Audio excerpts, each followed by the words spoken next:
Chapter 1. Burdened by the Green Mountains. In the village of Igu, early December. The air was frigid and snowflakes danced through the sky. Beside a dilapidated wooden door, Jiang Che sat on a small stool, diligently sifting through a pot of soil. 1 grain, 2 grains, 3 grains. Jiang Che, undistracted, quietly counted the number of wheat seeds he had sown. To plant wheat in such weather was nothing short of madness. Foolish boy, it seems you have truly lost your wits, came the voice of a frail woman clad in a tattered hemp coat as she entered the courtyard, carrying 2 wooden bowls that I end this heavy snowfall. If you manage to grow anything, it will be a miracle. Hurry and eat your meal, then quickly gather some firewood. Unmoved, Jiang Che continued to count the seeds in his mind. Did you hear me? The woman slammed her chopsticks on the table. If you don't drink this bowl of porridge while it's still warm, you may as well eat snow. 36 grains of wheat. Jiang Che noted the number with satisfaction before rising to his feet. Then, under the woman's disdainful gaze, he sat at the table and picked up the wooden bowl. Inside, the rice formed only a thin layer. This could hardly be called porridge, but rather warm rice water at best. Yet, Jiang Che remained silent, tilting the bowl back and drinking it down entirely, leaving not a single grain behind. After licking his lips, he wiped his mouth with his ragged sleeve. Holding the empty bowl, Jiang Che ventured outside into the snow. Only 2 bowls of porridge, and you're still going out? The woman frowned, her impatience evident on her face. Jiang Che said nothing, walking to the even more dilapidated kitchen, where he smashed the ice in the bucket with the wooden bowl, but did not scoop any water. Madman, came the woman's voice, filled with disdain, from within the wooden house. Unperturbed, Jiang Che silently chanted, "Sweet rain." Before long, a cloud the size of a small fist formed above the bowl, from which droplets of rainwater fell into it. Sensing the depletion of his spiritual energy, Jiang Che pressed his lips together and listened intently to the sounds from within the wooden house. Fortunately, the woman paid him no mind. Shortly thereafter, the wooden bowl in Jiang Che's hands was filled with rainwater. He rose from the kitchen, cautiously carrying the water to the wooden basin, where he meticulously irrigated all the spots where he had buried the wheat seeds. At the table, the woman remained silent, her face a portrait of annoyance as she watched Jiang Che. Once he had finished pouring the water, Jiang Che set the wooden bowl down on the table and embraced the basin, silently invoking fertile soil. A sprinkle of peculiar energy flowed from his hands into the soil within the basin, and he could distinctly sense the wheat seeds awakening with vitality. Yet in the eyes of the woman, this behavior was akin to that of a simpleton. With a loud thud, the woman slammed a bowl onto the table, then took Jiang Che's bowl to wash it in the kitchen. Moments later, she emerged with a bucket and a small shovel, muttering to herself, "I must be out of my mind, truly despicable." Jiang Che glanced at her as she went out to forage for wild vegetables, remaining silent, unsure of what to say or what should remain unspoken. 3 days prior, as the leader of the martial arts district, he had stayed up late, tirelessly editing videos, and upon completing the work, had inadvertently caught a glimpse of the dance district.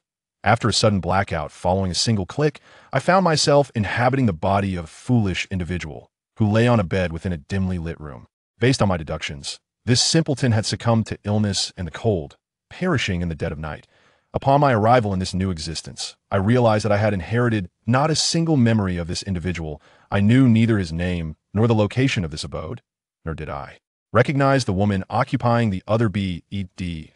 My assumption that the figure was a woman rather than a girl stemmed from the startling discovery during my first visit to the restroom this body lacked the male appendage. Perhaps it had existed once, but I could not ascertain when it had been removed. Regardless, it was absent now. The moment I grasped this predicament, I was frozen in disbelief. While others might begin their journey with overwhelming advantages, equipped with systems and mentors, here I was a male devoid of the very essence of manhood.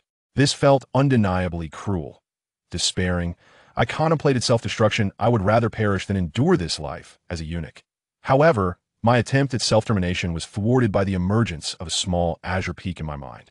This mountain, simply named Qingshan, was accompanied by a rudimentary text of cultivation known as the Qingshan Sutra, which promised to aid in my training. Ultimately, a glimmer of joy emerged. Should I reach the 3rd tier of the foundational teachings, I would be able to undergo a transformation of my very being. In essence, this meant I could cast aside this foolish Buddhist shell and forge a new form for myself. With this ambition igniting my spirit, I set aside all distractions and devoted myself tirelessly to my practice. To maintain the secrecy of my origin, I resolved to speak as little as possible. If necessary, I would feign ignorance, for my companions persistently referred to me as the fool. Whether due to their lack of perception or my adept disguise, my new wife had yet to suspect my true identity. After 3 days of relentless effort, I had finally approached the threshold of the second tier, and I estimated that within a few more days, I would genuinely step into the third tier. At that juncture, I would undergo a profound metamorphosis. My new form must possess the requisite appendage. Not merely that, but it must be grand and magnificent, superlatively so. Additionally, I envisioned acquiring extra kidneys and even experimenting with relocating my heart to the right side of my chest. This way, if faced with peril, a stab to my left side could easily be feigned as fatal, allowing for a timely escape. Having faced death once, I was resolute in my desire not to confront it again. The first layer of the Qingshan Sutra had bestowed upon me 2 abilities: fertile soil, which enriched the land, and sweet rain, which summoned nourishing downpours. Both powers required the force of the Qingshan Sutra for activation. According to its teachings, sustenance nourished by sweet rain would enhance strength. In an exploratory spirit, I attempted to drink the sweet rain directly. Alas, the experience yielded no discernible sensation. It felt akin to drinking plain water. I placed the wooden basin beneath the bed, noting that the spiritual energy within me had dwindled to less than a third of its capacity. With an axe and rope retrieved from behind the door, I resolved to venture outside and gather firewood. At home, there were scarcely a few pieces of firewood left, and he hadn't ventured outside for 3 days. During this time, he had been entirely reliant on his frugal wife to gather firewood and forage for wild vegetables. Otherwise, it would have been a matter of either starving or freezing to death. It must be said, despite her sharp tongue and caustic demeanor, his inexpensive wife excelled in numerous other aspects. Meals were provided without the need for his own culinary efforts, and on these frigid days, he was spared the burden of laundry. Not only did she venture out to collect firewood and wild vegetables, but on one occasion, Jiang Che discreetly observed her face. Though somewhat drab, her features were strikingly refined. Such a nearly flawless wife, in his society, could not be acquired for less than 288,000. Even at thrice that amount, he would likely end up with a fierce woman. Simply having her prepare a meal would be a monumental task, and it would be a blessing if she refrained from causing chaos. Thus, her sharp tongue was a trifling matter. If he had married a simpleton, would he have treated him with kindness? Tightening the straw tucked into his padded jacket, Jiang Che stepped outside for the first time, wielding an axe and a rope. In the snowy landscape, his inexpensive wife was using a shovel to clear away the snow, searching for potential spots where wild vegetables might grow. In this biting cold, her hands were swollen and cracked, and her thick, tattered straw sandals felt like ice. After her 6th attempt at unearthing wild vegetables yielded nothing, she threw down the shovel in frustration, burying her hands under her armpits, her eyes reddening with tears. Her true name was Su Qingtan, the daughter of the leader of the Yun Tian sect within the Great Zhou dynasty. Following the annihilation of her sect by the Zhan Tian sect, she had been forced to flee and was left homeless. Due to her unique spiritless body that rendered her incapable of cultivation, she was captured by bandits, but managed to escape through cunning, setting their stronghold ablaze. Later, she was abducted by human traffickers who intended to sell her to a brothel, but she incited the other captive women to burn the ship and flee. After a series of harrowing escapades, she found herself in this small riverside village, where, to evade the Zhan Tian sect's pursuit and avoid being recaptured, she identified a simpleton to act as her temporary husband. With the guise of a simple-minded villager as her cover, she had lived relatively peacefully for over half a month. However, all was disrupted when this simpleton inexplicably grew even more foolish 3 days ago. Perhaps I should continue to flee, but in such cold weather, Su Qingdan lifted her head towards the heavens and blinked hard, forcing back her tears. Resolving not to dwell on her predicament, she extended her still cold hand to retrieve the small shovel and resumed her search for wild vegetables. After all, she was not yet ready to succumb to death. Chapter 2. Murder. Carrying the axe through the snow, Jiang Che felt a chill enveloping him. However, the spiritual energy from the Qingshan Sutra within his dantian enabled him to withstand the cold. This simpleton's physique is too frail. Once I cultivate to the 3rd level and reshape my body, snorting through his nose, Jiang Che quickened his pace towards a nearby mountain. As the saying goes, one must run to the mountain to see it. Relying on his spiritual energy, he traversed several miles until he finally reached the foot of the mountain. After carefully surveying the mountain path, Jiang Che cut a only and a half meter long sharp spear and ascended the mountain. In the less pointed areas, one can lean to explore the path, while the sharper places are better suited to confront unforeseen circumstances. Compared to beasts, he harbors a greater fear of traps laid by hunters hidden beneath the snow. Is it conceivable that in a realm reminiscent of ancient times, with a village so near to the mountains, there exists not a single hunter? Even if there were none, Jiang Che would still presume their presence, for caution ensures longevity. Drawing from his past lives' experiences, he knew that during winter in the mountains, the woods are likely to harbor wild pheasants.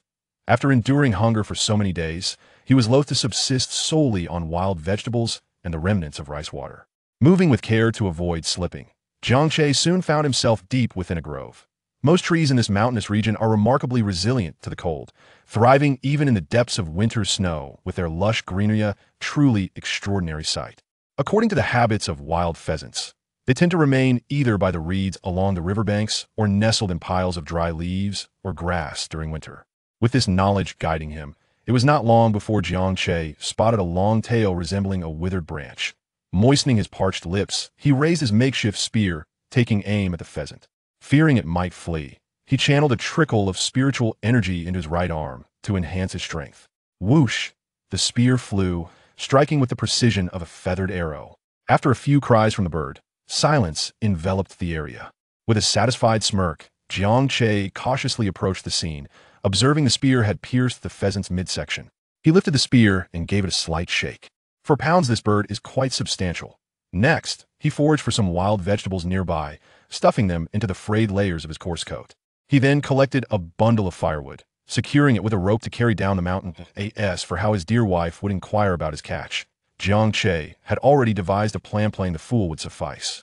After 3 days without a morsel to fill his stomach, he realized that if he continued in this manner, it would not only be he who suffered but also his beloved wife. With no one in sight, he hummed a tune and strode homeward, his straw sandals sinking into the snow, rendering his steps indistinguishable from walking on the white blanket. How did such a simpleton manage to marry a wife? What good family would ever bestow their daughter upon him? Jiang Che shook his head, attributing this curious situation to the peculiarities of the realm of cultivation. After an hour or two, he finally spotted his dilapidated courtyard from afar. The abode of the simpleton lay on a small hill about 100 meters from the village's edge, an exceedingly conspicuous location visible from both inside and outside the village. What's going on? Jiang Che furrowed his brow, peering closer to find that the gate of his modest home appeared to be ajar, and within the rickety fence, 3 burly men were grappling with his wife. Taken aback, Jiang Che dropped the firewood and pheasant, sprinting towards the scene. Though she could be sharp-tongued, she was fundamentally a good person. Moreover, he now bore the identity of her husband. Could he stand idly by as she faced indignity? He quickly covered the distance of 100 meters, but by the time he arrived, the struggling Su Qingdan had already been kicked into the house by the 3 men. Shouts of terror, sounds of struggle, profanities mingled with lewd laughter, and the tearing of fabric echoed from within. Realizing the dire situation, Jiang Che seized the axe at his waist and swung it with a fierce resolve. A cry of anguish echoed as an axe soared through the air, striking a man squarely on the back from a distance of several meters. Regrettably, it was the flat side of the axe that landed the blow, not the blade. The 3 individuals were unfamiliar to Jiang Che, yet their cotton hats and thick winter coats clearly signified their wealth and power. How dare you? The man who had been struck turned, picking up the axe that had fallen to the ground, casting a fierce glare at his assailant. You must be tired of living to throw an axe at me. Dog Sheng. Dog Sheng? Jiang Che paused. Taken aback, could it be that the name he spoke of referred to the identity of the body he inhabited? How unfortunate Dog Sheng was but a slight improvement over being called a fool. Jiang Che quickly moved a few steps, seizing a shovel from the yard as he confronted the trio. Let her go, and come out. At this declaration, not only did the 3 men widen their eyes in disbelief, as if they had encountered a ghost, but even Su Qingtan, whose padded jacket had been torn, was taken aback that, in everyone's memories, the foolish Dog Sheng was nothing more than a cowardly wretch. These 3 were the local bullies, accustomed to dominating others today. However, they found Dog Sheng daring to resist them.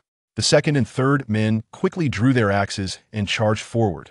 With 2 clanging sounds, the axes held by the 2nd and 3rd men were effortlessly deflected by the shovel. Surprised, the 2nd and 3rd men exchanged glances before hastily dodging Jiang Che's wild swings of the shovel. Unable to remain passive, the leader of the trio burst forth, wielding his axe with both hands. With a loud clang, the leader's axe was sent flying as well.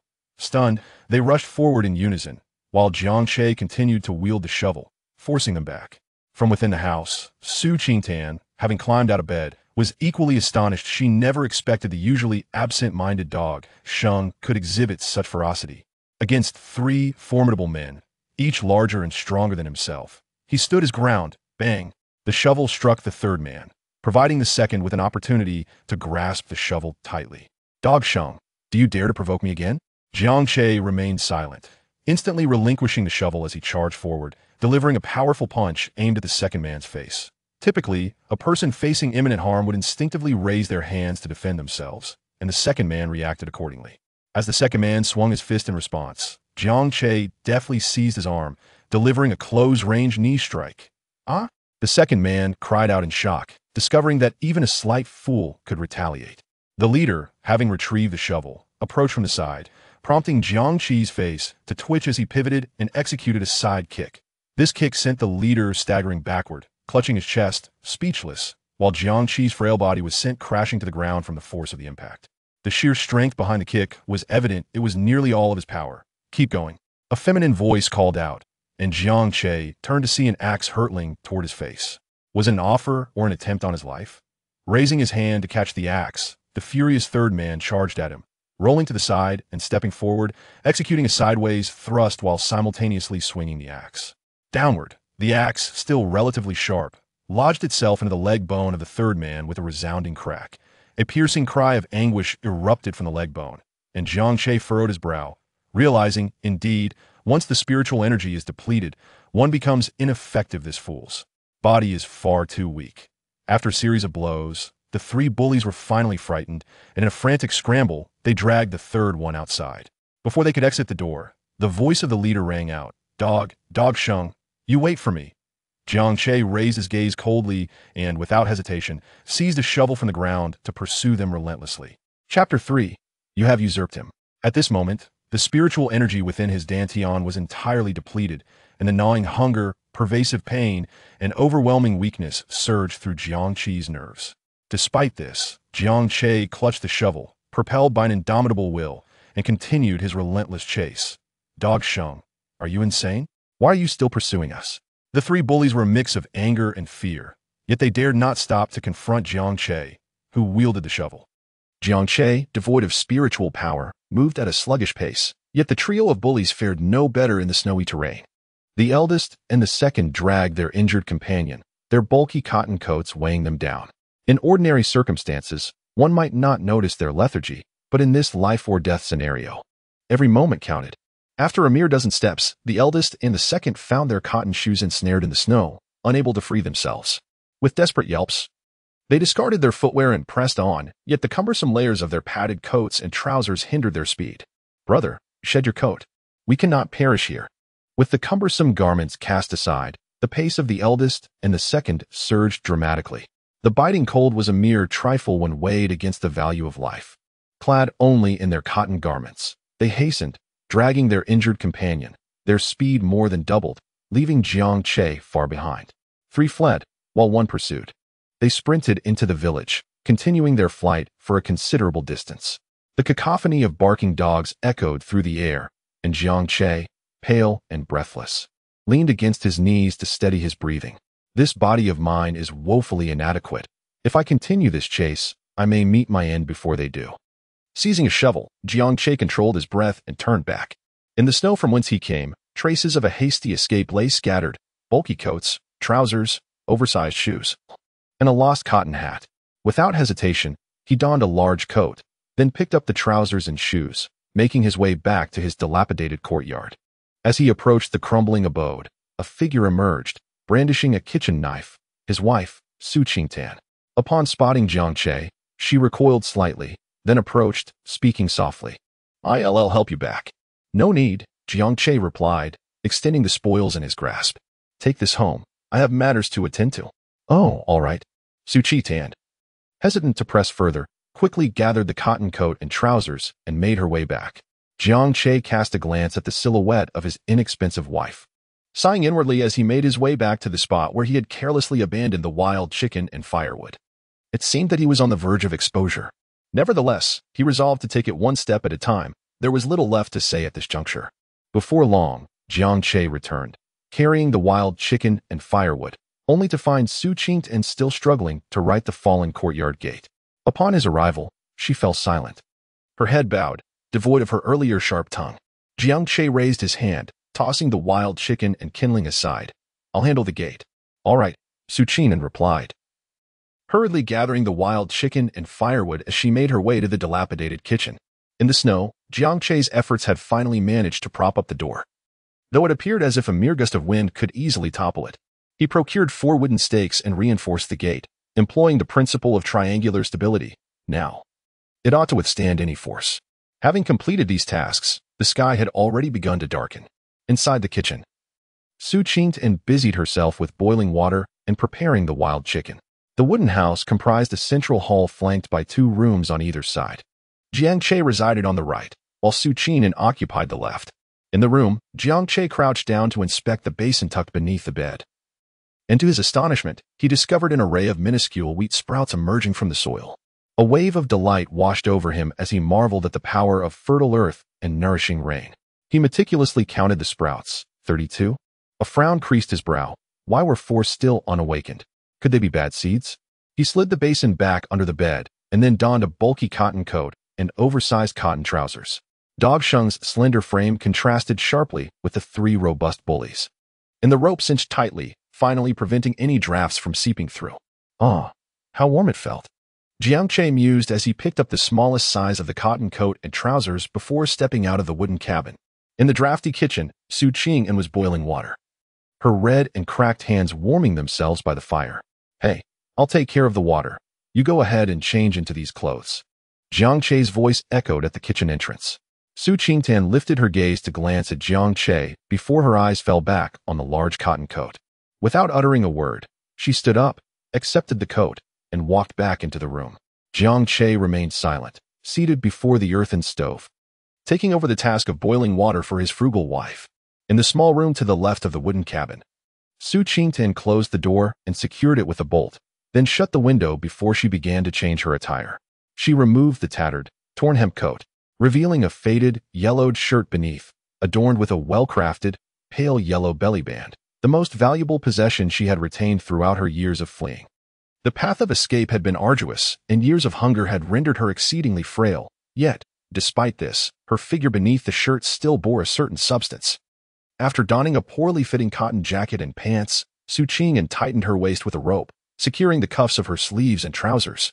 Sitting for a moment on the decrepit plank bed, her expression shifted repeatedly. After a brief pause, she composed herself, adopting the guise of a rustic village woman as she stepped out once more. Returning to the kitchen, Su Qingtian lowered her head slightly and said, "You may rise. Allow me to take over." Jiang Che remained still. "The water has boiled. Why not ladle some out for the chicken?" "Very well." Su Qingtian picked up an empty water bucket, then tossed the wild chicken into the wooden tub and began to lift the pot lid to scoop out the water. In the earthen stove, the firewood crackled and popped. As Jiang Che observed the dancing flames, he suddenly asked, "Do you not have any questions?" Su Qingtian paused momentarily in her task of scooping water before resuming. "What should I inquire about? Aren't you still just dodging?" Jiang Che's gaze flickered momentarily, and he remained silent. After a brief pause, he lifted his eyes to Su Qingtian and inquired, "What is your name?"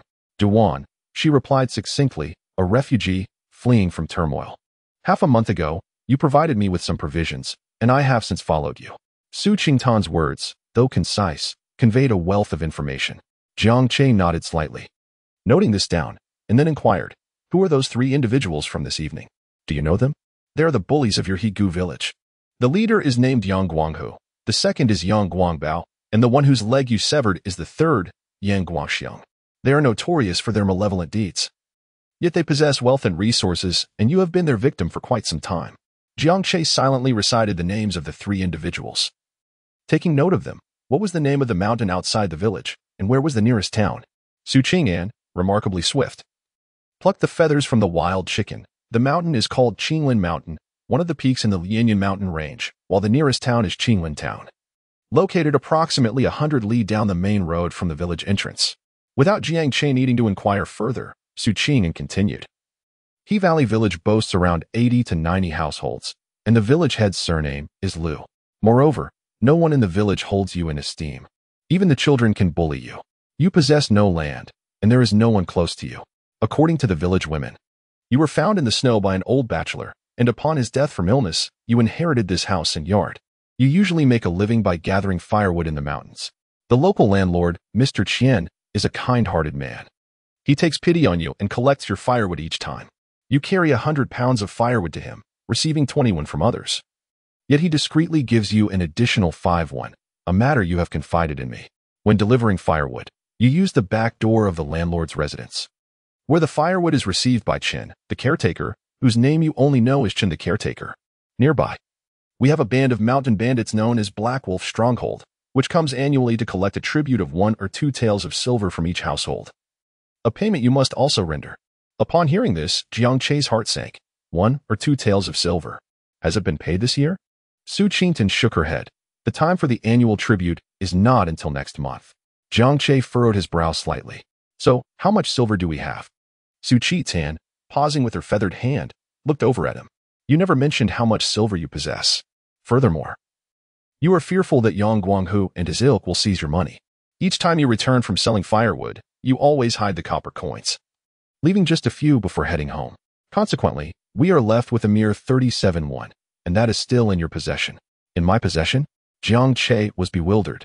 He had no recollection of Dog Sheng's memories. Su Qi nodded. There are also a few other matters. More matters? Jiang Che felt a prickling sensation on his scalp. The troubles presented by his thrifty wife were already quite enough. What more could there be?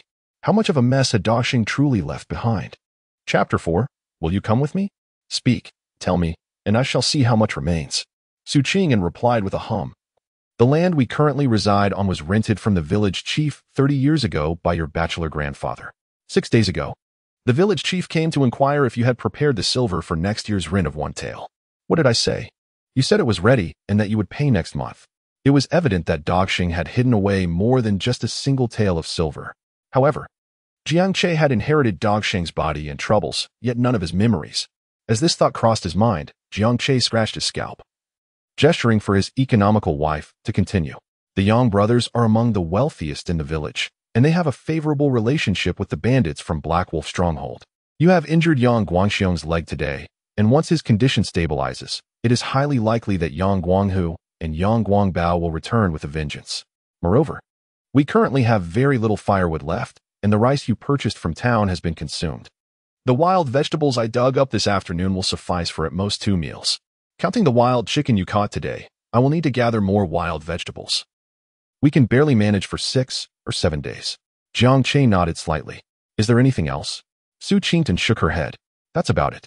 I am not aware of anything further. Jiang Che let out a sigh of relief. Any additional troubles would truly be a cause for concern. At present, the most pressing matters were securing firewood and sustenance, followed closely by the annual payment of a couple of silver coins and the rent of the same amount.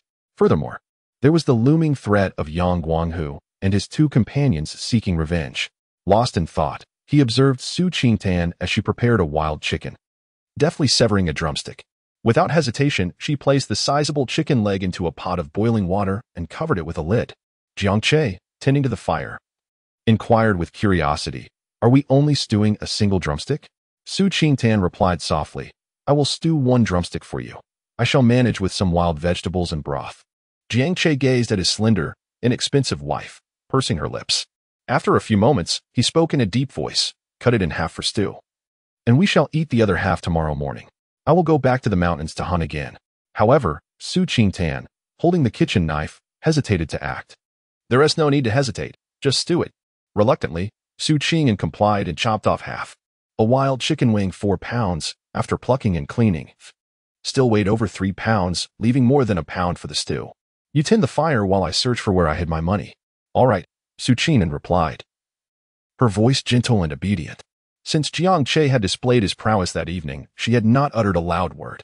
Leaving the kitchen, Jiang Che hurried to his small bedroom, rummaging through the dilapidated cabinet, but found nothing. He scoured beneath the bed thoroughly, yet there was no trace. The room was so small, where could Dog Sheng possibly conceal the money? Exiting the bedroom, he searched the living room, to no avail. Casting a glance at the tiny room where his inexpensive wife resided, Jiang Che felt certain that Dog Shin would not hide the money in a place unseen by him. Returning to the room, he searched with greater diligence. At last, in the gaps of the drafty wooden wall, he discovered 37 copper coins wrapped in burlap. Weighing the coins in his hand, Jiang Che chuckled softly. You fool, Dog Sheng. I see you are not foolish at all. To think you could hide money in such a place is truly remarkable. Safeguarding the coins, Jiang Che gazed out at the swirling snow beyond the door. Given the cleverness of this fool, it was highly unlikely I would find where he concealed the silver. As darkness deepened, the snowfall intensified. Dog Sheng. The chicken soup is ready. As the sound echoed, Jiang Che rushed into the kitchen, braving the intensifying snowfall. Do not serve it outside. Let us dine here. Where the warmth still lingers, he urged. Su Chi nodded in agreement and ladled out a generous bowl of meat soup. Jiang Che accepted the bowl handed to him and glanced at it. He then leaned over to inspect the pot, which contained only a scant 3 pieces of chicken. Please hand me a pair of chopsticks, he requested. Su Chi turned and retrieved the chopsticks, passing them to him, before ladling some chicken soup for herself. Jiang Che said little, directly transferring the large chicken leg from his bowl to Su Qingtan's. Dog Sheng, I'm not that hungry. Enough chatter. I asked if you were hungry. If I give it to you, just eat. Su Qing bit her lip and swallowed hard. It was impossible to claim she wasn't hungry. Nor could she deny her desire to eat. The only reason she reserved a small portion for herself was her apprehension about eating more. Until she discerned the true disposition of this person who had taken over Dog Sheng's body, she had to remain cautious. In the relatively warm, dilapidated kitchen, the two sat on small stools, slurping hot soup from their bowls. The soup was scalding, yet neither seemed deterred by the heat. With each delicate sip, the warmth flowed from their throats to their chests and then into their bellies, providing immense comfort. As they savored the chicken, they diligently chewed on the tiny, fine bones, refusing to discard any morsel, each putting an effort to crush and swallow them. This rare feast of meat and soup left them both feeling quite satisfied. Though their stomachs were only 7/10 full, it was undoubtedly the best meal they had enjoyed in quite some time. With warm soup in their bellies and padded coats on their backs, the sensation of warmth was exceptionally comforting amidst the swirling snow outside. As Su Qingtan scrubbed the pot and washed the dishes, Jiang Che sat by the earthen stove, gently scratching the frostbite on his hand. Next month, the annual supply and rent are due. What date is today? Su Qing continued her work. It's December 7th. We have at most 1 month left. Jiang Che nodded slightly, continuing to scratch at the frostbite on the back of his hand. The itch was relentless. The more he scratched, the more it itched, creating a maddening cycle of torment and fleeting relief. A month, just 1 month. Where could he possibly acquire 2 taels of silver within such a short time? After a moment of contemplation, his brow furrowed as he glanced down at his hand.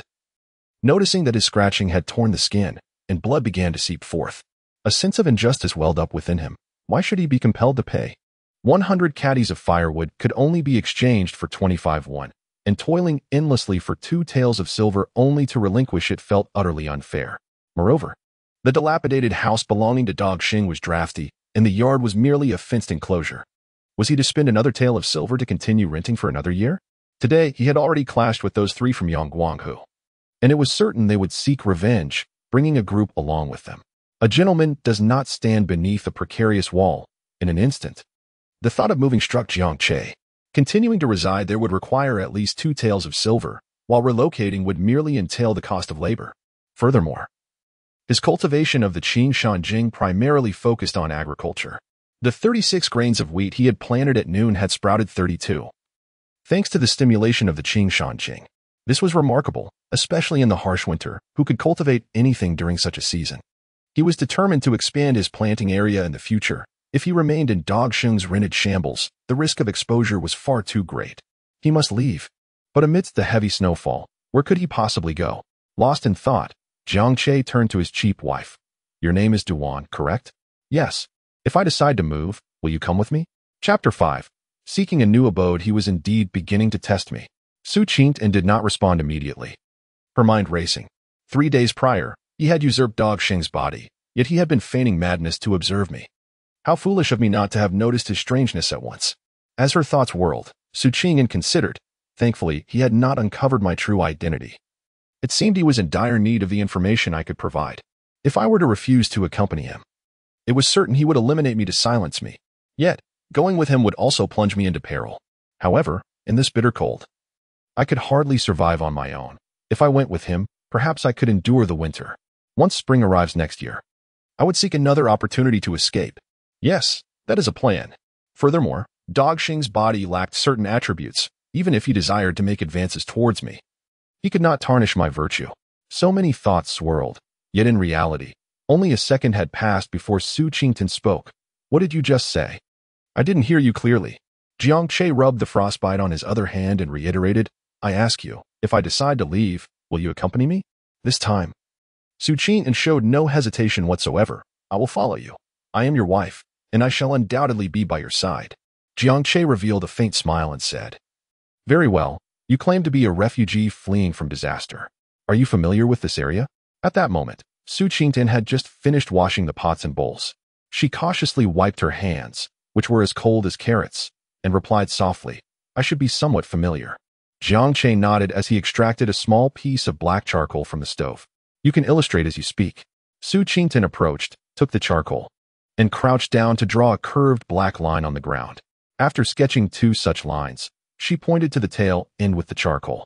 This marks the location of our present village, Higu Cun.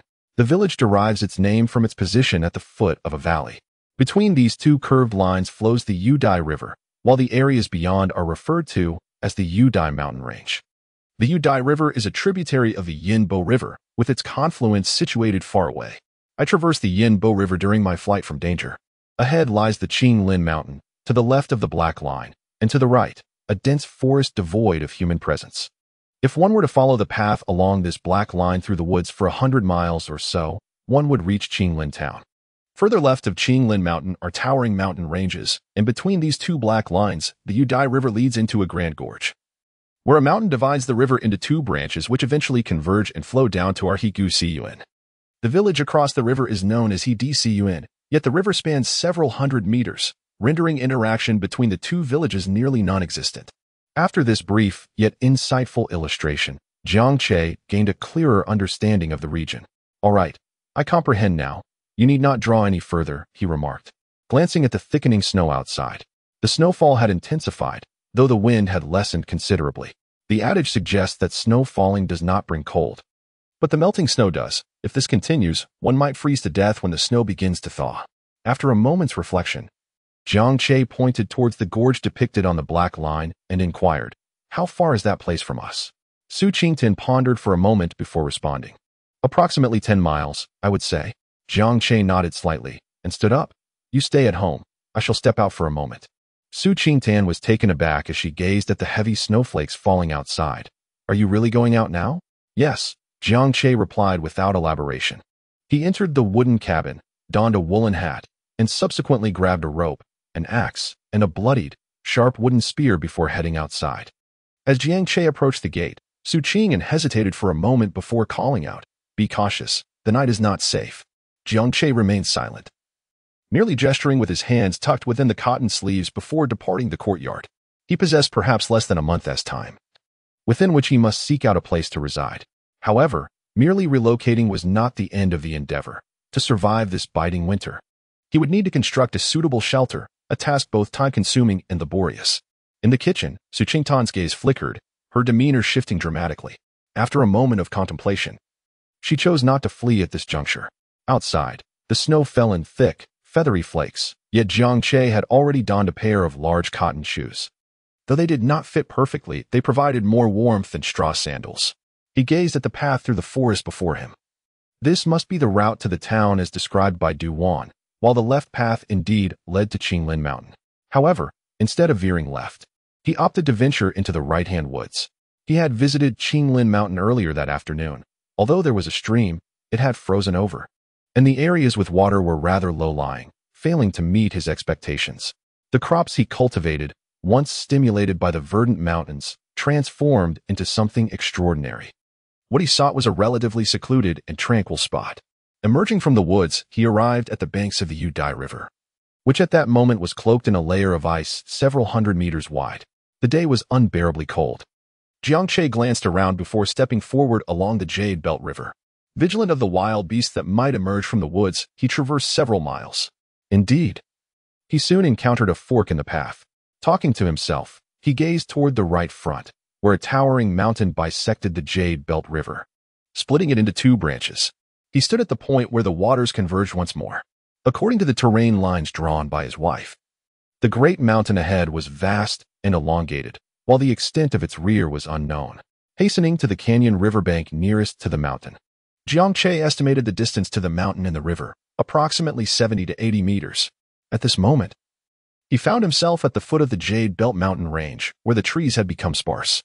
Turning to survey his surroundings, he beheld the great mountain encircling him. With the mountain and the river resembling a knife embedded within the waters, its end was beyond sight, flanked by towering cliffs that pierced the clouds. This scene was similar. Yet in the novels, the rivers on either side were broader and the platforms more expansive. After surveying the area, Jiang Che fixated on the mountain and the river and licked his lips. This place held promise. If only he could construct a dwelling upon the stone platform at the mountain's base, even if discovered. It would be difficult for others to discern what he was cultivating within. With this thought, Jiang Che tentatively approached the icy surface of the Jade Belt River. He struck the ice with his wooden spear, noting that it did not seem particularly thick. Turning around, he hefted a stone weighing around 20 to 30 pounds and threw it onto the ice. With a resounding crack, the surface fractured but did not shatter completely. Elated, he thought, "This is promising. As the temperature continues to drop, in a few more days, it should be solid enough to traverse. I can return to construct a raft over there. When the ice melts, it won't hinder my plans." Satisfied, Jiang Che cast one last glance at the mountain before departing. However, fate had other plans. Over the next 2 days, the snowfall intensified, and even clad in a thick cotton coat, Jiang Che shivered within his home. That night, unable to withstand the cold any longer, he noticed his wife trembling uncontrollably.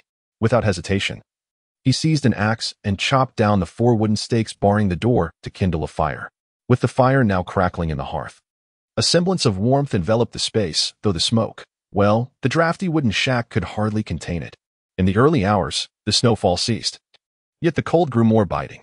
By morning, with supplies depleted, Jiang Che resolved to venture into the village to purchase some food from village chief Lu. He had 37 coins in hand. Though uncertain of the local prices, he hoped that this amount would suffice to procure sustenance. Upon entering the village, Jiang Che was struck by the sight of a large crowd gathered at the entrance of a nearby home. As he drew closer and listened to the villagers' discussions, he felt a pang of sorrow. It turned out that a family of 5 had succumbed to the cold the previous night. Although they had some firewood, it seemed they could neither bear to use it nor muster the strength to rise. In any case, this family had perished from the frost. Tragically, this was not an isolated incident. It appeared that 8 or 9 individuals had frozen to death that very night in the village. Jiang Che was on the verge of seeking out village chief Lu Wen before he could take a step. He witnessed someone stealthily absconding with a bundle of firewood from the home of the deceased. In this heavy snowfall, firewood was a scarce commodity. Venturing up the mountain to gather, it was fraught with peril. The villagers had relied on their stored firewood to endure the winter, under the watchful eyes of many. The act of thievery was so blatant that it could not be overlooked.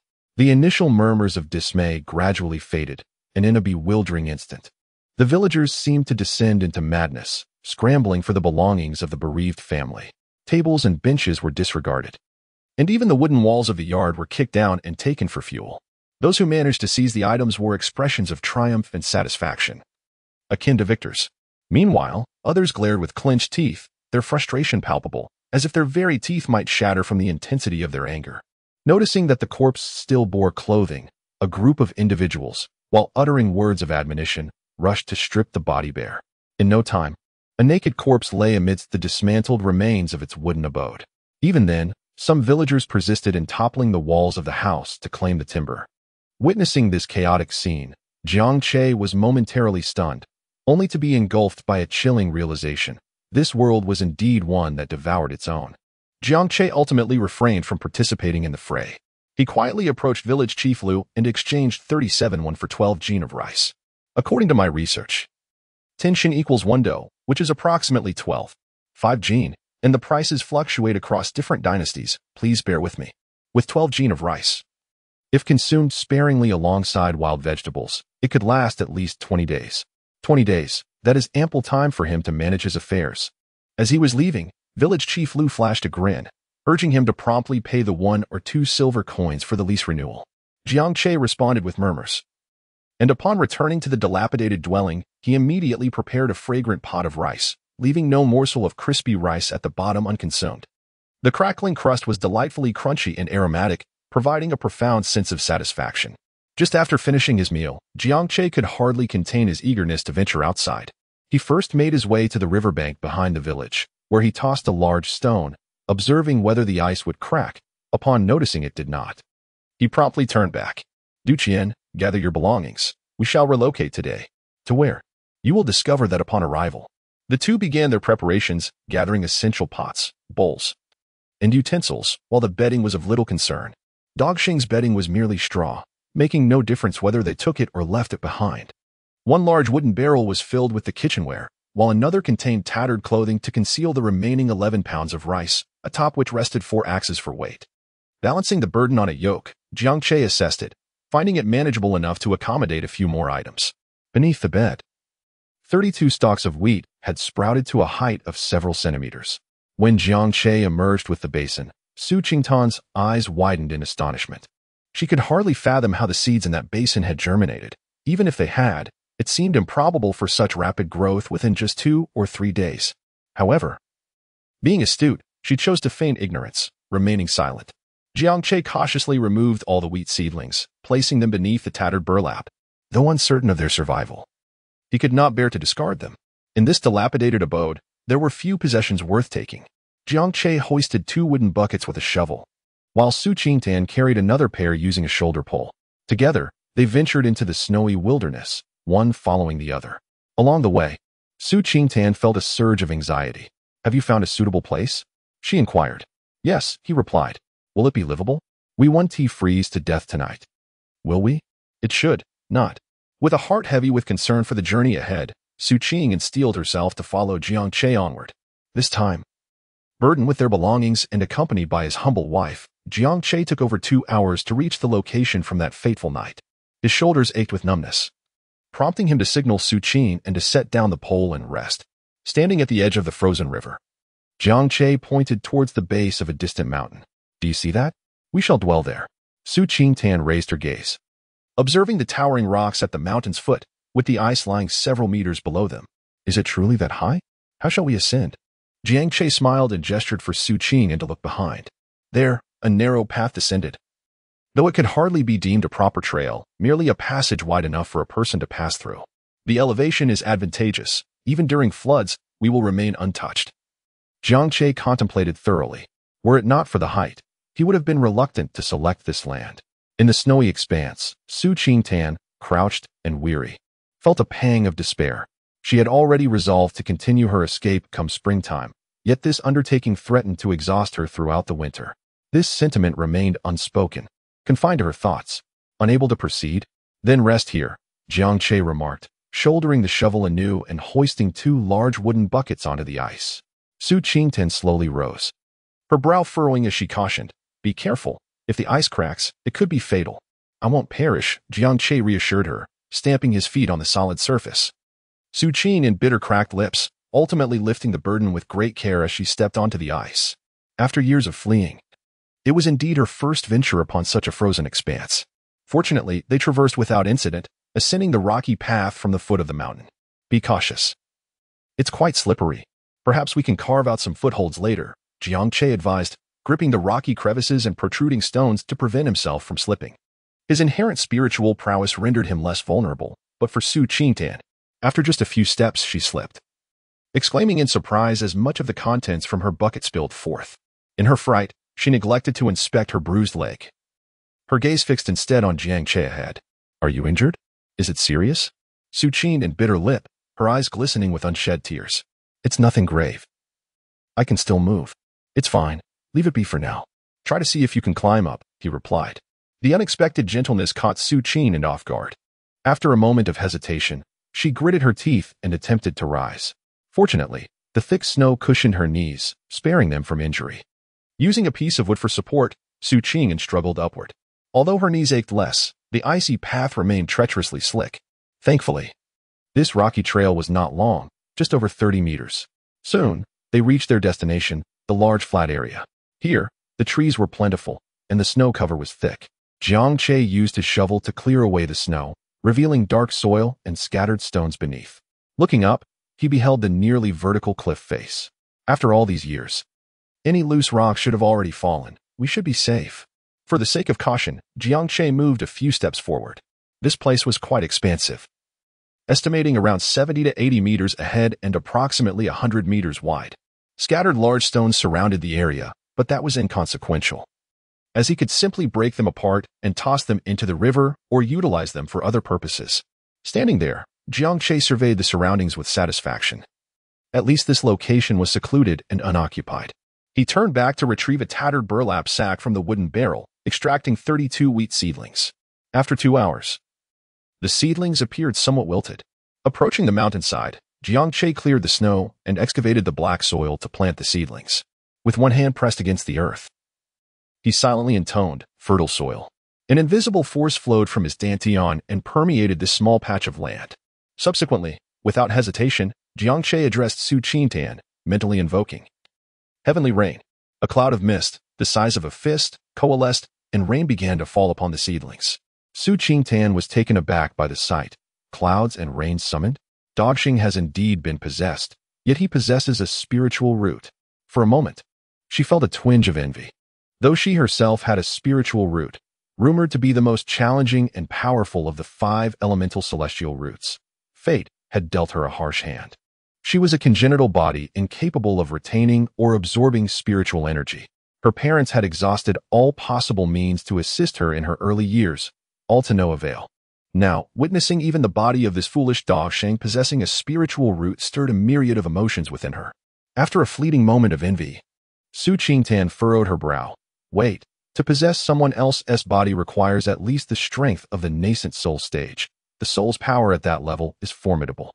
How could Dogxing's body withstand such an immense force? Furthermore, even after possession, the soul's power would not dissipate. He must possess at least the strength of the golden core stage. Su Qingtan yearned for the path of cultivation, though she could not practice herself. She had diligently studied all the texts of her sect. Her understanding was formidable, rivaling those in the transformation stage.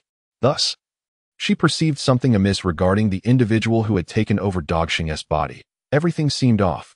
At that moment, Jiang Che rose to his feet, and Su Qingtan lowered her gaze, suppressing all her thoughts, regardless of the peculiarities surrounding the individual who had possessed Dogxing.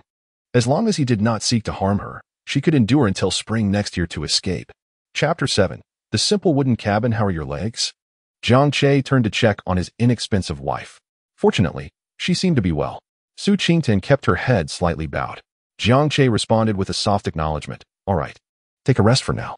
I shall go fetch the items. Su Qingtan nodded in agreement. Do take care. Upon hearing this, Jiang Che smiled. Then approached the stone path on the left, glanced around, and promptly crouched down to slide down. Skiing, indeed, proved to be significantly swifter than descending on foot. Contrary to expectations, he did not launch into the air.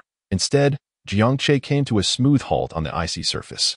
Once he secured the contents of the 2 barrels, he carefully hoisted them onto his shoulders with a yoke and ascended the narrow stone path with caution. Having returned safely without incident, Jiang Che wasted no time and began to shovel snow. He chose a spot beside a large rock, clearing an area of 6 square meters, revealing a ground strewn with gravel and dark soil. Following this, Jiang Che began to chop down the trees on the platform, which were not particularly thick, merely slightly broader than a bowl's rim. After observing for a while, Su Qingtan spoke up. I will go find some dry grass.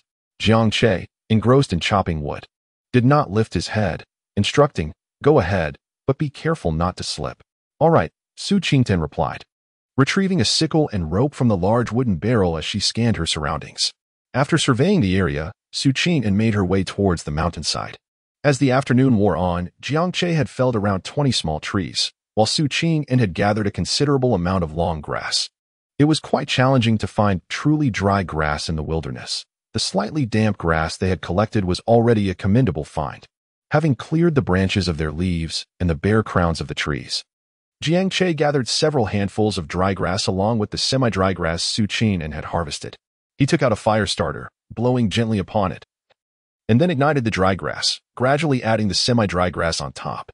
Thick yellowish-white smoke began to rise as Jiang Che carefully tended to the fire, arranging the small pieces of wood with great caution.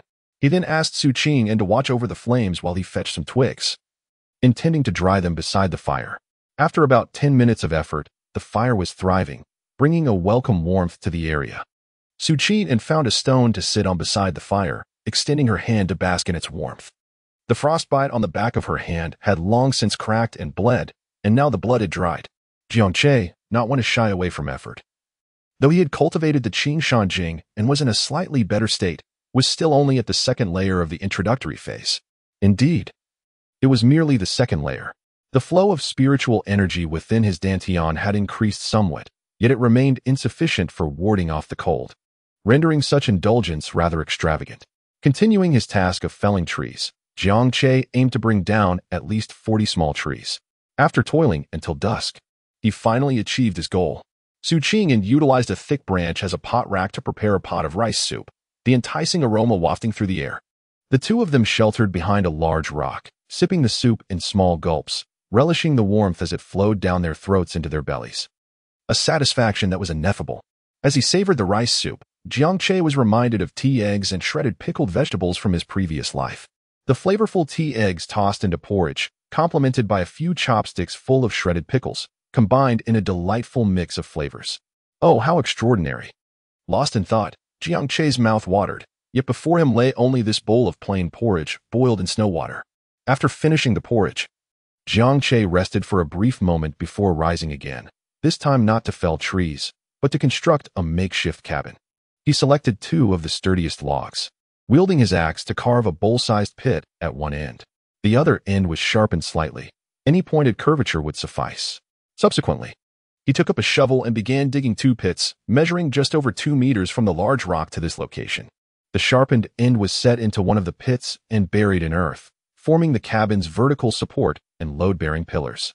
Though the heights varied slightly, they were still usable. Next, Jiang Che selected a suitable trunk and placed it between the 2 support pillars, serving as the horizontal beam, fitting quite well. With 3 logs, the triangular structure of the cabin was taking shape.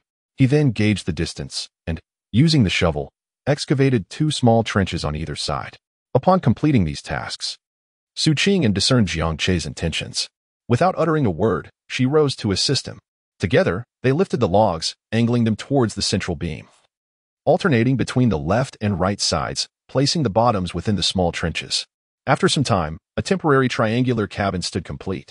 However, the cabin lacked a door and still leaned against the large rock. Yet this was a minor concern, after all. Constructing a cabin in just half a day's time was quite an accomplishment. The triangular structure measured just over 2 meters in length, approximately 1.5 meters in height, and about 3 meters in width. The fire pit was positioned in the center of the cabin, and Su Qingyan began laying dry grass on the stone floor beside the fire pit. With 3 meters of width, the space was ample. As long as they refrained from tossing and turning in the night, they would be safe from the fire. As for the smoke produced by the fire, well, let the triangular cabin manage that. Jiang Che gathered the branches and placed them on either side of the stones. Though the gap between the wooden cabin and the rocks was not substantial, this arrangement could effectively shield against the wind. He then stacked a portion of the branches in layers at the cabin's entrance, further obstructing the cold breeze and preserving the warmth within. As for the means of exit, it was exceedingly simple. The nearby logs were devoid of nails or mortise and tenon joints. One could merely push aside the logs to emerge and, upon re-entry, pull the logs back into place, thus sealing the entrance. After much effort, the night had deepened, with no snowfall today and not a single cloud in sight. The moonlight poured down upon the earth, blanketed in a silvery sheen.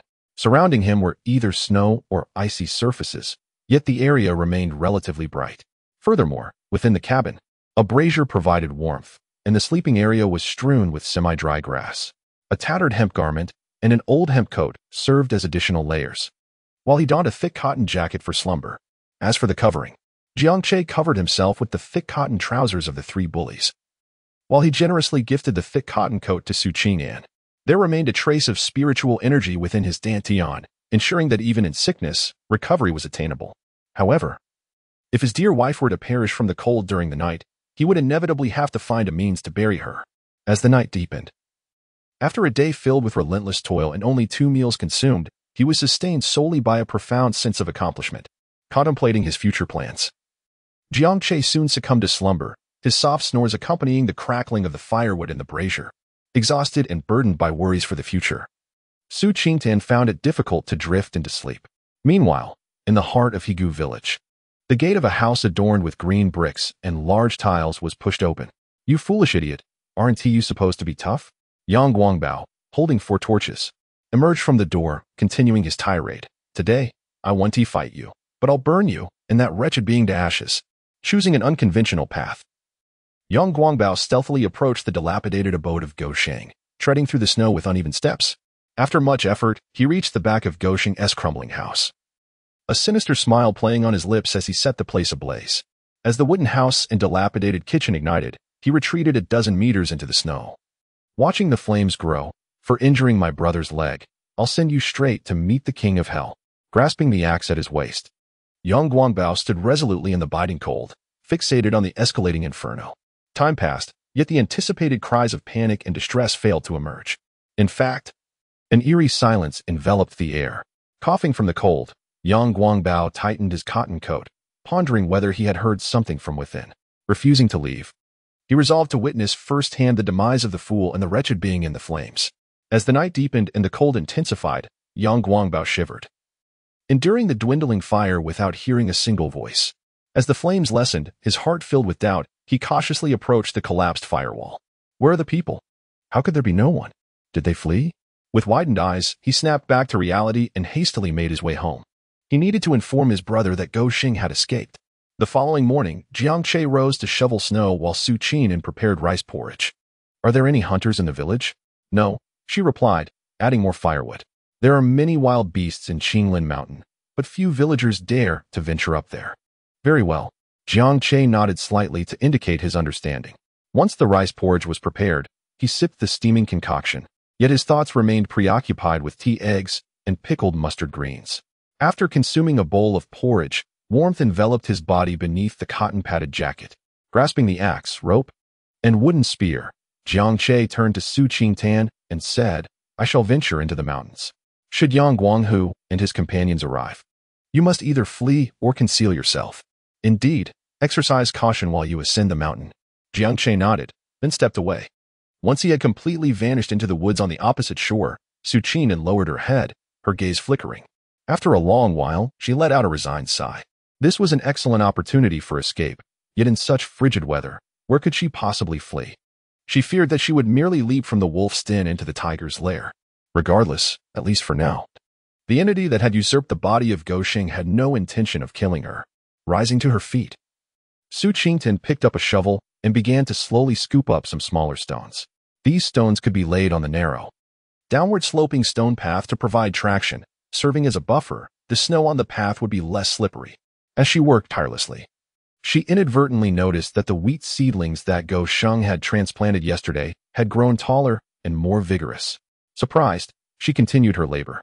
It took her quite some time to properly arrange the 30-meter stone path. After completing this task, Su Qingtan sat on a pile of grass to rest, warming her swollen hands that resembled carrots.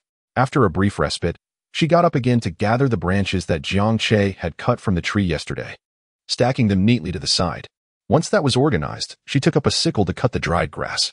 Meanwhile, Jiang Che was traversing the woods with a wooden spear in hand. In the dense forest, the accumulation of snow was minimal and the ground was frozen solid. Yet, despite the cold, some trees still flourished with lush, dark green foliage. To reach Qinglin Mountain, Jiang Che needed to cross the wooded thoroughfare. And after ensuring no one was around, he swiftly made his way into the thicket. After approximately 5 or 6 miles, Jiang Che finally spotted the foot of the mountain from yesterday. The new home he had chosen was not far from Qinglin Mountain, and to survive the harsh winter, he would need to rely on the game found on the mountain. This time, Jiang Che moved much faster than before, benefiting from his recent advancement to the second layer of the beginner's chapter of the Qingshan Jing. Not venturing further up the mountain, he navigated through the underbrush, searching for animal droppings and tracks. The previous days had been marked by heavy snowfall, and only yesterday had the snow ceased. Just as humans require sustenance, animals too must forage for food. The non-aggressive and palatable wild chickens were naturally Jiang Che's preferred prey. He did not expect his wooden spear to yield significant results. After about half an hour, Jiang Che finally came across a fairly fresh pile of chicken droppings. Squatting down, he used his spear to break apart the droppings, revealing what appeared to be seeds from some berry family. His gaze shifted as he scanned the surroundings, and then Jiang Che quietly began to patrol the area. In less than 15 minutes, he spotted a seemingly slumbering wild chicken. Wild chickens are remarkably resilient to cold, often surviving temperatures as low as -30 degrees. With a swift motion, he thrust his spear, striking true. The wild chicken flapped its wings a couple of times before collapsing into the snow. With a smile, Jiang Che approached, noting that this wild chicken was larger than the one from the other day, indicating that the meat supply over the past 2 days was secure. As he bent down to pick up the wild chicken, he suddenly sensed that something was watching him. Without making any hasty movements, Jiang Che slowly turned his head towards the source of his unease. Behind the withered bushes, a foolish-looking roe deer stared intently at him. Jiang Che, his body taut, relaxed with a chuckle, straightened his back and waved at the foolish roe deer. "Hey, silly roe deer. These creatures, belonging to the Cervidae family, are adorably naive yet possess an insatiable curiosity. Haven't you heard? If you remain still and feign busyness, it will inevitably draw nearer." Intrigued to discover what you are up to, as Jiang Che's voice echoed, the foolish roe deer blinked its eyes, then turned and bounded a few steps away. Noticing that the two-legged creatures did not pursue it, the silly roe deer paused, tilting its head to gaze at Jiang Che. At that moment, Jiang Che crouched down, wielding an axe as he meticulously scraped at the snow. After observing for a while, the roe deer ventured through the thicket to peer curiously at Jiang Che's activities. Half an hour passed, and Jiang Che emerged from the woods, a wild chicken in hand and a roe deer slung over his shoulder, descending from the verdant Qinglin mountain. He trotted along the woodland path heading eastward. Before long, the triumphant Jiang Che returned to the valley, where Su Qin had just finished gathering her first bundle of dry grass. Upon seeing the laden figure of Gou Xing, her eyes widened in astonishment. To hunt such a large deer in the depths of winter, she was truly taken aback. Following her shock came delight. Such a substantial deer, if rationed wisely, could last a month and a half without issue. Jiang Che, bearing a deer and carrying a chicken, ascended the stone platform and unceremoniously tossed his catch before Su Qin and, "Today, indulge to your heart's content." In the warm afternoon sun, Jiang Che leaned against a large rock, savoring a leg of deer meat, relishing the exquisite flavor that accompanied such hearty consumption. The absence of garlic diminished the aroma, a regrettable oversight. As he gnawed on the venison, Jiang Che silently added garlic cultivation to his plans, while the clouds of gloom that loomed over Su Qingtan's heart dissipated slightly. For the following week, Jiang Che remained on the stone platform, diligently practicing the Qingshan scripture. He even named the large stone that jutted out from the cliff, measuring around 80 meters in length and 100 meters in width, Windwave platform. On the 7th night, a sudden sensation stirred him awake. The veil between the second and third layers of the entry-level Qingshan scripture had been torn asunder. Overjoyed, Jiang Che eagerly immersed his consciousness into the realm of Qingshan within his mind. Surrounded by ethereal clouds and mist, the celestial sounds resonated, transporting him to what felt like a paradise. Atop the peak of Qingshan, there lay a stone platform, upon which stood a venerable elder with flowing white hair. The elder beckoned, and Jiang Che found himself irresistibly drawn to sit opposite him. "Who might you be?" Jiang Che inquired, suppressing his astonishment. He had never anticipated encountering another being within Qingshan. The elder smiled gently, his voice echoing with celestial melody. "Without a spiritual root, can one cultivate? Without a spiritual root, can one ascend to immortality? Without a spiritual root, can one attain enlightenment?"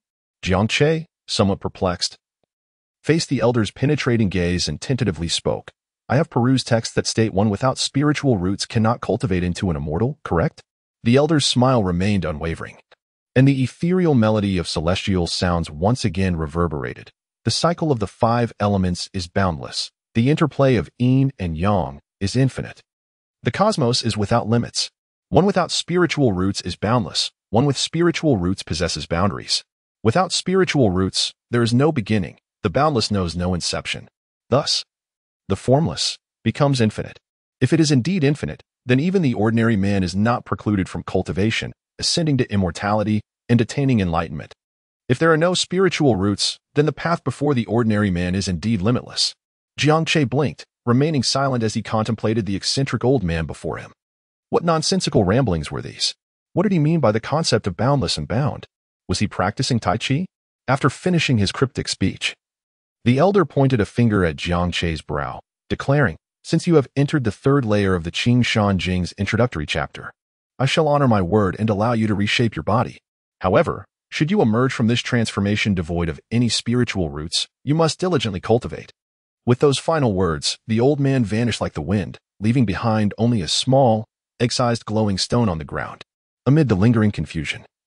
Within the triangular wooden cabin on the Fengbo platform, the body of Dog Sheng disintegrated into ash with a rustling sound, awakening Su Qingtan, who had been too fearful to sleep deeply. As she witnessed Dog Sheng's transformation into dust, terror nearly overwhelmed her. Paralyzed with fear, she lay rigidly still, unable to move or make a sound. After a short while, illuminated by the fire's glow, Jiang Chei's newly reshaped form began to materialize. First, his feet appeared, followed by his legs, and then he paused. On the stone platform of Qingshan, Jiang Chei's consciousness observed the legs that had coalesced before him. Lost in thought for a moment, within 3 seconds, the ideal version of his perfect physique crystallized into existence. A smile graced his lips as he envisioned his ideal self. He must possess defined abdominal muscles and a perfectly sculpted V-shaped torso, akin to Bruce Lee. As for his kidneys, he intended to retain 4, while he contemplated relocating his heart to the right side. Once everything else was settled, Jiang Chei turned his attention to his head, pondering for quite some time before beginning to imagine. Soon, a slightly more handsome version of himself emerged, followed by his hair. To align with this world of cultivation, Jiang Chei opted for long hair. As the ideal form of his physical body materialized before him, Jiang Chei couldn't help but laugh heartily as he drifted closer. Meanwhile, within the triangular wooden cabin, Su Qingtan propped herself up on her elbows, her eyes wide as she beheld Jiang Chei's flawless physique illuminated by the firelight. His muscular contours were smooth, yet not exaggerated, exuding an undeniable masculine beauty from every inch of his being. Unbeknownst to her, one of Su Qingtan's hands had reached out, and as her fingertips grazed Jiang Chei's abdominal muscles, a sudden rush of awareness caused her to flush with embarrassment. Her heart raced wildly, prompting her to quickly turn away and lie on her side. Though she had reclined, her thoughts soared. Was this the true form of the one who had usurped Dog Sheng? How could he be so young and handsome? Had he consumed a rejuvenating elixir? No, it was impossible for such a potion to be effective post-usurpation. Yet, could he possess the cultivation level of the nascent soul stage at such a youthful age? Lost in a whirlwind of speculation, a shocking thought struck Su Qingtan. Could it be that he was not from this world? She has perused a vast array of classic texts, naturally including the history of Gulen Star. Once cultivators reach the Great Ascension stage, they are capable of ascending to the celestial realm, and the world of cultivation beneath the celestial realm is not limited to Gulen Star alone. Throughout history, even now, there exist cultivators from other planets on Gulen Star. These individuals either traverse the starry expanse through extraordinary cultivation prowess or utilize other unique methods to arrive. In Su Qingtan's eyes, the entity occupying the body of the unfortunate Go Sheng likely employed some special means. Otherwise, such a young nascent soul powerhouse would be unprecedented in all of Gulen Star. With this thought in mind, the inconsistencies she previously sensed suddenly made sense. Akin to questioning why a nascent soul adept would appear so feeble after seizing a body, it is known that even the weakest nascent soul, upon taking possession of a body, could extinguish a mortal's life as easily as crushing an ant. Her heart raced even more vigorously, and Su Qingtan found herself consumed by the desire to discreetly glance back once more, just a fleeting glimpse. Sensing he might still be asleep, she slowly turned her head, her gaze sweeping over his upper body and then downward. Her face, smeared with soot and ash, instantly flushed crimson, and she hurriedly turned back, attempting to steady her breath. Amidst the chaotic thoughts swirling in her mind, one notion became increasingly pronounced. So young, and he embodies all the traits she admires. What if, upon seeing her true appearance, he becomes overly familiar with her? Should she resist or yield? Oh dear, how perplexing. Su Qingtan bit her lip and shut her eyes tightly, utterly bewildered by the emergence of such thoughts. Meanwhile, within Jiang Chei's mind, amidst the verdant mountains, the glowing stone left behind by the elder was fading away. As the stone disappeared, all traces of the elder vanished as well. Jiang Chei furrowed his brow, silently contemplating the final page of the Qingshan Jing. The stone's sole purpose was to convey a message, which instructed him to examine the last page of the Qingshan Jing. This concluding page did not expound upon cultivation techniques, but rather contained a message. Young man, I was merely boasting earlier. Do not take my words to heart. I possess spiritual roots. I have a friend surnamed Han who claims one cannot cultivate without them. However, I disagree and wish to test immortal. You are fortunate. I happened upon you. This Qingshan Jing is the culmination of my 3,000 years of contemplation. I initially believed it would be futile, yet you truly managed to embark on your cultivation journey. Although I do not comprehend how you achieved this, I am to ascend soon, You must strive onwards. I have only composed the Qing Shan Jing up to the nascent soul stage, and I cannot envision how to continue beyond that. In truth, you are not at a loss. Each realm you breach occurs just as your lifespan wanes. So by the time you reach the nascent soul stage, you will have gained at least a millennium of additional life. Moreover, there is another matter worth mentioning. The original planet of yours is quite intriguing. I shall not elaborate further, for old Han has invited me to a night of revelry. Farewell. Upon finishing the last page of the Qing Shan Jing, Jiang Chei's hands, which had wielded a gun for many years, trembled slightly. Damn it, he exclaimed in frustration. Chapter 9. The enormous ear of grain atop the stone platform of Qing Shan, Jiang Chei shouted vehemently at the heavens. His ire was directed at that old Taoist self-preservation. Yet, after venting his fury, he reflected that perhaps he ought to express gratitude instead, were it not for that old man bringing him here. He would have long since met his demise. With this thought, Jiang Chei sighed and bowed towards the sky. Thank you. You have indeed granted me a second chance at life. As for how I achieve success, if one were to lose their vital essence, they too would fight desperately to survive. Revisiting the Qing Shan Jing, the subsequent sections had finally been unlocked for him. Previously, he could only peruse the first page. Now, he was unencumbered by any constraints. Upon turning to the second page, he was greeted by a series of cultivation realms: Qi condensation, foundation establishment, golden elixir, nascent soul, transformation of the spirit, void refinement, unity, and ascension. Each realm came with corresponding explanations, and Jiang Chei found himself increasingly astonished by the splendor of this world. The following pages contained annotations from the old Taoist, which, while labeled as such, resembled more of a self-aggrandizing display. For instance, most cultivation methods in the world are ordinary, while a select few claim perfection. Yet, in my eyes, their perfection is worth nothing. The method of Qi condensation is divided into 9 layers and 12 layers. But the old man, having cultivated for hundreds of thousands of years, was inspired to create this 13th layer. Those of the 9 layers are but ordinary beings, while those of the 12 layers may be deemed prodigies. Yet I, having attained the 13th layer, am above all prodigies.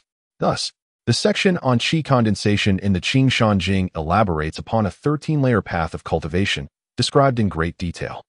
The ordinary cultivation methods dictate that the 3rd layer enables the externalization of spiritual energy, the 6th layer approaches a liquid state, and the 9th layer compresses the liquid spiritual energy to establish the foundation. In contrast, the Qing Shan Jing allows for the externalization of spiritual energy from the very first layer, continually compressing upon the foundation of the 9th layer to reach the ultimate 13th layer, which, according to the old man, establishes a perfect foundation. Following this is the foundation establishment section, detailing alchemy, artifact refinement, formation techniques, and talisman crafting. Yet all of these seem rather distant for Jiang Chei at present. After perusing the text, the information he gleaned was limited to this. As for divine arts and techniques, it remains unclear whether the old man simply neglected them or held no hope for such methods. In any case, they were absent. However, Jiang Chei was unfamiliar with divine arts himself, as he was merely encountering the path of cultivation for the first time. After spending some time exploring Qing Shan and finding nothing of value, Jiang Chei became aware of his consciousness returning. In the triangular wooden cabin, Jiang Chei slowly opened his eyes, and the first sensation that struck him was the cold. The heavy quilt from earlier was pressed beneath him, and in this frigid winter, if he felt no chill without clothes, who would? Upon realizing his state of undress, Jiang Chei's immediate instinct was to turn and glance at his unassuming wife. At that moment, Su Qingtan lay flat, her breathing steady, seemingly still in slumber. Jiang Chei swiftly donned his clothing with utmost care. The once oversized cotton jacket now appeared notably smaller upon him. His stature was reminiscent of his previous life. Once clad in his cotton jacket and pants, he reclined once more, adjusting the divine beast into a more comfortable position. He pondered to himself, devising a way to procure some money. The absence of proper garments beneath his outerwear was quite disconcerting. With these thoughts swirling in his mind, Jiang Chei turned his attention inward to his dantian. The spiritual energy that had previously manifested as a 3rd-tier flow had now coalesced into a swirling vortex. Even without conscious effort, this vortex was gradually rotating, drawing in the sparse spiritual energy that surrounded him. According to the descriptions from his training in Qi cultivation, he had now reached the 1st tier. Although it was merely the 1st tier, the sensation of this newfound energy felt more abundant, at least tenfold. compared to the earlier third tier he had achieved. The following morning, Jiang Che stepped outside his triangular wooden hut to inspect the 32 wheat seedlings he had previously sown. It had been 10 days since the seeds were planted, and astonishingly, these seedlings had grown to a height of 1 meter and 30 centimeters. Moreover, the wheat ears atop the stalks measured a remarkable 20 centimeters in length, thicker than the thumb of an adult man. Gazing at the wheat ears, Jiang Che felt an immense satisfaction. Within 3 days, they would likely reach full maturity, at which point he could savor their flavor, and the remainder could be sown. After surveying the wheat ears, Jiang Che turned his attention to the small plot of wheat he had cultivated a week prior, though it measured only 3 square meters. This modest area had sprouted over 100 seedlings. In just 7 days, these seedlings had flourished with vibrant green hues, most reaching around 80 centimeters in height. Crouching down and placing one hand upon the earth, Jiang Che silently intoned, "Fertile soil." The vortex within him began to whirl rapidly, and spiritual energy transformed into a peculiar force, cascading forth. Having enriched the soil, Jiang Che stood and silently recited, "Sweet rain." As the clouds gathered and the gentle rain descended, the wheat seedlings flourished in verdant splendor. Having refrained from venturing into the wild for 7 days, the supply of venison at home had dwindled significantly. According to Su Qingtan's calculations, 10 pounds of rice, accompanied by a wild chicken weighing 4 to 5 pounds and a roe deer of 60 to 70 pounds, should suffice for at least a month and a half. However, the reality was that Jiang Che possessed a hearty appetite, and he not only consumed copiously, but also encouraged her to indulge. In a scenario where there were only expenditures and no income, the rice had long been depleted, and the venison could scarcely provide for 2 more meals. If they exercised restraint, it might last another 4 or 5 days at most. Emerging from the triangular wooden cabin, Su Qing remained silent as she made her way towards the concealed area on the right side of the stormwave platform. There, Jiang Che had excavated a pit and placed a wooden barrel within it, serving as a makeshift privy.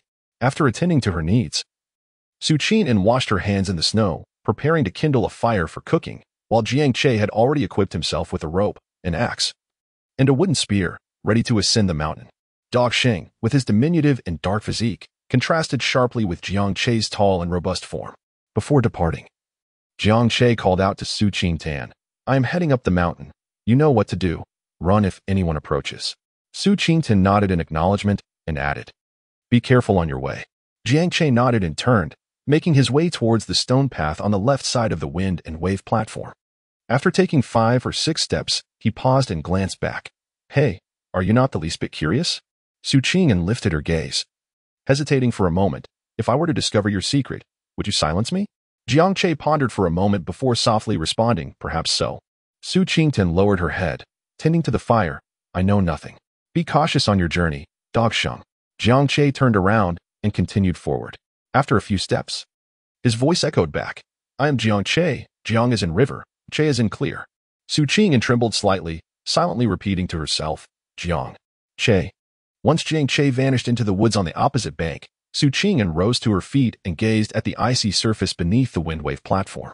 He had revealed his name, if she did not seize this opportunity to flee. After consuming a small portion of snow-melted venison, Su Qing descended the windwave platform and made her way toward the distant woods. Chapter 10. Confronting the wild boar. I need salt. Jiang Che briskly traversed the frozen earth of the forest. Subsisting solely on food and meat without salt was untenable. Additionally, he required a saw, rope, a hoe, and various vegetable seeds. Contemplating the array of supplies he needed, Jiang Che resolved to accumulate some game to sell in town for a bit of currency. Halfway through his journey, Jiang Che abruptly halted and scooped up some earth. Mixing the soil with snow melt, he smeared it across his face.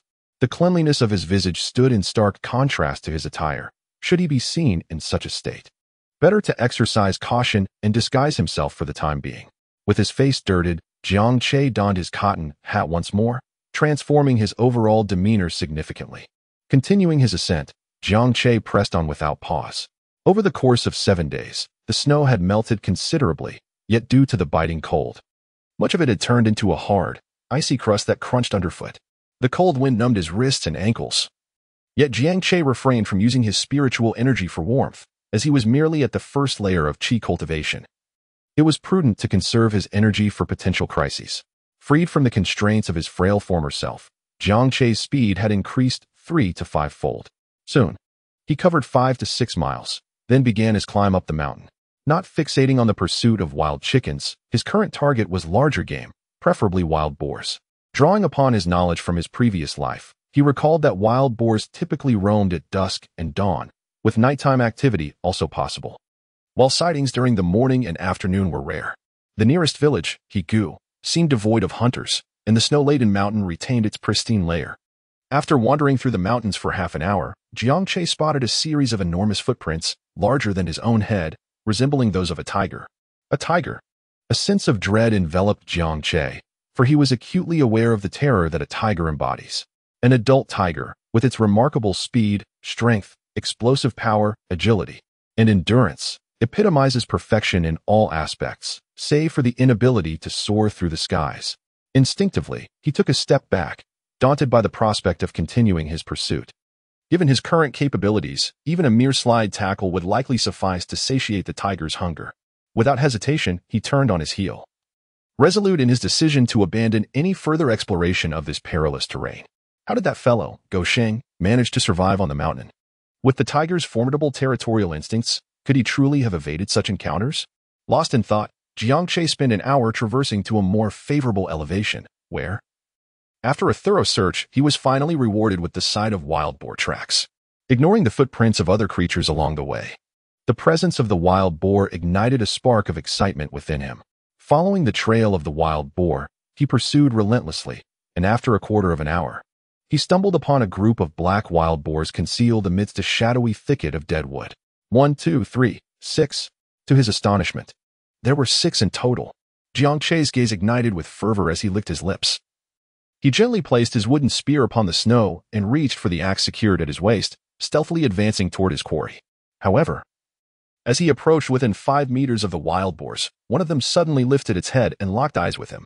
In an instant, a frantic shriek erupted, prompting 2 large boars and 3 smaller ones to bolt in terror.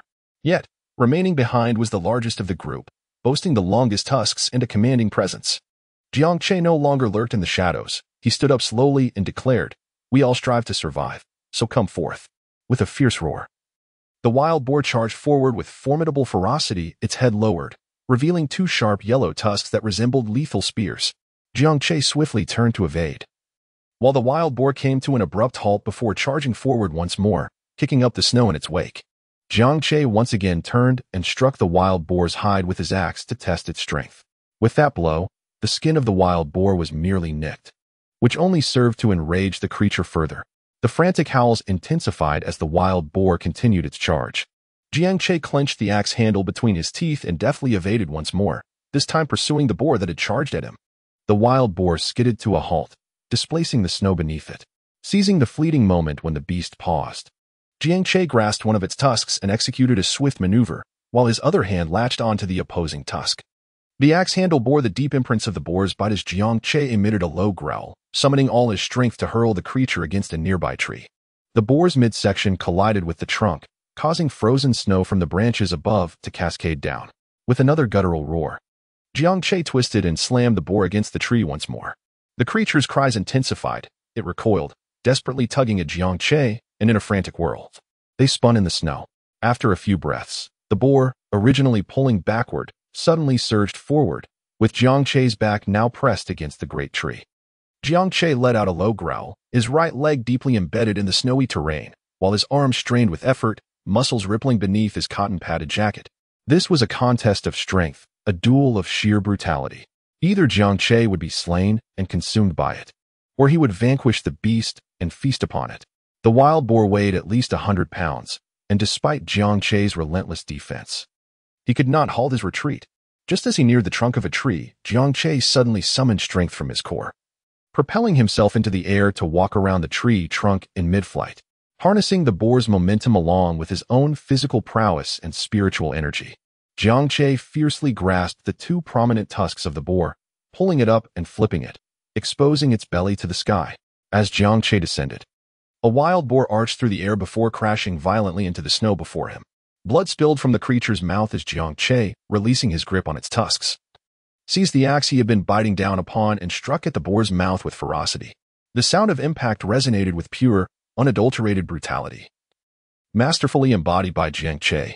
When he finally leaned against a tree, panting heavily, the over 100-pound boar lay lifeless, its belly exposed to the sky. After some time, once he had regained his breath, Jiang Che approached the slain beast.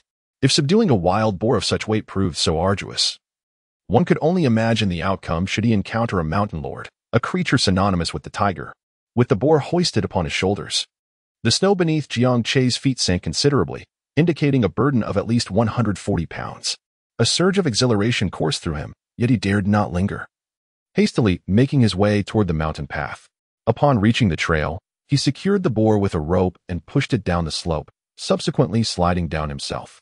After a series of exertions, Jiang Che finally descended the mountain half an hour later. Noticing the time nearing noon, a flicker of determination crossed his eyes as he resolved to venture into town. The boar was fresh. Should it remain overnight, its market value might diminish. Furthermore, the remaining venison could sustain his wife for a couple of days if rationed judiciously. Wasting no time, Jiang Che consumed some snow, hoisted the boar once more, and proceeded towards the forest path. Following the trail through the woods from morning till dusk, Jiang Che finally beheld the outline of Qinglin town. Ignoring the aches in his body, he pressed on with grim determination. By the time he entered the town, darkness had enveloped the sky, yet the moon illuminated the surroundings, and patches of snow remained, casting a dim light over the area, only slightly darker than the day. With his tall stature and the massive black boar draped over his shoulders, blood-staining his cotton coat, Jiang Che's appearance prompted those dining out to steer clear of him. Standing in the street, he pondered briefly before approaching a young man accompanied by a female companion. "Young man, could you direct me to the back door of Qian Laocai's house?" The young man glanced at Jiang Che, then at the boar hanging from his shoulders, visibly intimidated. "You seek the benevolent Mr. Qian? He is over there. If you proceed this way following the directions given." Jiang Che navigated a winding path until he finally arrived at the back door of Qian Laocai's residence. At this hour, most sensible individuals would have finished their meals and perhaps be contemplating starting a family. However, Jiang Che had no option to turn back. The place he called home was over 100 miles away from Qinglin town. Could he truly carry the boar back? Retracing his steps was out of the question, and leaving the boar overnight would mean sacrificing its value. He knocked firmly on the back door of Qian Laocai's home. Soon, a maid's voice rang from within. "Who is it?" "I have pork to sell." Please come back tomorrow. It is already quite late." "The freshly hunted wild boar. Come take a look if you wish." A snicker echoed from within. "A freshly hunted wild boar? Who are you trying to fool? Return tomorrow, for tonight we shall not accept it." Jiang Che, feeling a sense of urgency, quickly implored, "Sister, I kindly ask for your understanding. Please open the door and take a look." "Humph. Who are you calling sister? You lecherous rogue. Xiaolon, to whom are you speaking? Who is outside?" A deep male voice approached from afar. Jiang Che fell silent, attentively listening. Xiaolon had encountered Chen the caretaker, who mentioned an individual outside claiming to have slain a wild boar, intending to sell it. "In my opinion, he might very well be the acquaintance of one of our maidservants, arriving for a clandestine meeting tonight." Chen the caretaker nodded slightly, acknowledging that may indeed be the case. "I've noticed that Xiao Fong has seemed somewhat distracted these past few days. Should we summon her?" In his heart, Jiang Che sighed, lamenting that he was even inferior to a mere maid or guard. While he endured hunger and cold at Fengbo Terrace, those maids and guards were preoccupied with matters of love. Upon overhearing their plans to call for Xiao Fong, Jiang Che hastily interjected, "Chen, the guard. I truly come to sell wild boar, which I just slaughtered this morning." A moment of silence ensued, before Chen's deep voice resonated. "From where do you hail?" "From Higu village." "That is a lie," Chen replied sternly. "I have been to Higu village. It is at least 100 miles to the town. You claim to have killed it this morning, yet how could you traverse over 100 miles of snowy road in just half a day?" "Chen, I assure you, I do not deceive you. It was indeed killed this morning. If you do not believe me, you may inspect the bloodstains." Xiaolon, open the door. I am indeed curious to see what kind of person this is. Chapter 11. An uncommon landlord. With the sound of the lock clicking open, the back door slowly creaked ajar.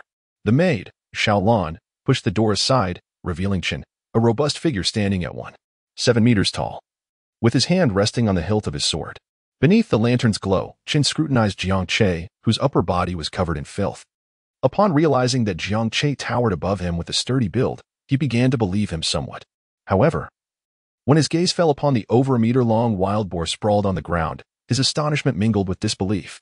To reach this place from Higu village, Traversing over 100 miles of snow-laden road was no small feat in such treacherous weather.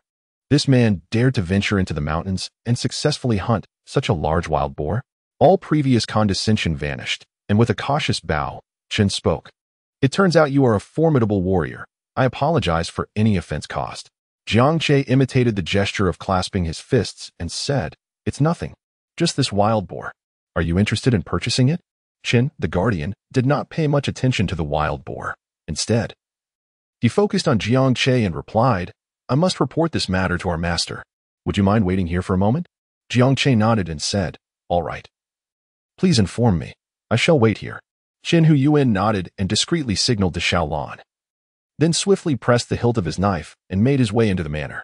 Qian Laokai, the wealthiest magnate of Qinglin town, resided in a nearly 1,000-square-foot estate, replete with numerous guards and an abundance of servants. At this moment, Qian Laokai sat in his study, imparting lessons from a book to his 12 or 13-year-old son. Qian Xiaohu, do you know what is most crucial in these chaotic times? Without a moment's hesitation, Qian Xiaohu exclaimed, Gold. Gold is the most important. Qian Laokai chuckled heartily, ruffling his son's hair.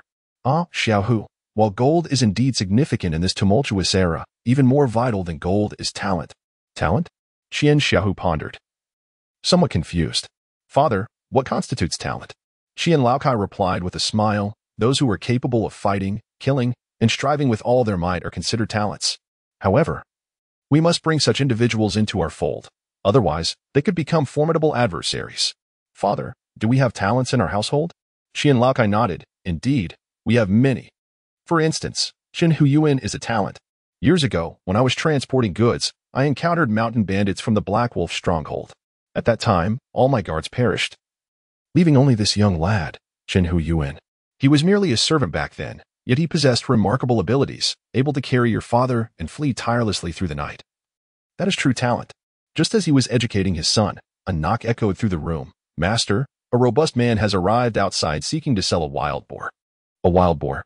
Qian Laokai furrowed his brow slightly and lifted his gaze. It is cold outside. Let him come in to speak. Yes, master. The door creaked open, and after Chen Huyuan entered, he gently closed the door behind him. Please elaborate. Certainly. Chen Huyuan clasped his hands and bowed his head.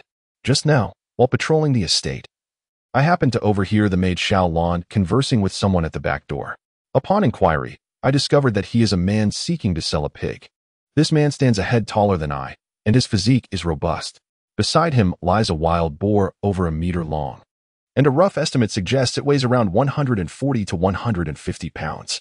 Moreover, he hails from the Higu village and claims to have slaughtered the wild boar just this morning. What? Qian Laokai suddenly stood up, the latter part of the statement genuinely startling him. Old Chen, did he arrive by cart? Master, he carries only an axe at his waist and a bundle of rope. He possesses nothing else. From the mud on his shoes, I surmise, he must have carried the wild boar here. With a resounding thud, Qian Laokai slammed his hand on the table and strode towards the door. Quickly, invite the robust man to the hall to sit. Prepare fine wine, dishes, and silver. Xiaohu, go play with your mother. Zhang Huyuan, relay the message to illuminate every lantern in the manor. After a brief directive, Mr. Qian personally accompanied Chun, the guard, to the back door. As they approached a corner near the entrance, a warm smile spread across Mr. Qian's face, prompting him to jog with enthusiasm. Though still several meters away, his cheerful voice echoed, Ah, my friend, I apologize for keeping you waiting. Please, do come in. At the back door, Jiang Che regarded the two approaching figures with a hint of confusion. Despite his uncertainty, he courteously emulated Chen's gesture, clasping his hands in respect as he slightly bowed. Greetings, kind-hearted Mr. Qian. Oh, too much formality. Please, come inside, Mr. Qian urged, about that wild boar. Old Chen, can you manage to move it? Rolling up his sleeves, Chen confidently thumped his chest. Rest assured, my lord. A weight of 140 to 50 pounds is not overly burdensome for an adult man, especially for someone of my robust stature. As Chen drew nearer and inspected the wild boar, he was taken aback by the severity of its fatal wounds, all concentrated around its snout, suggesting it had been killed in a direct confrontation. Recognizing the gravity of the situation, Chen felt compelled to inform his master, and with a smile, he turned to Jiang Che. My friend, your skill is impressive.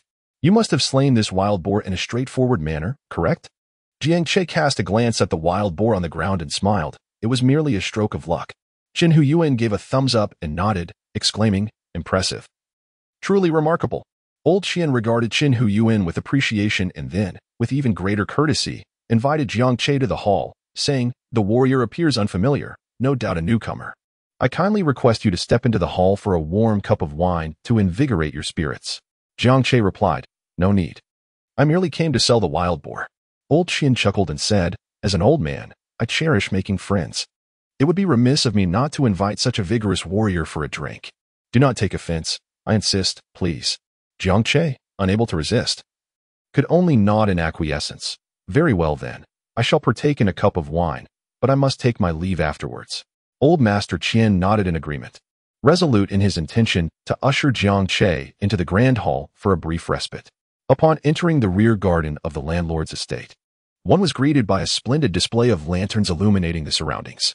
The stone-paved path was devoid of any mud or lingering snow, and wherever one cast their gaze, the brilliance of the lanterns shone resplendently.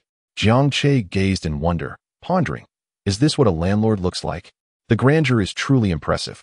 How much must it cost to illuminate this many lanterns in a single night?" Awestruck by the landlord's opulence, the two entered the brilliantly lit hall, accompanied by a throng of guards. The exquisite carvings and resplendent gold decor aptly described this hall, and even the floor beneath their feet gleamed like polished stone. Jiang Che glanced at his tattered cotton shoes, caked in mud. Old Money, noticing this, immediately gestured for Jiang Che to enter. "Brave warrior, please feel at ease. This old man has no rigid customs. Do take a seat." Jiang Che nodded slightly, his mud-stained, ragged cotton shoes treading upon the polished stone floor that gleamed like a mirror. Just as he settled down, a young maiden, pleasing in appearance, approached with a tray, upon which lay a white cloth and a basin of warm water.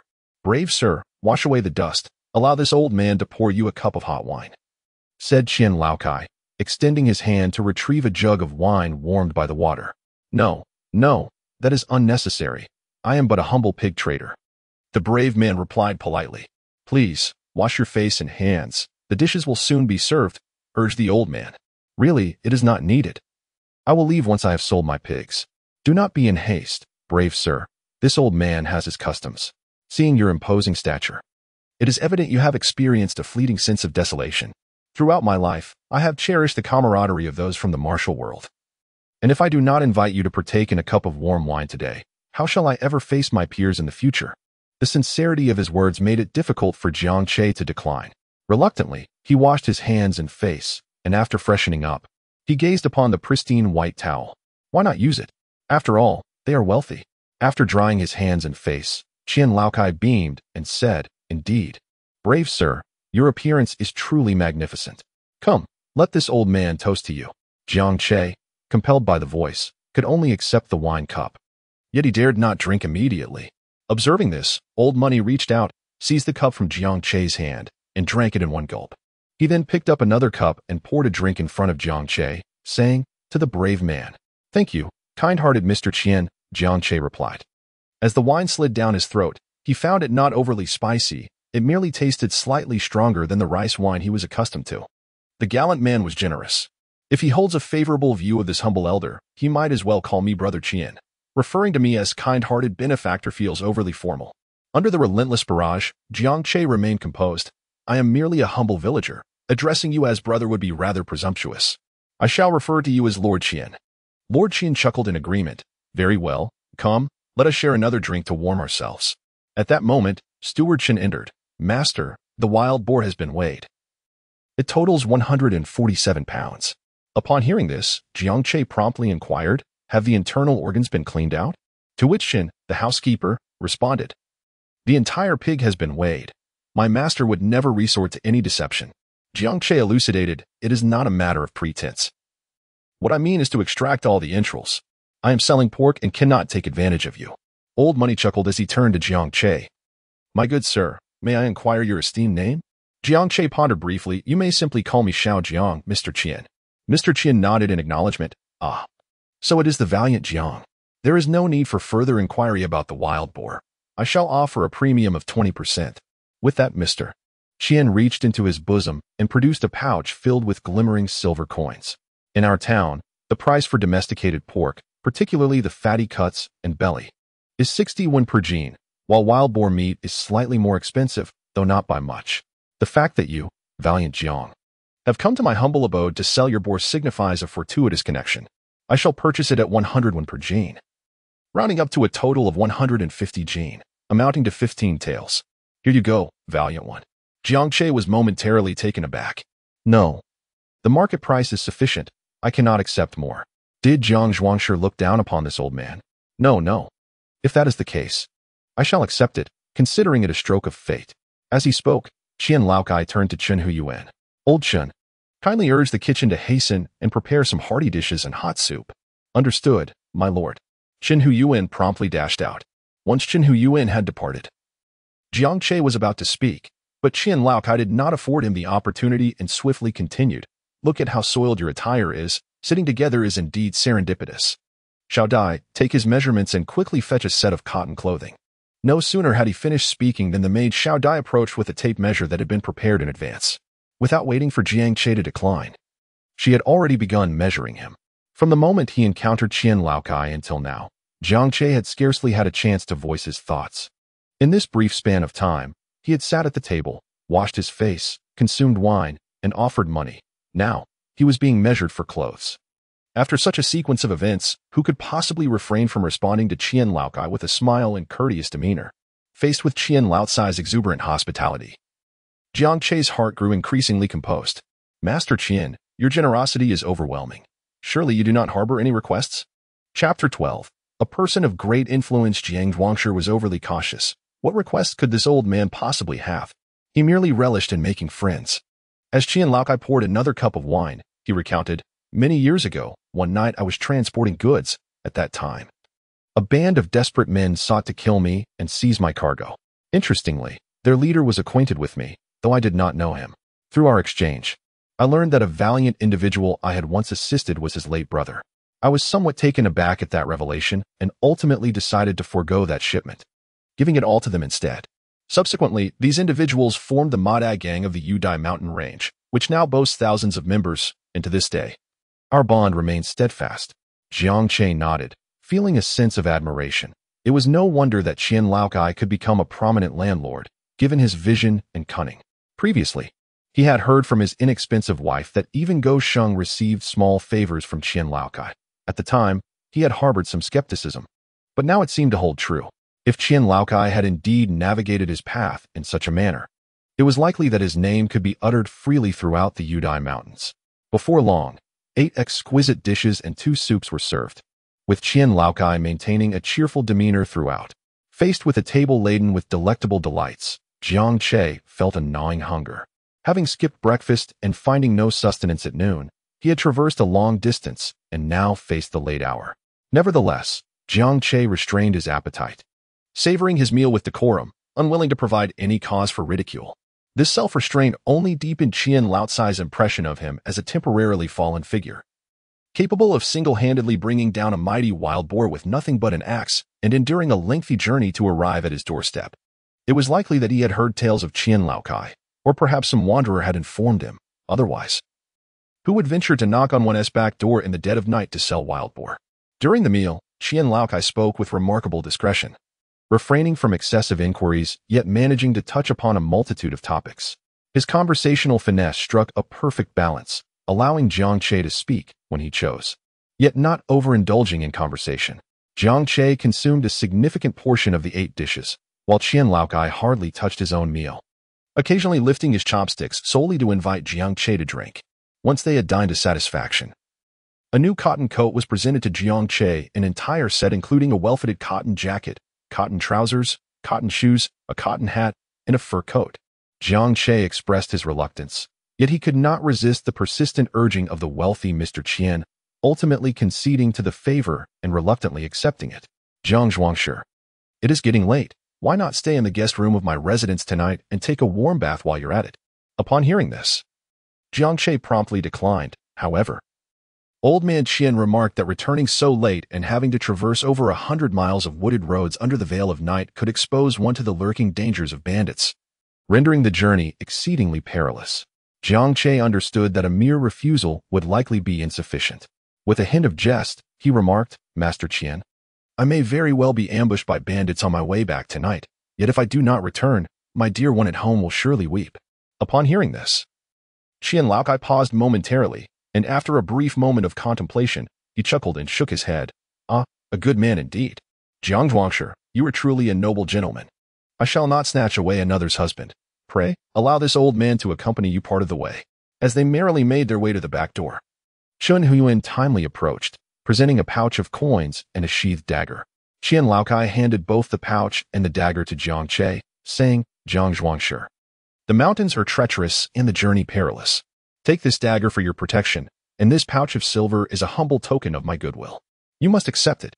Jiang Che gazed at the expression on Qian Laocai's face, contemplating for a moment before solemnly clasping his fists and slightly bowing. "I am Jiang Che. Your kindness shall not go unspoken. I will repay it in the future." Qian Laokai nodded. Take care. Take care." Jiang Che accepted the money pouch, the dagger, and the garments in the bundle, striding away swiftly, soon vanishing into the night. At this moment, Qian Laokai turned around with a hearty smile, instructing someone to close the door, while Qin Huyen also spoke with a smile, "Congratulations, master, on befriending another hero." Qian Laokai chuckled heartily as he walked back. Whether he is truly a hero remains to be seen, yet the aura of valor emanating from him is indeed remarkable. I suspect he will achieve great things in the future. As he spoke, Qian Laokai suddenly furrowed his brow. "Old Qin, do you think I might have given too little? Would it have been more effective to gift him a horse?" Qin Huyen smiled but remained silent, and Qian Laokai continued to ponder aloud. "Indeed, I should have gifted a horse. This person is surely capable of great deeds. Alas, I overlooked this detail. Perhaps the time was too short. Had he stayed the night, I would have been able to contemplate a more fitting gift. However, when did Higu village produce such a figure? Old Shun, tomorrow you shall ride out with some gifts to pay a visit to the Black Wolf Gang's chief Zhou. When he comes to collect the annual tribute from Higu village, keep an eye out for Jiang Che. If you truly encounter this brave man, ensure that he does not have to pay the tribute." "Certainly, master. I shall go tomorrow. Is there anything else you wish to command? Should we send someone to inquire further?" "No need," Qian Laokai replied coolly. "If he discovers our messenger, all my efforts tonight would be in vain." "I understand.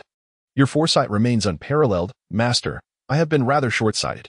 As for Jiang Che, after leaving through the back door of Qian Laocai's residence, he did not exit Qinglin town.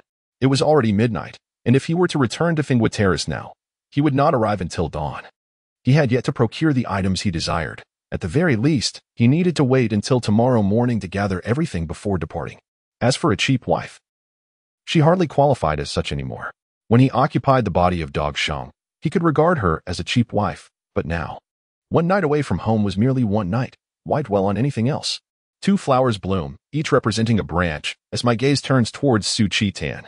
Early in the morning, after Jiang Che's departure, Su Chi-tan too left the Fengbo Terrace. Yet she chose not to flee but instead to forage for wild vegetables to take back. In her perspective, hunting was a matter of sheer luck. If Jiang Che failed to procure any game, at least she would have her gathered vegetables to sustain her for a few days. As the evening approached, Su Chi-tan furrowed her brows, for Jiang Che had been gone for an unusually long time, long enough for a sense of inexplicable worry to creep in. However, she did not perceive this as concern for Jiang Che's safety. Rather, she was anxious about her own predicament. If Jiang Che were to perish on the mountain, how would she endure the winter ahead? As the night deepened, Su Chi-tan, seated in the triangular wooden cabin, tended to the fire pit while occasionally listening to the sounds outside. Previously, when sharing a roof with Jiang Che, the midnight hours did not seem particularly daunting, but tonight, with his absence, the desolate night, intermingled with the terrifying howls of the wind against the rocks, indeed sent shivers down her spine. As the night wore on, she suddenly awoke, not quite certain when sleep had claimed her. Gripping a kitchen knife in her hand, Su Chi-tan remained vigilant, hoping for the sound of Jiang Che's voice to break the stillness. Alas, the only response was the chilling wind that howled around her. Gradually lowering the knife, she lay upon the withered grass spread across the tattered burlap, finding it impossible to sleep. The protracted night was truly daunting. Meanwhile, Jiang Che did not find refuge in an inn, as the few establishments in Qinglin town were fully occupied in the dead of night. To secure a place, he would have to settle in a shed, but the cost of an inn still loomed. What could Jiang Che offer? With that thought, he promptly turned away, seeking a sheltered alley with less wind, intending to endure the night there. Yet this alley was not devoid of beggars. Jiangche surveyed the beggars, who in turn scrutinized him. They lacked the cotton garments that adorned Jiangche, possessing only tattered hemp clothes interspersed with straw. In the depths of the alley, it seemed that someone had succumbed to the cold, yet the expressions of those present remained stoic. After observing for a while, Jiangche rose to depart. The alley was suffocating, and should he fall into slumber, there was no guarantee that these beggars would not pilfer his belongings, compelling him to act out in self-defense. There exists no benevolence without reason, nor any malice devoid of cause. Old money was excessively kind, to the point where Jiangche dared not linger for long. Likewise, he was reluctant to gamble on the inherent goodness of humanity among the beggars in the alley. Chapter 13. A bountiful return. Seeking a secluded alley devoid of company, yet kissed by the wind, Jiangche settled upon a bundle containing his new cotton coat, assuming a cross-legged position to meditate. With the night waning and dawn approaching, slumber was fraught with the risk of catching a chill. Rather than wager on his body's resilience, he chose to cultivate his spiritual energy through meditation. Silently invoking the techniques of his qi cultivation, the cyclone within his dantian began to whirl rapidly, drawing in the surrounding celestial spiritual energy. One cycle of the heavens, two cycles of the heavens. As midnight quietly slipped away, Jiangche had merely completed 12 cycles, and although the cyclone within his dantian had expanded slightly, the change was imperceptible, almost beyond sensation. Jiangche opened his eyes and exhaled a heavy breath, reflecting inwardly that the teachings of the Qing Shan classic were indeed accurate. It was clear that cultivating with one's own body as the spiritual root would lead to painfully slow progress. Thus, reliance on nourishment was imperative. Nourishment. It is the very essence of the Qing Shan classic. The unreliable old man who devised this technique evidently had no intention of allowing individuals to cultivate in a conventional manner. As he himself put it, without a spiritual root, what can you cultivate? Therefore, to swiftly amass spiritual energy and attain the cultivation speed of an ordinary practitioner, Jiangche had no choice but to compensate through consumption. The fertile soil and nourishing rain were the two most vital abilities. After rubbing his face, he stood up, stretched his limbs, and, clutching his bundle and the knife wrapped in cloth, exited the alley. As he inquired and wandered about, Jiangche quickly located the town's marketplace. The morning's large meat buns wafted an enticing aroma. Although substantial, they were not larger than Jiangche's palm. Yet, these buns were priced at 2 coins each, which felt somewhat extravagant. However, the previous night, the wealthy Qian had bestowed upon him 15 taels of silver for his wild boar, and notably, before parting, Qian had gifted him a purse containing as much as 50 taels. Such a hefty investment from a stranger truly showcased Qian's status as a significant landowner. Without much hesitation, Jiangche spent 6 coins to purchase 3 large meat buns, and then spent 1 more coin on a bowl of hot soup. Spotting tea eggs for sale at 2 coins, he hesitated momentarily before deciding to buy 1 for a taste. Gazing at the large meat buns on his plate, Jiangche took a bite, and the scalding juices burst forth. Breathing in the cool air, he chewed a few times before swallowing. It was delicious. He finished 1 bun in just a few bites, and then noticed the availability of complementary pickled vegetables. He helped himself to some pickles alongside his buns, quickly devouring the remaining 2 buns. Peeling open the tea egg revealed a rich, brown hue. Taking a bite, he found it to be flavorful and truly delightful. After finishing the egg and downing the lukewarm soup in one go, Jiangche departed with a sense of satisfaction. Meanwhile, on the wind and wave platform, Su Qingtan was slicing a bit of meat to cook with wild vegetables, occasionally glancing toward the distant woods, hoping that one day she would catch sight of Jiangche's figure. Whether she could catch any prey was of little consequence. What mattered most was his return. If he didn't come back, relying solely on herself, it would be difficult to survive the harsh winter ahead. In the marketplace, Jiangche stood beside a pork stall, observing several matronly figures haggling with the vendor. Once the elder women departed, the vendor turned to Jiangche, saying, "Good sir, what type of meat are you seeking?" With the new year approaching, a piece of pork belly would surely delight the children. Fatty and pork belly were priced at 60 coins, lean meat at 40 coins, while ribs were a mere 20 coins. And trotters were priced around 17 or 18 coins per pound. Qian had mentioned his was wild boar, priced at a 20% premium. Thus, the calculations were indeed quite accurate, though meat prices fluctuated daily. Truly, Qian was a forthright individual. "I'll take a hind leg of pork, please." "1 leg? 1 leg." With a swift motion of his knife, the vendor exhibited remarkable speed. "Sir, 18 jin, I shall charge you 17 when per jin. totaling 306 won. Shall I chop it for you? Chop it, and let's disregard a zero. How about 301? Very well, consider me a friend to you, sir. Jiang Che paid the money and immediately followed a series of resounding chops of bones. The butcher wrapped the cut pork hind leg in oiled paper. Layered twice. Here you go, sir. Enjoy it and come again. It's quite affordable. All right, Jiang Che replied, taking the oiled paper package and weighing it in his hands as he moved on to other stalls. Andy, how much for these seats? 2-1 for a bag. A total of 2-1. No haggling. I'll take this, and this. Upon paying 28-1, Jiang Che received 14 varieties of seeds, though some were not seeds at all, such as garlic bulbs. Seeing he had acquired more, he spent another 21 on 2 wooden buckets to hold his purchases. Subsequently, Jiang Che also purchased a hoe, 2 saws, a 20-meter rope, and various knives, including a cleaver. Among these, the hoe, saws, and knives were relatively valuable, while the rope was quite inexpensive. However, with silver in hand, he was determined to procure a decent assortment.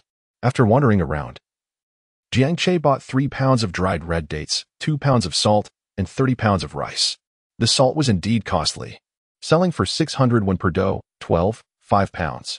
Thus, it seemed that the meat buns, with their meat and salt, were truly a bargain. Later, Jiang Che spotted sugar, but upon glancing at the price, he turned away. 21 for an ounce of sugar? What a joke. It would be better to rob someone.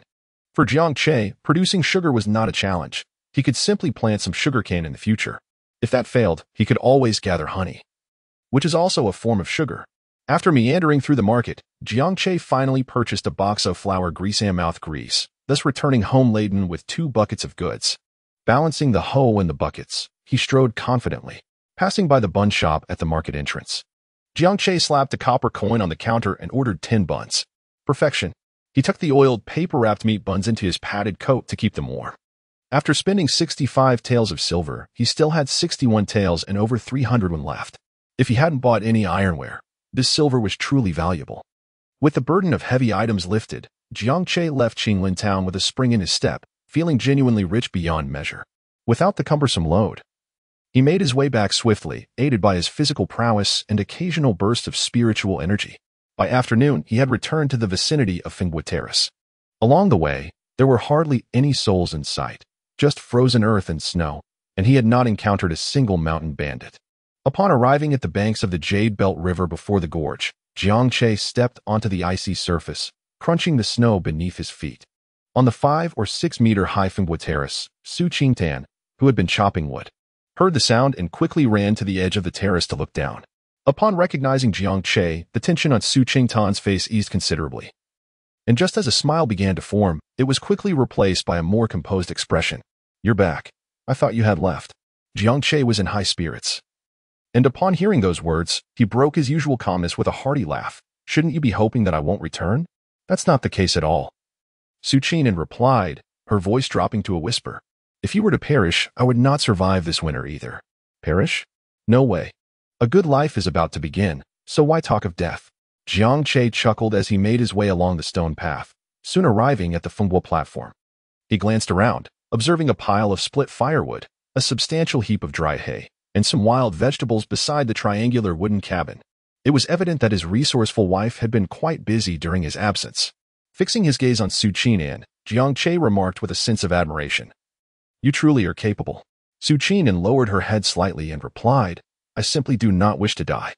Jiang Che smiled as he glanced at the dried venison hanging on the wooden rack, noting that it had shrunk slightly since his departure. You must not have eaten at noon. Let us indulge in a better meal today, he remarked. He then retrieved a still-warm parcel wrapped in oiled paper from his bag, placing it upon the stone that served as their makeshift table. Let us open it and take a taste. Su Qingtan felt a surge of anticipation as she approached with measured steps. Crouching down, she unwrapped the oiled paper, and upon discovering the large, fluffy meat buns within, her eyes widened in astonishment. Did you go to town? Jiang Che busily sorted through the contents of the bucket. I managed to hunt a wild boar yesterday and sold it in town for some money. Su Qingtan did not inquire about the amount. She was simply astonished that Jiang Che had successfully hunted a wild boar, instead of immediately reaching for the still-warm meat bundle. Su Qingtan rose and approached a nearby mound of snow, rubbing her hands together before returning. Carefully, she picked up a large meat bundle, inhaling its enticing aroma. swallowing hard before making her way to Jiang Che's side. You haven't eaten yet, have you? Here, take this. Jiang Che was taken aback, and then, with a hint of surprise, glanced at Su Qing and without uttering a word. He wiped his hands and took a bite of the large meat bun, exclaiming, "This is quite fragrant. I had the same for breakfast. You should give it a try." Su Qing swallowed hard once more before turning to retrieve the sizable bun wrapped in oil paper. Her mouth was not particularly large, and the cold winter had caused it to crack slightly, compelling her to take small bites of the substantial meat bun. The still warm bun bore only a small bite mark, and the delicious juices threatened to spill forth. As Su Qingtian chewed on the bun's skin, the enticing aroma made her swallow again. Throughout her years of fleeing, she had rarely possessed any money, often relegated to merely watching others indulge in such delectable treats. As for the days before her escape, when she resided in the sect, those were filled with exquisite delicacies. However, all that had vanished with the arrival of the Zhantian sect. While she continued to nibble on the meat bun, her thoughts drifted, and her eyes glistened with unshed tears. Her parents, the elders of her sect, and the numerous childhood companions, all were victims of the Zhantian sect. Nevertheless, she had long abandoned the notion of revenge. With her spirit-crippled body that rendered her unable to cultivate, and the struggle for survival being challenging enough, thoughts of vengeance were merely fleeting reflections in her dreams. Jiang Che consumed his meal with remarkable speed, having finished a substantial meat bun. He seemed to recall something and retrieved 2 boxes from his pocket, one containing facial cream and the other lip balm. Presently, he had no need for such items, as they were intended for Du Wan.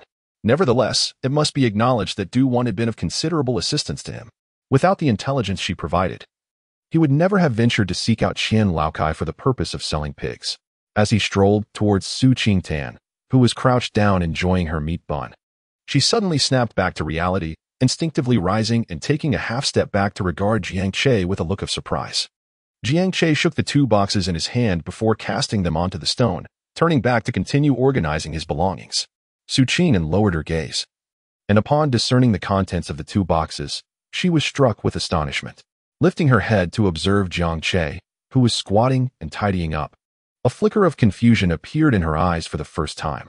That night, Jiang Che's physical presence had merely stirred her heart with a rapid pulse and fanciful thoughts.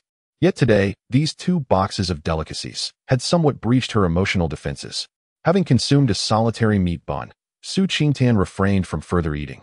After so many years of hunger, her appetite had diminished significantly, and even a single substantial meat bun left her feeling somewhat full. She carefully wrapped the remaining meat bun in its oiled paper. At that moment, Jiang Che approached again, placing another oiled paper package onto the stone. "This is pork hind leg. We shall simmer a bone broth for dinner. Additionally, I bought some salt. You must add it to the soup later. It is not advisable to go an entire day without salt." Understood. Su Qingtian nodded, obediently beginning to organize her items. Jiang Che said little more, turning to inspect his wheat field and the 32 seedlings he had previously tended. After nearly 2 days and a night apart, the 32 seedlings were on the verge of full maturity. It seemed that the 13th day, which would arrive tomorrow, would mark their complete ripeness. The 3-meter wheat field was also flourishing, with everything progressing favorably. Without further delay, Jiang Che seized a shovel and began to clear the frozen snow on the right side of the wind and wave platform, determined to cultivate a patch of land before darkness fell. The abundance of rubble on the platform made the task exceedingly arduous. He needed to remove the stones and find a way to bring in soil to cover the barren areas. However, with soil and seeds, hope was kindled. With his fertile ground and nurturing rain, he could harvest the freshest vegetables, imbued with spiritual energy, within a month at most. While toiling in the wilderness, Jiang Che suddenly called out, "Hey, Dujian, be sure to boil some hot water later to wash your face and hands. Applying that facial and lip balm will surely alleviate the harsh cold." "All right," Su Qing nodded. "I'll tidy up the things you bought and then boil the water." By evening, Jiang Che had managed to cultivate only about 4 meters of land, as the stones were simply too numerous to ignore. Sipping on a broth made from bones and meat, he leaned against a stone and chuckled. "So, how does it taste? Is it not better than before?" Su Qing nodded in agreement. "That is undoubtedly true. Can one compare the taste of salted and unsalted broth?" Just as she spoke, Su Qingtian promptly closed her mouth. Jiang Che spoke nonchalantly. "There's no need for you to suppress your sharp tongue. Were you not quite scathing in your remarks towards me during those first 3 days?" Upon hearing this, Su Qingtian felt a twinge of shame. That dog, Shang, is rather foolish. He wouldn't listen unless I spoke to him in such a manner. Jiang Che nodded slightly before suddenly shifting the topic. Although you have uncovered my secret, I currently have no intentions of harming you. Furthermore, our relationship is fundamentally non-existent. It is merely the residents of Yigu village who perceive you as the wife of Goxing.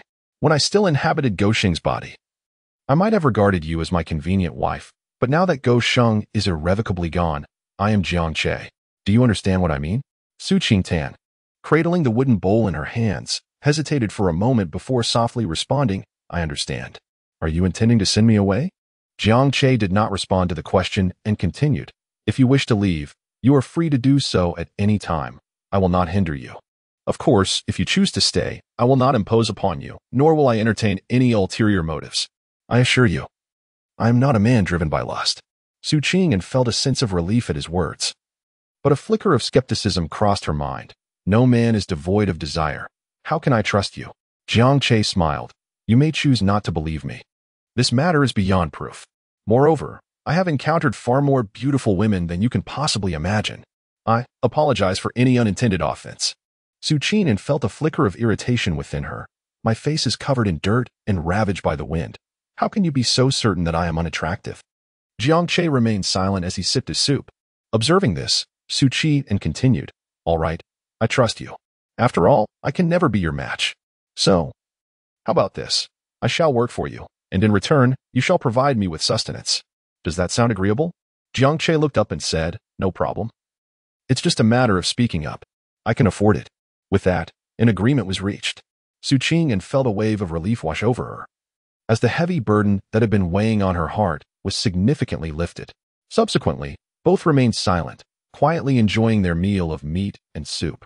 After satisfying their hunger and warming themselves, Jiang Che took a brief rest before continuing to cultivate the fields, while Su Qingtan began washing the dishes. As the snowmelt boiled vigorously, Su Qingtan gathered her disheveled long hair and covered it with a cotton hat, then placed her hands in the warm water of the wooden basin to warm them. After a while, she slowly began to wash away the soot from her face. This soot served as her disguise, for she was acutely aware of her appearance and had never dared to reveal her true self. It took a full 15 minutes for Su Qingtan to cleanse her face and hands. Carefully, she opened her precious box of face oil, rubbed a small amount in her palms, and gently applied it to her face. With the oil providing moisture and protection from the cold, her usually stinging skin felt greatly relieved. Next, she applied a bit of the face oil to the backs of her hands, which were as cold as carrots, and followed with some lip balm on her cracked lips. After securing these two invaluable items, Su Qingtan resumed her tasks. As she methodically chopped firewood, she cast occasional glances at Jiang Che, wondering if he would steal a glance at her. However, after a quarter of an hour, she realized her thoughts were unfounded. Jiang Che's focus was solely on the fields, completely disregarding her presence. Whether it was frustration or relief, her mood was decidedly not pleasant. Continuing to chop the wood, Su Qingtan furrowed her brow, questioning her own appearance. Am I not attractive? Even if I am not, I should at least be above average. Yet, he doesn't even seem inclined to look my way. Is he truly a man? Chapter 15. The spirit of wheat grains. As the night deepened and the cold intensified, Su Qingtan prepared a basin of charcoal, igniting it and placing it inside the triangular wooden cabin. After 2 exhausting days, Jiang Che said nothing and simply lay down on the shabby straw bed, drifting into sleep. By the time Su Qingtan entered, Jiang Che was already softly snoring. With a slight pout, Su Qingtan also laid down fully clothed, covering herself with her tattered cotton coat, and turned to sleep. That night, the howling cold wind was relentless. Yet Su Qingtan found herself inexplicably deep in slumber, so much so that she remained unaware when Jiang Che left the triangular wooden cabin early the next morning. As for Jiang Che, his mind was far from romantic thoughts. He was solely fixated on his 32 stalks of wheat. Indeed, they were ripe. Jiang Che gazed in astonishment at the golden wheat ears, which were significantly larger than ordinary ones, almost 3 times their size. With a swift stroke of the sickle, he harvested all 32 stalks at once. Rubbing them together, plump grains cascaded into the wooden basin. Shall I taste them? He thought, eagerly igniting the fire to prepare a pot. The crackling sound of burning firewood roused Su Qingtan from her slumber, yet she remained somewhat dazed as she sat up. Once she regained her composure, she hastily exited the wooden cabin. Allow me to prepare the meal. You attend to your tasks. No need. Today, we shall savor the flavor of the stewed grain with meat. Very well. Su Qingyan refrained from interrupting Jiang Che's enthusiasm, and she wandered off to a secluded spot on the right side of the Fingbo platform to relieve herself. Upon her return, she glanced around before seizing a shovel to begin cultivating the rocky ground. After a flurry of activity, the stew of grain and meat in Jiang Che's pot was ready, its rich aroma wafting through the air. Come, taste what I have prepared. Su Qingtan responded with a slight acknowledgement and approached to ladle some soup into her bowl. Nevertheless, she took a bit more than Jiang Che, who remained silent, his gaze fixated on the grains in the pot. These were grains he had nurtured himself, cultivated from fertile soil and nourishing rain. Even during the off-season, the soup was scalding hot, yet Jiang Che did not partake of it. Instead, he used his chopsticks to scoop up the grains and began to eat. Su Qingyan found this peculiar. Could grains truly be delectable when paired with meat? However, upon tasting a morsel of the grain, her eyes widened in astonishment. It felt as though a familiar energy circled within her before dissipating outward. Gazing down at the grains in her bowl, Su Qingyan was increasingly astounded. Once more, she used her chopsticks to retrieve some grains and consume them, this time focusing intently on the transformations within her body. Indeed, a strand of spiritual energy meandered through her being before dispersing. This was truly spiritual energy. These grains possessed spiritual energy. This was spiritual cuisine. Yet, shouldn't the cultivation period for such food be extensive? Jiang Che had only planted them a few days prior. How could their spiritual essence surpass that of the spiritual food from our Yutian sect? A profound astonishment enveloped Su Qingyan, while Jiang Che savored his meal with sheer delight. The grains he consumed transformed into spiritual energy, absorbed by the cyclone in his dantian. Unlike Su Qingyan, whose body could not retain spiritual energy due to her unique constitution, Jiang Che was capable of cultivation. Though it was merely a meal, the sensation of simultaneously consuming food and experiencing a gradual increase in spiritual energy was utterly exhilarating. This single bowl contained no more than a handful of grains. Yet even so, Jiang Che felt as though it provided more spiritual energy than he had accumulated during an entire night of cultivation 2 days prior. His gaze fell upon the lush green fields of grain not far away, and his eyes sparkled with fervor. In this foreign realm, he harbored no grand aspirations. His sole desire was to ensure his survival. In his previous life, burdened with honor and responsibility, he traversed the land to execute various tasks. At times, he found himself envious of ordinary individuals, for at least they had the luxury of time to spend with their parents, partners, and children. Regrettably, he had failed to fulfill his filial duties in his past existence. Not only did he lack a beloved, but he had never even experienced the joy of romantic companionship. Now, granted the chance to live anew, his aspirations were simple: to cultivate the land, enjoy a tranquil life, and perhaps dabble in the arts of immortality for self-preservation. Once his life settled, he dreamed of marrying a stunning beauty and raising several children, finding contentment in such humble desires. As for ambitions of conquest and dominance, he held little interest. His past experiences had imparted a profound understanding, having participated in numerous grand battles. He now reflected that perhaps a life of simplicity was truly the essence of fulfillment. With a hearty meal behind him, Jiang Che rose with renewed vigor, feeling invigorated. Once the land was cultivated, he intended to construct a latrine, as the current conditions were rather uncomfortable. He was not in a rush to build a house. He planned to wait until his skills were more refined to construct a better dwelling. With silver in his pocket and provisions at home, he pondered the necessity of venturing into town for vegetables once his seeds sprouted. In the spring, he could raise chickens and ducks, and the wind and wave platform would provide ample opportunity for his endeavors. However, he had no intentions of selling his produce in town. These were seasonal crops. And even if he could explain their origins, how would he account for the spiritual energy within the grains? Even if he managed to extract the spiritual essence from the grains, what he cultivated would still differ from ordinary food. As the saying goes, a common man is not guilty of having treasures, but possessing them may bring misfortune. Earning a little money by selling goods seemed trivial, yet attracting unwanted attention could lead to significant trouble. This was the realm of cultivation, and his meager abilities were insignificant in the eyes of formidable beings. Consequently, Jiang Che resolutely decided against selling his grains, unwilling to take such risks. Meanwhile, Su Qingyan, tasked with washing dishes, was initially shocked but soon fell into sorrow. Lamenting her innate, spiritually exceptional constitution, had she not possessed such a physique, she mused, would she have found herself in such a predicament? Her spiritual root was, after all, the legendary 5 elements celestial root, the most challenging and potent of all. Around midday, Jiang Che cultivated an 8-square-meter plot of fertile land near the mountain wall on the right side of the wind and wave platform. To call it fertile was perhaps an exaggeration. The area was predominantly strewn with gravel. After removing the stones, the soil barely measured 10 centimeters in depth. To remedy this, Jiang Che had fetched several buckets of soil from the riverbank to evenly spread across the plot. "What shall we have for lunch?" he inquired, glancing at Su Qin, who was preparing firewood not far away. "Let us steam some large meat buns. I'll have 3. You can have as many as you wish." "Sounds good." Su Qingtan began preparing rice soup and steaming the meat buns, while Jiang Che commenced sowing seeds in his modest plot of land. He acquired 14 varieties of seeds, with one row dedicated to cultivating chili peppers, another to small green vegetables, along with Chinese cabbage, sweet potatoes, garlic cloves, green radishes, carrots, white radishes, red radishes, eggplants, pumpkins, loofahs, and bamboo shoots, while the outermost side was reserved for planting large winter melons.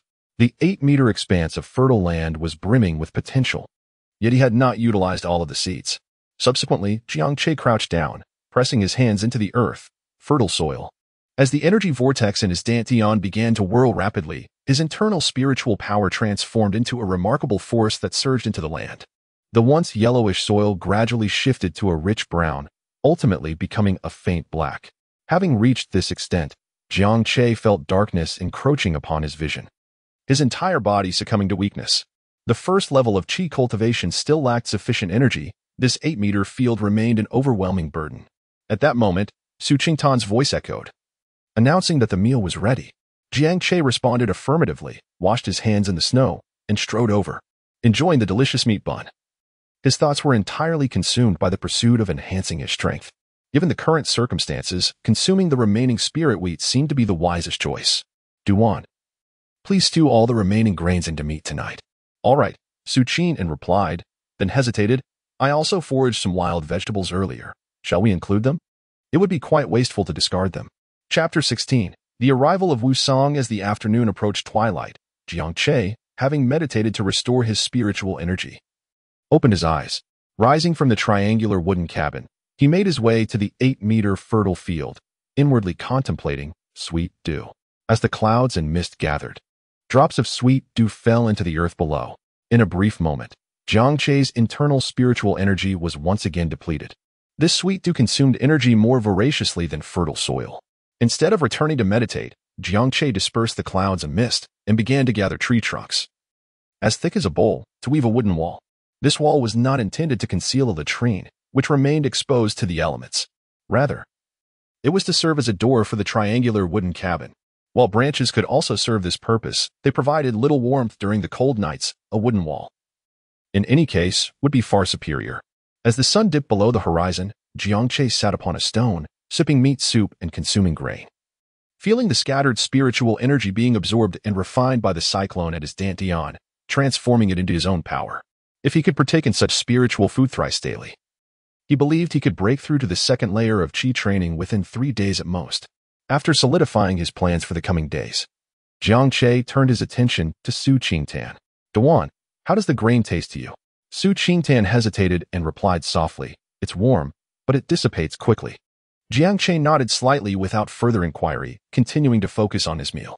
He was merely curious whether an ordinary mortal would experience the same effects from consuming spiritual food as he did. It seemed, however, that he was overthinking it. Su Qingtan felt somewhat perplexed. Had their conversation ended after just one remark? Did he not notice her freshly washed face? Or was it that her frostbitten, cracked skin was indeed unappealing? As night fell, Jiang Che returned early to the triangular wooden cabin to meditate and absorb spiritual energy. Meanwhile, Su Qingtan melted a basin of snow water and, illuminated by the moonlight, examined her reflection. Although her face bore some cracks, she still found it quite attractive. Why then, had he not even spared her a glance? With a tumult of conflicting emotions, Su Qingtan washed her face again and reapplied her cream before returning to the cabin. Casting a glance at Jiang Che, who was softly snoring, she quietly settled into her sleeping spot. In the following days, Jiang Che busied himself amidst fertile soil and nourishing rain. Though his cultivation progressed, the improvements were minimal. One day, the 3-meter wheat field finally reached full maturity. Gazing at the expanse of golden wheat, Jiang Che's face radiated joy, more exhilarating than encountering a beautiful woman.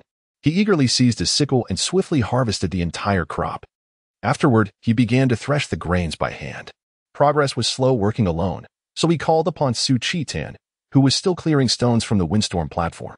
After days of nutrient-rich food, salt, and moisturizing cream, the cracks in Su Chi-tan's face had mostly healed, and her hands were no longer swollen and red. With ample food and meat, life was considerably better than it had been just over a fortnight ago, perhaps due to improved nutrition. Her complexion had gained a few rosy hues, a welcome contrast to its previous pallor. After considerable effort, the two finally extracted all the grains. Under Jiang Che's meticulous supervision, not a single grain remained on the stalks. Looking at the overflowing basin of wheat, Jiang Che chuckled with delight. This must amount to at least 15 pounds. The wheat from the 3-meter field was notably larger than the average, making that estimate quite credible. We'll prepare wheat stew with me for lunch today. Let's use 2 pounds of wheat. Su Chi-tan lifted her head at his words. We finished the pig's hind leg yesterday, and there are no bones or meat left. Jiang Che's smile faltered momentarily. It's no matter. We shall steam some grain for lunch. This sustenance is far more nutritious than meat. Never mind. I shall prepare the meal now, and after dining, I will ascend the mountain to procure some game. Consuming plain grain lacks flavor. He declared, very well. I shall tend to the fire. Having just finished the meal, Jiang Che eagerly set off with his axe, rope, and wooden spear. Crossing the icy surface and traversing the wooded area, he arrived at the main path through the forest. At that moment, the sound of galloping hooves echoed rapidly from the direction of the riverside village. Casting a glance towards the source of the noise, Jiang Che lowered the brim of his hat and hastened into the adjacent woods, wishing to avoid any trouble. However, the approaching riders had already spotted him, after all. A figure of his stature was easily discernible from afar. Hey, you there. Halt. A sense of unease washed over Jiang Che as he pondered the source of his confusion upon arriving from Higu village. Could it be that these individuals were bandits? Coming to a halt, he turned to look back. Before him stood 3 imposing steeds, their presence dominating the path through the woods. And atop 2 of them were figures he recognized all too well. Indeed, they were none other than Yang Guanghu and Yang Guangbao from Higu village. Beside them, on yet another horse, sat a tall and proud young man, clad in only a thin long robe despite the biting winter chill, his demeanor exuding an air of aloofness. You come here. Yang Guanghu fixated his gaze on Jiang Che, suspicion evident in his eyes. In Jiang Che's heart, a profound heaviness settled. Logically speaking, having completely transformed his appearance, how could Yang Guanghu still recognize him? However, having undergone a metamorphosis and stepped into the realm of qi cultivation, he pondered whether it would truly be without consequence to eliminate the 3 of them in this secluded area, just as doubts swirled within Jiang Che's mind. The individual beside Yang Guanghu spoke up. Cousin, who is this person? Do you know him? Yang Guanghu turned with a smile, responding, Guangji, I do not recognize this individual. But the coat he wears is indeed mine. Upon hearing this, Jiang Che finally came to his senses. However, it was an unavoidable circumstance. Although Mr. Qian had gifted him a brand new coat, it was far too pristine for his taste. He intended to wear his current coat until it was thoroughly worn before donning the new one.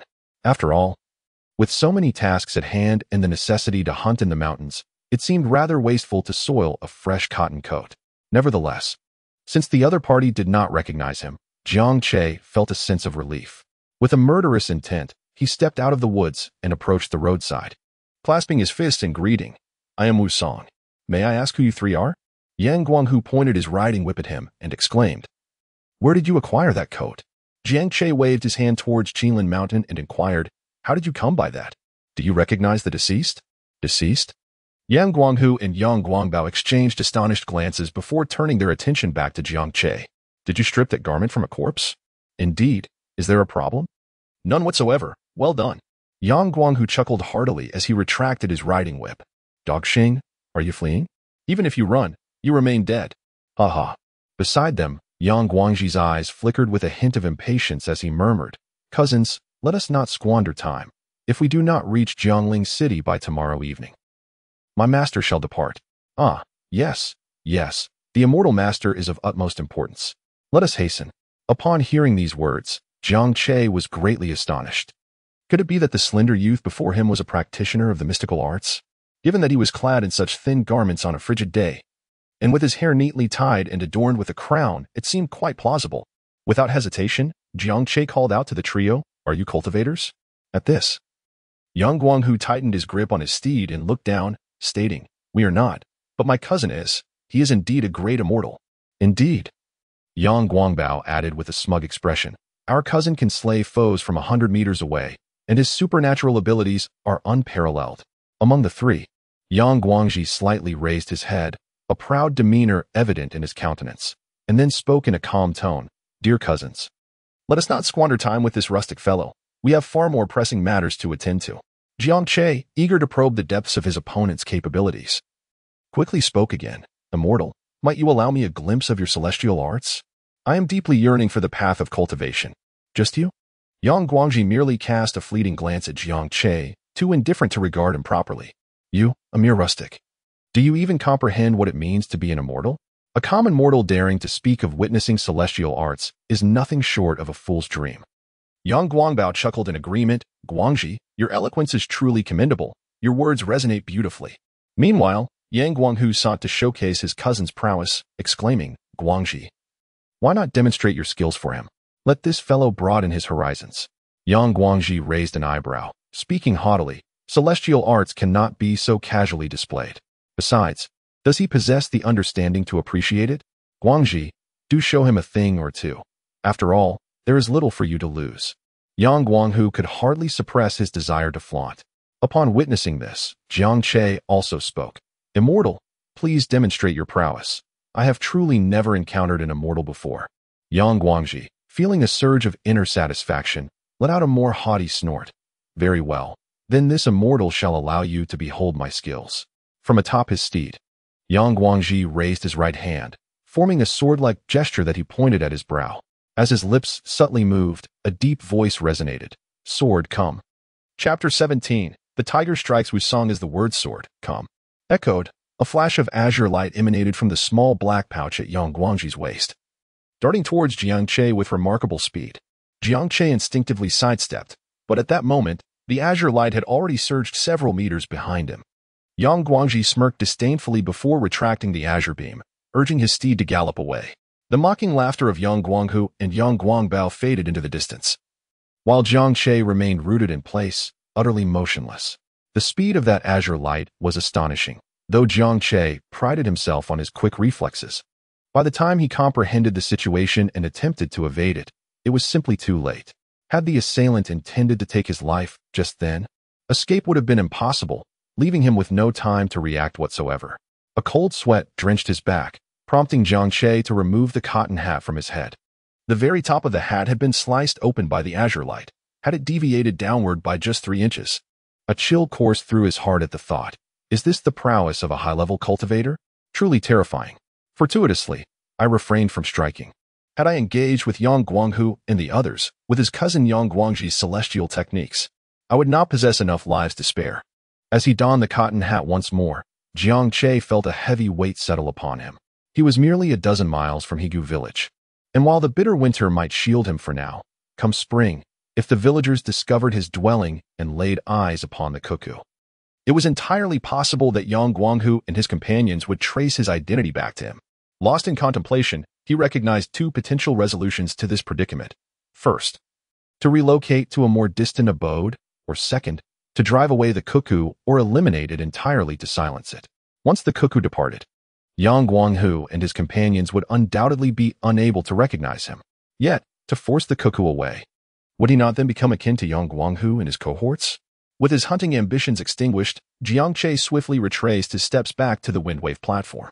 At that moment, Su Qing'an was still clearing away the rubble on the platform, and upon seeing Jiang Che return so swiftly, she expressed her surprise. "You're back so soon?" Jiang Che nodded and spoke softly. "I have something to inquire." Su Qing'an gazed at Jiang Che, a faint sense of foreboding stirring within her heart. "Go ahead," she replied. Jiang Che spoke directly. "I am rather curious as to why the 3 bullies, Yang Guanghu and his companions, are involved with you." Su Qing'an, seemingly having an inkling, replied in a hushed tone, "I might be one reason, but another reason pertains to Go Xing." "Pertaining to Go Xing?" Jiang Che furrowed his brows. "Do elaborate." "Go Xing is quite meek. He is bullied by everyone in the village. According to the village matron, his life was irrevocably altered when Yang Guanghu and his cohorts injured him in his youth. What? Jiang Che exclaimed, taken aback. It was indeed Yang Guanghu and his companions? Su Qian nodded. I heard this from the village matron while drawing water. Furthermore, the reason they wish to assault me is because. You need not continue. I can surmise the rest, Jiang Che interjected, cutting her off. It is of no concern now. You may resume your work. I shall go hunting. Su Qian quickly called out to Jiang Che, what exactly transpired? Please share it with me. If you do not tell me, I will be quite anxious. Jiang Che pondered for a moment and then murmured. I encountered Yang Guanghu and his associates, yet they failed to recognize me. At that moment, we were alone, and I contemplated eliminating them to prevent future troubles. However, one among them was their cousin, and he happens to be an immortal. An immortal? Su Qingtan's expression shifted in surprise, and then, as if a realization dawned upon her. She gazed at Jiang Che. So, you intend to kill me to prevent Yang Guanghu and his companions from coming after you because of me? Jiang Che shook his head. No, I shall not take your life. While I may not be a virtuous individual, I have yet to descend to the depths of depravity like Yang Guanghu and his ilk. Su Qingtan felt a wave of relief wash over her. Then what do you intend to do? I was unaware of the extensive influence Yang Guanghu's family possesses. Jiang Che pondered for a moment and replied, let us not rush. I shall find a way to address this matter. By the way, does Yang Guanghu's cousin reside in the village? Su Qingtan shook her head and said, I have not heard any news regarding his cousin. The villagers dare not speak of their family. Jiang Che's gaze shifted slightly. It is highly probable that their cousin's family does not reside in the village. Su Qingtan replied with an affirmative hum. It is possible. Jiang Che pondered for a moment longer. This matter is not as complicated as it seems. I shall resolve it in due course. At the very least, we should be safe this winter. Su Qingtan clenched her fists. They cannot possibly recognize you now. If you require my departure, I am prepared to leave at this very moment. I shall not be a burden to you. Jiang Che was slightly taken aback upon hearing this. As a woman, where could you possibly go in the dead of winter? Not to mention, you could very well starve outside. Su Qingtan lowered her head slightly and replied, It's none of your concern. Jiang Che waved his hand and turned away, saying, You need not worry about this matter. I shall resolve it. It's merely a trifling inconvenience. And perhaps to them, I am the true source of disturbance. Su Qingtan gazed at Jiang Che's receding figure and inquired, What are you planning to do? The Yang family resides within formidable walls. Without turning his head, Jiang Che replied, It is impossible for me to go now. I am currently engaged in hunting. As he made his way back to Qinglin Mountain, a surge of murderous intent welled up within him. In his previous life, he had fought valiantly for half a lifetime. And now he had finally managed to attain a semblance of peace. If the Yang Guanghu family were to disrupt this hard-earned tranquility, if you do not trouble me, I shall grant you leniency. However, should you seek to provoke me, do not blame me for exterminating your entire family. Jiang Che had already formulated a plan in his mind. The spirit wheat he possessed could sustain him for several days. Today, he had hunted some wild game to stew with the wheat, allowing him to devote himself entirely to cultivating his abilities in the following days. He decided to set aside all other concerns and focus on advancing his cultivation to the third level of qi refinement. Even at the first level, he felt a surge of strength. Reaching the third level would undoubtedly amplify that power. If Yang Guanghu and his cohorts dared to confront him about the trouble caused by Duan, he contemplated eliminating them all in one fell swoop under the cover of night. As long as Yang Guanghu's family vanished completely, he was confident that Yang Guang's intelligence would not trace back to him. As he traversed the snow-covered mountains, Jiang Che murmured softly, Let us see who the true troublemaker is. With his resolve firmly set, he dismissed any lingering thoughts. His immediate objective was to return with a wild game that could last him a week. He avoided the area where tigers roamed and instead sought the vicinity where he had previously discovered a family of wild boars. There were 6 of them, and even if he chose not to hunt them, they would inevitably fall prey to other predators. The law of the jungle dictated that the weak would be consumed by the strong. If he lacked strength, he would merely be a fish on someone else's chopping block. Whether to be the fish or the one wielding the knife, each individual harbors their own answer. Wielding his axe, Jiang Che moved cautiously, meticulously scouting every potential site where beasts might lurk. After a full half-hour of careful observation, he finally spotted his quarry amidst a patch of withered grass. It was a gray wolf, over a meter long, injured in its leg. As Jiang Che discovered the wolf, it had already set its gaze upon him. Have you been forsaken by the pack? He mused. Rather than succumbing to the biting cold and hunger on this wintry day, it would be more fitting to grant me this mercy. As he spoke, his eyes roved the surroundings, revealing no signs of the wolf pack's presence.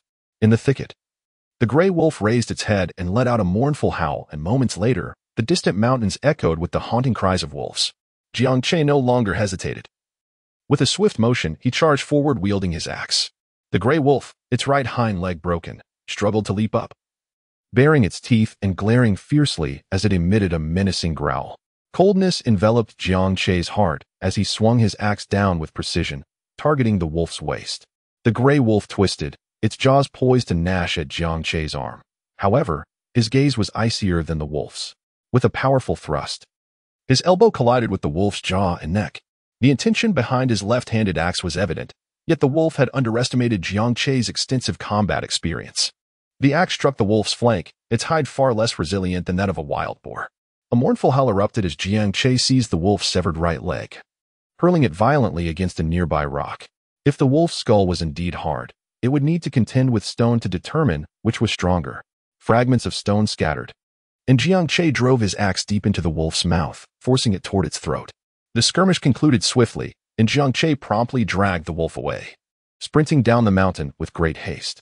The distant howls of wolves grew increasingly imminent, yet Jiang Che moved with the swiftness of a gliding shadow. However, the wolves were evidently faster.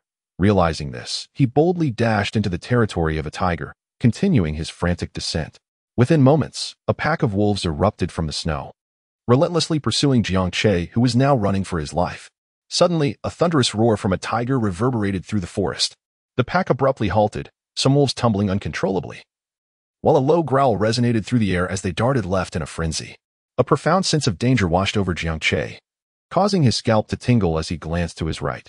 There stood a formidable tiger, over 5 meters long.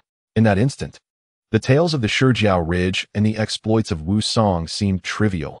Even 2 Wu Songs would be no match for this magnificent beast. As he sprinted for dear life, Jiang Che shouted, "Great brother Mountain Lord, spare my life. I promise to honor you first when I hunt next time." Amid the frozen snow, the imposing tiger surveyed the fleeing Jiang Che from above. After a few moments, the tiger turned its gaze toward the pack of wolves on the opposite side of the mountain path. With powerful strides, the tiger leisurely approached. With each step, the wolves crouched and retreated, except for the lead silver-gray wolf, who narrowed its eyes, remaining stationary as it observed the approaching tiger. The slow-moving tiger's eyes flickered. Though it remained silent, a deep, engine-like rumble emanated from its being. At the sound, the wolves emitted low, mournful whines and fled, entirely disregarding their king still standing in place. In the biting wind, the wolf king's fur was blown to one side, yet he remained steadfast, coldly fixated on the tiger king.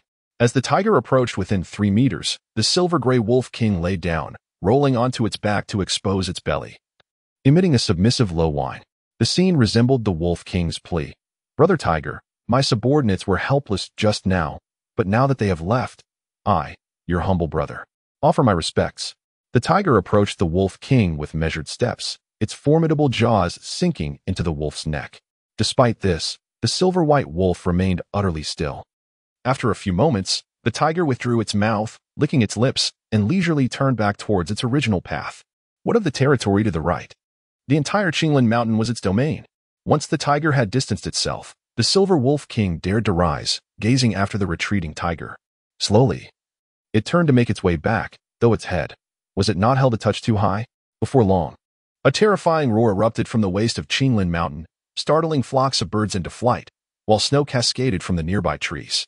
Not far off, a wild chicken, its heart stilled by the tiger's roar, collapsed to the ground, and moments later, it was reduced to a flurry of feathers.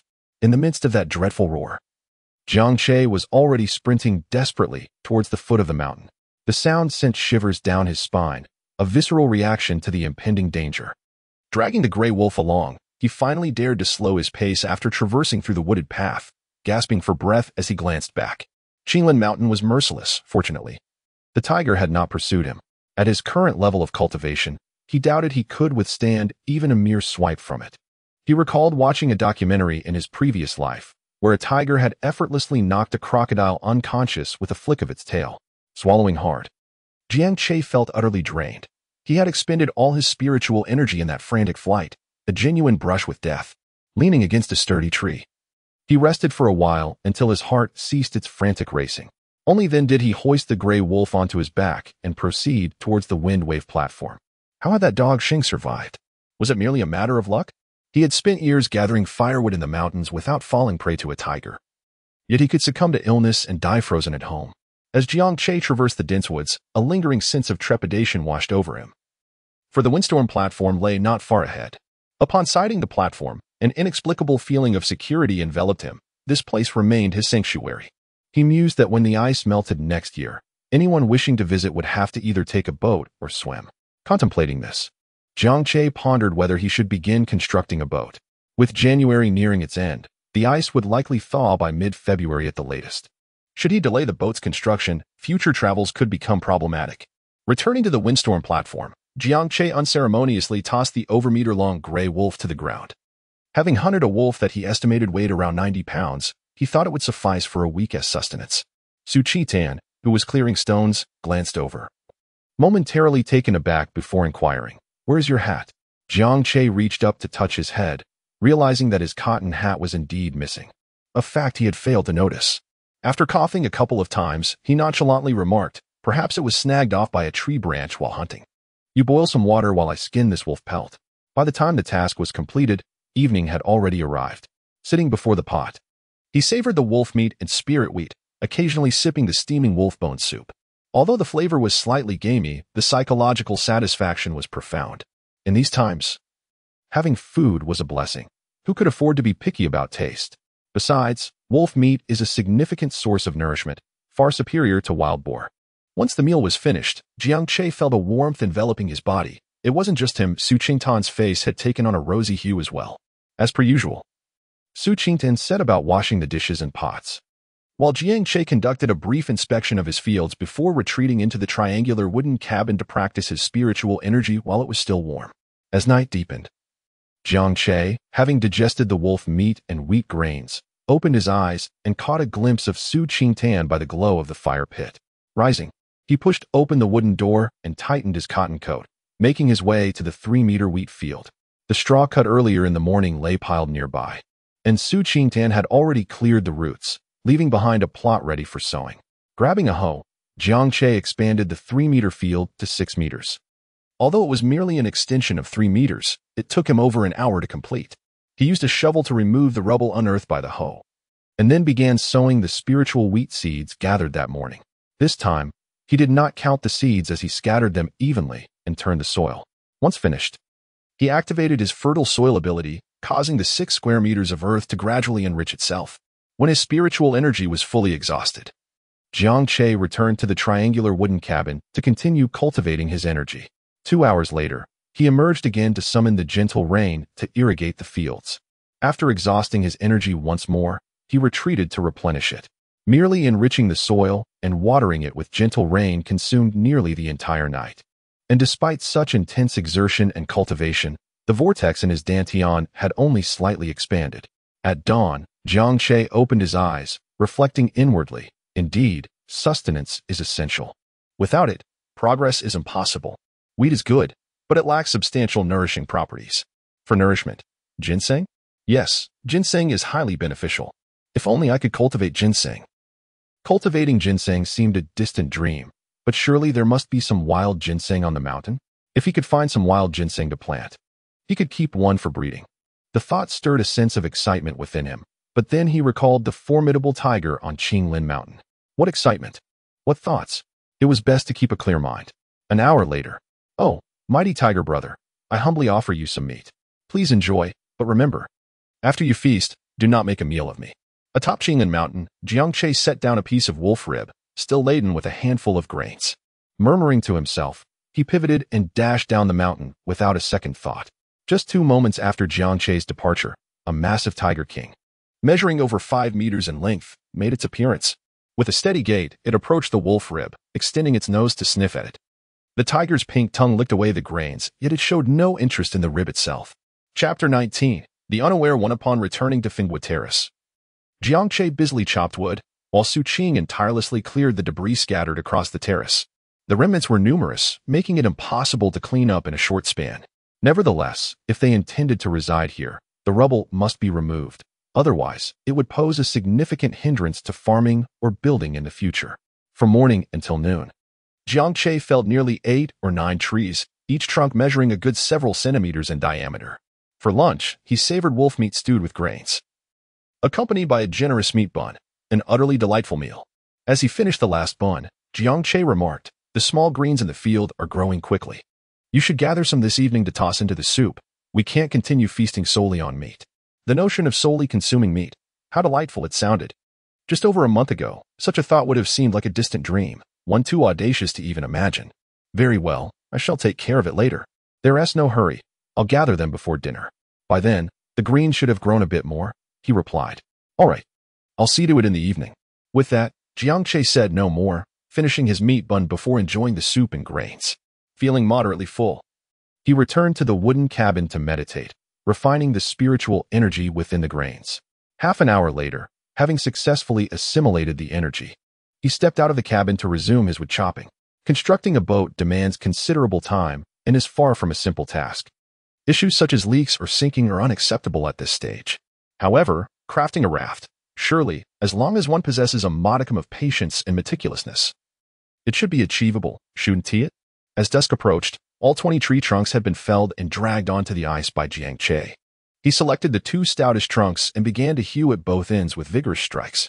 He carved semicircular shapes at each end, then procured 2 additional trunks that fit snugly into these semicircles, using them as cross supports beneath. The subsequent steps were simpler. He laid the remaining trunks in between the 2 main ones, and then secured them with ropes, tightly binding both ends together, resulting in an exceptionally sturdy raft. Once the raft had taken shape, Jiang Che paid it little mind. He merely tethered one end to a large stone beneath the stone path on the left side of the windwave platform. As the ice remained unthawed, he allowed the wood to dry, knowing that once the ice melted, the raft would be ready to float and serve its purpose. By the time he finished, night had fallen. During this time, Jiang Che had paused his labors to dine, and afterwards, Su Qingtan came to assist him in completing the raft. One must commend Su Qingtan for her industriousness. Though she struggled to lift the heavy trunks, she persevered with sheer determination, ignoring Jiang Che's suggestion to clear the rubble. It had been a day filled with toil and fulfillment. As night deepened, Jiang Che, without even washing his face, lay down clothed in the triangular wooden cabin. In such an environment, the distinction between washing one's face and not was negligible. However, Su Qingtan took the time to cleanse her face and hands. Her hands had almost fully healed, and the cracks on her face had all but vanished. With the nourishing soup and meat she had been consuming, her complexion had noticeably brightened. Once frail and delicate, as if a gust of wind could sweep her away, she now bore a bit more flesh, though still quite slender. That night, at the residence of the wealthy Qian family in Qinglin town, a report was being delivered. Master, the Black Wolf Gang has sent a representative for a visit. In the study, Master Qian, poring over a book by lamplight, turned a page and responded nonchalantly upon hearing Qin the Guardian's report. What did old Zhou have to say? Seated across from the desk, Qin the Guardian, though a mere protector, was also a trusted confidant of Master Qian, thus deserving of a seat. Master, this year, old Zhou seems rather ungrateful. In what manner? Master Qian inquired. They, the 3 brothers, actually believe that what we provided them this year is insufficient. Insufficient? Master Qian's expression darkened as he leaned back against the intricately carved chair. Observing this, Qin the Guardian swiftly stood and poured a cup of warm wine from the table, presenting it with both hands. Master Qian took the cup and sipped disdainfully. The Black Wolf Gang has only been established for a little over a decade. From the time they were merely a handful of bandits, I have been providing them with resources. By now, I must have dispersed tens of thousands of taels. The master spoke wisely, indeed. Who could disagree? They are utterly ungrateful. Qian Laokai tapped the table and turned to Qin Hu Yuan. They are heartless and ungrateful. I urge you to broaden your reading, rather than fixating on a single word. Sighing, he continued, Yes, I admit my mind is not as sharp, but I shall devote myself to reading. Qian Laokai, pleased, resumed. 3,000 taels is already a considerable sum. There are only about 90 people in their ranks. My tenants toil for an entire year just to save 7 or 8 taels to celebrate the new year, and that is with my leniency. The villagers with land in the town may barely save 11 or 12 taels in a year. For over 90 people in the Black Wolf stronghold, I offer them 3,000 taels. That amounts to 30 taels each, and they are still dissatisfied? Huh. Qian Laokai drained his cup of warm wine and sneered. Let them be. The goods will continue to be transported. Once the new year is past, if they dare to obstruct my shipments, I would not hesitate to summon the Blade Gang to deal with them. Qin Huyuan nodded in agreement and poured another cup of wine. Your wisdom is unmatched, master. This group of extortionists is insignificant. Once the brothers from the Blade Gang intervene, they won't even have a place to flee. Humph. Qian Laokai merely grunted in amusement, refraining from further comment about the Black Wolf stronghold. After pondering for a moment, Qin Huyuan suddenly added, By the way, master, news has recently reached us from Jiangling City that the master of young Master Yang has arrived. Should we consider sending a gift? Qian Laokai, sipping his wine, replied nonchalantly. I have already dispatched someone with a gift. Yang Guangji's master is the Eastern Huajinren, reputed to be a master alchemist in Lingua sect. Such a person arriving in Jiangling City surely warrants a gift, yet given our status, we may not even qualify to present one.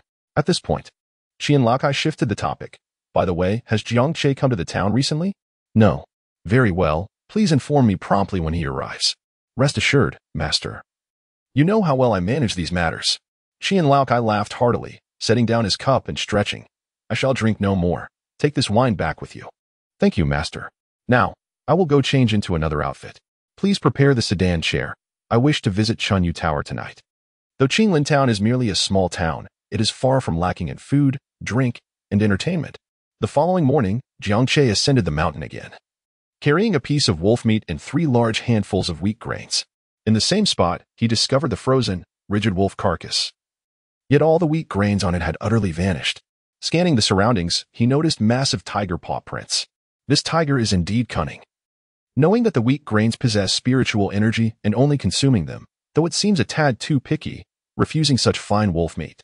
Not taking the wolf carcass was a matter of principle. After all, this was his tribute, and one cannot reclaim what has been offered. He may choose not to eat, but that does not grant him the right to take. Clinging to the notion that one should not lose big over small matters, Jiang Che refrained from leaving meat, instead placing 3 generous handfuls of grains. Brother Tiger, I've left some provisions here for you. When you have the time, feel free to come and savor them. I shall take my leave now. Having spoken to the wilderness, Jiang Che immediately dashed down the mountain without a moment's pause. A quarter of an hour after Jiang Che's departure, the massive tiger, over 5 meters in length, leisurely made its appearance. It sniffed at the grains and meticulously licked them clean. Having completed this, the magnificent beast departed at a leisurely pace, indifferent to the wolf carcass that lay nearby. By noon, the sky began to sprinkle with scattered snowflakes, and by afternoon, the flurries had transformed into a heavy snowstorm blanketing the land. As the year drew to a close, this significant snowfall descended, and once it ceased, one could only wonder how many souls would succumb to the bitter cold of winter. On the windstorm platform, Jiang Che and Su Qin had little motivation to work. Under such a heavy snowfall, continuing to toil would be sheer folly. Immersed in cultivation, the following morning brought more of the same. Thick snow still blanketed the windstorm platform. Glancing at the dismal weather, Jiang Che descended the platform, his cloth bag filled with 3 handfuls of grains, navigating the deep snow with careful steps. Meanwhile, at the old location atop the mountain, the great tiger appeared, undeterred by the wind and snow. Upon noticing the absence of grains where the wolf carcass had been placed, the tiger extended its paw and unearthed the remains. Sniffing the surroundings, it detected no scent of grains. Its eyes narrowed, and with a swift motion, the wolf carcass was sent flying. A low, rumbling growl emanated from within, as the Tiger King returned to its lair, seemingly irked. Chapter 20. Su Qingtan's test. A quarter of an hour after the Tiger King's departure, Jiang Che braved the wind and snow to ascend the mountain path to the old spot. Observing the area where he had previously left the wolf carcass, he found a large snow pit, and glancing at the deep paw prints left by the tiger, he perked up his ears, listening intently to the sounds around him. His gaze fell upon the snow-covered wolf carcass in the distance, and with a spark of inspiration, he approached and poured all the grains from his bag onto it. Brother Tiger, I've left some provisions here for you to enjoy at your leisure. With that, Jiang Che turned and descended the mountain, the thick snow making it impossible for him to run. 2/4 of an hour after his departure, the Tiger King emerged once more. It devoured the grains mixed with snowflakes and, licking its lips in satisfaction, retraced its steps. Thus, 3 days passed, and the heavy snowfall finally ceased. The accumulation of snow on the windstorm platform had reached a staggering height of 1 meter. During these 3 days, Jiangche had also managed to break through to the second layer of the qi refinement stage, thanks to the grains. Although it was merely a breakthrough of a single layer, the spiritual energy within Jiangche's dantian had surged by 3 to 5 times. At present, he felt invigorated, as light as a swallow, and his body brimmed with boundless power. There was only one shovel, which meant that only one person could clear the snow. Observing Su Qingtian diligently shoveling the snow, Jiangche approached her and said, "Enough, you can take a break." With that, he seized the shovel and began to dig into the snow with a clatter. Even without the enhancement of spiritual energy, his strength was formidable. With it, he was akin to a snow-clearing machine. Piles of snow were cast aside beneath the wind and waves platform, and before long, Jiangche had carved out a pathway. Returning to the wooden cabin, he bound his hands with burlap to continue shoveling snow, preventing his palms from becoming sore. After another considerable time had passed, Jiangche suddenly halted and gazed at the snow before him. Just as Su Qingtian was filled with curiosity, he thrust his hand forward, and an accumulation of snow was sent flying by an invisible force. Spiritual energy projection? Could he have truly reached the third layer of qi cultivation? Su Qingtian was taken aback, her eyes reflecting profound confusion. According to recorded texts, those who came from other planets were typically prodigies and powerful beings, their cultivation speed astonishing, and their various supernatural abilities immensely potent. Yet now, as Su Qingtian covertly observed Jiangche, she perceived that his use of spiritual energy was remarkably clumsy. While it was indeed possible to project energy at the third layer of qi cultivation, how many ordinary cultivators would resort to such a rudimentary form of energy projection? Directly projecting energy not only wasted it but also diminished its efficacy. Basic techniques beneath the third layer of qi cultivation, such as gravitational techniques, fireball techniques, water bullet techniques, and wind blade techniques, among others, all employed minimal spiritual energy to yield maximum power. This was the hallmark of a true cultivator. Was this what spiritual energy projection entailed?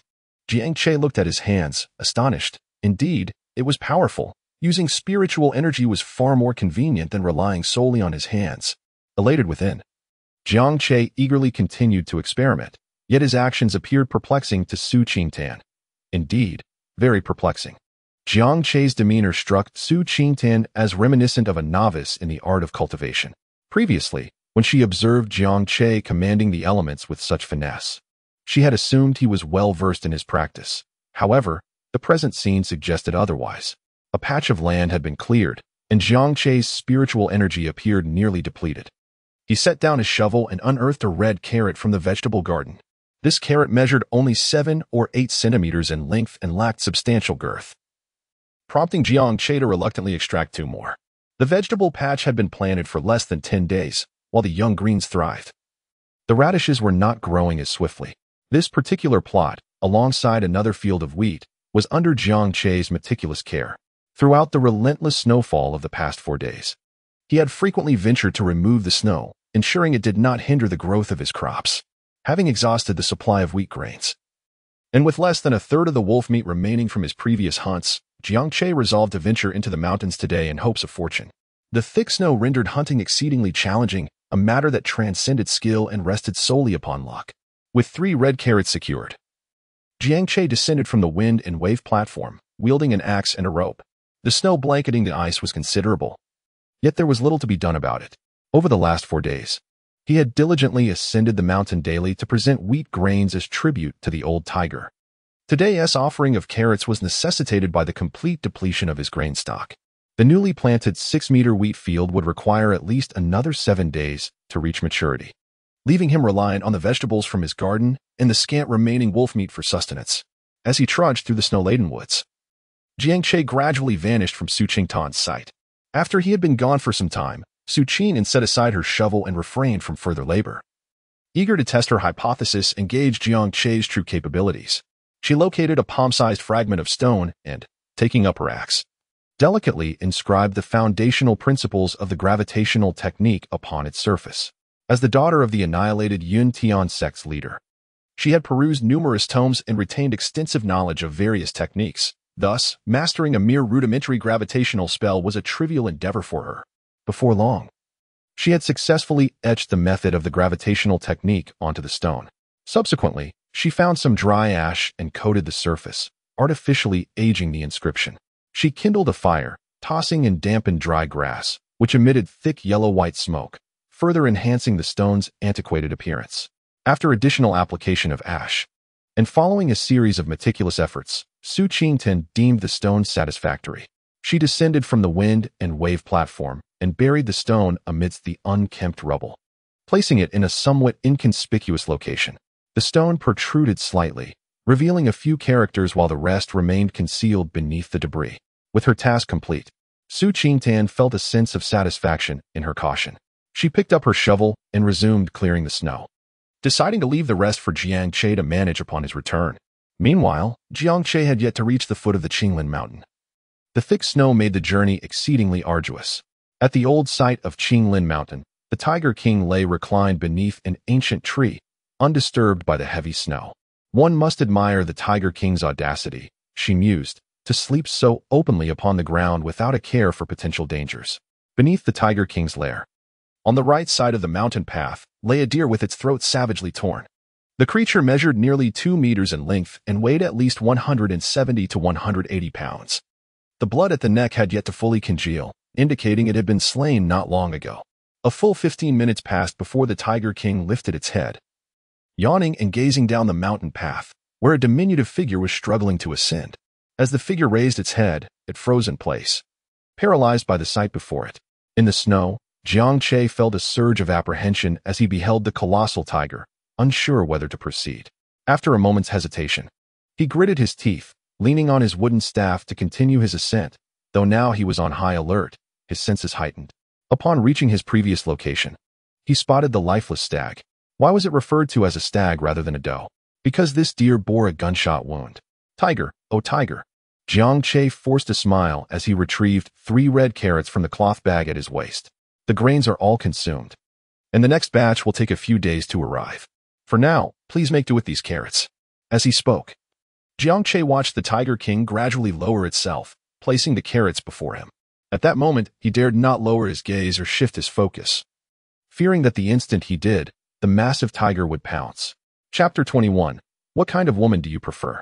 Higher up the mountain path, beneath the towering trees, the Tiger King slowly rose, stepping forward with its powerful paws.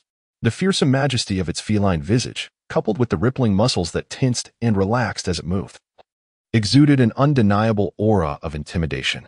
Jiang Che's body was tense, frozen in place. At such a close proximity, even if he grew 2 more legs, he would likely be unable to escape. In his own world, an adult male Siberian tiger could reach a length of 2 meters and a shoulder height of 2 meters. Yet, the colossal beast before him appeared to exceed 5 meters in length, with a staggering shoulder height of approximately 45 meters. As it descended from the snowy path, its size, its menacing visage, and the overwhelming aura it exuded sent shivers down Jiang Che's spine. The mere sight of the tiger, the great beast, left him with a frozen smile. He had never anticipated encountering such a magnificent creature today. The Tiger King halted before Jiang Che, lowering its head to gaze down upon him, who seemed diminutive in comparison. Jiang Che's legs began to tremble subtly, a reflex born of both psychological and physiological instincts.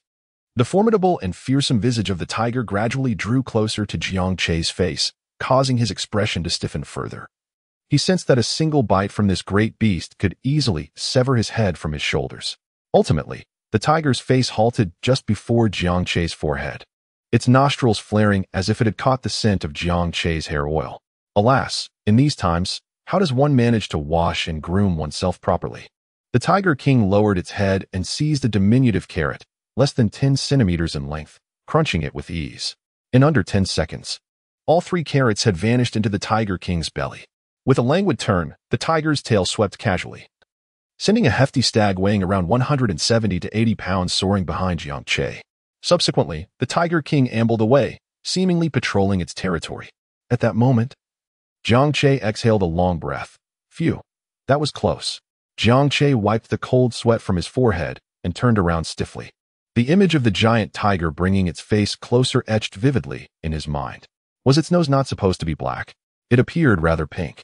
Contemplating this, Jiang Che hoisted the 2-meter-long stag and opened his mouth. Tiger.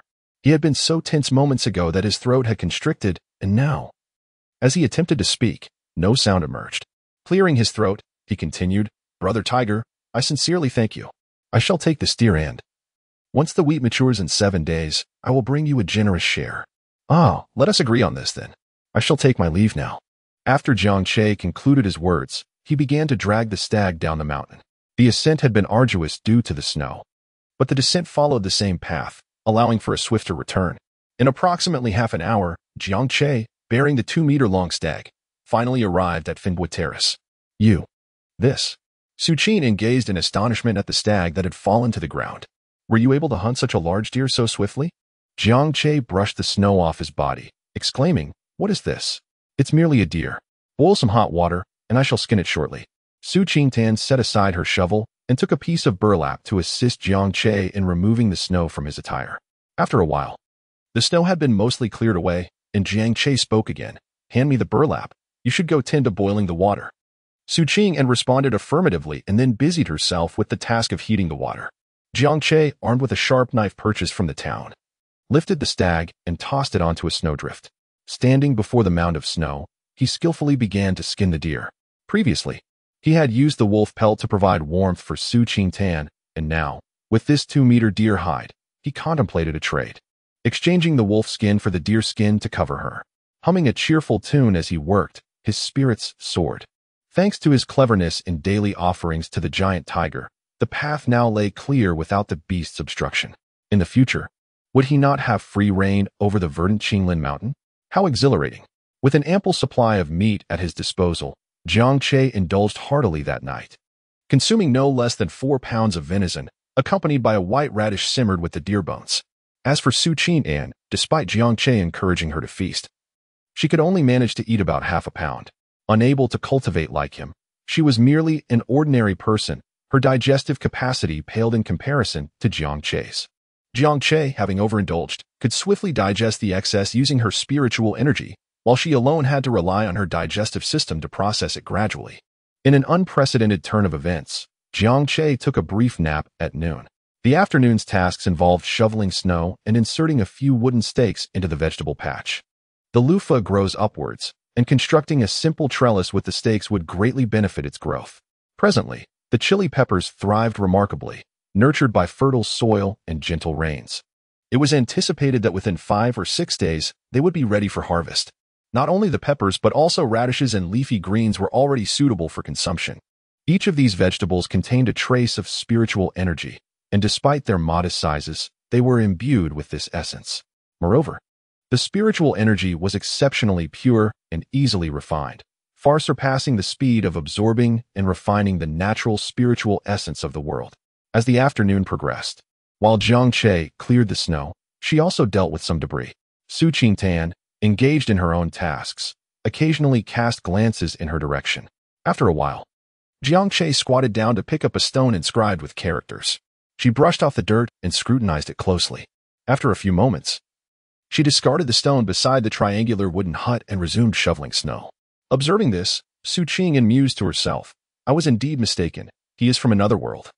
So how could he not possess extraordinary skills? With that thought, she ceased her speculations and continued to focus on her work. While she was quite astute, sometimes excessive cleverness proved futile. She had never considered whether Jiang Che recognized the characters of their world. As night fell, the meal once again consisted of stewed meat with radishes and greens. While savoring the meat in her bowl, Jiang Che suddenly inquired, Dujuan, do you know how to stir-fry? Su Qingtan hesitated for a moment before replying, No, but I can learn. It shouldn't be too difficult, right? Jiang Che nodded slightly. Then perhaps you should learn to cook. Having stews every day has become rather monotonous. Monotonous? Su Qingtan glanced at the bowl containing venison and white radish. Not at all. Could it be that you have indulged a bit too much? Jiang Che tapped the black pot before him with his chopsticks. Pursuit. Do you know what it means? Su Qing certainly understood, yet at this moment, she merely shook her head in silence. Jiang Che continued, The times have changed. We no longer live as we once did. Now, we have meat to savor, grains to nourish us, and vegetables to enjoy. Therefore, we must aspire to greater ambitions. What is aspiration? It is the pursuit of a more comfortable existence. Do you understand? Eating stewed meat daily is not an aspiration. It merely satisfies hunger. True aspiration lies in relishing exquisite stir-fried dishes. Do you see? Su Qingtan, observing Jiang Che's earnest demeanor, couldn't help but smile inwardly.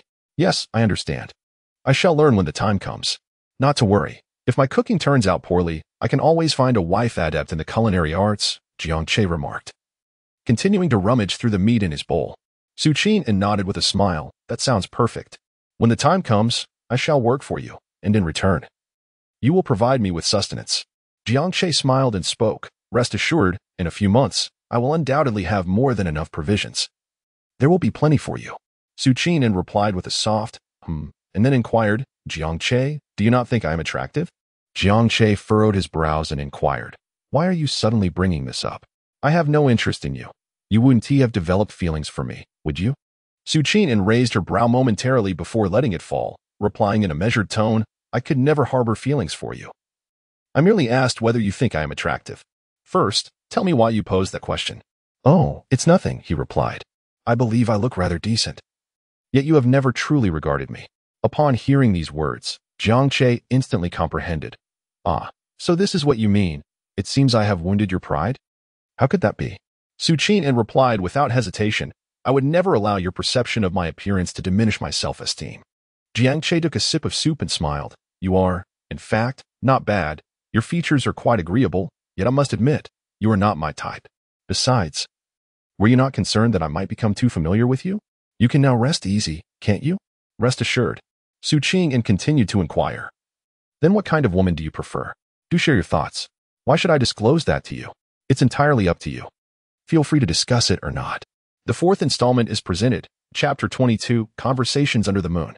Jiang Che continued to indulge in his meal, remaining silent. And indeed, he had no obligation to speak. After a while, Su Qin felt an increasing sense of curiosity gnawing at her. At this moment, she yearned to know the type of woman Jiang Che truly admired. Hey Jiang Che, what are you up to? Do share. I promise I won't tell anyone. Is there anyone else here? Jiang Che's retort left Su Qin momentarily speechless. After a considerable pause, she resumed, let's have a little chat. It's rather dull to spend the whole day without exchanging a word. Come on, just say something. I can't be bothered. I'm eating. Please, just tell me. I'm genuinely curious about what kind of woman you consider beautiful. Jiang Che raised an eyebrow. Do you truly wish to know? Indeed. Very well. I shall generously enlighten you. However, I must caution you not to feel inferior. Should your pride be wounded, I shall not bear the responsibility. Su Qin nodded vigorously. I will not feel inferior. With a smirk, Jiang Che cleared his throat. The foremost criterion for beauty is undoubtedly long, straight legs that possess a certain voluptuousness. This is a prerequisite. Secondly, the waist. Do you know what defines a beautiful waist? Su Qin pondered. Isn't it just a waist? You are mistaken, Jiang Che exclaimed. Wielding his chopsticks as though they were a scepter, a beautiful waist is not merely a waist. It is akin to a weapon of seduction. What do you mean? Su Qin furrowed her brow in confusion. No worries if you don't comprehend, Jiang Che replied, sipping his soup before introducing the third criterion. Now we arrive at the chest. A proud and ample chest, you understand? I shall refrain from further elaboration. Su Qin glanced down at her own chest, while Jiang Che's gaze followed suit. With her thick winter coat, how could one discern anything? When Su Qin looked up, she caught Jiang Che averting his gaze while retracting his smirk. In an instant, her face flushed crimson. You mock me. How could you presume I lack a chest? Jiang Che coughed twice, glanced away, and muttered to himself. I have already stated my reluctance to speak, yet you insist on my utterance. Now that I have spoken, you accuse me of mocking you. How absurd. Su Qin took a deep breath and replied, very well, proceed. What other standards do you have? Jiang Che, savoring his meat, remarked, I shall refrain from further comments, lest I inadvertently wound your pride. Speak your mind. Do not hold back. Leaving thoughts unuttered can be quite distressing. When I am distressed, slumber evades me. Without rest, my culinary endeavors falter, and my tasks become undone. If my efforts falter, you will withhold sustenance from me, and I might perish in your presence. In such a scenario, you would be burdened with the task of dealing with my remains. Ultimately, the inconvenience would fall upon you, would it not? Jiang Che stared at Su Qin with wide eyes, exclaiming, what kind of logic is this? Is it appropriate for you to speak like that? I implore you. Go on and say it. Jiang Che shook his head in silence. All right, which standard were we on? The third. Good. The fourth standard is the face. This is quite difficult to describe. However, a fair complexion can conceal many flaws, and if the features are more exquisite, one ascends to the realm of beauty. Of course, this is challenging to assess, but a truly beautiful face captivates everyone's admiration. Su Qin nodded in agreement, secretly thinking to herself that she embodied this very standard. Jiang Che continued to expound on his views. The fifth criterion, which holds significant importance, is as follows. It pertains to a posterior that is ample and voluptuously rounded, akin to the lusciousness of a peach. Have you ever encountered a peach? Upon hearing this fifth standard, Su Qing nearly sputtered her soup in surprise. Rather than responding to Jiang Che's assertion, she simply smiled, remarking, "Indeed, you men are all the same. A larger dairy is deemed favorable for procreation." As is often proclaimed, Jiang Che shook his head and said with gravity, "Are you still laughing? You do not believe me, do you? This is a matter of science." Well, to put it differently, women with larger buttocks possess wider pelvises, and with wider pelvises. A lengthy explanation ensued, leaving Su Qi in a daze.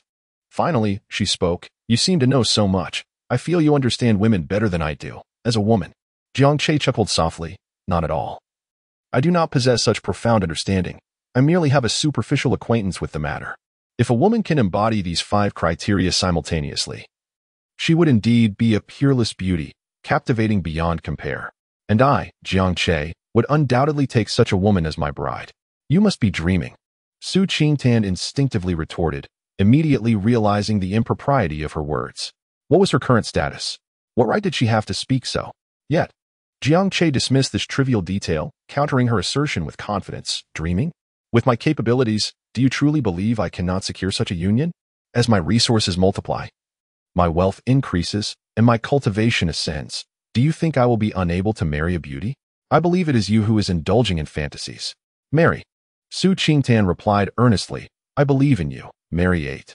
Jiang Che chuckled heartily and waved his hand dismissively. 8? Let's forget about that.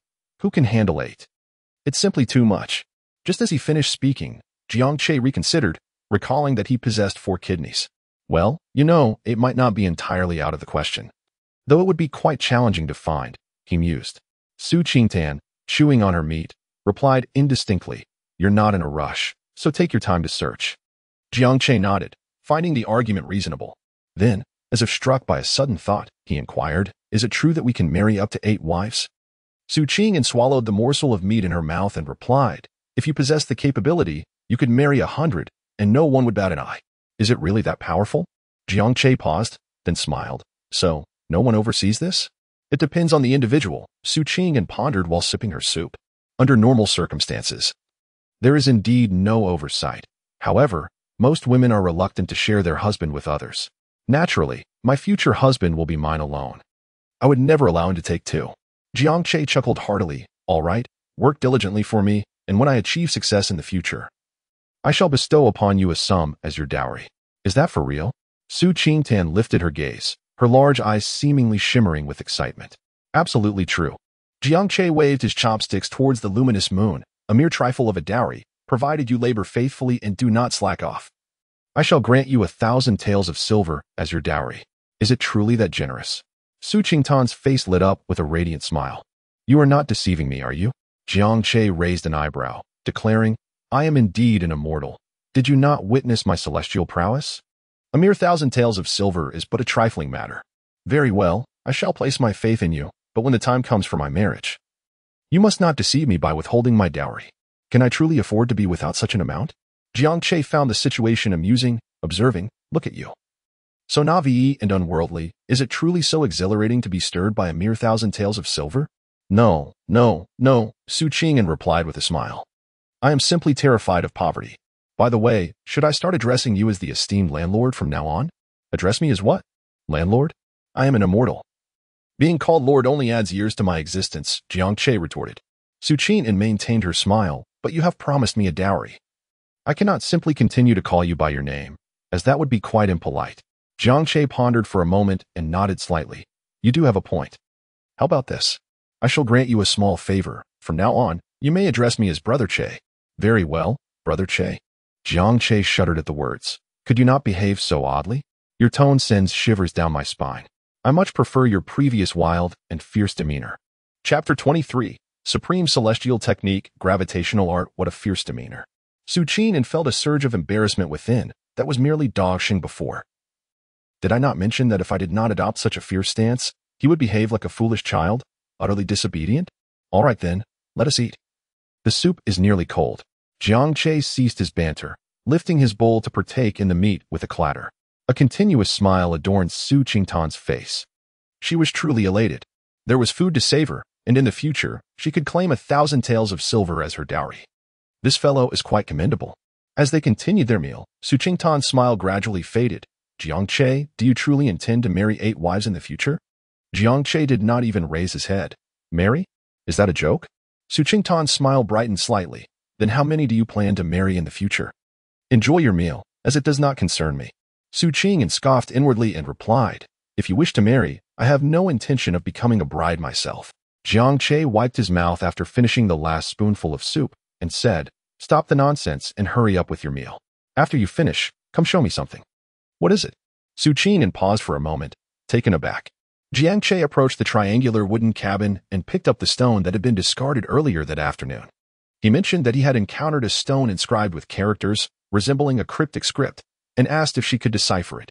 Upon hearing this, Su Qing felt a pang of displeasure. She had diligently practiced her handwriting since childhood. Although the edge of an axe was not a brush, her penmanship was undeniably elegant. How could he dismiss her beautiful script as mere gibberish? It dawned on her that he might not be literate. A jolt of realization struck her. She had inscribed the most authentic characters of ancient Wanstar, whether in texts, martial arts, or other forms. How could a cultivator, who lacked the ability to read, comprehend the methods of cultivation? In that moment, Su Qing was resolutely convinced that Jiang Che could not possibly be from their ancient Wanstar. Let me see, she said, not entirely sure if she would recognize it.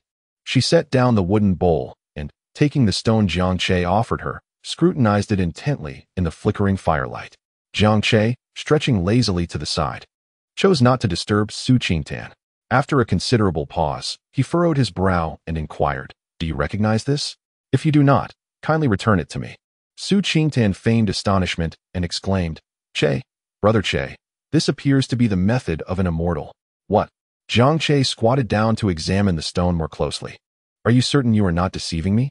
Is this truly the technique of an immortal? With unwavering certainty, Su Qingtan nodded. This must indeed be the technique of an immortal. Look at these 3 prominent characters. Does it not clearly state gravitational technique? Can it be that you are illiterate? Jiang Che lightly touched his nose, cleared his throat, and murmured, you are not foolish. You have already surmised my identity. Do you believe I can comprehend these characters? Su Qingtan responded with a playful, oh, let me read it to you, and you can see if you can memorize it. Very well, read it aloud. I shall attempt to commit it to memory, he replied eagerly. All right, I will recite a line, and you will repeat after me. Proceed swiftly. Jiang Che urged, his anticipation palpable.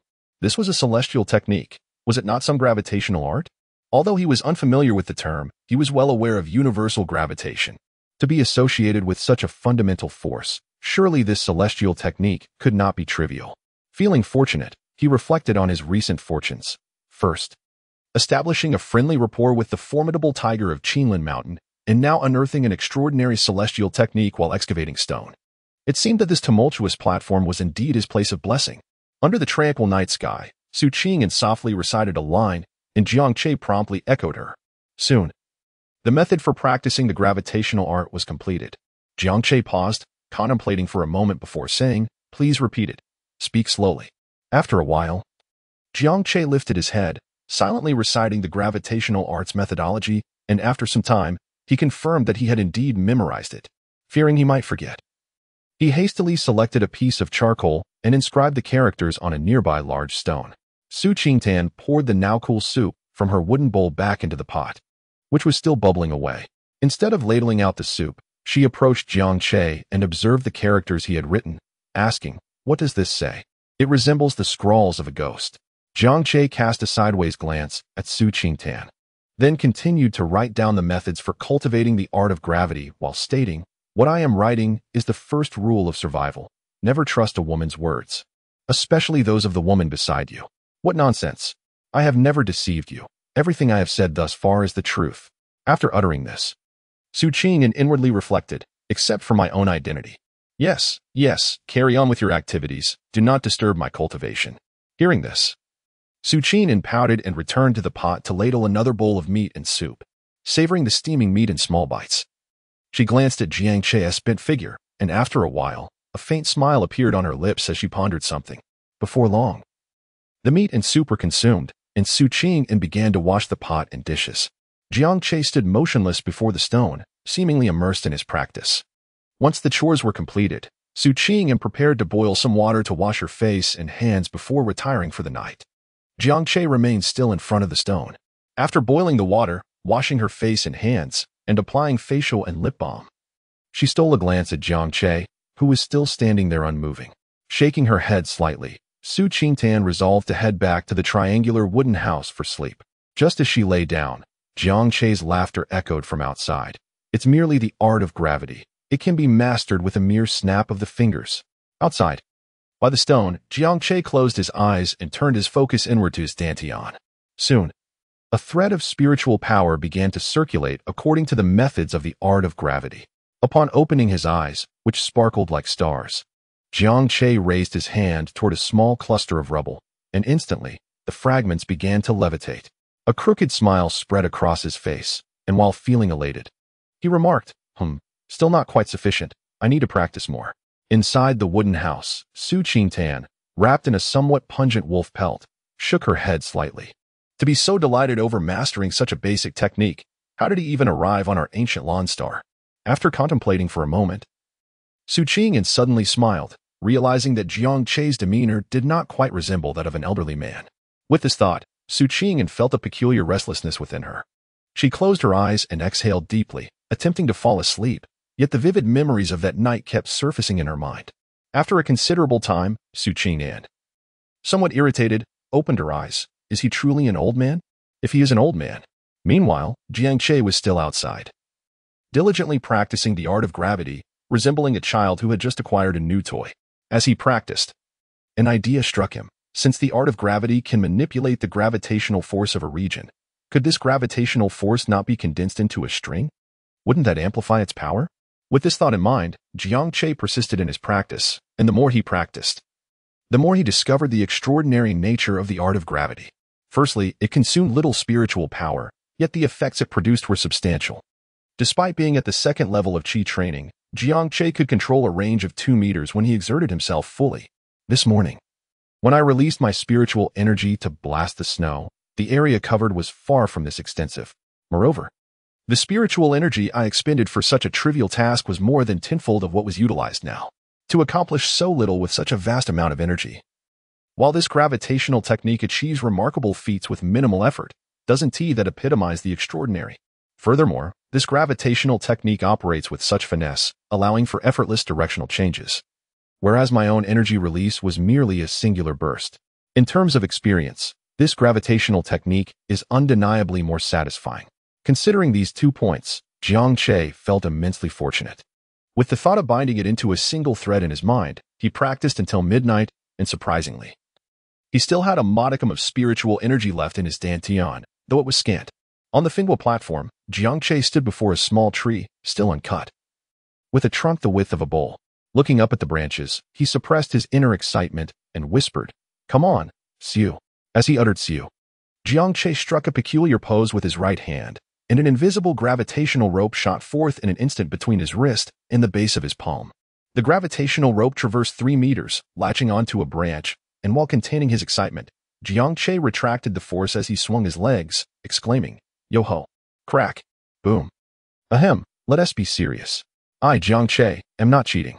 As previously mentioned, the protagonist possesses no memories of this world, nor is he a reborn celestial emperor. He is merely an ordinary individual like us. Some readers may find the protagonist's cultivation approach somewhat juvenile, but the author wishes to clarify that he is just an ordinary mortal, entirely unacquainted with the ways of the immortal realm. Should the author depict him as a formidable figure from the celestial world, he will become one eventually. This book reiterates that it is about a mortal cultivating immortality, farming, and perhaps throwing in some dog food. Hee. Chapter 24. The stirring of spring hearts in the triangular wooden cabin. The troubled Su Qingtan was startled, preparing to rise and investigate when she heard footsteps slowly approaching. She lay back down, slightly opening her eyes to gaze at the door.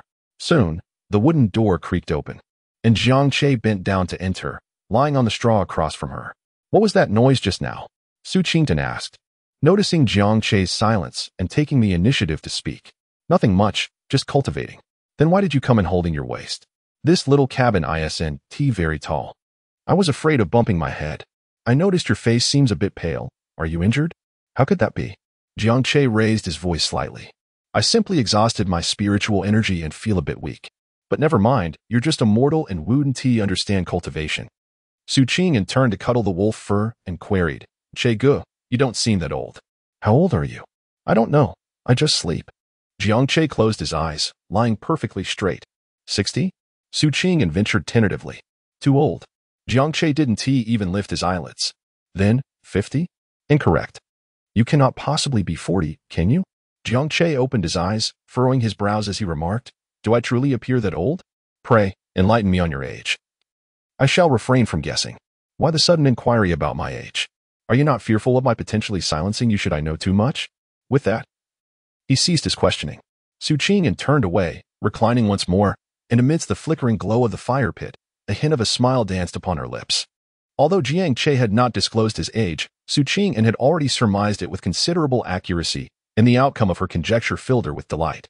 However, as her thoughts meandered, she was reminded of her own identity, and the momentary joy was swiftly overshadowed by a looming sense of dread. The peril associated with her identity was overwhelming. With a myriad of complex emotions swirling within her, she gradually succumbed to slumber. That night, she dreamt of her identity being exposed and falling victim to the assassins of the Zhantian sect. When she awoke, it was already the following morning, and Jiang Che had vacated the wooden cabin. Brother Hu, today I have selected 3 of the largest radishes for you to savor. In 6 days, the spiritual wheat will be ripe. I shall ensure you receive your share then. Unless there is anything else, I shall take my leave. The Tiger King cast a sidelong glance at Jiang Che, finishing the radish imbued with spiritual energy before leisurely departing, having left no prey behind that day. Jiang Che was unconcerned, for the majestic stag would provide sustenance for both him and Su Qingtan for numerous days. As he watched the departing giant tiger, Jiang Che turned his gaze towards the mountain path below and the towering trees that flanked it. A flicker of excitement ignited within him, and in a swift motion, he launched a gravitational line from his left hand to grasp a tree on the left, while simultaneously extending another line from his right hand to seize a tree on the right. Gripping the invisible threads of force, he retreated with fervor. And upon reaching the limits of his control, Jiang Che abruptly drew his legs up and swung downwards, with a muffled sound escaping his lips. He soared between the 2 trees, ascending several meters into the air. As the momentum peaked, he began to descend at a sharp angle. With a resounding shout, he shot forth another gravitational line, this time latching onto a sturdy branch, propelling himself skyward once more. The cold wind brushed against his face, and amidst the mountain forest, the scenery was breathtaking. In that moment, he felt as though he were not merely Jiang Che, but had assumed a new identity, Jiang Peter Pa Che. The howling winds filled his ears as Jiang Che reached an astonishing speed, racing down to the foot of the mountain. His feet scarcely touched the snow, traversing the hundreds of meters with effortless grace. By the time he returned to the wind wave platform, tranquility had resumed, though the spiritual energy within his dantian had dwindled to less than 1/5. Today marked a rare fine day following a heavy snowfall. Although it was still morning, the sunlight was already fervently warm. Upon reaching the wind wave platform, Jiang Che glanced at Su Qingtan, who was still engaged in snow removal. Dewdrop. Do you recognize many characters? Su Qingtan paused, turning to look back. I suppose I know a few. Very well, then teach me to recognize characters. Teach you to recognize characters? Is there a problem? No, no problem at all. Subsequently, Su Qingtan selected a piece of charcoal and began to inscribe a series of ghostly symbols upon the mountainside. Jiang Che brought over 2 stones, and Su Qingtan designated one, to which he promptly acknowledged. In less than half an hour, Su Qingtan ceased her instruction. This is merely a small component of our characters. To comprehend the majority of the characters, you must acquire a literacy dictionary for further study. However, this is sufficient for your current learning. Do you still remember how to pronounce this? Jiang Che gazed at the radical, pondering for a moment before gently shaking his head. There are quite a few. I seem to have forgotten. Upon hearing this, Su Qingtan smiled. Very well, I shall teach you to read them a few more times. The instruction persisted until noon. And even while partaking in their meal, Jiang Che found himself contemplating how to recognize and pronounce those characters. After a short while, Su Qingtan suddenly looked up at Jiang Che and inquired, Brother Che, Are you not curious about how I came to know so many characters? Jiang Che's mind was filled with those words, and at that moment, he had no desire to engage with Su Qingtan. I am not curious. Please do not disturb my thoughts. Su Qingtan paused, then pouted and continued eating her meal. In the week that followed, the weather remained exceptionally fine. Perhaps as the year drew to a close, the heavens had decided to bestow their grace, as the sun shone brightly for 7 consecutive days, causing the snow on the roads to melt significantly. Amidst this splendid weather, Jiang Che continued his daily morning excursions to the mountains to deliver white radishes to Brother Tiger, occasionally accompanied by a few red carrots. The remainder of his time was devoted to cultivating the fertile land and nurturing crops, while also restoring his spiritual energy and gradually learning to read.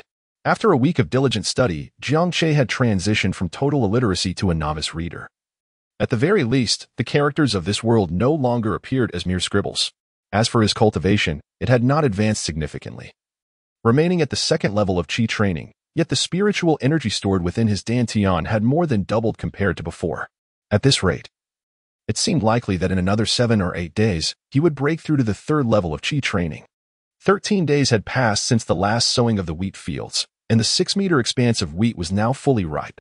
Before dawn, Jiang Che called out to Su Qingtan to join him in threshing the wheat grains. With the assistance of his spiritual energy, Jiang Che threshed at an astonishing speed, outpacing Su Qingtan by 7 or 8 times. The grains filled a large wooden barrel, weighing an estimated 30 to 40 pounds. After pouring 11 or 12 pounds into a smaller barrel, Jiang Che said nothing to Su Qingtan, instead lifting the barrel and taking a large pumpkin with him as he left from the platform. Although Su Qingtan felt a twinge of curiosity, she refrained from asking. She was a wise and discreet individual. This week, the sun shone brilliantly, causing the snow on the mountain to melt rapidly, rendering the roads quite muddy. In less than half an hour, Jiang Che arrived at the familiar spot on the mountainside, where Brother Tiger awaited him beneath the great tree, as always. Upon seeing Brother Tiger, Jiang Che hurried over, exclaiming, "Brother Tiger, I apologize for the wait. Here are the wheat grains I promised you."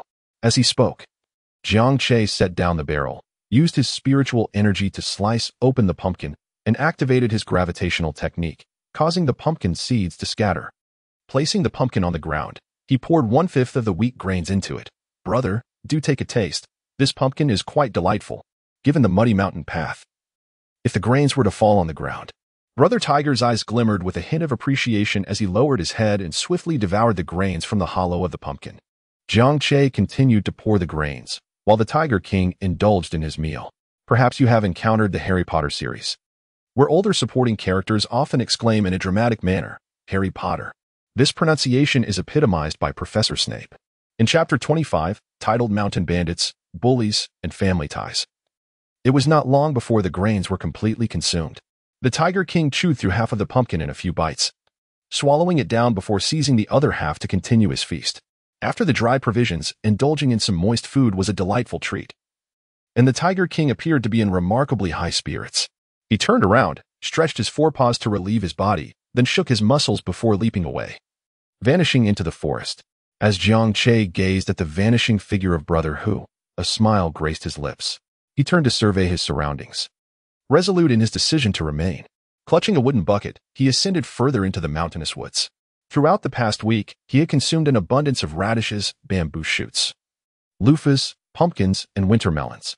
While these fruits and vegetables contained some spiritual essence, their potency paled in comparison to the richness found within grains of wheat. As the spiritual energy within him surged, he discerned that the nourishment provided by the spiritual wheat was becoming insufficient. Nevertheless, indulging in spiritual food was undeniably swifter than cultivating his strength through arduous practice. Previously, Jiang Che had contemplated venturing into the mountains to procure some wild ginseng for cultivation. Yet the heavy snowfall had thwarted his efforts. With the snow now melted away, he resolved not to delay any longer. From dawn until dusk, as he traversed the mountains, he encountered a multitude of wild beasts, including a family of wild boars.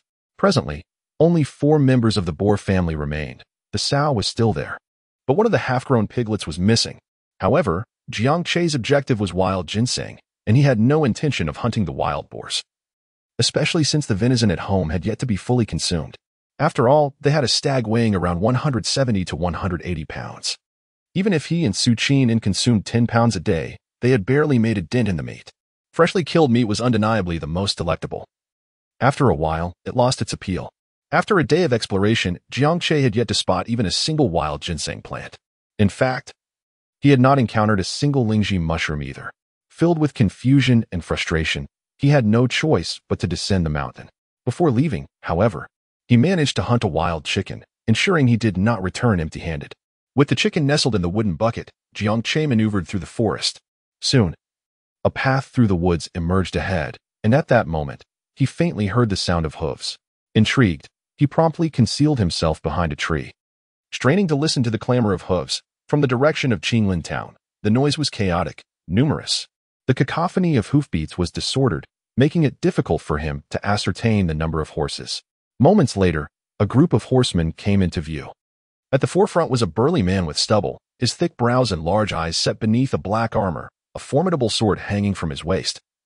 Flanked by two equally robust companions, the horsemen galloped past, racing swiftly towards the direction of Igu village. Bandits? Could it be the mountain bandits from the Black Wolf stronghold come to collect the annual tribute? Today is already January 8th, marking the time when the mountain bandits collect their annual tribute. Behind the trees, Jiang Che contemplated for a moment before deciding to follow and see whether Yang Guanghu and the others had returned to the village. The horsemen galloped down the forest path, while Jiang Che sprinted from a distance of 100 meters away. He ran several miles in one breath. But he was not as swift as the horses of the Black Wolf stronghold. As he approached the village, he was taken aback to find that the dilapidated house once belonging to Dog Sheng had vanished. Without further deliberation, Jiang Che stealthily slipped into the village under the cover of night. "Old man, why is this year's tribute lighter than expected? Have you embezzled it?" A mountain bandit hissed, brandishing a knife against the neck of village chief Lu. Lu, a man of experience, knelt and began to plead to the figure atop the horse ahead. "My lord, the weather this year has been harsh. Before the year end, 7 or 8 families in the village have perished from the cold. This money has been contributed by the surviving villagers. Counted, every household has paid their share." The burly, bearded man on the left side of the horse spoke indifferently. "Let us go. This old fellow wouldn't dare deceive us." "My lord, your wisdom is unmatched. Even if you gave me 10 lives, I wouldn't dare," Lu responded. At that moment, the rosy-cheeked Yang Guanghu and Yang Guangbao, clad in thick cotton jackets, emerged from the opposite courtyard of blue bricks. "Hey, Brother Zhou, Brother Wang, Brother Chen. You've come without notifying me. I could have prepared a pig to entertain you all," Yang Guanghu exclaimed. The bearded leader laughed heartily. "Isn't the heavy snow blocking the roads? Once it thaws, I'll be the first to come to your village." Yang Guanghu chuckled in reply, "Come. Let us sit for a while. Tonight, my brothers, don't leave. We'll slaughter a pig and have a grand feast." Brother Zhou stroked his stubble and called out, "Bring the meat over." The horses stirred, and soon a portion of freshly butchered bear meat and bones was presented. Brother Zhou drew his large knife and struck the bear bone. "Brother Guanghu, we're not here just for a free meal. This bear was killed just this morning. Let us enjoy the bear meat and drink tonight." From the shadows, Jiang Che observed all of this with a frown. How could the Yang Guanghu family be so closely allied with the men of the Black Wolf stronghold? As the bandits from the Black Wolf Mountain approached Yang Guanghu's courtyard, Jiang Che stealthily followed suit. Within the courtyard, laughter and lively chatter filled the air. And amidst this cacophony, Jiang Che attentively eavesdropped, extracting the information he sought. Indeed, the visitors were the bandits of Black Wolf Mountain, and all 3 leaders had descended the mountain with their followers. The eldest, seemingly named Shou, was accompanied by a nameless second-in-command, both referred to as Wang Ergo, while the 3rd leader was addressed as Chen Sango. It appeared that these leaders were martial artists, as Jiang Che overheard discussions regarding martial cultivation. This was hardly surprising, for in the realm of cultivation, not everyone possesses the aptitude for spiritual practice. Those lacking such abilities would undoubtedly devise alternative means. During his prolonged eavesdropping, Jiang Che gleaned several crucial pieces of information. It turned out that Yang Guanghu possessed a spiritual root, a remarkably potent fire element true spiritual root. The terms used included pseudo-spiritual root, true spiritual root, heavenly spiritual root, and mutated spiritual root. His last visit to Jiangling City was for the purpose of testing his spiritual root. However, as he was already in his 20s, the celestial master who conducted the test informed him that he had missed the optimal age for cultivation and that it was not the season for sects to accept disciples. Yet, This celestial master happened to be the mentor of Yang Guanghu's cousin, Yang Guangji, who exhibited exceptional talent and possessed the exceedingly rare heavenly spiritual root. Due to this connection, the celestial master made an exception and accepted Yang Guanghu as a registered disciple, imparting to him a technique for refining qi. If Yang Guanghu could successfully enter the refining qi stage within a month, he would be eligible to join the sect. Otherwise, he would be deemed unworthy of the celestial gate. Naturally, Yang Guanghu was ecstatic, in stark contrast to Yang Guangbao, who lacked a spiritual root and thus could not cultivate. However, in consideration of his beloved disciple, the celestial master bestowed upon Yang Guangbao a martial arts technique. In this ancient land of Gulen Star, martial arts comprises 5 realms: external strength, internal strength, transformation strength, postnatal, and innate. The pinnacle of innate martial arts is comparable to the early golden core stage among cultivators. Yet martial artists do not possess the myriad of mystical abilities associated with cultivation. Instead, they rely solely on martial techniques. Furthermore, innate represents the highest realm attainable by ordinary individuals without spiritual roots. Beyond that, there is none. Outside the wall, Jiang Che, concealed in the shadows, understood why the 3 leaders of Black Wolf Mountain had come together. They, too, had their own desires. Chapter 26, Is What You Say True? These 3 bandit leaders had caught wind of the news, learning that Yang Guanghu and his companions had paid a visit to the celestial master, prompting them to bring gifts and seek an audience. During this time, Jiang Che overheard Zhou expressing a desire to peruse Yang Guangbao's martial arts technique. But who was Yang Guangbao? At present, that martial arts technique was his most treasured possession, and he had no intention of sharing it with others. Moreover, he had every right to firmly refuse Zhou and his companions. It must be noted that his cousin, Yang Guangji, was a true inner disciple of the Lingwei sect, a figure of great renown. After being rebuffed, the 3 of them, led by Zhou, felt somewhat awkward. However, their thick skins allowed them to quickly regain their jovial demeanor. Eavesdropping from the back, Jiang Che realized there was little information left to glean and gradually slipped away. As he carried the wooden bucket and the lifeless wild chicken home, a sense of discontent brewed within him. How could Yang Guanghu, a man of such malevolence, possess a spiritual root, and a genuine one at that? If Yang Guanghu truly succeeded in cultivating his qi within a month, he would undoubtedly leave the village to join a sect of immortals. At that point, would Yang Guanghu's family still remain in the Valley Village? Would his cousin's family be able to establish roots in Jiangling City? Surely, the Yang family would eventually make their way there as well? Perhaps they were not worthy before, but now Yang Guanghu was on the verge of becoming a cultivator. The mere thought of this intensified Jiang Che's displeasure. He raced down the several miles of road, and by the time he returned to the Fengbo platform, the night had deepened considerably. Su Qingtan was seated before the fire, boiling water, yet she had not yet begun to prepare the meal. Upon seeing Jiang Che's return, a smile graced Su Qingtan's face. "You're back. This wild chicken is quite large." Upon hearing this, Jiang Che lifted the wild chicken and observed, "It is not particularly large, not even comparable to the second one I shot. Nonetheless, it is quite commendable." Su Qingtan possesses a remarkable ability to provide emotional value. There are hunters who have spent several days without a single catch, yet every time you venture into the mountains, you return with prey. You are far superior to those hunters. Jiang Che chuckled upon hearing this. "Haven't you eaten yet?" "No, I've been waiting for you." "You needn't wait for me in the future. Just pluck the feathers from this wild chicken and stew it tonight. Remember to toss in a few chili peppers." "All right." "I was just about to boil a pot of water, planning to prepare dinner as soon as you return." Jiang Che unearthed a radish the size of his arm, declaring, "We are not the same. I can endure hunger better than you, so you need not wait for me." As he spoke, he peeled the radish and crunched into it with satisfaction. "This mountain is truly peculiar. I had intended to see if I could dig up some wild ginseng to cultivate today, yet I spent the entire day without even catching a glimpse of one." "How is that possible?" Su Qingtan, boiling water, glanced over and replied, "How could there possibly be no wild ginseng on this mountain? Even during my escape, I managed to find some to eat." Jiang Che shook his head, munching on a green radish. "It is indeed quite perplexing. My speed is already quite remarkable. Yet I have no idea how many places I have searched today." Su Qingtan pondered for a moment and replied, "Perhaps we should revisit in a few days?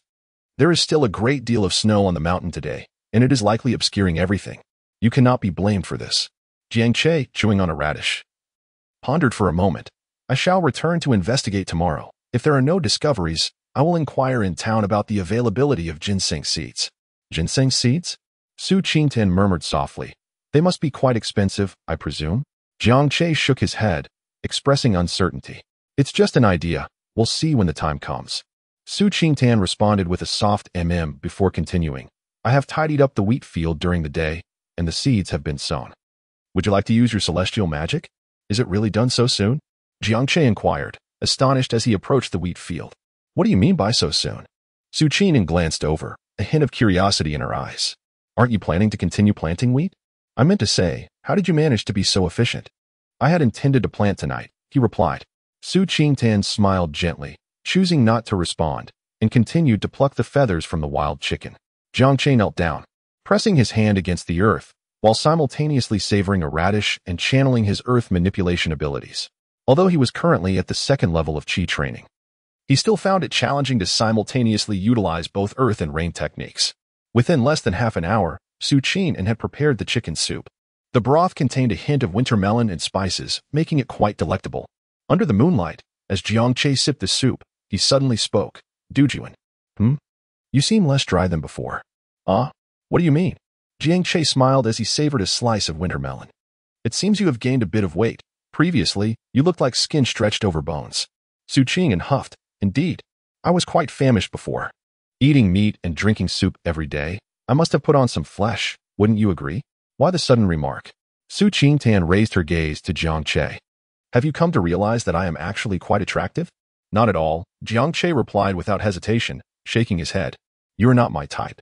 I was merely curious whether consuming spiritually imbued fruits and vegetables daily has yielded no change whatsoever. At the mention of spiritual energy, Su Qingtian slightly lowered her eyelids. As an ordinary person, I have no changes to speak of.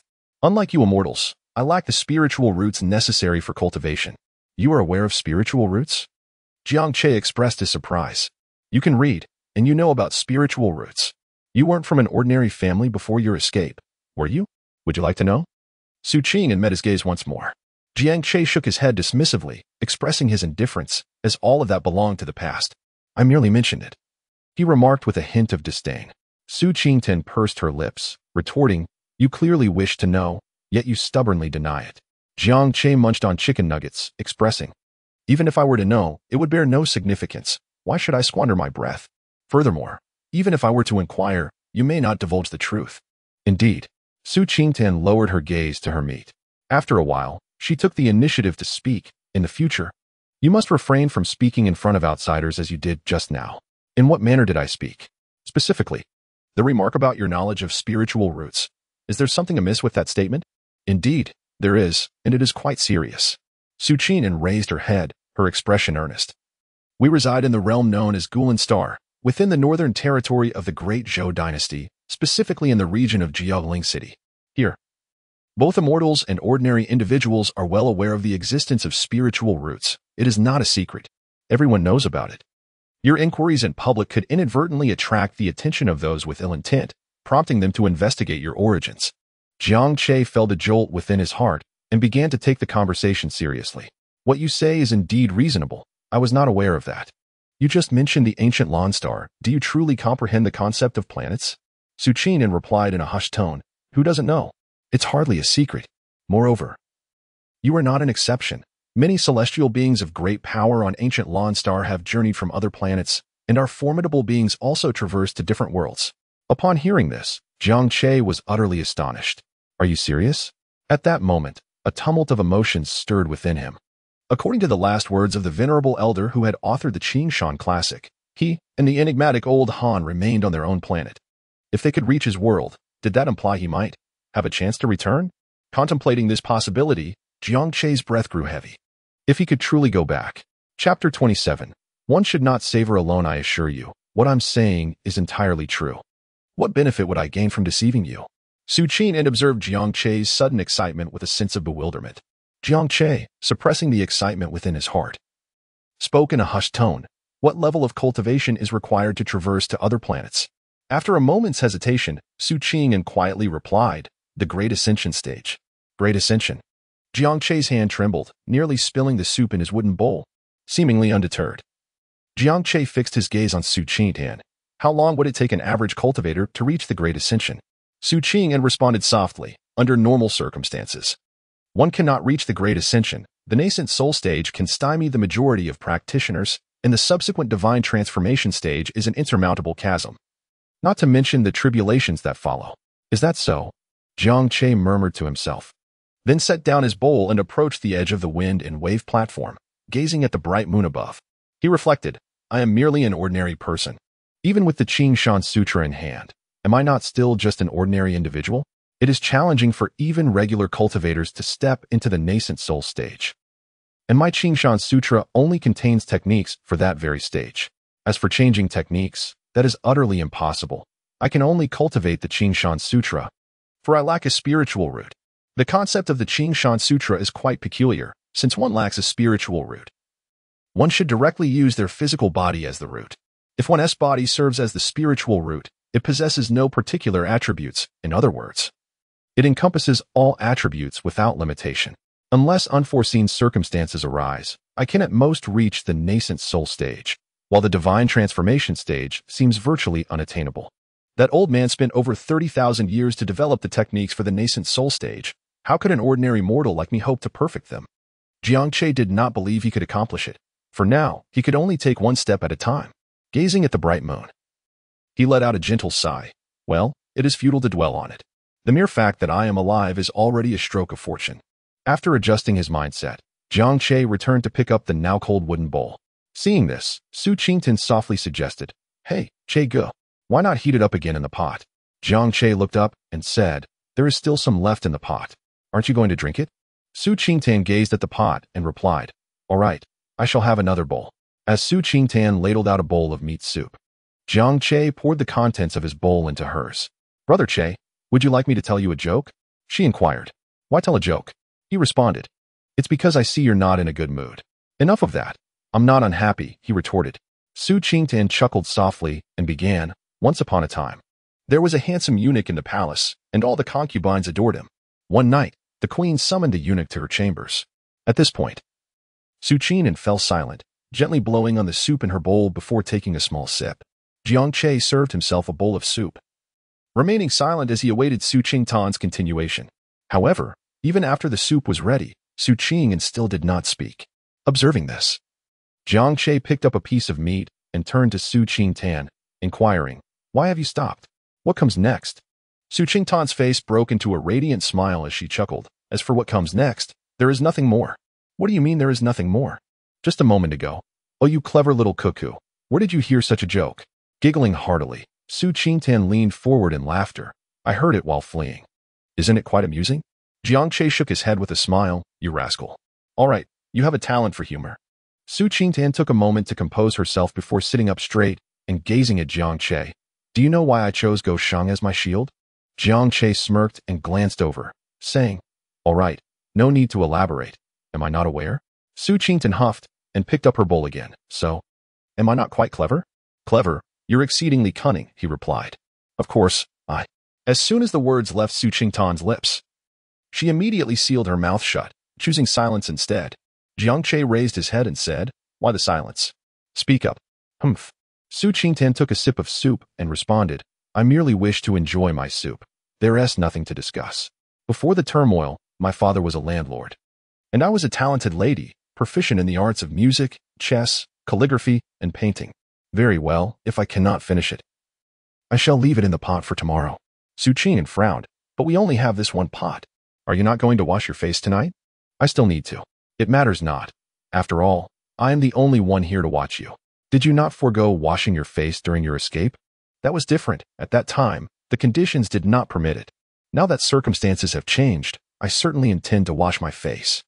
Jiang Che raised his hands in a gesture of resignation, declaring, Well, that's that. We have but this one pot, and I cannot finish it. If you wish to eat, then do so. With that, he departed to the triangular wooden cabin to meditate and gather his spiritual energy. Su Qingtan gazed at the half-filled pot of soup and sighed softly, glancing down at her own bowl, feeling somewhat full herself. Casting a furtive glance at the wooden cabin, she mused to herself, You have already poured your remnants into the pot, so I shall do the same. Otherwise, it would be unfair for me to consume your leftovers. Turning back, She promptly emptied the contents of her bowl into the pot, and to disguise her actions, she stirred it with her chopsticks. Later that night, Jiang Che emerged from the cabin to bestow a gentle rain upon the wheat fields. Following this, he returned to the cabin to continue his meditation. Before dawn, he packed 4 or 5 handfuls of spiritual wheat along with a carrot and 2 large red radishes, setting off towards the mountain. When Su Qin awoke, she discovered Jiang Che was absent and found herself somewhat hungry. I shall not eat, she resolved. I will wait for Jiang Che to return before I dine. I cannot bear to consume all of this alone. Meanwhile, Jiang Che had just arrived at the old site in Qinglin Mountain, where he encountered the Tiger King. Brother Tiger, he began, I do not possess an abundance of spiritual wheat. The next batch will take another half-month to harvest. For now, please make do with this and perhaps some radishes. When the next bountiful harvest arrives, I shall return with a greater offering. The Tiger King cast a sidelong glance at Jiang Che before consuming the spiritual wheat and the 2 large red radishes. While Jiang Che himself had gnawed on the carrot during his journey. Once the Tiger King finished his meal, Jiang Che smiled and inquired, Brother Tiger, as the lord of this mountain, do you know where one might find wild ginseng? I wish to cultivate some. He assured, rest assured. Once I succeed in growing wild ginseng, I will bring some for you to enjoy. The Tiger King's gaze flickered at Jiang Che's words. He had already consumed everything imbued with spiritual energy on Qinglin Mountain, and now this young man sought wild ginseng. The large tiger had surveyed its surroundings before fixing its gaze upon the deeper mountains behind Qinglin Mountain, where another tiger, an enemy of his, resided. Typically, the 2 tigers maintained a respectful distance from one another. There was no wild ginseng within his territory, but it seemed there might be some in the rival's domain. However, to Jiang Che, the Tiger King's scanning and contemplation appeared as a negative gesture. Thus, Jiang Che decided not to press further. Very well, if there is none, I shall find another way. By the way, Brother Tiger, I may not return tomorrow. I plan to visit the town to see if they sell ginseng seeds. I will definitely come back the day after tomorrow in the morning. The Tiger King furrowed his brow slightly, watching Jiang Che's swift descent down the mountain. After a few moments, he sighed and shook his head, then turned to make his way towards the great mountain behind Qinglin Mountain. Chapter 28. Returning to the town, Jiang Che ran steadily along the muddy Qinglin Avenue, intending to cover the 100 miles to the town by midday. Should he find nothing there, he could perhaps procure a few items and return home by midnight. He had brought along all the silver he had left, totaling 61 taels and over 301. The news regarding ginseng was of utmost importance. Next, he aimed to purchase a dictionary to improve his literacy, and thereafter, acquire some rice, flour, and salt. As for oil, he was self-sufficient, as both wolves and deer provided ample fat, allowing him to refine his own without the need to spend on it. Today marked the 9th of January, and the new year would arrive on the 29th. With the festivities approaching, the forested avenue was devoid of passers-by. Journeying without incident, Jiang Che entered the town, his legs weary from the run. Yet, as he stepped into the town, he became the focus of attention from the men of old Master Qian, who had been specifically instructed to keep a watchful eye at the town entrance. Dragging his fatigued body to the market, Jiang Che ordered 4 large meat buns and a bowl of soup. Despite it being midday, the shop selling the buns remained bustling. Biting into the meat bun, he was greeted by a rush of savory juices, far more satisfying than a day of stewed meat. Hey, you there, bring me 2 tea eggs. Jiang Che possessed a robust physique, and his commanding voice left the vendor with no choice but to comply, as he relished his sumptuous meat bun and savored the broth. Su Chi Tan, on the other side of Fingwa Terrace, clutched her stomach, lost in contemplation as she gazed at the congealed meat soup in the pot. Could it be that he wouldn't return for lunch? Was she truly going to consume his leftovers? The thought of discarding it to start anew never crossed her mind. After years of fleeing, there had been far too few occasions when she had eaten her fill. The pot before her contained meat. How could she possibly bear to waste it? Perhaps she should wait a little longer, if he did not return by afternoon. She pressed her lips together, feeling a tinge of annoyance. In Qinglin town, Jiang Che, having eaten and drunk to his heart's content, felt considerably less fatigued. Rising, he turned to the vendor and inquired, do you know where I might procure some ginseng? Following the vendor's directions, Jiang Che located a medicinal herb shop. Before he could enter, a young man at the entrance halted him, exclaiming, Hey, what business do you have here? A muddy figure like you has no place in our shop. Jiang Che gazed at the young boy before him, who was significantly shorter than himself. To procure medicine, does a bit of mud on your feet render you incapable? The boy stood his ground, unflinching, as he blocked the entrance and looked up at Jiang Che. If you desire a specific medicine, simply state your request, and I shall have my master prepare it for you. However, you cannot enter. Upon hearing these words, Jiang Che furrowed his brow slightly and turned his gaze inward, where an elderly man sat, regarding him with a disdainful expression. Observing this scene, Jiang Che raised his right hand, slowly forming a fist that emitted a creaking sound. I shall say this only once. I have no desire to instigate trouble, so do not regard me with such contempt. The youth, witnessing Jiang Che's clenched fist, took 2 steps back, exclaiming, "If you dare to act arrogantly, I will call for help." Jiang Che paid no attention to the youth. His gaze was firmly fixed on the elderly man within. Indeed, the disdain that had etched itself upon the old man's face dissipated. "Very well, let this brave warrior enter." Jiang Che snorted and strode into the apothecary, swiftly approaching the table and pulling out a chair to sit down. "I have heard that you sell ginseng here." "Indeed, we do. How many years of ginseng does the gentleman desire?" The old man's face brightened at the mention of ginseng. "How many years do you have?" The old man scrutinized Jiang Che anew. Although his attire was somewhat disheveled, an undeniable aura emanated from him. The old man's tone became more courteous. "We have 3-year, 5-year, 8-year, and even 10 and 20-year-old ginseng. However, if you seek a century-old specimen, I regret to inform you that we do not possess one." "And where might one find such a century-old ginseng?" Jiang Che inquired. "Where could a mortal like us procure a century-old ginseng?" The old man scoffed. "Any ginseng over 30 years would have already caught the attention of celestial beings. Even if it weren't for the deities, it would likely be devoured by wild beasts or demons. A century-old ginseng, you say? Your accent doesn't suggest you hail from our Qinglin town." Jiang Che remained unfazed and inquired, "Are you a purveyor of medicine or merely a lackey?" The old man lowered his gaze and picked up a nearby pen and paper. Responding, "Esteemed guest, pray tell, what vintage do you desire? What is the price for a 10-year? Jiang Che asked. The old man replied nonchalantly, "My stock is reasonably priced at merely 300 taels of silver, and I have it available at this very moment." Jiang Che felt a jolt in his heart and spoke, "Do you have any ginseng seeds?" "None." The old man replied without hesitation. "We only sell wild mountain ginseng here. Its medicinal properties are potent, and we never sell ginseng that we cultivate ourselves." Upon hearing this, Jiang Che stood up with a smile, choosing not to say more and turning to leave. The old man, noticing his departure, hurriedly called out, "Hey, brave sir, wait. How about we negotiate a price? What do you say to 280 taels? If that's agreeable, I shall fetch it for you." "Ah, you can't be serious. Please don't go." Jiang Che continued his pace, paying no heed to the voices behind him. Is a single ginseng truly worth 280 taels? Such exorbitance! He possessed a mere 61 taels of silver in his pocket, and his intention was to cultivate rather than consume the ginseng. In his heart, he lamented the steep price of ginseng as he meandered to the tailor's shop. With the New Year fast approaching, it was high time to refresh his attire. Although he still had a cotton coat gifted by the wealthy Qian, he pondered the cost of fabric. "Ah, you have arrived," exclaimed the shopkeeper, who was still indulging in a meal, rushing over with a broad smile. He showed no concern for the mud splattered on Jiang Che's legs. "Dear guest, which fabric do you refer to? The prices of cloth in our town are uniform. I would not dare deceive you." Jiang Che pointed at the white cloth on the shelf and inquired, "How much for that?" "Oh, this is cotton fabric," the shopkeeper replied. "Each roll measures 13 meters and is priced at 30 taels of silver, a firm rate. The other colors beside it are also cotton, all at the same price."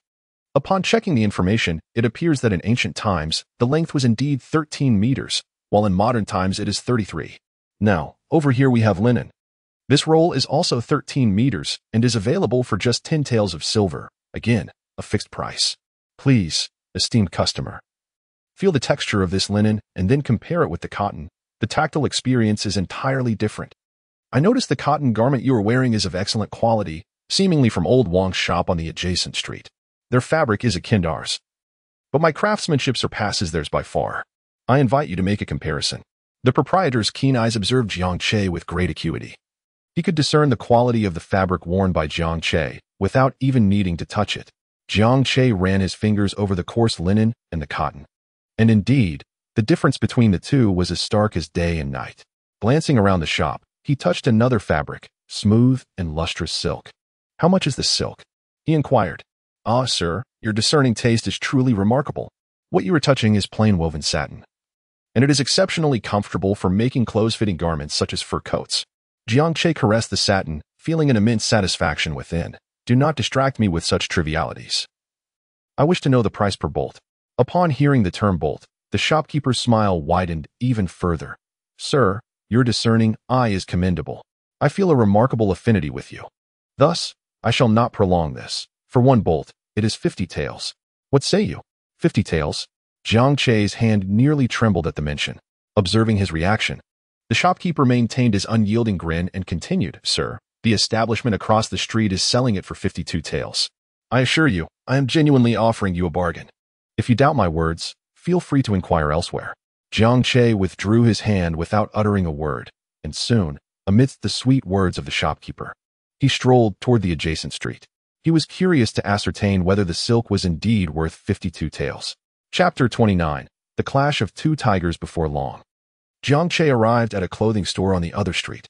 Instead of inquiring about the price immediately, he asked various questions, feigning hesitation before finally asking the cost of the silk.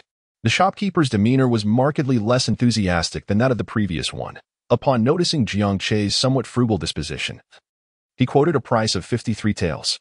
Upon hearing the price, Jiangche left without a word, not even glancing back. He returned to the first shop, where the proprietor was beamingly leaning against the doorframe, saying, Well, what did I tell you? I was right. He is certainly more expensive than I am. That fellow is quite shrewd. Jiangche said little, merely stating, How much fabric is needed to create a garment, given my physique? Without a moment's hesitation, the shopkeeper replied, 2.5 meters will suffice, undoubtedly. Anyone who dares to claim otherwise should bring it to me for crafting. Jiangche was perplexed by this. Yet the shopkeeper exuded such confidence that he found himself compelled to trust him. Without allowing Jiangche to finish his sentence, the shopkeeper promptly interjected, stating, For blouses, I have 10 pieces. For trousers, there are 15. Should you wish to have a long robe, I can offer you 8 pieces. If you desire a complete set of garments, I can provide 6 sets. So, what do you think? Would you care to purchase a piece? I assure you, all of these are of excellent quality. Jiangche hesitated for a moment, contemplating the prospect of crafting a cotton coat. However, the shopkeeper swiftly interjected, stating, Given the current market conditions, cotton is priced at 600 won per jean. For an entire outfit, including a coat and cotton trousers, 1 jean of high-quality cotton would suffice. Before Jiangche could pose further inquiries, the shopkeeper continued with remarkable fluency. If you prefer ready-made garments, I do have some available. Though they may not fit you well due to your robust stature. Nevertheless, each complete set is priced at merely 6 liang of silver. It's merely a matter of fit. Of course, should you wish to have a custom-made piece, it would only require 10 liang of silver. This is a craft in which I take great pride, and rest assured, my skills will ensure that you find no loose threads. The result will undoubtedly be aesthetically pleasing. The confidence exuded by the shopkeeper was formidable, as if he were the undisputed expert in this trade.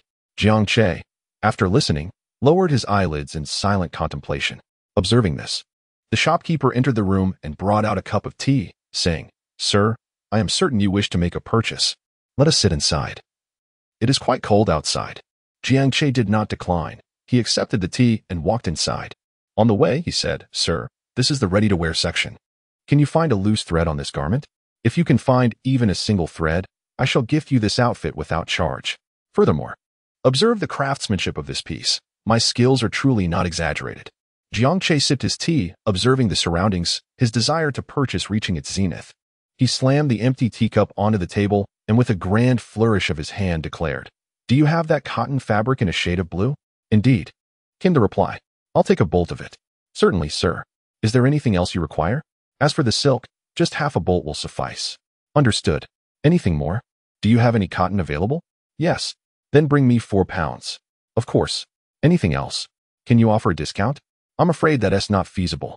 I've already given you a concession, and I truly cannot offer further reductions. Jiangche smiled at the shopkeeper, saying, I distinctly heard you agree to a discount.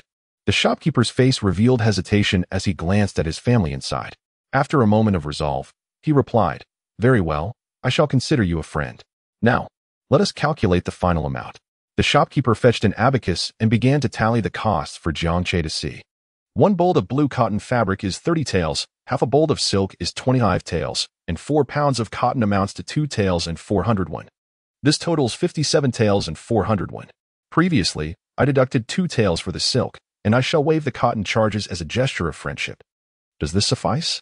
Jiangche nodded. All right, your friend is quite commendable.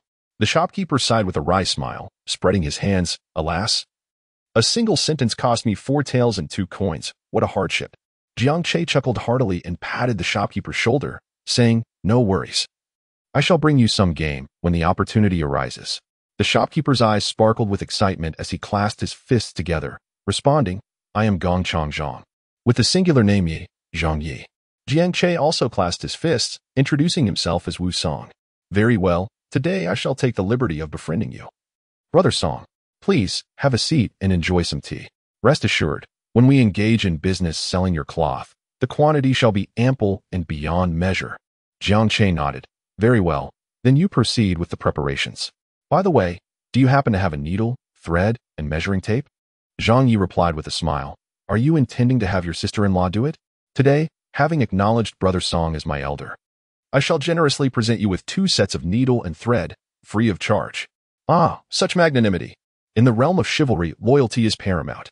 I have previously toiled as a laborer, once roamed as a bandit, and later served as an officer. Now, in my middle age, with a leg impaired, I am left to carve out my own path. Jiangche couldn't help but express his admiration. Brother, your experiences are quite rich. I commend you. However, how could one transition from being a mountain bandit to becoming a lawman? Zhang Yi nodded in agreement. It's all a matter of twists of fate. 30 years in the east, 30 years in the west. Aren't we all like that? We make do with life as it comes. And there rest little more to say. Soon, the fabrics, threads, and cotton were packed, and Jiangche, shouldering a heavy bundle, took his leave.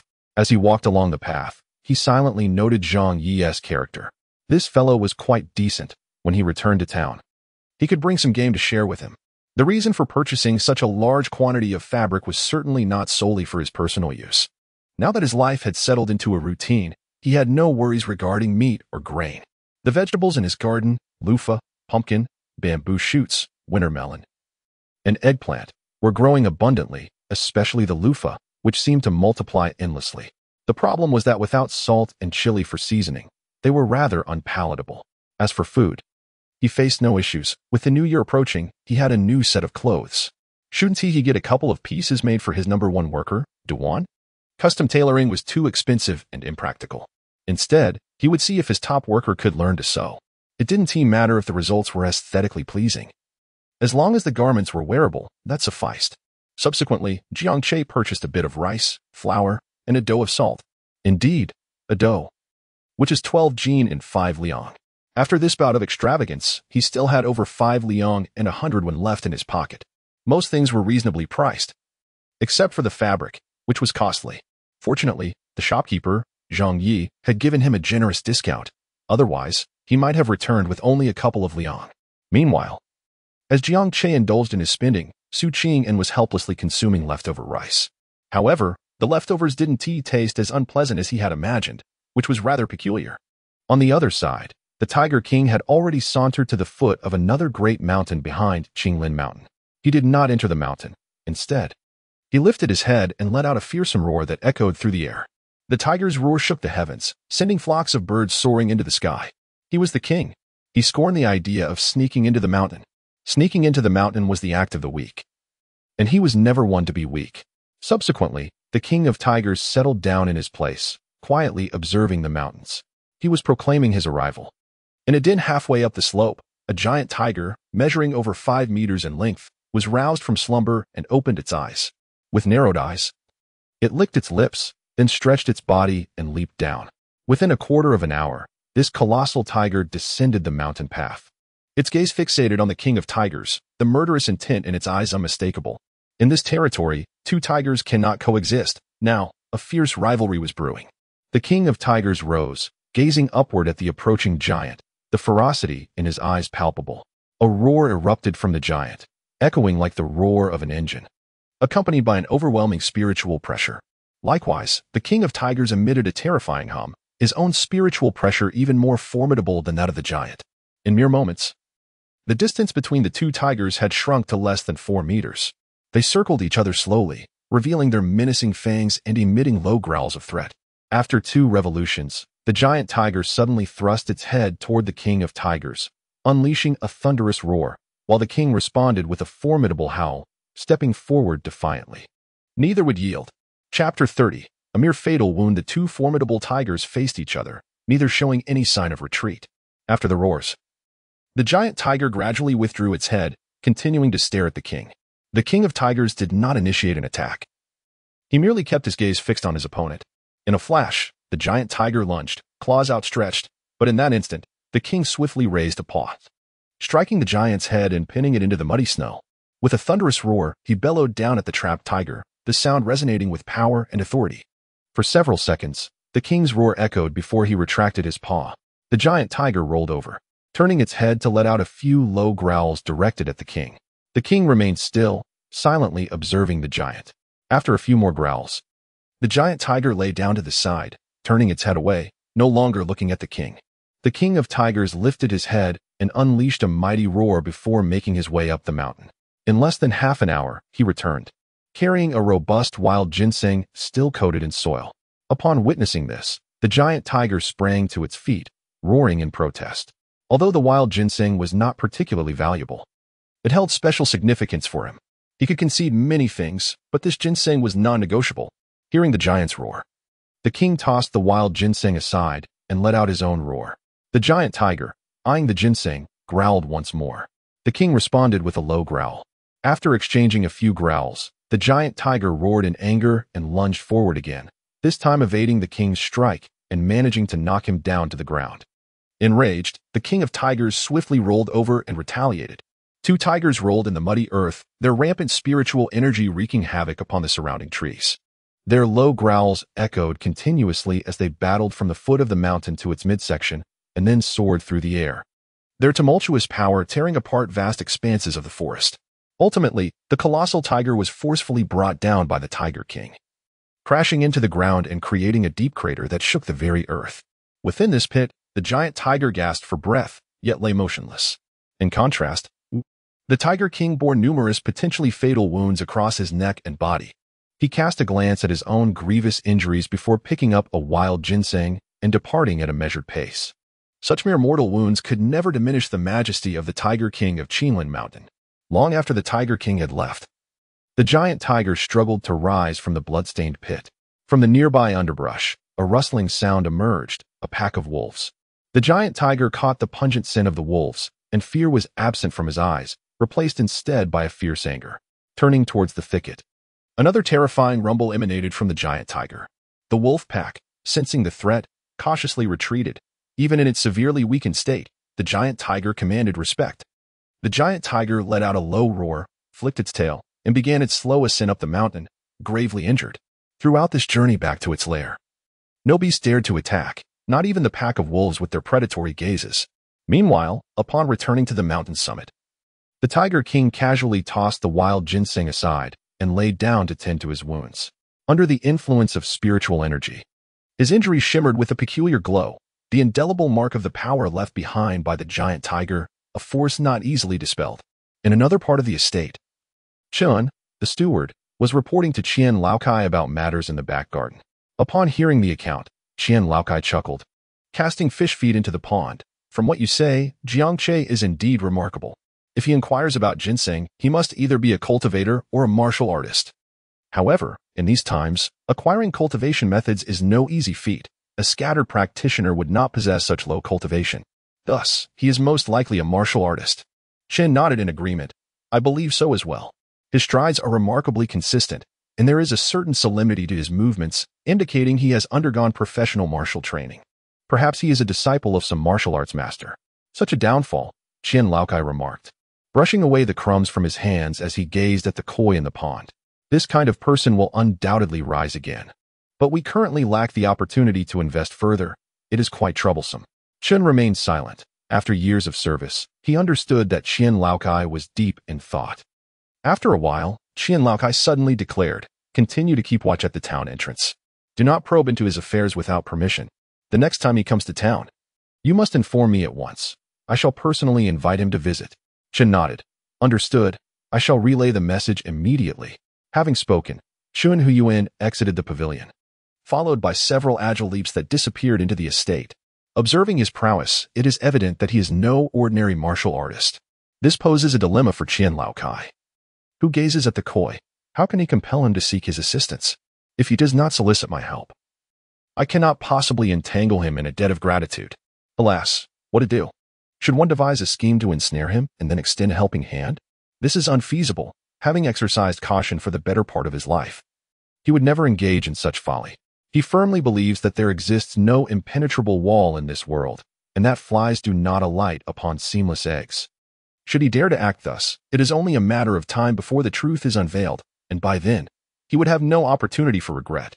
After a lifetime of prudence, he cannot afford to capsize for the sake of one or a mere handful of individuals. As night fell, Jiang Che, burdened with a substantial package, continued on his journey. The weight was not particularly burdensome to him, yet the path was excessively muddy, and he was reluctant to soil the newly acquired fabric, thus he refrained from running too swiftly. However, at this pace, he would reach Fengbo Terrace by the midpoint of the night. The darkness deepened, leaving less than 40 miles to Fengbo Terrace. Just as he was running, several flickering flames suddenly appeared ahead. His heart tightened, and his gaze sharpened to focus on the scene. He beheld several torches swaying amidst the trees along the roadside. At that moment, a booming voice echoed from ahead. Who goes there? Calmness enveloped Jiang Che as he stealthily slipped into the woods, skillfully manipulating gravitational lines to elevate himself into the branches of a tree. His satchel became ensnared within the fork of the tree, and he crouched motionless on the trunk. His mastery over muscular control was nothing short of extraordinary. Torches emerged from the depths of the forest ahead, and upon a cursory glance, it appeared there were enough to illuminate the presence of 30 or more individuals.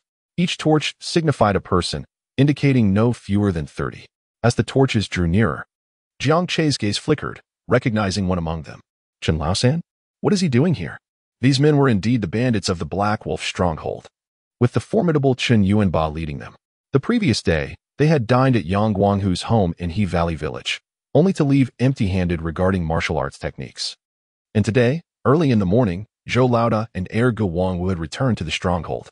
Jiang Che, however, had chosen to visit a nearby small river village to collect the annual tribute while indulging in a bit of leisure.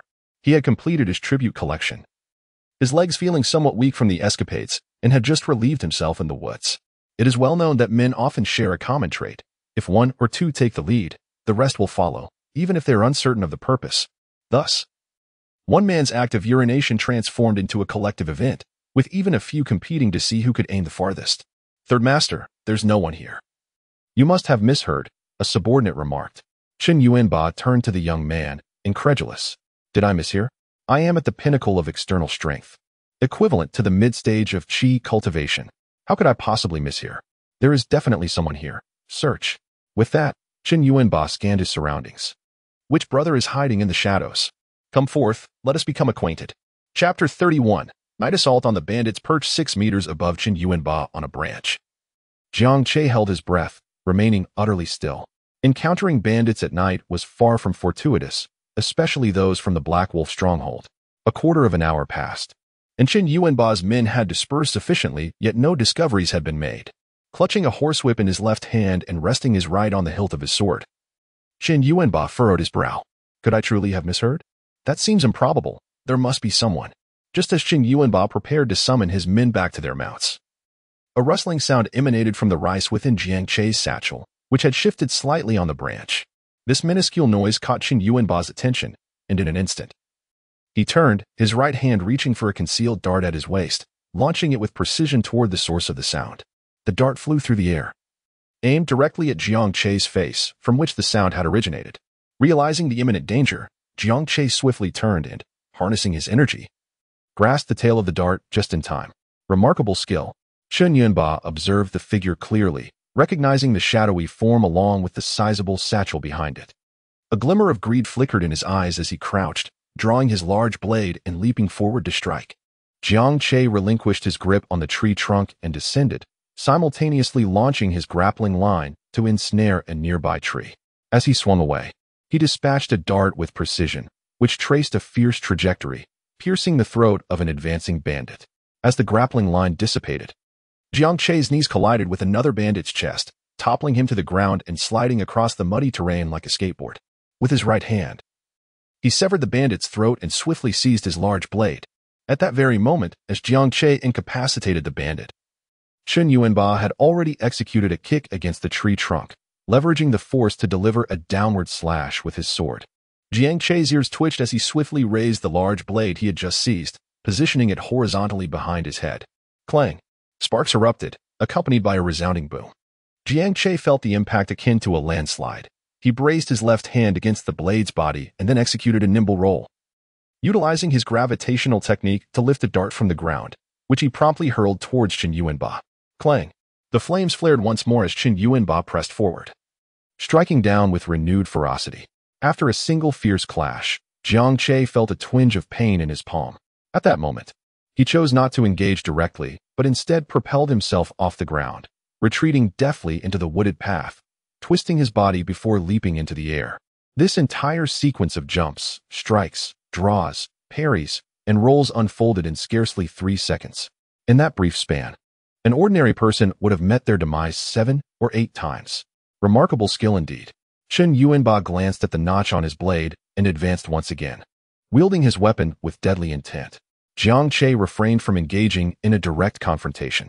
Instead, he turned and dashed into the adjacent forest, skillfully maneuvering through the terrain and utilizing the gravitational lines to evade and outmaneuver his opponents. As 2 to 3 dozen mountain bandits charged forth, shouting with fury, Jiang Che deftly evaded Chen Yuanba's blade, swiftly closing in to eliminate one of the bandits with a lethal strike. He then positioned the lifeless body as a shield, using it to block the imminent threat. The flash of the blade was followed by a gruesome spectacle as Chen Yuanba cleaved the bandit in two, while Jiang Che, leveraging the gravitational line, shifted to the left and executed a strike aimed at the back of Chen Yuanba's neck. Chen Yuanba sneered, swinging his blade with a force that embodied 70% of his external strength, a level akin to a cultivator at the 4th tier of Qi training. The clash resonated with a metallic ring, causing Jiang Che's weapon to be knocked from his grasp. The disparity in their strengths was insurmountable. Engaging him head-on was utterly futile. Was this the pinnacle of external strength? Jiang Che continued to retreat, all the while unleashing strands of gravitational lines. Chen Yuanba, unable to decipher Jiang Che's techniques, placed his trust solely in his own weapon. Advancing with his blade, Jiang Che ceased his retreat, launching gravitational lines that struck various points on Chen Yuanba's body. Momentarily caught in uncertainty, Chen Yuanba hesitated, allowing Jiang Che to weave the previously shot lines into an expansive net, ensnaring Chen Yuanba. Play your tricks, then, Chen Yuanba bellowed, shattering the invisible gravitational lines that clung to him with a powerful thrust of his arms. Jiang Che's expression darkened further as he stealthily eliminated another ordinary mountain bandit and seized his broadsword, turning his lethal intent towards Chen Yuanba once more. Chen Yuanba wielded his blade to strike, but Jiang Che executed a graceful arc with his weapon, refusing to engage in a direct confrontation with Chen Yuanba. The martial techniques he had mastered in the army were sharp and precise. Whenever Chen Yuanba swung his sword, Jiang Che effortlessly altered his trajectory. In the midst of their close-quarters struggle, not a single resonant sound emerged. With another decisive slash, Chen Yuanba attempted to parry, but Jiang Che's sword slipped from his grasp and flew away. Seizing the opportunity, Chen Yuanba let out a sinister laugh and lunged forward. Yet the very sword that had escaped Jiang Che's hand curved back, aimed at Chen Yuanba's neck. Realizing the imminent danger, Chen Yuanba's expression shifted dramatically as he raised his sword to block, while Jiang Che charged forward with astonishing speed, delivering an explosive shoulder tackle.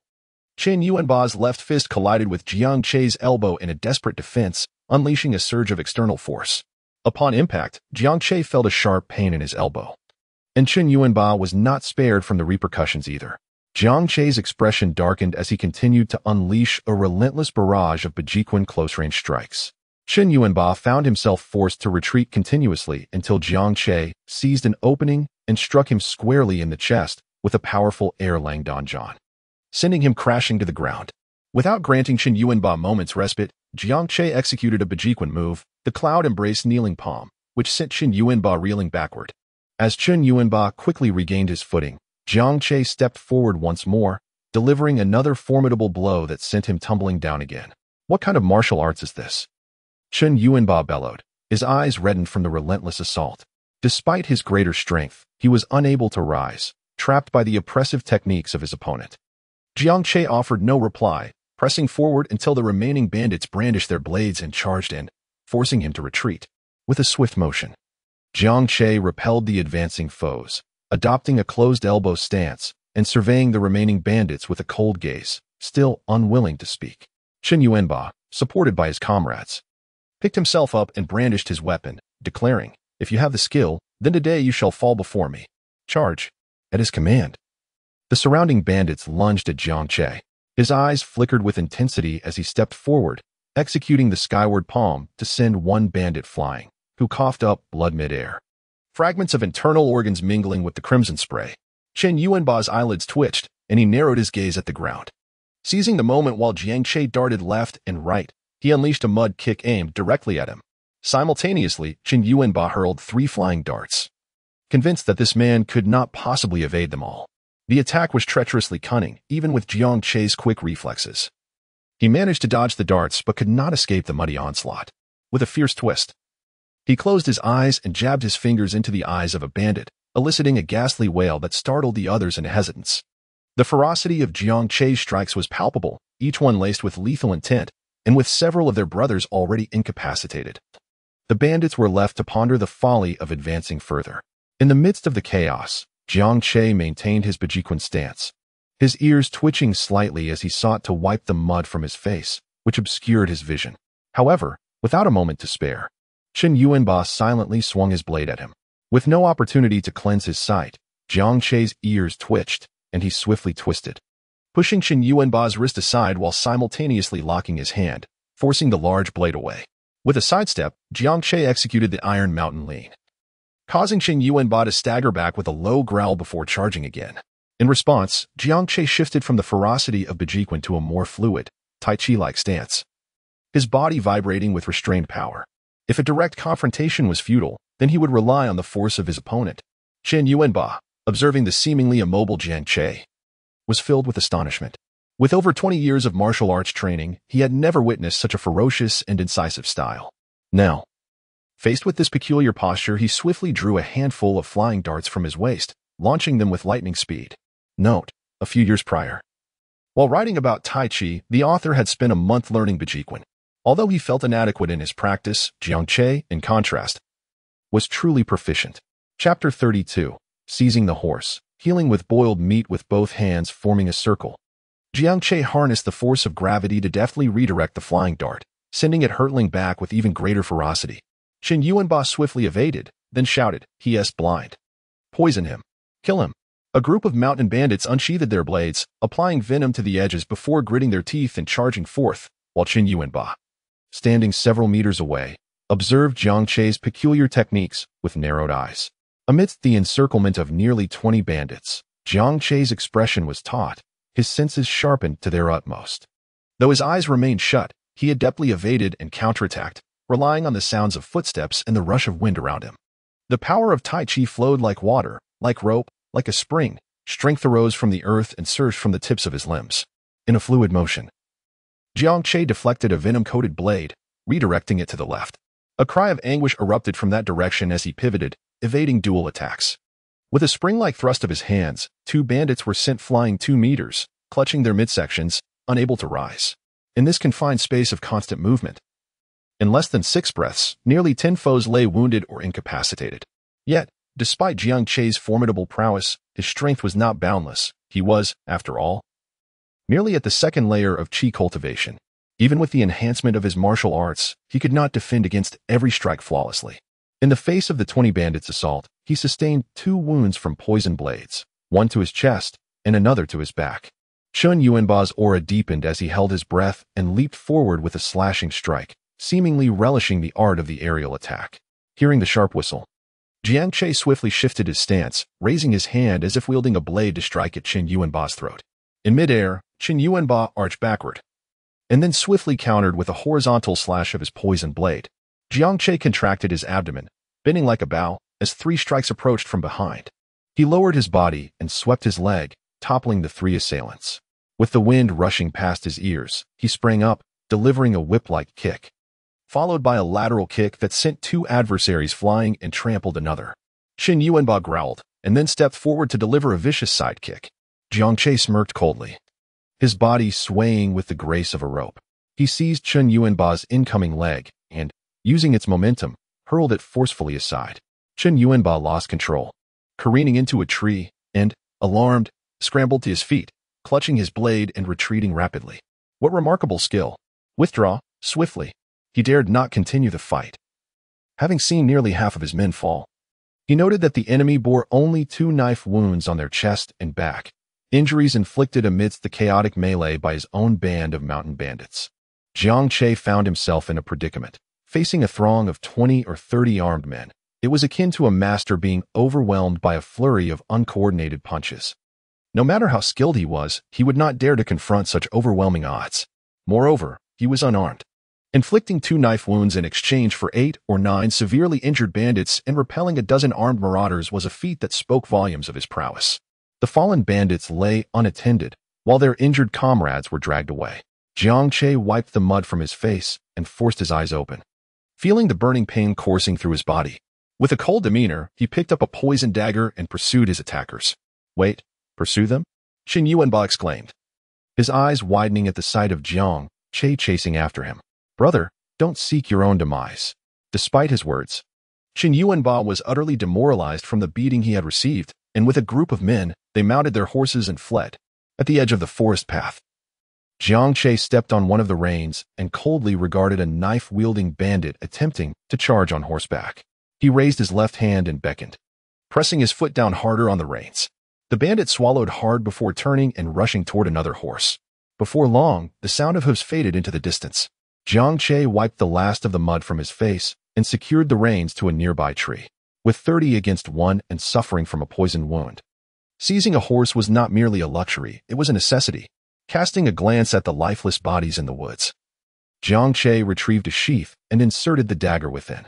He then approached a large tree where a package was hidden and took it down. He hoisted the package onto the back of the 2-meter-tall horse, gripping the saddle as he mounted with a deft leap. He was no stranger to riding. With his legs clamped around the horse's belly, Jiang Che shook the reins without resorting to a whip, directing the steed into the depths of the forest.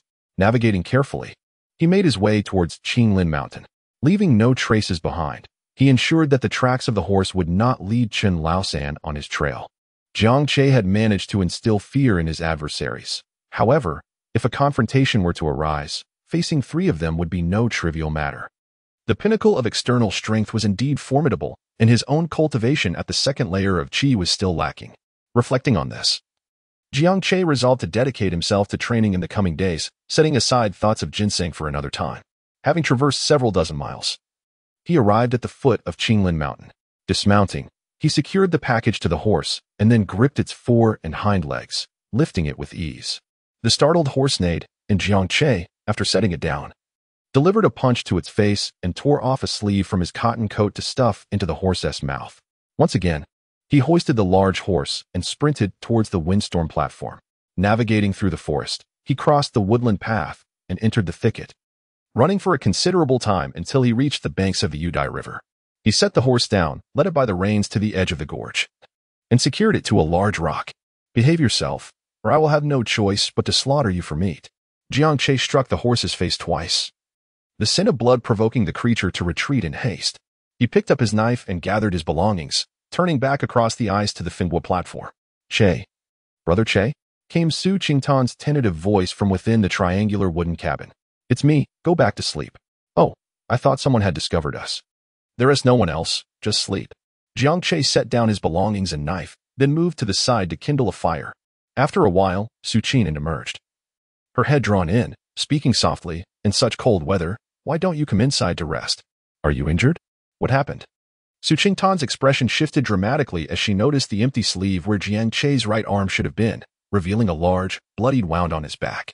It's nothing. Just a minor injury. I won't die from it, Jiang Che replied calmly, presently roasting the new knife that Qian Laokai had given him over the fire. Let me see your wound. What transpired? Who did you fight? Jiang Che continued to sharpen his blade. The mountain bandits of Black Wolf Village are unreasonable and would kill me without a second thought. However, I am unharmed. Behold that steed. Su Qingtan followed Jiang Che's gaze to the majestic horse standing by the riverbank beneath the wind and wave platform. What time is it for a horse? Let me see how severe your injury is. It is not serious, just a minor wound. It is of no consequence. You should continue your slumber. Su Qitan, filled with anxiety, retorted, how can I possibly sleep when you are in such a state? Upon realizing the gravity of her words, she quickly added, do not misinterpret my concern. I fear that should you perish, I might starve in this winter chill. Where would I find such thoughts? It is merely a small injury, nothing to fret over. Su Qing pursed her lips. I shall fetch some herbs for you. Where do you intend to find herbs at this hour? Jiang Che furrowed his brow. It is late, and there may still be bandits lurking outside. If you venture out, you may not return. But your injury, Su Qingtan's expression grew more anxious. Jiang Che remained silent as he shed his outer garment, revealing a robust and muscular torso. Upon closer inspection, one could see a gaping wound on his chest, a gruesome knife injury measuring several inches, the flesh around it putrid and blackened, curling back in a grotesque manner. The laceration on his back was even longer and deeper, instilling a sense of dread. Su Qing uncovered her mouth in shock, exclaiming, how can you be all right? You are still bleeding. We must find some herbal remedies. What if something serious happens to you? Silence, Jiang Che snapped, turning to her with a fiery gaze as he extended the heated blade towards her. It is impossible to find herbs at this moment. Do you think I am unaware of the lack of medicinal plants near Qinglin Mountain? There are no remedies, only this knife. You must use it to cauterize the wound on my back. Chapter 33, Eliminating the poison of the blade cauterized with a knife? Are you not injured enough? This will only exacerbate your wounds. Su Qingtan's eyes widened in horror, completely refusing to reach out. Jiang Che withdrew the blade and continued to roast it, his mind too preoccupied for explanations. The act of searing his wounds was not new to him. During a covert mission in the past, he had sustained injuries that became infected when his supplies ran low. In that moment of desperation, he had resorted to cauterizing the damaged skin, allowing his body to mend through the natural processes of metabolism. He was not the first to undertake such measures. Yet, dwelling on the past was futile. Without medicine at hand, the burning blade was the most effective means to prevent further decay and inflammation. As for the use of spiritual energy, he had already exhausted that option on his journey. His current cultivation level was insufficient for rapid recovery, and should the wound fester, the consequences would only worsen. Ignoring Su Qingtan's presence, Jiang Che pressed the heated blade against the wound on his chest. The hissing sound mingled with rising white smoke as he gritted his teeth and let out a low growl. His piercing gaze was fixed upon the night sky. In his heart, he had already sentenced the Black Wolf village to death. Once his strength returned, he vowed that the Black Wolf village must perish. Su Qitan, unable to bear the sight, covered her face and turned away, too fearful to look. A few moments later, Jiang Che removed the blade and examined his chest. It was bearable, though pain still lingered. After heating the blade once more, he turned to Su Qinan. Dutian, I cannot see the wound on my back. If you do not assist me by applying the blade, it may end up crooked. Here, take it. Do not waste time. Su Qingtan's eyes glistened with unshed tears. Yet this time she remained silent, trembling as she accepted the blade. If it hurts, just tell me, she murmured. Jiang Che forced a smile, saying, what pain? I fear not the agony. Hurry up, then bear with it, responded Su Qingyun through gritted teeth as she slowly pressed the blades back against the wound on Jiang Che's back. The familiar hissing sound echoed, mingling with Jiang Che's low growls and the rising white smoke. Moments later, Jiang Che spoke. Is it nearly done? Has it burned enough? Indeed, it has. Are you certain? I am certain. Very well, for I have no desire to endure another searing. Jiang Che set aside the knife, taking a few breaths. Bring me my new clothes. You know where they are. Oh, right. Su Qingtan hurriedly went to retrieve Jiang Che's previous cotton jacket, which contained a fur lining within. Jiang Che gently donned the fur coat that was handed to him, followed by the new cotton jacket. One must admit that the cotton jacket provided by Old Man Qin was quite remarkable. Not only did it fit perfectly, but it also allowed for unrestricted movement of his arms. The fabric was of exceptional quality, far superior to what he had purchased for himself. Taking a deep breath and exhaling slowly, Su Qingtan suddenly spoke. Brother Che, you are an immortal. With your spiritual power, you can heal your wounds. Why do you choose to inflict such harm upon yourself? Jiang Che had already recovered considerably. He waved his hand, and Su Qingnan gathered a handful of snow. Upon witnessing this, Jiang Che remarked, at present, I have no desire for water. Instead, I would prefer a whole radish. Oh, very well. I had assumed you were thirsty, came the reply. Their current means of hydration was to consume snow. After a brief moment, as he savored the radish, Jiang Che gradually spoke. Indeed, I am an immortal, yet I remain rather feeble. I mentioned that I utilized spiritual energy during my journey, which yielded some effect, albeit minimal. Furthermore, their blades are instruments of murder, stained and unclean. I endured a couple of cuts, relying solely on spiritual energy. I cannot ascertain whether my wounds might become inflamed or fester. Utilizing a blade for cauterization at least mitigates the risk of inflammation and decay. This is my experience. Perhaps your mentioned spiritual energy possesses merit, yet I trust my own experience far more. Moreover, the days ahead may harbor peril, and I am loath to take such a gamble. Do you understand? He refrained from mentioning the possibility of poison on the blades. Recognizing that the cuckoo could provide no assistance, and there was no need to speak of the potential of succumbing to poison. It was unnecessary. Su Qin nodded obediently. I understand. Jiang Che responded with a soft hum as he gazed at his large package. Du Juan? He inquired. Do you know how to sew clothes? What do you mean? Came the reply. I mean, can you stitch a garment together? Yes, I can. Jiang Che was taken aback and glanced over. Are you truly adept at feigning? How is it that you possess such a diverse array of skills? Su Qin replied softly. During my time of fleeing, I served as a maid for someone, and sewing garments is not particularly challenging. It was then that I acquired the skill. Jiang Che nodded slightly. Very well then. I have purchased some fabric, cotton, and a bit of silk. You can take charge of the creation, and we shall share the outcome equally. Huh. Su Qintan was taken aback. I get to partake as well? Jiang Che took a bite of the carrot and remarked. With the new year approaching, I am not a heartless landlord. I shall bestow upon you a few sets of clothing to win your favor, so that you may labor with even greater zeal for me in the coming year. Upon hearing this, Su Qintan couldn't help but chuckle. What a time to jest. Have you completely forgotten your pain? Jiang Che inhaled deeply and said, You know, it does sting a bit. However, I managed to take down 3 or 4 of them and severely injure 5 or 6 more. I even reclaimed one of their horses. It was quite a profitable endeavor. What could possibly motivate them to target you? Su Qintan inquired with curiosity. Jiang Che furrowed his brow upon hearing this. How am I to know why they sought to attack me? I was minding my own business, having taken refuge, when suddenly a bag of rice made a noise and a knife came hurtling towards me. When faced with such a peril, could I have resisted? There were 2 or 3 dozen of them, all wielding knives. To resist would have meant certain death, and there was no opportunity for dialogue in that moment. As he spoke, Jiang Che, in a rare display of frustration, uttered a curse. Those mountain bandits are truly deranged. I posed them no threat, yet they sought to harm me. Su Qintan found his exasperation somewhat amusing. Well, it's all in the past now. You've profited from the ordeal. Just focus on recuperating. For the next few days, refrain from work. I shall take care of any tasks that arise. Jiang Che nodded slightly. It must be you. Once you achieve success in the future, I will certainly find you a worthy match. Su Qin curled her lip. Bah. Go sleep, and we shall see how you lie down tonight. Lie down? I will simply sit and cultivate.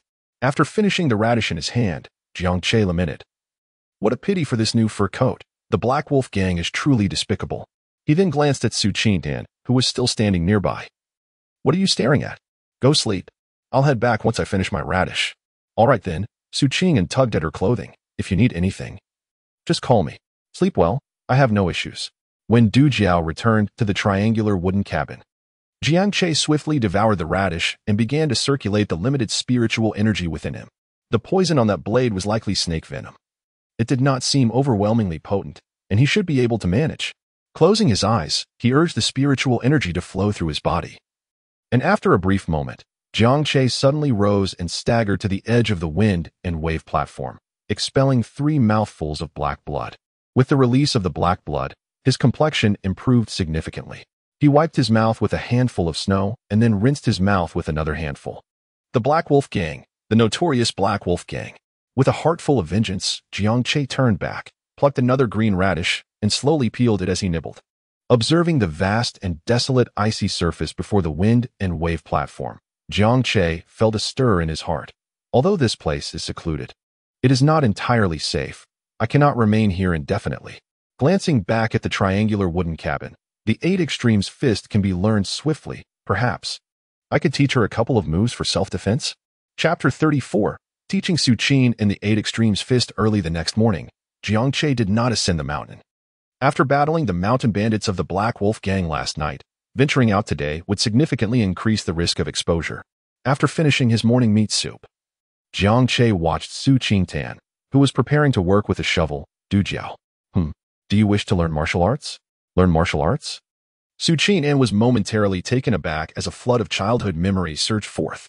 When she was discovered to possess the five-element spiritual root, her parents were utterly astonished. They had expected her to ascend as the mightiest of Yun Tian's sect in the future. Yet, fate had other plans she was perpetually unable to cultivate. After numerous examinations, the esteemed elder of her clan speculated that she might possess a spirit-voided body. This particular constitution had never been recorded in the annals of history on Gulan Star. And the elder had proposed this concept based solely on Su Qingtan's unique condition. Essentially, it meant that her body could not retain spiritual energy.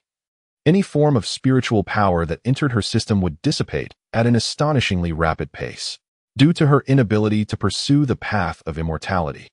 Her parents once inquired whether she wished to learn martial arts for self-defense. However, the pinnacle of martial prowess merely equated to innate talent, with even the most formidable innate martial artists barely comparable to an early-stage golden core cultivator. At that tender age, coupled with the fact that her parents were the leaders of the Yun Tian sect, she had never contemplated martial training. To her, if she could not cultivate, then there was no point in it. With her parents by her side, living as an ordinary person for a lifetime seemed perfectly acceptable. Yet, fate twisted cruelly. The Yun Tian sect was annihilated by the Zhan Tian sect, and her parents, along with numerous esteemed elders, perished in the battle. Despite her extensive reading, she had harbored no interest in martial arts at that time. Now, upon hearing Jiang Che inquire whether she wished to learn martial arts, Su Qingtan no longer hesitated and nodded affirmatively. Very well, I shall first teach you 3 defensive moves. Jiang Che rose to his feet and declared. The first move, the eyebrow plucking technique, designed specifically to poke an adversary's eyes. Jiang Che demonstrated and signaled Su Qingtan to follow suit. Su Qingtan mimicked him diligently. And soon, Jiang Che imparted the second technique, the enticing leg strike, specifically targeting the indecorous area 3 inches below the navel. Su Qingtan's eyes widened slightly, and she eagerly continued her practice. Jiang Che continued, this technique lacks a fixed form, yet it possesses one essential principle. Speed is paramount. When you are at a distance, aim for the groin. When you are close, use your knee to strike. Remember, it must be swift, precise, and ruthless. Su Qingtan nodded in agreement. Understood. I shall remember. Jiang Che, with a sense of satisfaction, spoke once more. This third technique is known as the 2 instruments peak, or it may also be referred to as the apex elbow. It emphasizes the explosive penetration achieved when aligned in a single line. Observe and learn from me. Step forward with your right leg, bending your knee as you descend. Remember, your leg should be inwardly positioned to gather strength. Then, bend your right elbow while raising your left arm like this. Do you see? Now, it's your turn. Su Qingtan mirrored his actions, for this movement was not particularly challenging. Upon witnessing Su Qingtan's demeanor, Jiang Che gave a slight nod. For this morning, focus on these 3 moves, practice them diligently, and this afternoon, I shall instruct you in the 8 extremes fist. Understood, replied Su Qingtan, who then proceeded to repetitively practice the 3 deadly strikes at the old site on Qinglin Mountain. The Tiger King did not make an appearance. Jiang Che had mentioned the previous day that he might not return to the town today. Hence the Tiger King had no intention of leaving its lair. After enjoying a hearty bone broth for lunch, Jiang Che took a brief respite before officially commencing Su Qingtan's training in the 8 extremes fist. There are numerous schools of thought in the realm of martial arts, however. Jiang Che was proficient in but one. In the open space of Fenghua Terrace, Jiang Che assumed a stance and addressed Su Qingtan. Martial arts is, at its core, a lethal skill.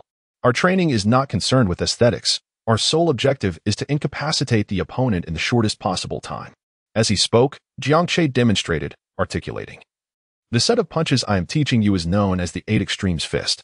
It emphasizes leading with intent, channeling energy to amplify strength, with every direction contributing to a cohesive whole.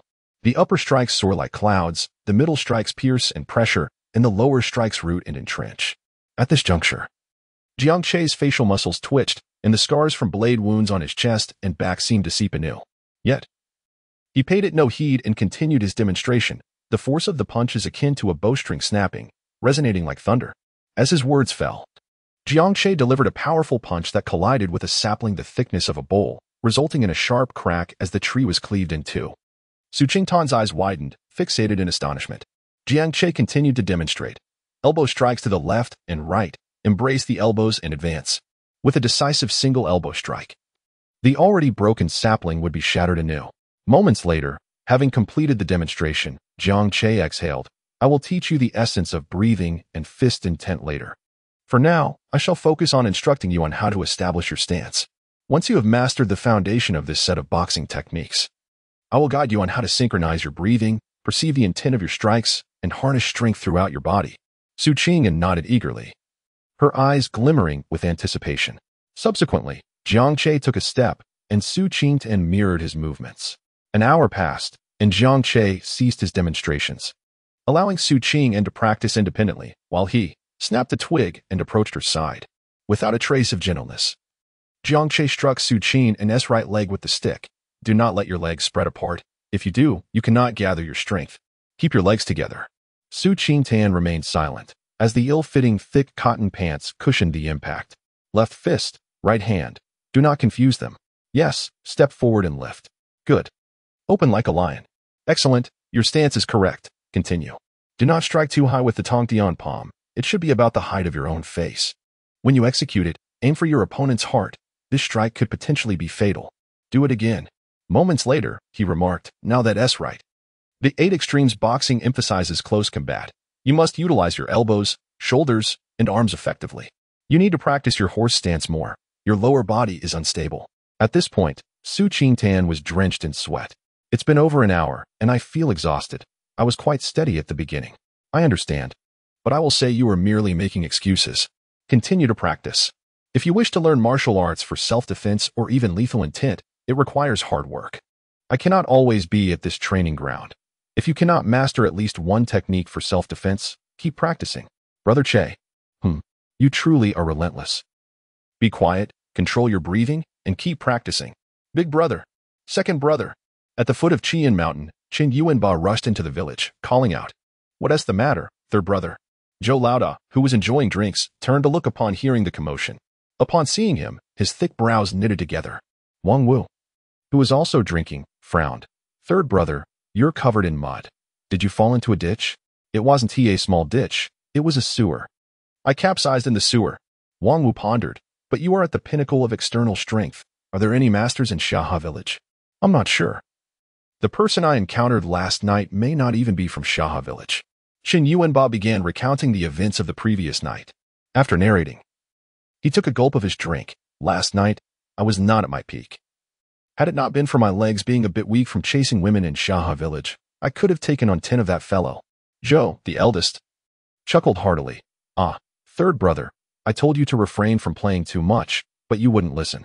Have you learned your lesson now?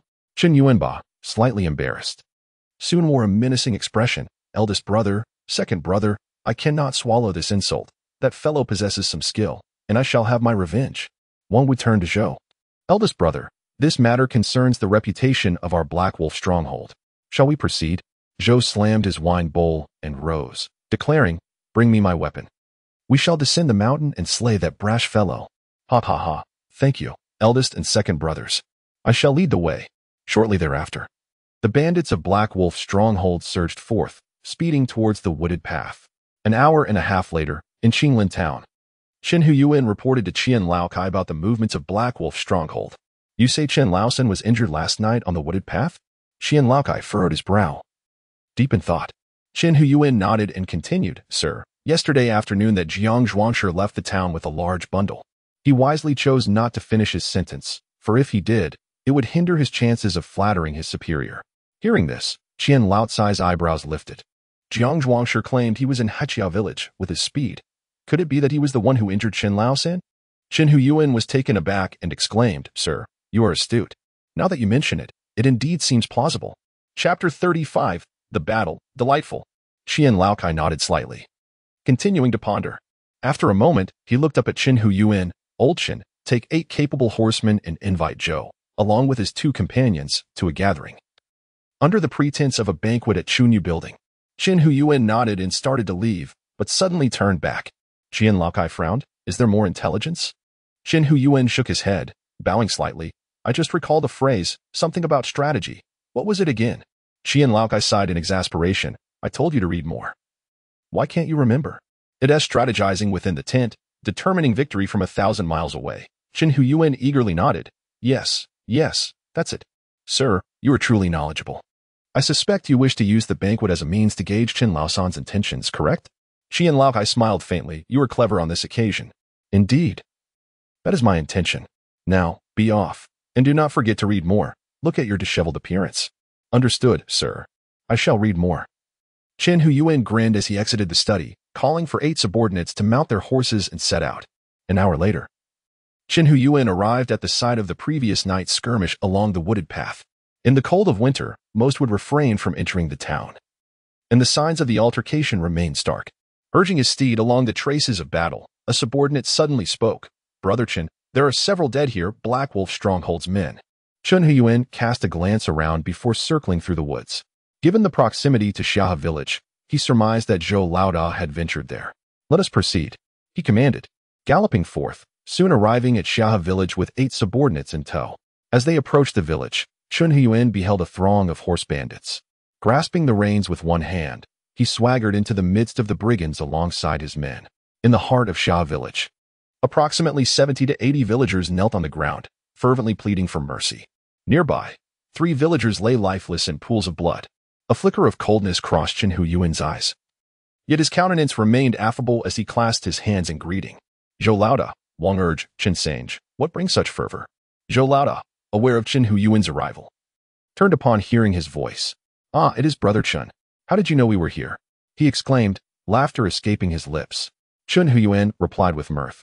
To be candid, my master has arranged a banquet at Chunwei Tower today to invite the brothers for some merriment. Chunwei Tower? Chen Yuanba's face broke into a lewd grin.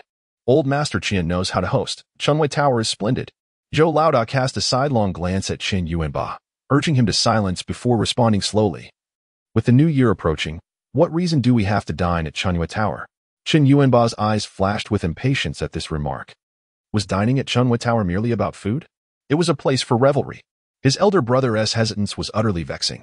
Chen Huyuan maintained his cheerful demeanor. A few days ago, the brothers mentioned a shortage of silver.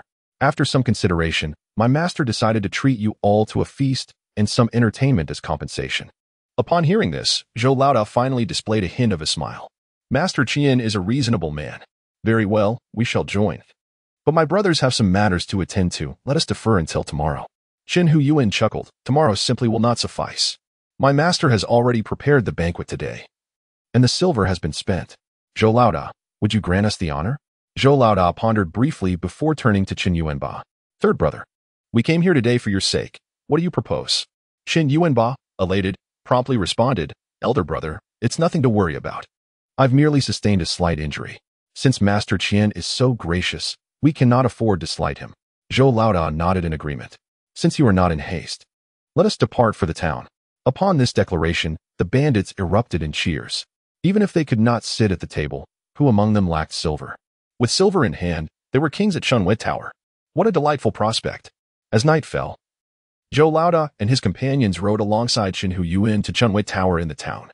Before crossing the threshold, Zhou Laoda turned to his men, admonishing, Brothers, I forbid any trouble tonight. This is not merely for my honor, but also for Master Qian's. Feel free to indulge in whatever amusements you desire. But let it be known that if anyone fails to pay after partaking, I shall not hesitate to make them regret it. The earnings of these young ladies are hard-won, and those unwilling to compensate should seek their pleasures elsewhere. Do you hear me? I trust you have understood. Rest assured, my comrades are not lacking in resolve.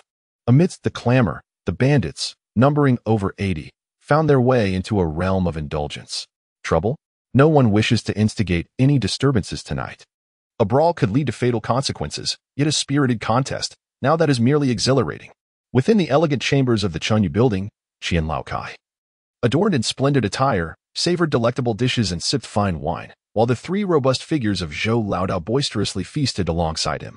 As the alcohol flowed and the dishes were devoured, Qian Laokai glanced at the inebriated trio and chuckled. Why are my brothers absent from the stronghold today?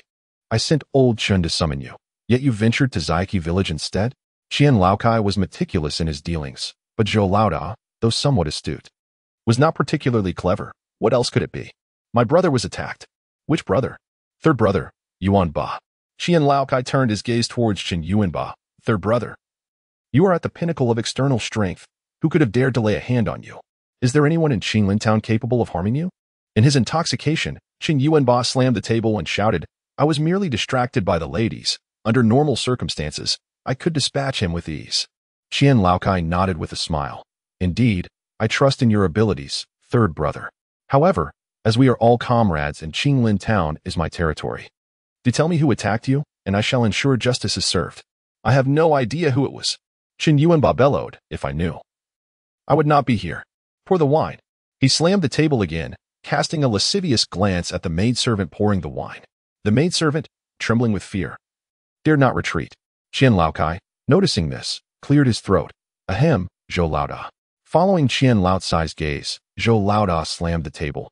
Third brother, this is Qian Lao's gathering. What are you doing? Save your antics for after the meal. Chastised publicly, Qin Yuanba felt disgruntled but refrained from retaliating. He sniffed his hand, and then, with a lewd grin, placed a tael of silver on the table. Little girl, this is for you if you accompany my third brother tonight. It's a tael of silver, after all. The maidservant appeared increasingly anxious. She was merely a servant, there to work, not to be objectified.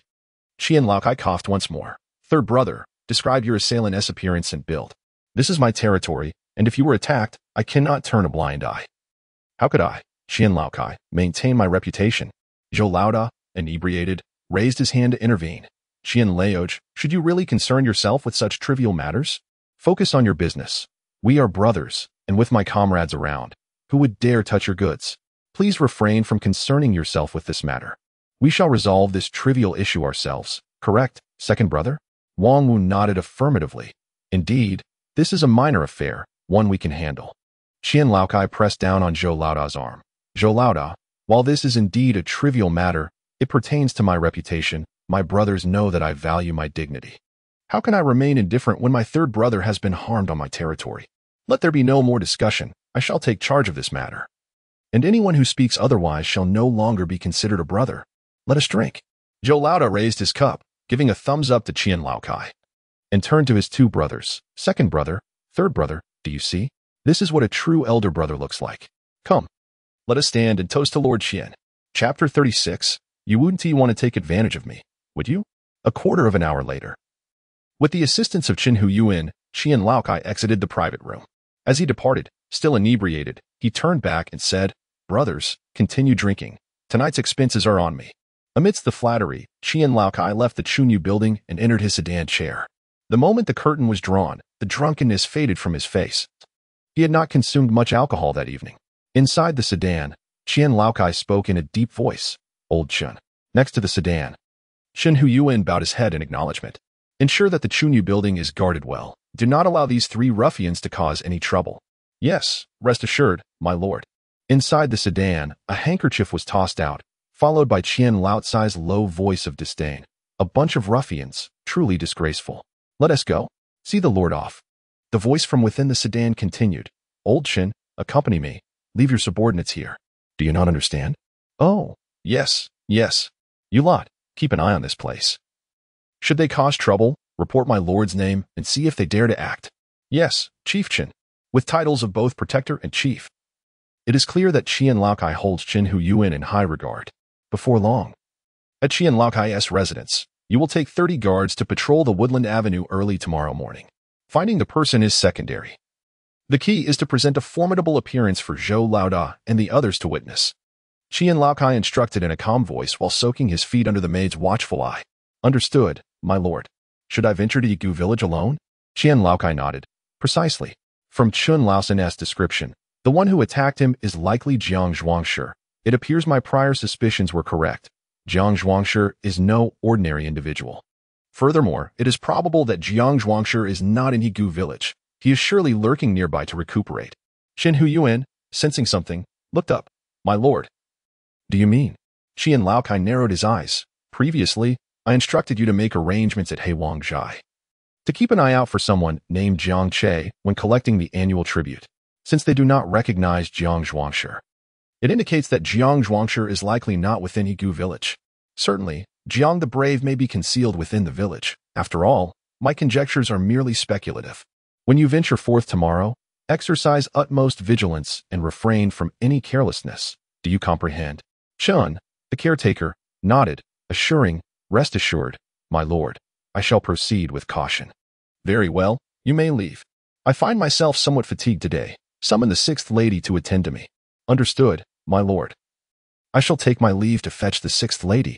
Go on. Qin retreated a couple of steps, then hesitated before pausing. Observing this, Qian, the elder, glanced at the maidservant who was washing his feet. You may withdraw. Yes, my lord. The maidservants dispersed, shutting the windows and drawing the curtains, ensuring the door was closed behind them. Once they departed, Qian turned to Qin. Speak freely. What troubles you? Qin knelt on one knee. My lord, I have served in your household since the age of 7, and all my skills are a testament to your guidance. Qian chuckled lightly. No need for such formalities. Get to the crux of the matter. Is it concerning the sixth lady? Qin's eyes widened in shock before he composed himself. I am indeed foolish. You are well informed. My lord. Qian laughed heartily. Is there anything in this household that escapes my notice? In a hushed tone, Qin replied. Since you are aware, I feel reassured. My intention in speaking today is to prevent any misunderstandings that may tarnish our master-servant relationship. Qian's voice softened. It is of no consequence, after all. She is the one attempting to seduce you. That temptress is merely a victim of her own youthful restlessness. Such thoughts are not unexpected. With a sigh, Qian lamented, I'm growing old, having never trained in martial arts. You, however, are still in your 30s, a true warrior. Qin, what do you think of that temptress? Do you harbor any affections? Upon hearing this, Qin was instantly drenched in cold sweat. My lord, I would not dare engage in such actions, even if it meant my demise. Qian waved his hand dismissively. I am aware of your loyalty. This is not a test of your fidelity. You are over 30 now, and it is high time for you to establish a family. Qin knelt again, bowing deeply. I am immensely grateful for your concern, my lord, but I truly have no such inclinations. Very well, Qian said, stroking his beard thoughtfully. Should you develop an interest in any maidservant, inform me, and I shall act as your matchmaker. Choose whomever you wish. Qin's heart stirred, and he lifted his gaze. My lord, do you truly mean it? When have I ever spoken without intention? Qin hesitated. My lord, the maid responsible for procurement at the back door. Xiaolan, I shall repay your kindness with my life. Qian laughed heartily. So it is her. I have long suspected the two of you exchanged glances. Very well, once this matter is settled, I shall see to your marriage. Indeed, you have toiled for me for decades. So I shall gift you the vacant room at the right side of my residence as a token of my appreciation. The little man hesitated, requesting the lord to retract his command. Mr. Qian, with an air of extravagance, insisted on proceeding with the matter once it was settled. Qin Huiyuan exited with an expression of exhilaration. Mr. Qian, soaking his feet, cast a faint smile at the departing Qin Huiyuan, deeply appreciating his loyalty. Granting him merely a woman as a wife seemed a small price to pay. With such a bond, Qin Huiyuan would undoubtedly devote himself even more fervently to his endeavors. His youngest son was now 6 or 7 years old, and it was time for Qin Huiyuan to beget a few sons. Returning to the scene at Fengbo platform. Che Gu, I can't endure it any longer. It hurts terribly. Bear with it. The pain will only last a few days and will soon pass. Just hold on a bit longer. I can't take it any longer. I'm at my limit. No, just endure it a little longer. After a brief moment, Su Qin and, struggling in a horse-riding stance, collapsed onto the ground. Seeing this, Jiang Che hurried over and placed his foot on Su Qingtan's leg to help relieve her tense muscles. I've mentioned it 3 times today. After practicing the horse-riding stance, you must loosen your muscles, or else your legs will become thick. Su Qin pouted, her voice tinged with grievance. It's too painful. You are too harsh. Is this how one is meant to train? Jiang Che's expression turned serious. If you wish to pursue martial arts, you must first endure hardship. My training was far more rigorous than yours. He added, you are a male. What of being a male? Gender equality prevails. After speaking, Jiang Che glanced at the sky. Very well, we shall conclude today's practice here. Would you like me to use my spiritual energy to help relax your muscles, so you won't find yourself in pain and unable to rise tomorrow? Su Qingtan crossed her arms protectively over her chest.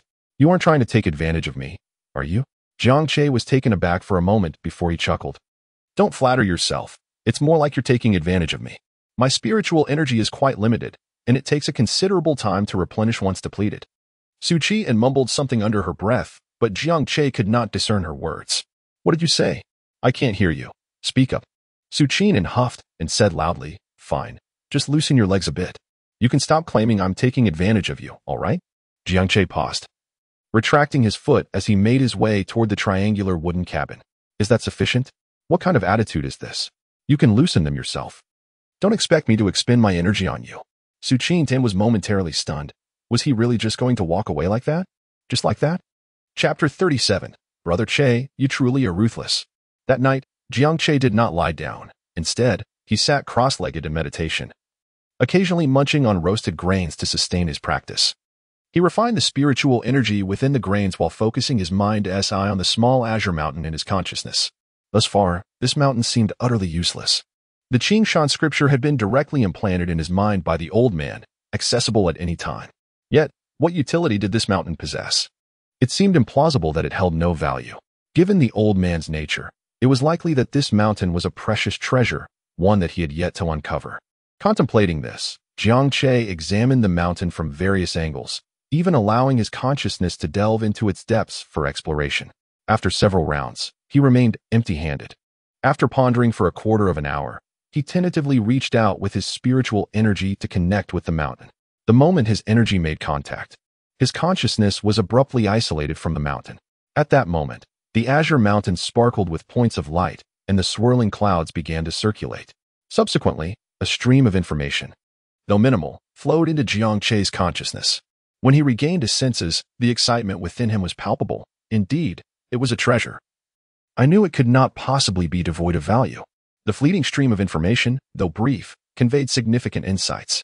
Firstly, this mountain contained various grand formations that could be directly utilized, although the minimum cultivation requirement was the third level of qi refinement. Secondly, the mountain possessed the ability to gather spiritual energy and attract atmospheric essence, with the minimum requirement being the foundation establishment stage. As for deeper exploration, Jiangche's current second level of qi refinement was insufficient to ascertain more. Gathering spiritual energy could wait. After all, I can sustain myself through cultivation. Yet, the illusory formation that could be activated at the third level of qi training. At dawn the following day, the Tiger King returned to the old spot, clutching a wild ginseng, but Jiangche had no intention of venturing up the mountain. After slaying numerous bandits the previous night, he planned to lay low for a couple of days. As for going out, perhaps he would assess the situation in the afternoon. Early in the morning, Su Qingtan, dragging her weary body, began to prepare breakfast, while Jiangche cut a considerable amount of grass to feed the horse at the canyon's edge. Gently stroking the horse's head as it grazed, Jiangche spoke softly, "Stay here quietly and refrain from neighing. If you behave, I shall reward you with wheat straw. Something you can only dream of." After a brief session of coaxing, Jiangche returned to Finbo platform. Breakfast was once again a hearty stew of meat and millet, albeit with the addition of some white radish. After relishing the meal, Jiangche imparted some breathing techniques to Su Qingtan, subsequently encouraging her to practice her horse stance independently. Having trained tirelessly the day before, Su Qingtan found herself nearly toppled by the exertion of squatting today. With a pouted lip and gritted teeth, she resolutely persevered despite the strain. Meanwhile, Jiangche utilized the divine dew to shower the wheat field, followed by consuming green radishes, red carrots, and more. Simply indulging. The pace of normal cultivation was excruciatingly slow, and without this nourishment, progress was unattainable. Within less than an hour, after 4 sets of horse stance, Su Qingtan could no longer move. Her legs trembled uncontrollably at the slightest shift. By the stones, Jiangche cracked the twig he held against the ground. Continue squatting. Envision the dangers you may face in the future. This moment brings sweat from pain. In the future, it may bring blood. Persevere, strive onward. With a pale face, Su Qingtan, shaking her legs, shuffled over to Jiangche's side. "Che, brother Che, I was wrong yesterday, and I sincerely apologize." Jiangche let out a snort. "So now you realize you were in the wrong? Indeed, who is truly taking advantage here? It's you who has benefited from me." He huffed again, tossing aside the twig in his hand. "Consider yourself fortunate. This time, I shall overlook your transgressions and reluctantly grant you some relief. Sit down." Su Qingtan revealed a smile and obediently settled onto the stone. Subsequently, Jiangche grasped Su Qingtan's leg and began to knead it with his spiritual energy. The muscles were sore. To merely squeeze them would elicit involuntary exclamations. Now, with the infusion of spiritual energy, the relief was a delightful blend of pain and pleasure, sending Su Qingtan into a state of blissful sensation. In an instant, she could no longer contain herself and cried out, "Hmm?" Jiangche lifted his gaze, noticing Su Qingtan's momentary pause followed by a flush of crimson on her cheeks. I can't help it. It's just too intense. Jiang Che's expression remained unchanged. Addressing me in such a manner is rather ambiguous. After speaking, he procured a piece of burlap and handed it to Su Qingtan. Will you place it in your mouth yourself, or shall I assist you? Su Qingtan looked up at Jiang Che's earnest face. I can manage on my own. Taking the burlap, she hesitated for a moment before crumpling it into a ball and stuffing it into her mouth. Moments later, Jiang Che began to use his spiritual energy to further relieve Su Qingtan, rendering her incapable of vocalizing anything but muffled sounds. As he kneaded her legs through her cotton pants, Jiang Che suddenly raised an eyebrow. This seems unusual. Why can't my spiritual energy remain within your body? Startled, Su Qingtan quickly removed the burlap, her words a fragmented stutter. I am merely immortal. I surely, cannot retain it. The spiritual energy, with that. Her face flushed crimson as she hastily stuffed the burlap back into her mouth. Jiang Che was not suspicious of him. After all, Su Qingtan was the person he had interacted with the longest in this world. After a while, Su Qingtan's legs ceased to ache, and Jiang Che was also somewhat perspiring. Is this how mortals are? Not a trace of spiritual energy can be retained. My meager reserves were nearly exhausted. As he spoke, Jiang Che grabbed a handful of snow to wash his hands, then took a bowl of radishes to gnaw on to replenish his spiritual energy. Stop sitting idly, go on, continue practicing.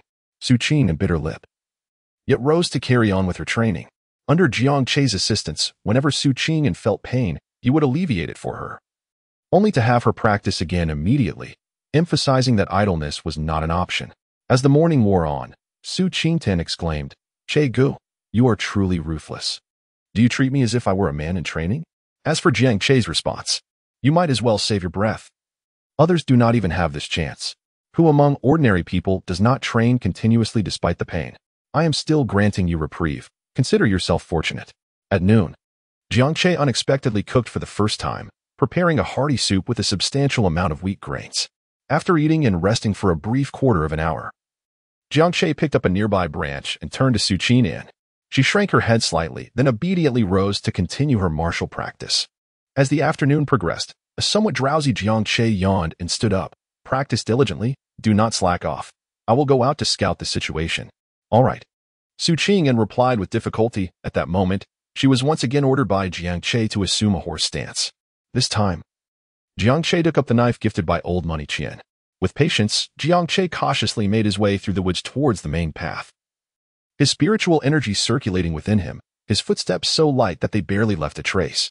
Endeavoring to remain undetected, Jiang Che gradually approached within 50 meters of the main path, hiding in a tree and using the dark green leaves for concealment.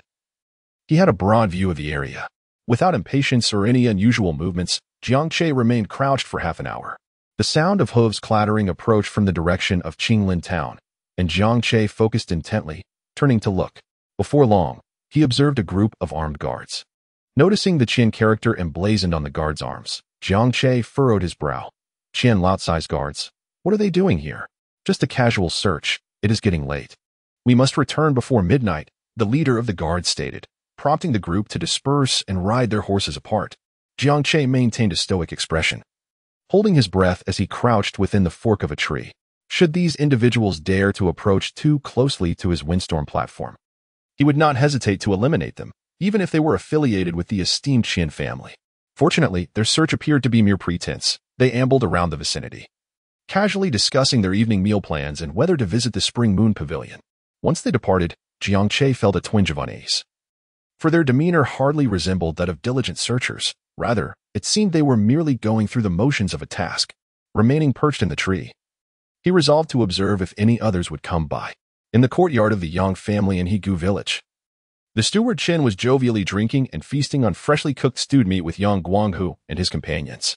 Although Yang Guanghu and his associates were notorious bullies, the current circumstances were markedly different. Yang Guanghu possessed the qualifications of an immortal, and his uncle resided in Jiangling City. Thus, Chen's visit served dual purposes, to ascertain Jiang Che's presence and to cultivate amicable relations with Yang Guanghu and his crew.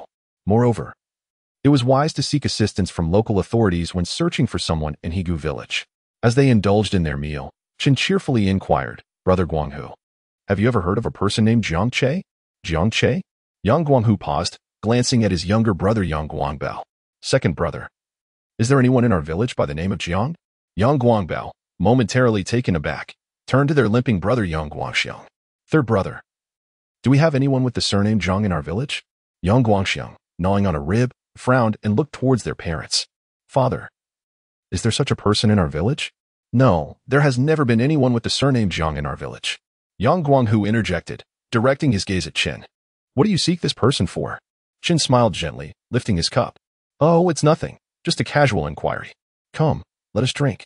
The three brothers, perplexed, raised their cups and drank. After some time, Yang Guanghu burst into laughter. Brother Chen, it's getting late. If you plan to return to town, you might not arrive until the dead of night. Why not stay here with us? Our large tile-roofed house is not inferior to those in the town. That is unnecessary. I must report back to my master, Chen replied. Yang Guangxiang looked up, curious. What do you mean by report back? Chen paused, then chuckled. Oh, it's nothing. Suddenly, Yang Guanghu recalled something. Brother Chen, while we do not have anyone named Jiang in our village, there is a fellow nearby named Wu Song. I met him once. Perhaps he knows this Jiang Che. Chen's interest piqued. Oh, Wu Song. What does he look like? Yang Guanghu pondered for a moment. He has a head taller than I and quite robust. Do you remember that simpleton from our village named Gosheng?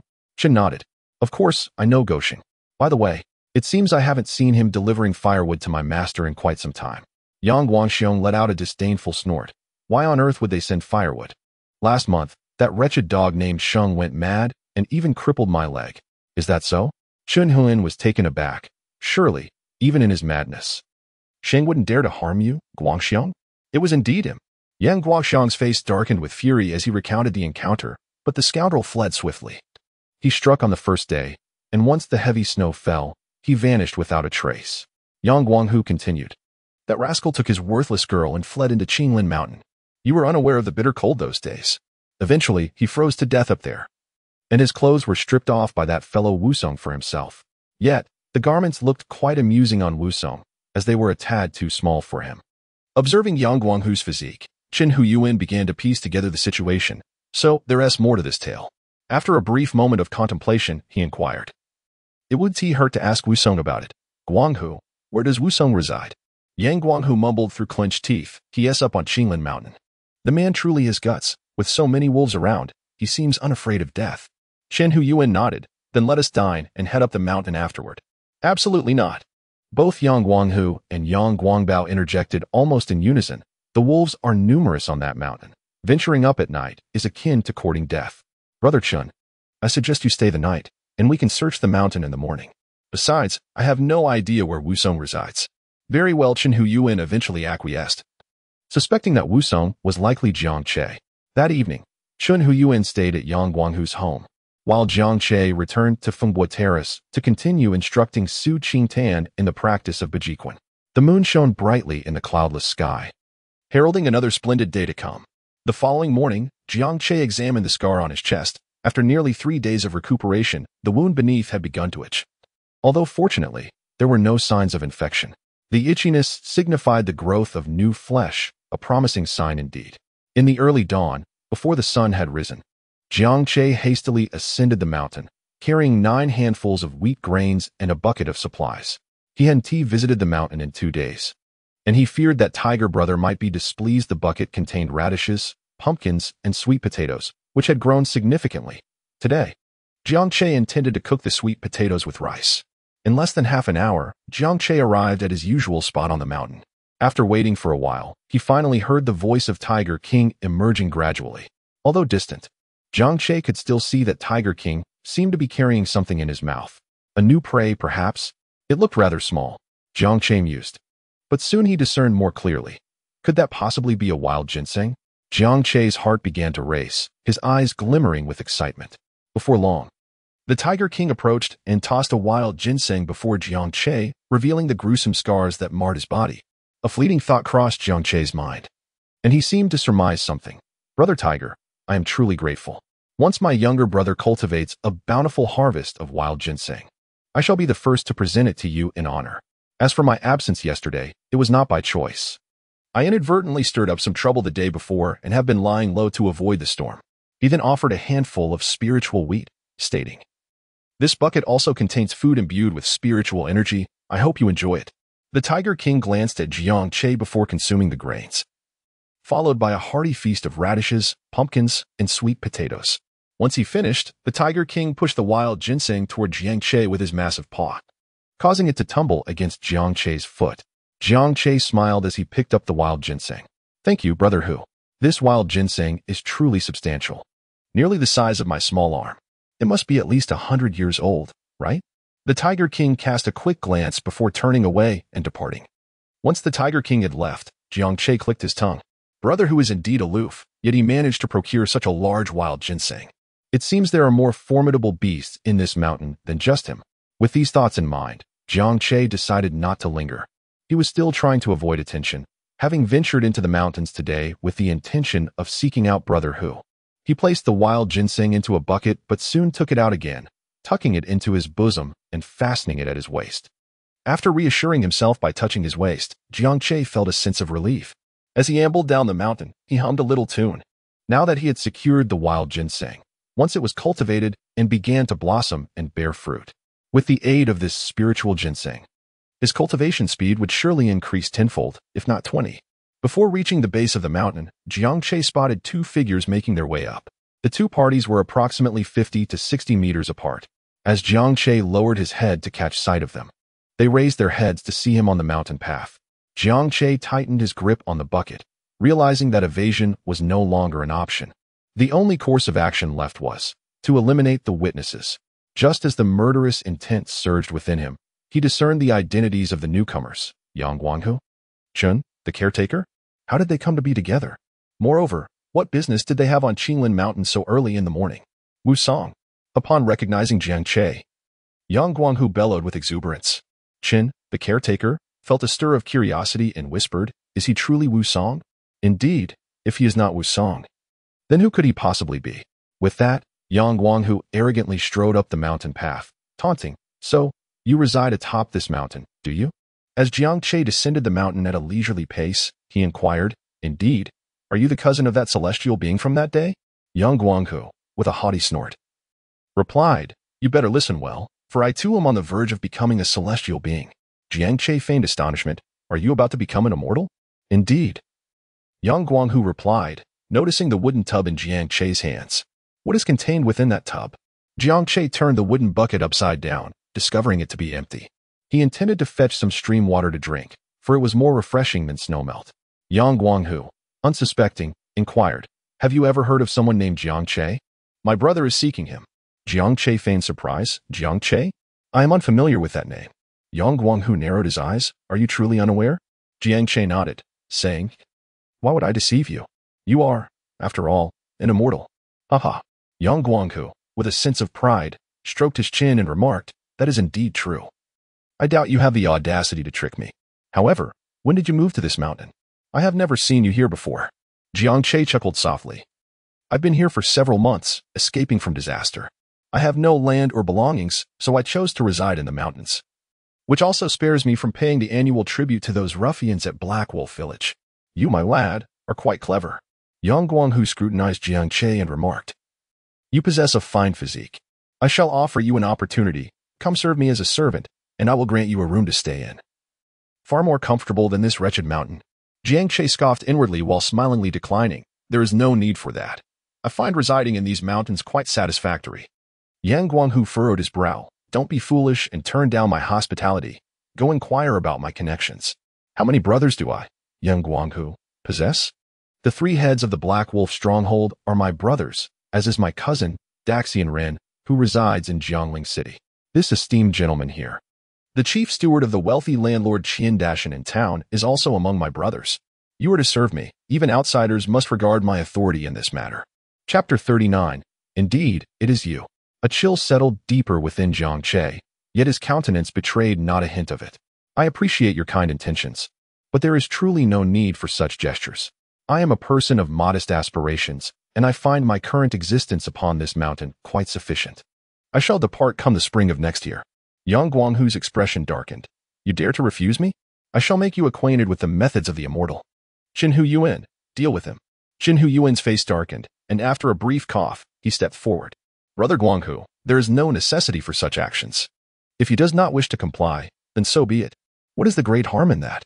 Once you ascend to immortality, would you truly still wish to keep a mere mortal by your side? Upon hearing this, Yang Guanghu's expression shifted to one of contemplation. What you say seems quite reasonable. Indeed, having him as a servant serves no purpose. Once I become an immortal and journey to Jialing City, if I desire servants, I shall choose only the fairest maidens. Qin Yuan nodded in agreement. Precisely, what use would you have for a mere brute like him? He then turned his attention to Jiang Che. You are Wu Song, correct? Are you certain you have not heard of someone named Jiang Che? Jiang Che nodded, expressing his ignorance. Qin Yuan responded with a grunt. Brother Guanghu, he resides in these mountains. Since he is unaware, I must take my leave. Let us descend the mountain. Yang Guanghu cast another glance at Jiang Che, muttering a curse under his breath for his lack of awareness. He then followed Qin Yuan down the mountain. Brother Qin, what exactly do you seek Jiang Che for? You have yet to disclose that. Nothing of great consequence. It is merely that a distant relative of the master has reportedly gotten lost in our vicinity, and I was asked to venture out and search for him. Haha. It is quite amusing that Master Qian's distant relative could find himself lost in such a familiar place. Indeed, indeed. Qin Yuan, displeased with Yang Guanghu's demeanor, could only nod in agreement while forcing a smile. As Jiang Che gazed at the two figures gradually receding into the distance, his eyes narrowed thoughtfully. The fact that Elder Qian had dispatched Qin the Guardian to seek him out undoubtedly indicated a matter of significance. Moreover, Qian had not revealed his true identity before Yang Guanghu, leading Jiang Che to suspect a possible connection to the bandits of Black Wolf Mountain. With this thought in mind, he swiftly altered his course and made his way towards Fingwu Terrace. Upon his arrival, he found Su Qing and practicing her 8 Extremes fist. Noticing Jiang Che's return, she remarked, "Back so soon? I have a small matter to attend to. Please keep an eye on this wild ginseng for me." Jiang Che retrieved a wild ginseng from his pocket and placed it into a bucket, then swiftly descended the Windwave platform, hastening towards Qinglin Mountain. Upon witnessing this, Su Qing hurriedly ran to fetch a blade. "Che Ge, you forgot your knife," she exclaimed. "It's unnecessary. Continue perfecting your training," he replied. "All right, fine." Su Qing reluctantly set down the blade she had just grasped and resumed her practice of Bejiquan. Her dedication was fervent. She was resolute in her desire to avoid further humiliation. Within the span of 15 minutes, Jiang Che returned at a rapid pace to the vicinity of Qinglin Mountain. At that moment, Chun Hian stood at the mountain's base. Beside him was a majestic steed tethered to a tree. Jiang Che beheld Chun Yuan, who in turn gazed back at him. Their eyes met, and Jiang Che slowed his pace as he approached. "Chun Yuan, it has been a long time," he remarked. Chun Yuan, maintaining his customary politeness, clasped his fists and inclined his body slightly. "I have the honor of meeting you again, Jiang Shuangshi," he replied. Jiang Che surveyed his surroundings and inquired, "Are Yang Guanghu and the others not present?" Qin Yuan nodded in affirmation. "It is just I alone." Jiang Che had no intention of beating around the bush. "Old Master Qian sent you to find me regarding Qin Laosan from the Black Wolf stronghold, did he?" Guard Qin revealed a faint smile. "Indeed, it was your doing." Jiang Che shrugged, expressing, "There is nothing I can do. He struck first, and I had no intention of retaliating."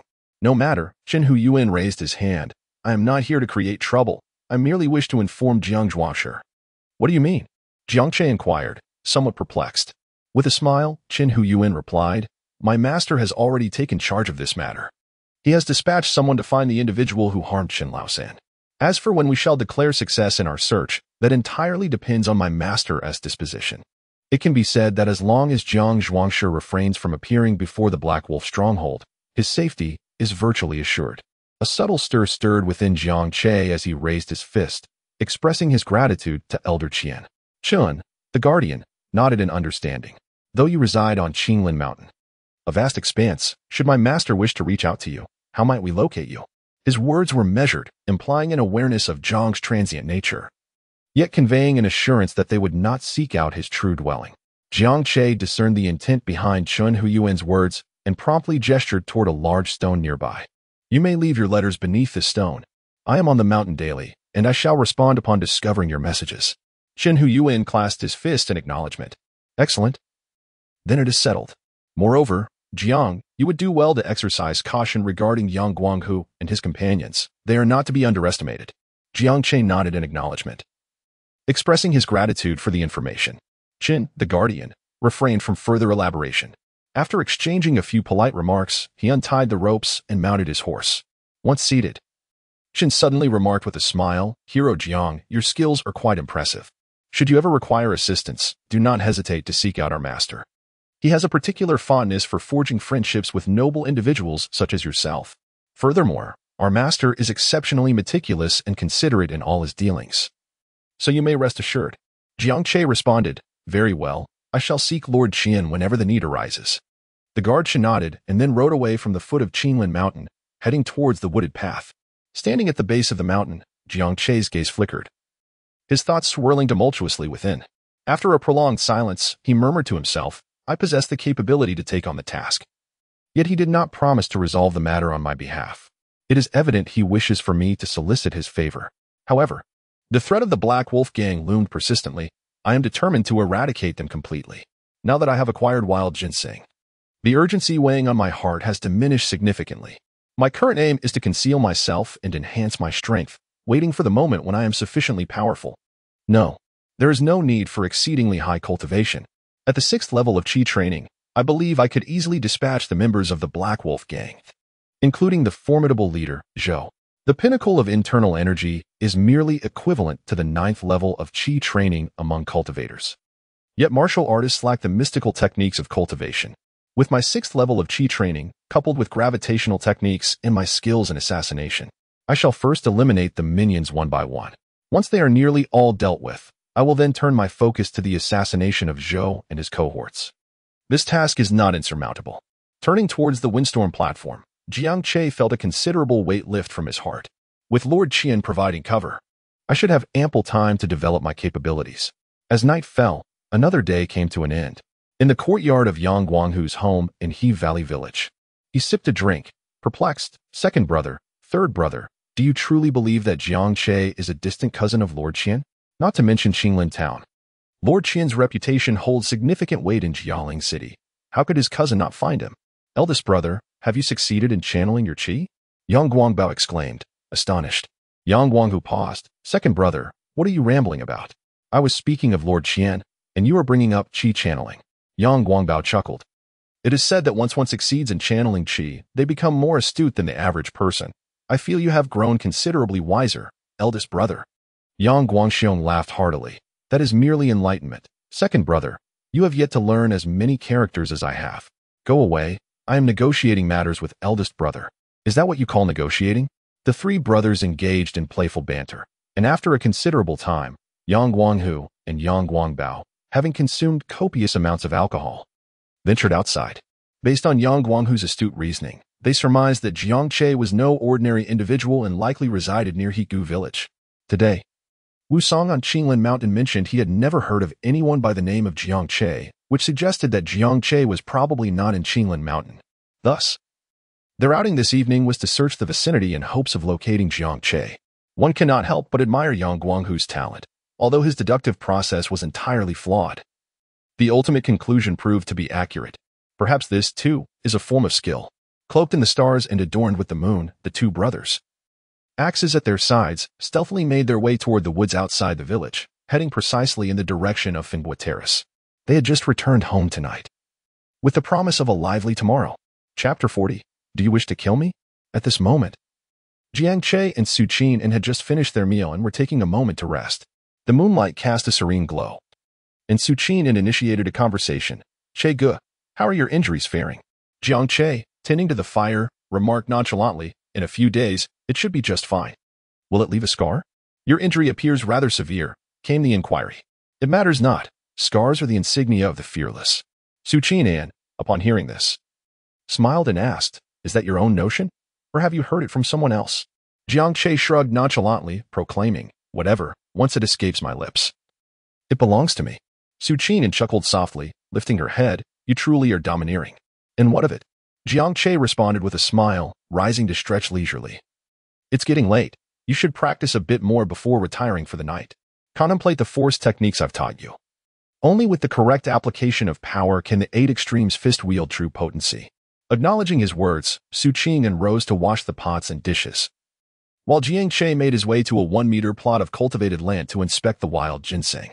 The ginseng had sustained considerable damage when brought by Hu Ge, and its leaves were drooping, nearly withered. Observing the still lackluster ginseng, Jiang Che pursed his lips and activated his ability to enrich the soil once more. The 1-meter plot did not demand much of him, allowing him to release a little more nourishing rain. "O wild ginseng, do not perish. You must endure to blossom and bear fruit, for I am counting on you to provide me with seeds," he murmured to himself. After expressing his thoughts, Jiang Che stood and stretched his limbs before retreating into the triangular wooden cabin for meditation. Meanwhile, Yang Guanghu and Yang Guangbao frolicked on the icy surface of the Yudai River. Initially, they were genuinely searching for something. But whether it was the intoxication of spirits or a surge of playful spirit, they began chasing each other across the ice in a lively game. Amidst their laughter, Yang Guangbao squinted towards the distant gorge, rubbing his eyes. "Brother, is there a fire over there?" "What fire? In this place, how could there be?" "Wait, it does seem to be a fire?" Yang Guanghu paused, retrieving his axe. "Let us go take a look." On the wind and wave platform, Su Qingtian also heard their raucous laughter. She treaded softly, first extinguishing the campfire with snow, then gingerly grasping Jiang Che's blade as she approached the triangular wooden cabin. Inside, Jiang Che, seated in meditation, suddenly opened his eyes to gaze at Su Qingtian, first noticing her face, then the knife in her hands. "Are you intent on killing me?" Su Qingtian shook her head vigorously. "It seems someone is approaching. I brought you this knife." "Someone?" Jiang Che's heart raced at the revelation, and he swiftly rose to take the knife and step outside. "Where?" "Right across from us at the wind and wave platform." Jiang Che leaned down gracefully, swiftly approaching the edge of the windstorm platform to gaze outward. The moonlit ice surface was far from dim, allowing Jiang Che to see clearly the figures of Yang Guanghu and Yang Guangbao. At that moment, they were heading towards the horse on the bank of the canyon. "Brother, is that the horse of the Black Wolf stronghold?" Yang Guanghu's expression darkened as he looked up at the 5 or 6 meter high windstorm platform. "Indeed. It belongs to the Black Wolf stronghold. Their horses should not be here. There are people on that stone platform. Let us go." The two tightened their grips on their axes and stealthily made their way forward. After circling around, they found no place to ascend. "There must be a way up. Keep searching." Their voices were low, yet Jiang Che on the windstorm platform heard them distinctly. Rather than startling them, he quietly approached Su Qingtian and whispered, "It is Yang Guanghu and Yang Guangbao. What shall we do?" Su Qingtian appeared somewhat anxious. Jiang Che narrowed his eyes and remarked, "I believe you are in need of a practical training session. Do you recall the technique I taught you for exerting force?" "I." Su Qingtian was taken aback. Jiang Che nodded, urging, "Answer me." Su Qingtian hesitated for a moment. I remember. Have you mastered the techniques?" "I suppose I am somewhat familiar." "Good," Jiang Che said, patting Su Qingtian's shoulder. "In a moment, I will distract Yang Guanghu while you confront Yang Guangbao. Remember the force techniques I taught you." Su Qingtian grasped Jiang Che's arm, who was about to rise. I'm not ready. I've only just begun learning." Observing the plea in Su Qingtian's eyes, Jiang Che's expression grew serious. "Combat has no script. Everything is improvised. If you are unprepared today, will you be ready tomorrow? You have performed admirably these past few days. You need to test your skills in battle. With me covering your flank, you will not perish." Su Qingtian gritted her teeth. "But I might get hurt." Jiang Che placed his hand firmly on Su Qingtian's shoulder, assuring her, "Do not worry, I shall treat you." Just as he uttered these words, Yang Guanghu and Yang Guangbao stealthily approached from the stone path on the left side of the Fengbo platform. "Ah, someone indeed resides here. Is that not Wu Song?" exclaimed Yang Guanghu. "Brother, it is that little wretch. She is clad in our garment." With a scrutinizing gaze directed at Su Qingtian, he noted that although she had gained some weight over the past few days, her overall appearance remained largely unchanged. "Indeed, it is that little wretch." "Oh, little wretch. Have you not already brought misfortune to Goshen, and now you come to harm Wu Song?" Su Qingtian retorted with a face full of fury. "You are the wretch." "Ha ha, second brother, did you hear that? She dares to retort." At that moment, Yang Guangbao's eyes fell upon the 6-meter wheat field and the 8-meter vegetable plot. "Brother, this fellow is not to be underestimated. In such frigid weather, he manages to cultivate both wheat and vegetables. He must possess some celestial treasure." Yang Guanghu turned his gaze toward the fields, genuinely astonished. "What a clever lad. I did not expect you to have such a trick up your sleeve. I was led to believe you dwelled in Qinglin Mountain." Jiang Che, wielding a blade, gazed intently at Yang Guanghu and Yang Guangbao. "So, what now? Do you intend to seize it?" Yang Guanghu replied with a sneer, I am a celestial being. Surrender your treasures and become my servant. And I shall spare both you and this wretched girl. Jiang Che suddenly smiled. You are certainly not your cousin, with such mediocre skills. As he spoke, Jiang Che dashed forward. Dujuan. Hey! Jiang Che did not draw his sword. To him, Yang Guanghu, who had failed to harness his internal energy, was as insignificant as an ant, easily dispatched. His intention was to leave Yang Guangbao for Su Qingtan to test her skills. Yang Guangbao, completely indifferent to Su Qingtan, charged at Jiang Che alongside his elder brother, wielding his axe with ferocity. Observing this turn of events, Su Qingtan gritted her teeth and, without a moment's hesitation, shouted and charged forward. A glimmer of admiration flashed in Jiang Che's eyes. It indeed required considerable courage for her to take action for the first time. However, the subsequent scene left him somewhat speechless. Perhaps due to overwhelming panic or insufficient practice, Su Qingtan's movements became somewhat distorted the moment she struck. Yet, Jiang Che remained silent, allowing her to engage with Yang Guangbao. Meanwhile, he merely toyed with Yang Guanghu.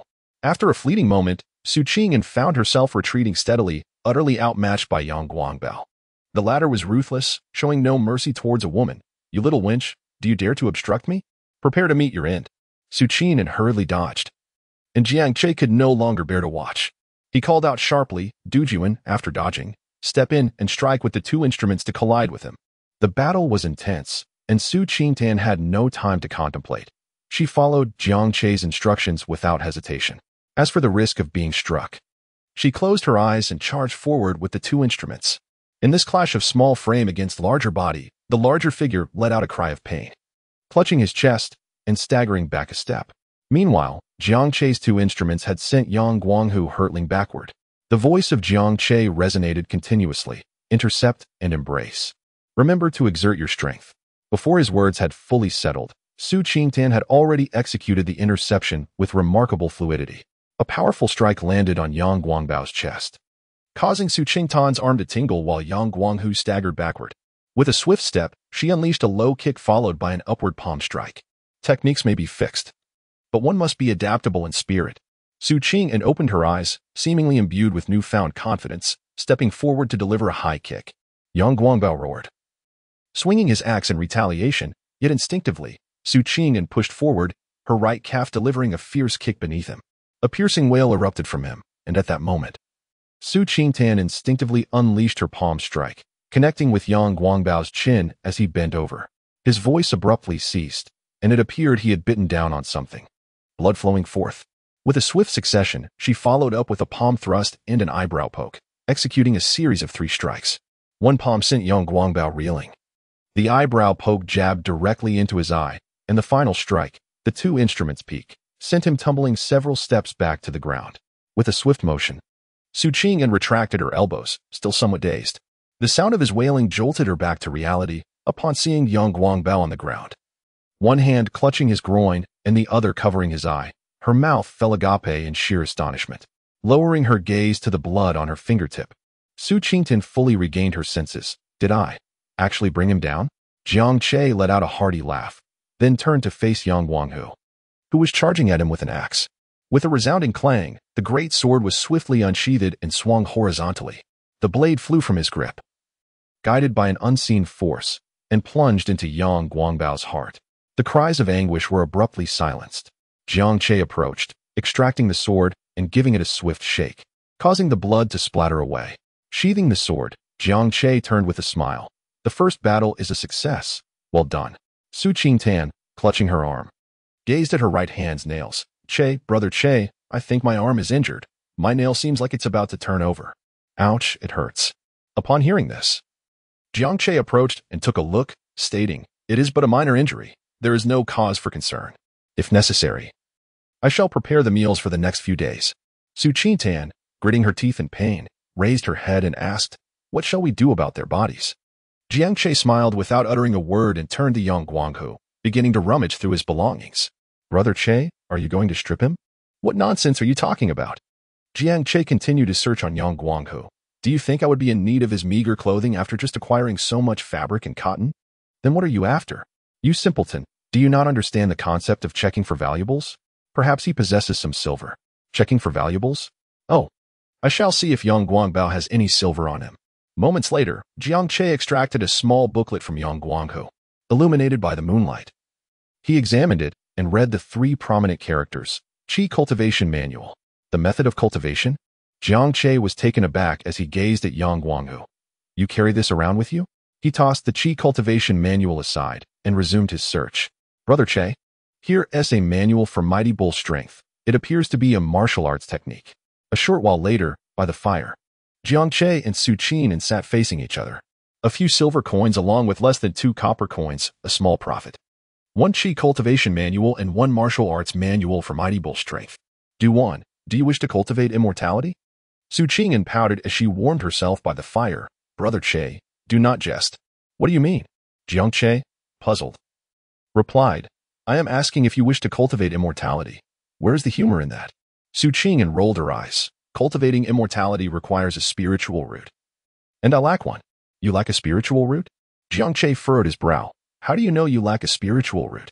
Su Qitan, now exasperated, replied, Did I not mention to you before that I am the daughter of a landlord? Surely I must have been tested for it in my childhood. Jiang Che suddenly realized. So that's how it is. You might as well cultivate this mighty bull strength, since you are already training in martial arts. All right. Then I shall give it a try, though I cannot guarantee success. Enough of that. Why ponder so much? What is there that cannot be achieved? After Jiang Che spoke, he set aside the mighty bull strength. You stay here. I will take care of their bodies. Su Qingtian glanced at the corpses. What do you intend to do? Do you need my assistance? No need, Jiang Che replied, picking up the poisoned dagger he had obtained from the bandits of Black Wolf Village a few days prior. Upon seeing the dagger, Su Qingtian seemed to surmise Jiang Che's intentions. Brother Che, are you planning to eliminate their entire family to silence them?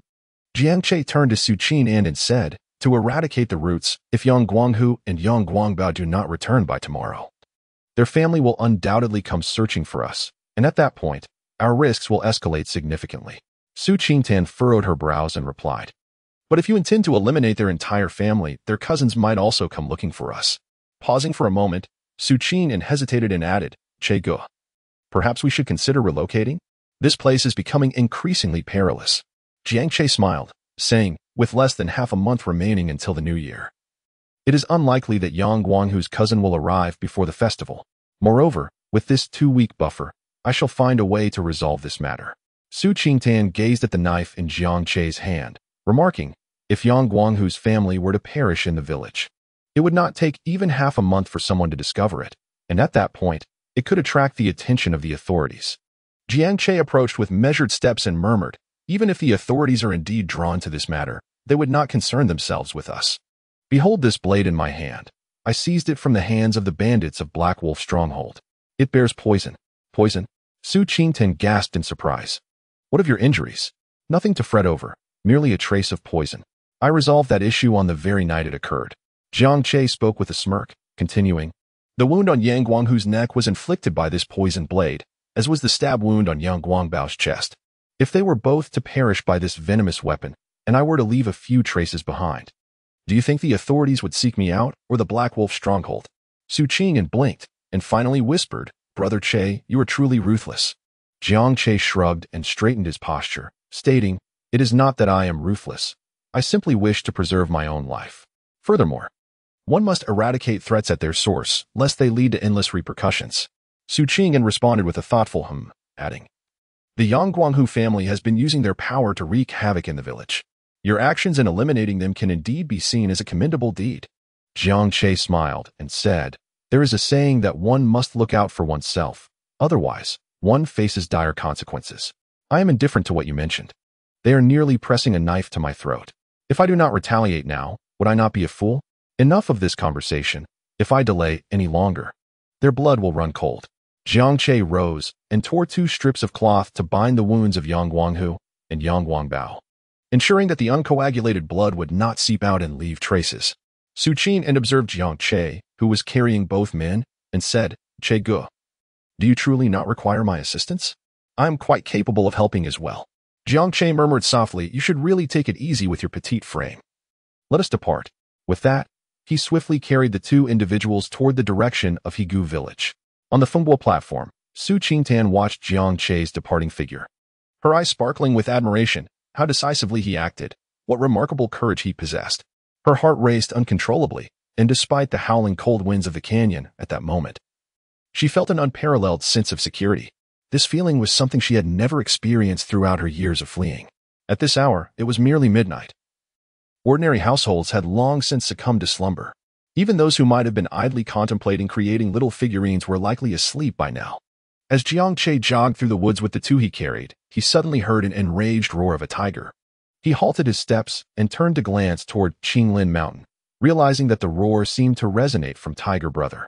Had Tiger Brother encountered trouble? Frowning slightly, Jiang Che continued his journey toward Igu village. He was certainly no match for Tiger Brother. If even he sensed danger, his arrival would only serve to complicate matters.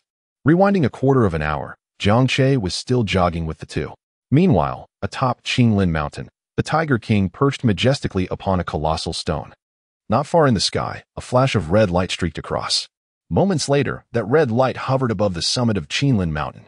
It was a long sword emanating a crimson glow, upon which stood a middle-aged man holding a mirror. As he stowed away the sizable round mirror, an unusual gleam flickered in the middle-aged man's eyes as he gazed down at the Tiger King.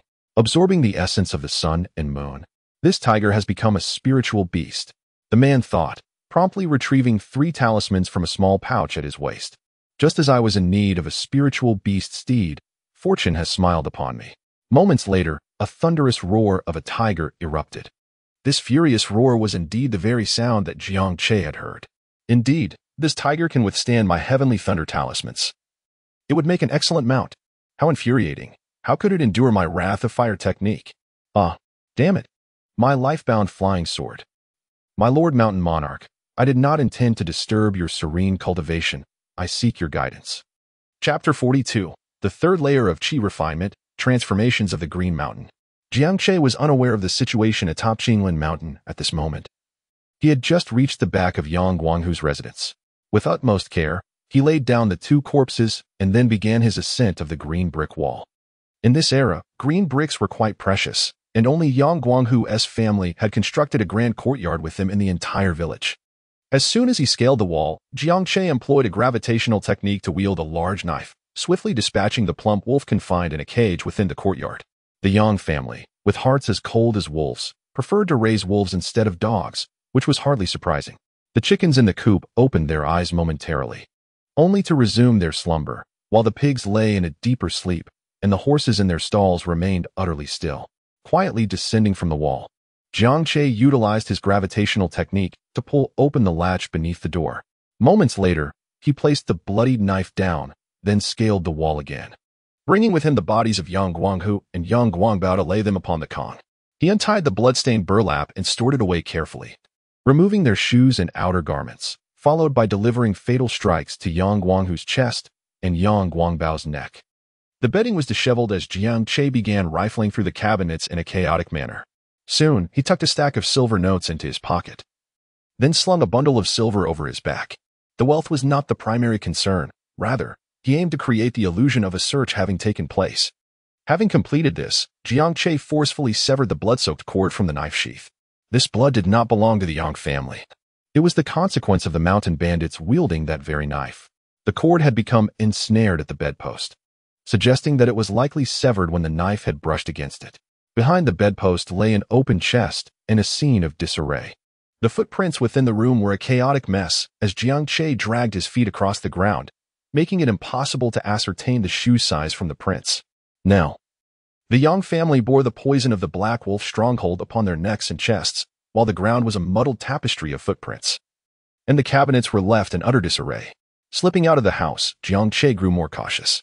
Before departing, he used his gravitational technique to carry away a rooster and hen. As he retreated from the back of Yang Guanghu's home, he utilized his gravitational technique to smooth over the footprints, continuing to do so even as he entered the woods. The melting snow of recent days had rendered the ground exceedingly muddy. Even without his intervention, the footprints would have faded in the coming days. Yet, Jiang Che prided himself on his caution. Lacking formidable strength, it would be folly not to exercise prudence. Not long ago, he overheard Chief Shou expressing a desire to examine Yang Guangbao's martial arts techniques, yet at that time, Jiang Che did not give it much thought. However, now, Yang Guangbao's martial arts could serve as a motive for the Black Wolf Village's murderous quest for treasure. The techniques, the eavesdropping beyond the walls, and the poisoned blades, these three seemingly unrelated matters have now converged into a meticulously orchestrated assassination framed perfectly. Given the reputation of the Yang Guanghu family in Higu village, their bodies are unlikely to be discovered by the villagers. Moreover, with the biting cold of winter, it could take 10 days to half a month before anyone notices. Even if they do, who would bother to report the death of the Yang Guanghu family? Should Yang Guangji visit during the festive season? As long as he is not foolish, he will be led by Jiang Che's misdirection to point the finger at the Black Wolf Village. Even if the Black Wolf Village and Yang Guangji clarify the situation, it would be at least a month or two later, by which time the danger will have subsided significantly. Furthermore, once he breaks through to the third layer of Qi training, he will be able to activate the Qingshan Illusion Array. With the Qingshan Illusion Array in place, who could possibly find him? Returning to the Fingguo platform with a clear mind, he found Su Qingtian still by the fire, engrossed in studying the Manujin. How diligent she was at such a late hour, seemingly unaffected by the cold. Jiang Che approached the fire with a smile, tossing in the blood-stained hemp cloth he held. The flames flared, quickly reducing the cloth to ashes. "It's cold," he remarked. Su Qingtian closed the book on Manujin and turned to him, saying, "I was just waiting for you." "Why would you wait for me?" "I can always return," he replied. "What if you encountered danger?" Jiang Che chuckled heartily, binding the feet of the two chickens with ropes and securing them beside a sheltered stone. "You overestimate your abilities. Even if you cannot defeat me, I can still escape." Su Qingtian gazed at the two chickens and inquired, "Are these from Yang Guanghu's household? Aren't you afraid of being discovered for taking them?" Jiang Che approached the fire, remarking, "Only two remain, I am well aware. Who would notice the absence of two chickens from a coop brimming with many? The hour grows late. You should hasten to sleep. I must dedicate this night to my cultivation." Su Qingtian obediently nodded. "Very well, you two should retire early. The events of tonight have been ample." Jiang Che merely smiled upon hearing those words, then set about preparing all the remaining grains of wheat. This evening, he would either overindulge or break through to the third level of Qi training to witness the illusory mountain array. Once he ascended to the third level of Qi training, many obstacles would be effortlessly resolved, and numerous dangers would cease to pose a threat. He carried the roasted grains into the triangular wooden cabin, laid down the silver from his package, and began to exert himself fervently. He was now merely a thin veil away from the third level of Qi training. This veil must be pierced tonight. An hour passed. Jiang Che occasionally grabbed a handful of rice to eat. 2 hours passed. Ha! Is this what the third level of Qi training feels like? Truly exhilarating. Inside the triangular wooden cabin, Jiang Che's heart laughed as he opened his eyes. At that moment, within his dantian, the energy vortex was not only larger than that of the second level of Qi training, but had doubled in size. Moreover, the spiritual energy within the vortex exceeded that of the second level by threefold. Suppressing the joy swelling within him, Jiang Che took a deep breath to calm his emotions. He had reached the third level of Qi training. "Qing Shan, let me see your prowess." With this thought in mind, Jiang Che eagerly summoned the illusory mountain in his mind. In his consciousness, the illusory mountain shimmered with countless points of light, and at that moment, Jiang Che's spiritual form reached out to touch it. A low hum resonated throughout his mind. In the next instant, the world before Jiang Che transformed into a vast white space. Before he could contemplate further, a line of text appeared before his eyes. To acquire the method of the illusory array, one must first break the intricacies of the illusion. As the words faded, the scene before Jiang Che shifted dramatically. He found himself in a classroom on a sunlit afternoon. "Hey, Jiang Che, where's your homework?" A melodious voice rang out, and Jiang Che jolted upright, gasping for breath. Before him stood a girl with a slight frown, her hair tied in a ponytail. "Everyone in the group has submitted theirs. You're the only one left. The teacher said it must be delivered to the office before class starts." "You?" Jiang Che stared at the girl, momentarily bewildered. He turned to survey his surroundings. Was this not his high school classroom? "Are you still groggy?" The girl's brow furrowed tighter. "Quickly submit your homework. Class is about to begin." "Homework? Oh, right, the homework. Of course." Jiang Che hurriedly rummaged through the books on his desk in search of it, but a few seconds later, he suddenly halted. "No, this isn't right. This isn't real. It's an illusion." Time around him seemed to freeze, and then a profoundly enticing voice whispered in Jiang Che's ear, "This can also be real. As long as you desire it, you can live an entirely different life." Jiang Che clenched his fists. a tumult of emotions evident upon his face as he gazed up at the radiant figure of his long-time secret crush. No, no, no, this cannot be true. Falsehood remains falsehood. It shall never transform into reality. The beguiling voice echoed incessantly, prompting Jiang Che to rise abruptly and strike the desk with his fist. Silence. What? What did you say? The girl recoiled in fear, while their classmates cast bewildered glances in their direction. Jiang Che, it's merely an assignment. Why are you shouting? Haha. Brother Che, have you been lost in yet another daydream? Jiang Che lowered his head, murmuring to himself, it's all false, everything is false. As he spoke, he gritted his teeth and dashed out of the classroom, climbing onto the railing. Quick, call the teacher. Someone is about to jump. Che Gu, come down. Are you out of your mind? Jiang Che, please come down. I won't collect your homework anymore. The next chapter is still being written. Chapter 43, My Lord. Let us slumber a while longer. Amidst the gasps of astonishment, Jiang Che resolutely leaped from the building. With a loud crash, the world before him shattered into fragments. And he soon awoke in a dimly lit room. Rising to his feet, he surveyed his surroundings. A sense of inexplicable dread welling up within him. Wasn't this the haunted house he had visited in his childhood? The fear within him magnified infinitely as he instinctively turned his gaze toward a certain spot. There stood an old wooden table, upon which rested a broken mirror.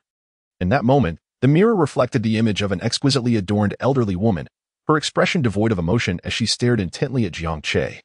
Jiang Che's pupils instantly constricted, and he instinctively stepped back 2 paces. In his childhood, he had heard countless ghost stories about this old woman.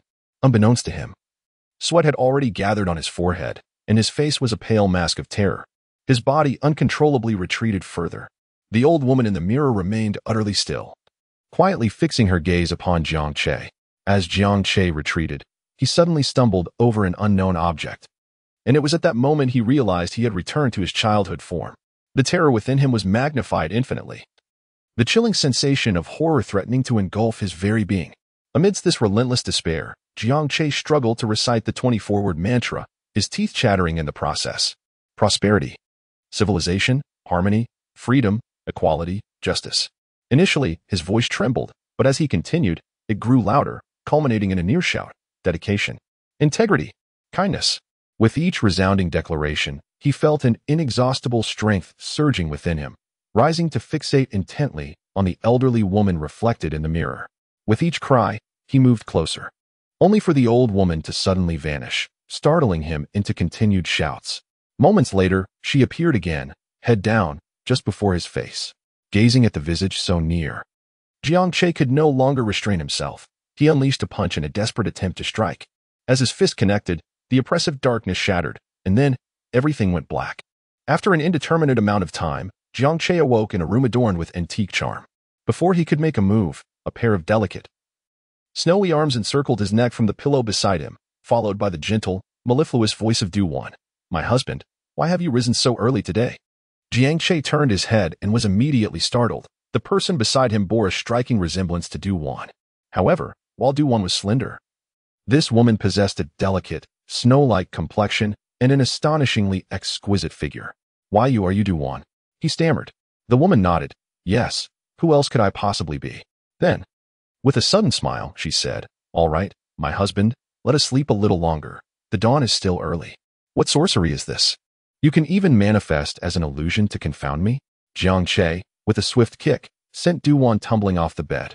Ignoring her pleas, he dashed out of the bedroom and shouted at the sky. What wretched illusion is this? Shatter it at once. The scene before him fragmented rapidly, and once again, verdant mountains appeared. This time, he sensed a deeper connection to the mountains before him. Soon after, the method to activate the illusionary array penetrated his consciousness. An illusion. The Watermoon Cave? Jiang Che murmured, then his awareness receded as he opened his eyes. Glancing at Du-Wan, who lay across from him in the triangular wooden cabin, he pressed his lips together and quietly stepped outside. Upon reaching the door, he procured a knife and made a swift incision on his fingertip. Crimson blood flowed forth, and the biting cold wind brought with it an intense sting. As he felt the sharp pain emanating from his finger, Jiang Che closed his eyes and took a deep breath. The icy air filled his lungs, and he was entirely convinced that he was not trapped in an illusion. That previous illusion was terrifyingly real. Channeling his spiritual energy, the minuscule wound on his finger began to seal. A minor injury that would heal within a day at most. Dismissing thoughts of the illusion, Jiangche focused on the wind wave platform. Invoking the image of the verdant mountains, water moon cave, an ethereal azure hill materialized before him, followed by a beam of spiritual light that surged upward, striking the summit of the wind wave platform before gradually coming to rest. The spiritual light divided into myriad beams, cascading down like an umbrella, before falling into a profound silence. As Jiangche gazed upon the ethereal green mountains before him, the image of the mountains lingered in his mind. Is this the focal point of the array? How remarkable, he pondered quietly to himself, delving into its mysteries, a radius of over 100 meters, seamlessly integrating with the surrounding environment, the degree of concealment varying with the strength of spiritual energy. Upon reading the final sentence, Jiangche was taken aback. The concealment fluctuates with the strength of spiritual energy? Closing his eyes to sense the focal point, he realized it could only shield against prying eyes below the third level of Qi training, and there remained a day's worth of spiritual energy. He was left speechless, having thought himself secure. After a brief contemplation, Jiangche noticed the abundance of large pumpkins, winter melons, and several aging loofahs and eggplants. The focal point transformed into a small tree beside the vegetable patch, and Jiangche began to harvest the crops. One by one, the enormous, spiritually enriched winter melons vanished as they were tossed aside, followed by an endless supply of pumpkins, eggplants, loofahs, bamboo shoots, and sweet potatoes. The sweet potatoes were delectable, so he decided to keep them for now. He discarded the carrots and radishes, which were not particularly appetizing, but reserved a few carrots, knowing they would grow rapidly from seeds. After a flurry of activity, the duration of the water moon cave reached 10 days. Moreover, when pushed to its limits, it could prevent any scrutiny from those below the 6th level of Qi training. Observing the significantly diminished rations, Jiangche found himself in deep contemplation, conflicted between pleasure and pain. This water moon cave illusion array was indeed valuable, but it consumed an excessive amount of provisions. Although he could activate it himself, his spiritual energy was finite, and he could not remain at the wind and waves platform indefinitely. Casting a glance at the wild ginseng not far away, he now relied entirely on it. The spiritual energy contained in these vegetables surely could not match that of ginseng. Once he successfully cultivated ginseng, the predicament before him would be easily resolved. As dawn approached, Jiangche boiled a pot of water to prepare soup and packed all the remaining grains from the previous night into a cloth bag. There were only 2 or 3 pounds of grains left. With the cloth bag in hand and cradling a pumpkin, Jiangche made his way toward the green forest mountain, leaving the meat soup to simmer in the pot until he returned.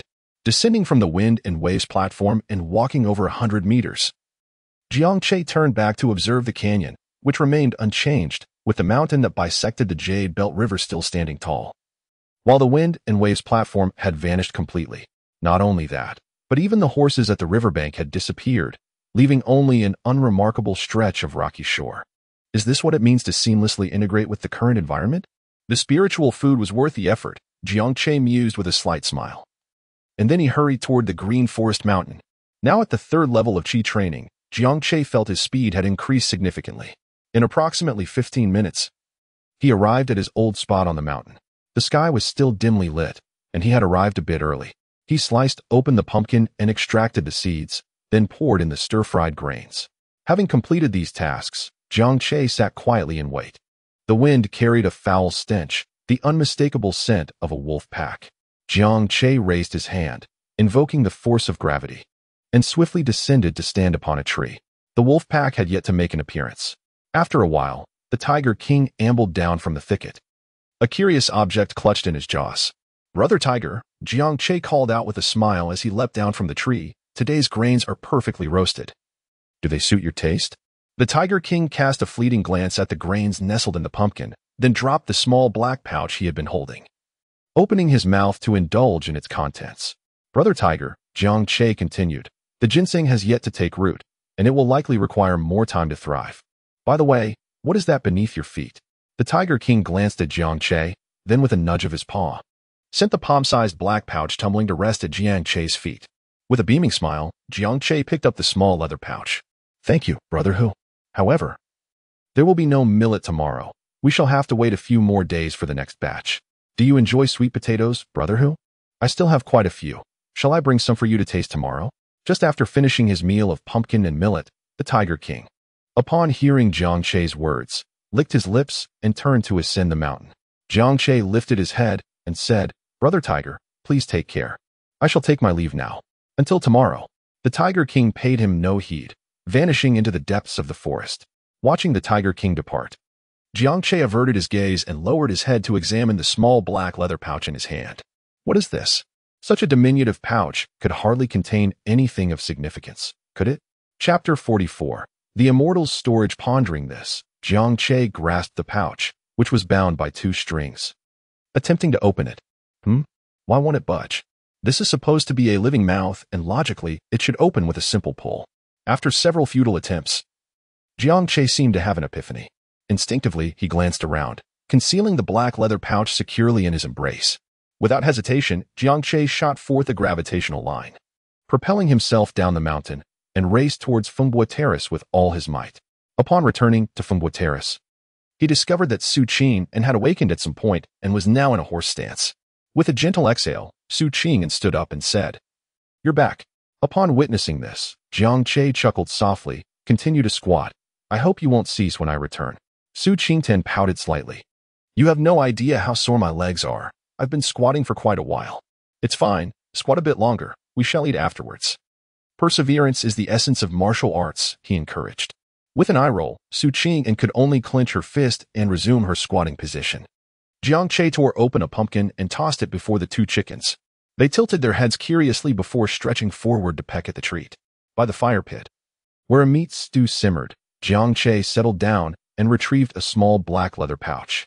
Shaking it gently in his hand, he turned to Su Qingtian and inquired, Do you have any idea what this is?" Su Qing glanced up, her heart racing for a moment. She recognized it as a storage pouch. Yet she refrained from voicing her knowledge. "Isn't this merely a small black pouch? Did you find it on your journey?" Jiangche chuckled heartily. "I had thought you were privy to all knowledge. This is no ordinary pouch, but rather an artifact utilized by immortals." Su Qing, with a slight twitch of her lips, retorted softly, "Then pray tell, what exactly is this immortal's artifact?" "It is a storage bag," Jiangche declared with unwavering certainty, having anticipated this revelation on his journey. "A storage bag?" Su Qing feigned astonishment. "Is this truly the storage bag employed by immortals?"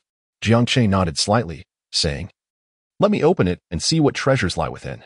Su Qing chuckled inwardly, recognizing that a typical storage bag would possess certain restrictions. However, her eyes widened in disbelief as she beheld the small red sword in Jiangche's hand. Has it truly been opened? There are no restrictions? How can this be? Unbeknownst to both Jiangche and Su Qing, the restrictions on the storage bag had been violently dismantled by the Tiger King, who had consumed all the edible pills, spirit stones, spiritual herbs, and materials within. What remained inside was, to the Tiger King, mere refuse. Nevertheless, even refuse from a foundational cultivator's storage bag held value. Jiangche examined the small red sword, which was only the length of a finger, and pondered before channeling a surge of spiritual energy into it. Suddenly, a burst of flames erupted from the sword, causing it to extend to a length of 3 feet. However, the blade was pockmarked and appeared quite unsightly. Gasping, Jiangche abruptly ceased the flow of spiritual energy. In those brief seconds, he had expended nearly 1/5 of the energy from his dantian. "What a treasure!" he exclaimed. Turning to Su Qing, "Have you ever encountered a celestial weapon? This is indeed one, and it even emits flames." Su Qingtan's astonishment was genuine. She was truly taken aback. Although she was unable to cultivate, her perspective was broad. To her, this sword resembled a magical tool of the foundational stage, not quite reaching the level of a spiritual weapon. Yet, how could a mere qi condensation stage cultivator like Jiangche possibly wield such a tool? Observing the sword's damages, Su Qingtan mused to herself, it must be severely damaged. Otherwise, with his cultivation level, he would be incapable of activating it. Jiangche was quite pleased with Su Qingtan's astonished expression. He then placed the small sword on the ground and began to search his storage bag with his spiritual power. After a brief moment, Jiangche retrieved a bronze-colored round mirror, roughly the size of a human head. How self-absorbed he must be to carry a mirror with him wherever he goes, Jiangche mused, as he gazed into the mirror to admire his own reflection before setting it down to continue his search. Su Qingtan's attention was drawn to the round mirror, her gaze shifting slightly. This mirror, known as a communication mirror, was a unique artifact composed of several components. Typically, these communication mirrors came in sets, designed to facilitate interaction among their holders. Noticing Jiangche's nonchalant attitude towards the communication mirror, Su Qingtian pondered briefly before standing upright and speaking. Brother Che, this is a mirror used by immortals. Perhaps you should also try using your spiritual power on it? Upon hearing this, Jiang Che turned to the mirror and remarked, You make a valid point. Let us give it a try. He cautiously grasped the mirror once more, which emitted only a slight flicker of spiritual energy. Having learned from his previous encounter with the magic sword, he proceeded with utmost prudence. As the spiritual energy seeped into the mirror, its surface began to ripple like water. After a brief moment, 3 lines of text materialized upon the mirror. Guiyangfeng, Brother Zhiling, have you arrived at the Nanshan secret realm? Did you come across anything of value? Shenhan Hai, I doubt he has arrived yet. Brother Zhiling hasn't sent any messages. Yang Long, what is the purpose of this inquiry? In my opinion, we would be better off venturing together into the marsh mist forest to gather some 9-crown grass. Jiang Che was taken aback upon reading these lines. Is this truly the means by which cultivators in this realm communicate? How intriguing. Just as he intended to retract his spiritual energy, another line of text emerged. Shenhan Hai, Brother Yang makes a fair point. 9-crown grass is quite valuable. It would be wise for us to take the risk to procure some in exchange for spirit stones. Before Jiang Che could respond, yet another line appeared. Guiyangfeng, the marsh mist forest is exceedingly perilous. I sense that the Nanshan secret realm is a more reliable option. Though Brother Zhilin has yet to appear. Shenhan Hai, he has likely entered the secret realm by now. Once he does, we can no longer use this communication mirror. Guiyangfeng, perhaps, but we all agreed that he would send us updates upon entering. Yet here we are, and he has yet to relay any information. Yang Long, I heard that the young master of Lingua sect has also gone there. Well, will you still go? Guiyangfeng, what? He has gone too? In that case, forget it. That damned Zhao Tianxi possesses formidable strength and arrogance. How can we rogue cultivators compete in his presence? Shenhan Hai, ha, then let us disregard him. Yang Long, indeed, let us disregard him. Guiyangfeng, ha, if we truly manage to confront him, it would not be in vain. I have heard his sister is exceedingly beautiful. Shenhan Hai, indeed. It is said that his sister is quite voluptuous. Brother Yang, can you handle that? Yang Long, isn't that perfect? I could charm his sister effortlessly. The copper mirror displayed a flurry of messages appearing rapidly, suggesting that they were thoroughly engrossed in conversation. Su Qitan, noticing Jiang Che's rapt attention to the round mirror, approached out of curiosity. After observing for a moment, she turned away and spat in disdain. Jiang Che cleared his throat lightly and withdrew his spiritual energy. After such a prolonged duration, only a minuscule amount had been expended. He placed the communication mirror on the ground and lifted his gaze towards Su Qingtan. Do you think these 3 individuals are somewhat intriguing? He inquired. Su Qingtan curled her lips in disdain. Oh, please. After conversing for so long, they still only discuss a single woman. I perceive that these immortals are rather unimpressive. Jiang Che chuckled, saying, when 3 men gather together, if there is nothing else to discuss, they will inevitably soon find themselves talking about women. I assure you. Their conversation will undoubtedly drift to other topics afterward. Do you believe that? I do, Su Qingtan replied, glancing into the pot. I believe whatever you say. Jiang Che shook his head dismissively, stating, how dull. You ought to express your disbelief instead. As he continued to rummage through his storage bag, Su Qingtan placed the lid on the pot and inquired, are you planning to venture into that so-called Nanshan secret realm they speak of? Jiang Che, without a moment's hesitation, declared, nonsense. I have no grand aspirations. All I desire is to cultivate my land in peace, pursue the path of immortality, and perhaps, in due course, marry a stunning beauty and raise a few plump children. Su Qingtan was taken aback, inquiring, is that truly the case? Every cultivator yearns for ascension. Do you not harbor any ambitions at all? Chapter 45, The Astonishment of Su Qingtan. Jiang Che candidly remarked. To claim that one has no thoughts at all is certainly implausible. Yet, among so many cultivators, how many truly ascend to immortality in the end? Su Qingtan responded with a gentle affirmation, you speak the truth. However, without attempting, how can one ever ascertain the possibility of success? Jiang Che smiled, pondering. What does it matter if one becomes an immortal? Life continues in the same manner. I may be unaware of many things. Yet one truth is indisputable. With greater power comes greater responsibility. As I shoulder more burdens, I may find it increasingly difficult to maintain my current ease. Su Qingtan reflected for a moment, responding, yet you are not at ease now, for outside looms the threat of the Black Wolf stronghold and Yang Guanghu's cousin. Jiang Che shook his head, stating, you are mistaken. I am currently at ease, and I feel a profound sense of joy. The Black Wolf stronghold cannot intimidate me for long, nor can Yang Guanghu's cousin, Yang Guangqi. Setting aside these two matters, do you believe I harbor any other concerns? Su Qin paused momentarily, as if realizing the truth in his words. Jiang Che continued, my talent lies in farming, and does this require an excessive amount of concern? If I truly desire anything, it is merely the means of self-preservation, a level of strength that suffices. I shall not remain here for eternity. I intend to wander and admire the landscapes. Ultimately, I will retreat into the mountains to embrace a pastoral life. Su Qin gazed at Jiang Che, and after a lengthy pause, she softly remarked, you are indeed extraordinary. While others, myself included, dream of cultivating immortality, you possess the ability to transcend, yet choose not to. Jiang Che laughed heartily. Becoming an immortal? It is not merely a matter of desire. Besides, even if I do not achieve immortality, reaching the Yuanying stage grants me several millennia of lifespan. Is that not ample time for me to spend? Su Qingtan shook her head. Sometimes, the longer one lives, the less inclined one is to embrace death. The more one witnesses, the stronger the desire to continue living becomes. Jiang Che scrutinized Su Qingtan. Are you truly the daughter of a landowner? Your perspective seems rather unconventional. Su Qingtan chuckled lightly. I have merely endured a prolonged period of hardship, which has granted me some insight. If you were to experience the same trials as I for several years, you would surely understand. With that, she decided to shift the conversation. Jiang Che, disinterested in pursuing the topic further, resumed rummaging through his storage pouch. What he unearthed were a hodgepodge of trinkets, none of which appeared particularly useful.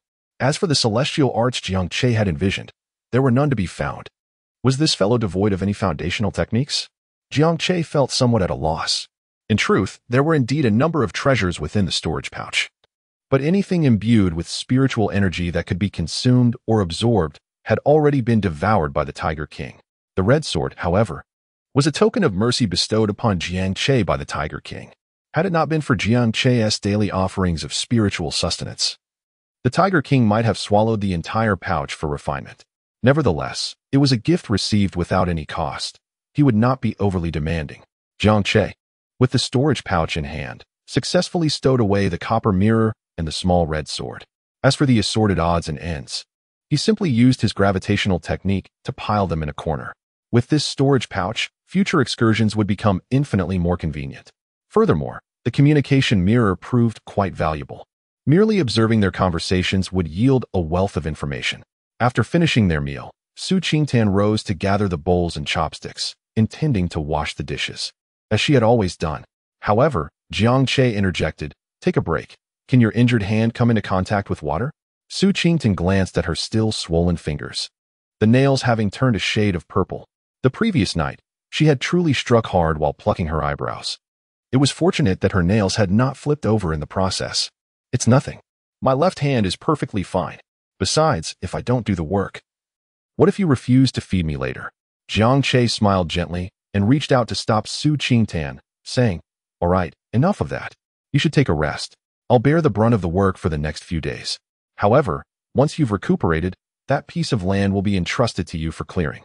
Su Qingtan glanced over and replied, no problem. It's merely a matter of removing the rubble. Jiang Che smiled and shook his head, then carried the pot and bowl into the snow to scrub them clean. After washing the utensils, Jiang Che used the snow to wash his hands and said, Dujuan, would you like to witness my new skill? Su Qingtan looked at him with a hint of curiosity and asked, what new skill? Jiang Che smiled enigmatically. You walk 100 meters outside the windwave platform, then return, and you'll understand. Su Qingtan's curiosity was piqued. So mysterious? Indeed. All right, I shall give it a try. Off you go. With enthusiasm, Su Qingtan descended the windwave platform to its left side. Before long, she stood on the icy surface in front of the platform, calling out, is it 100 meters out from here? At the edge of the windwave platform, Jiang Che nodded, yes. Walk 100 meters outward, and then come back. Understood, Su Qingtan replied, and began her trek outward. After traversing approximately 120 meters, Su Qingtan mused aloud. This should be about right. As she spoke, she turned to glance back. To her astonishment, the windwave platform was nowhere in sight. Not only had the platform vanished, but even the majestic steed on the canyon's edge was gone. Her eyes widened in disbelief as she thought, is this an illusion array? No, it can't be. How could a mere foundation establishment practitioner create such a vast illusion? With this thought, she turned to retrace her steps, eager to discover the true extent of this illusion's power. On the windwave platform, Jiang Che observed as Su Qin and returned, noting that she was heading toward the location of the horse from her memory. Yet, as she approached the spot, she inexplicably veered away towards another direction, one that led deeper into the canyon. From Su Qingtan's perspective, she found herself unable to locate the horse, and with each step, it seemed she strayed further off course. Overwhelmed with shock, she moved toward the grand mountain at the center of the river. As she stepped onto the icy surface, she reached the mountain's base, feeling the unmistakable solidity of the rock beneath her hand. Yet, where was the windwave platform? It seemed as though this place had always existed in such a state, and her recollection of the windwave platform was merely an illusion. The more she wandered, the more unnerved she became, and before she knew it, she had ventured deep into the canyon. The scenery around her was breathtakingly natural, and the vista before her felt undeniably real. She had unwittingly stepped beyond the confines of the Water Moon Cave's enchantment. No, this isn't right. I've gone too far. Turning around, Su Qin and attempted to head back, relying on her memory for direction. However, after some time, she found herself unexpectedly returning to her previous position outside the canyon. How could he have crafted such a powerful illusion array? The shock overwhelmed her. She had witnessed grand illusion arrays in her youth, and the illusion at the windwave platform felt reminiscent of her first experience with a large-scale illusion within her sect. Hey, Dujuan, how formidable is this illusion array? In the distance, Jiang Che's voice resonated faintly. Su Qin turned once more, and this time, Finbo platform re-emerged. Upon returning to Finbo platform, the astonishment etched on Su Qingtan's face was undeniably genuine. It was overwhelmingly powerful. Even following the path imprinted in my memory, I could not locate this place. Had it been anyone else, they would likely have been even more oblivious. Jiang Che chuckled. Indeed, just look at the one who set this up. With this illusionary array, who could possibly discover my presence? Su Qingtan nodded, her heart still somewhat astonished. At that moment, Jiang Che's voice rang out again. We've eaten and strolled enough. Why are you just standing there? Assume your horse stance. Su Qingtan snapped back to reality, her expression momentarily glum. Oh. Observing Su Qin as she planted her stance, Jiang Che picked up an axe and saw, striding towards the woodpile. Su Qin turned her head, seeking to distract herself from her aching legs, curious to see what Jiang Che intended to craft. Chapter 46, Care to lie down and try? Jiang Che selected 2 branches, roughly the thickness of his wrists, bending them slightly to test their resilience. He then began sawing, ensuring both pieces were of equal length. Next, he gathered several straight wooden rods of similar thickness, binding them to the 2 branches with rope. Afterward, Jiang Che fervently sawed at a wooden board. After a brief effort, he set down the saw and picked up the axe, measuring against the wooden stump. Raising the axe, he infused it with spiritual energy and struck down. In a single blow, a nearly perfect wooden plank was cleaved from the log. The advantage of spiritual energy was indeed remarkable. Elated, Jiang Che continued his chopping. With the enhancement of spiritual energy, in less than half an hour, Jiang Che fashioned a reclined rocking chair for leisurely lounging. He retrieved a wolf pelt from the triangular log cabin and laid it upon the chair before reclining comfortably. First, he gently rocked back and forth. The 2 curved branches held firm. Then, he increased the motion, and still, there was no issue. Jiang Che exhaled deeply, reveling in the bliss of the rocking chair. With his eyes closed, swaying in the chair, he rested his elbows on the armrests and spoke softly. Hey, Dujuan, could you fetch me a small sweet green radish? Not too large, just a little one. Before Su Qin could respond, Jiang Che opened his eyes. Never mind, your hands are half crippled. I'll do it myself. With that, Jiang Che summoned a gravitational line, extracting a green radish from the vegetable patch, shaking off the dirt before conjuring another gravitational line to wield a knife, swiftly peeling the radish. Soon, the perfectly peeled green radish soared into Jiang Che's hand. Lying on the wolf pelt chair, savoring the crisp radish, he thought, it feels a tad lacking in flavor. What could it be missing?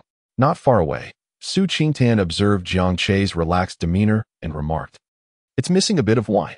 Ah, yes, wine. You've reminded me perfectly, Jiang Che exclaimed with a laugh. Indeed, it is lacking some wine. I shall fetch some later. Delightedly munching on the green radish, Jiang Che began to direct her. Pay attention to your posture. Your horse stance should be sturdy and stable. Lower a bit more. Yes, maintain it, and keep going. Su Qingtan gritted her teeth, her legs trembling, yet her perseverance was indeed astonishingly strong. After a while, She began to relax her legs and take a breather.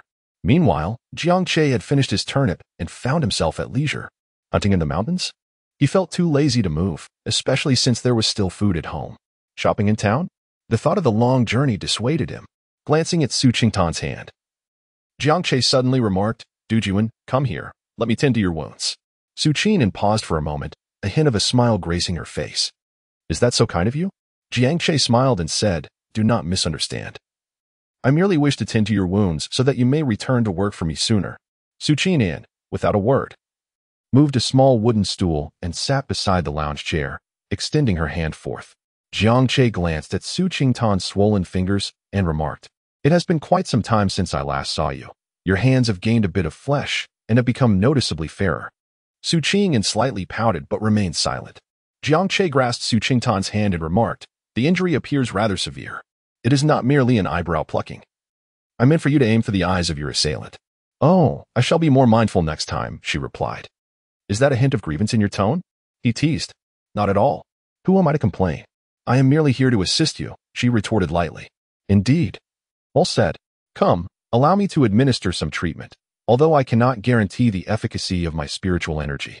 As he spoke, Jiangche began to channel his spiritual energy into Su Qingtan's palm. After a moment, he suddenly added, "It seems there may be signs of inflammation." Su Qingtan felt a pang of anxiety in her heart. "What should we do? Surely my finger will not be rendered useless?" Jiangche shook his head, feigning seriousness. "It won't be that bad. Just use a knife to sear it like I do." Su Qingtan quickly withdrew her hand, exclaiming, "No, no, that would hurt too much. I can't bear it." The stern expression on Jiangche's face faded. "I was merely teasing you. It won't inflame that quickly. You are not in any serious trouble. I have already alleviated the blockage, and you should be feeling much better in a few days." The tension on Su Qingtan's face dissipated. "You startled me. I thought my finger was doomed." With a chuckle, Jiangche swayed in the recliner. "I'm quite comfortable here. Would you care to join me for a moment?" Su Qingtan gazed at the recliner with sparkling eyes. "Is that really allowed?" "Why not?" Jiangche rose. "Come, enjoy it." "All right." Su Qingtan stood up and then cautiously leaned back into the chair. Jiangche pressed the recliner and then released it, causing the chair to sway gently. "How does it feel?" "Quite delightful, isn't it?" Su Qingtan responded with a couple of affirmations. "Indeed, it is rather pleasant, far more comfortable than a straw bed." "Of course," Jiangche replied, pressing the recliner once more. "Don't do that. You might break it." Su Qingtan expressed an inexplicable sense of concern. Jiangche chuckled. "How could that be? My skills are so." Before he could finish his sentence, a sharp crack sounded as a bent branch snapped, causing Su Qingtan, who was perched atop it, to gasp in surprise and tumble to the side. Jiangche, swift and decisive, grasped Su Qingtan's collar and lifted her with ease. "You said you were fine. So why the fuss? You're not hurt, are you?" Su Qingtan clung to Jiangche's arm, her heart still racing with trepidation. "You nearly scared me to death." After Jiangche and Su Qingtan stood still, they released their hands and surveyed the broken branch. "This branch is inadequate. I shall devise a means to improve it." He lamented, "Such a pity for my lounge chair, which was just beginning to offer comfort." Su Qingtan tugged at the collar of her shirt and replied softly, "Instead of spending time on this, you would be better off contemplating how to construct a wooden cabin. I will assist you in the endeavor as it stands. This triangular wooden shelter is drafty, and the nights remain cold." Jiangche glanced back at the triangular wooden hut, which was undeniably too rudimentary and did not align with his status. After a moment of contemplation, he shook his head, deciding against immediate construction. "There is no rush. For now, I shall refrain from building. Once my cultivation reaches a higher level, I shall construct a stone brick house. Surely, it will provide a more comfortable haven. Warm in winter and cool in summer, far superior to this wooden dwelling." A stone brick house, Su Qingtan felt it was still a distant aspiration. Upon hearing this, Jiangche replied, "Do not rush, it will not be long. Once the stone brick house is constructed and a kitchen is added, I shall plant saplings along the perimeter of the entire Fingwa terrace to serve as a wall. With my skills, these trees will grow swiftly. In due time, the entire Fingwa terrace will transform into my garden, with one side cultivated as a vegetable patch and the other as a field. I shall even leave some space to rear poultry. Wouldn't that be delightful?" Su Qingtan envisioned the plan Jiangche described, and it seemed that the future held promise. While they conversed, Jiangche suddenly glared at the mountainside, exclaiming, "How dare you? Damned rooster! Su Qing turned to see a large rooster tilting its head, eyeing the wild ginseng Jiang Che had planted. In a few swift strides, Jiang Che seized the rooster by its neck and pulled it aside, saying, "If you had dared to take a bite just now, I would have boiled you tonight." He then tethered the two chickens to a more distant spot, where only rubble remained. In the following 2 days, Jiang Che went nowhere, rising each morning to feed the tiger. At other times, he either lounged on the new chair or cleared the rubble from Finbua Terrace, not to mention guiding Su Qing in her martial training. After 2 or 3 days, it seemed Su Qingtan had made significant progress in mastering the bull strength technique, feeling a trace of inner energy, and her finger injuries healed more rapidly. Inner energy is not spiritual power, thus even though Su Qing possessed a spirit-defying body, she could still practice martial arts. One afternoon, Jiang Che, feeling idle, began tinkering with the illusion formation water moon cave. After thorough research, he discovered that the functionality of the water moon cave illusion extended far beyond mere illusion. Just as he completed his writings, fresh off the press, he resolved to continue and craft 4 more chapters. With Jiang Che's adjustments, the howling cold winds atop Finbua Terrace gradually subsided. Moreover, by expending more spiritual energy, he could regulate the temperature within the water moon cave, providing protection from rain and snow. Elated, Jiang Che set the temperature within the Finbua Terrace to an exceedingly comfortable level. With the cold winds and harsh chill absent, the environment became even more pleasant. However, the only discomfort stemmed from the fact that the illusion formation, originally sustaining for 8 days, had now dwindled to a mere 5 days. Comfort, it seemed, came at a cost. In light of this situation, Jiang Che activated the gravity technique, clearing an additional 12 meters beside the vegetable patch. He excavated soil from beneath Finbua Terrace, and after a full day of such endeavors, the original 8-meter vegetable patch expanded to 20 meters, while the 6-meter wheat field also grew to 20 meters. Pumpkins, winter melons, loofahs, and bamboo shoots exhibit a rapid growth rate, and similarly, they bear fruit with remarkable swiftness. Consequently, Jiang Che cultivated these 4 varieties in the additional 12 meters of vegetable plot. As for the surplus 14 meters of wheat field, he likewise sowed wheat seeds. With merely 5 days remaining until the 6-meter wheat field reaches maturity, and a batch maturing in 13 days, the timing aligns perfectly.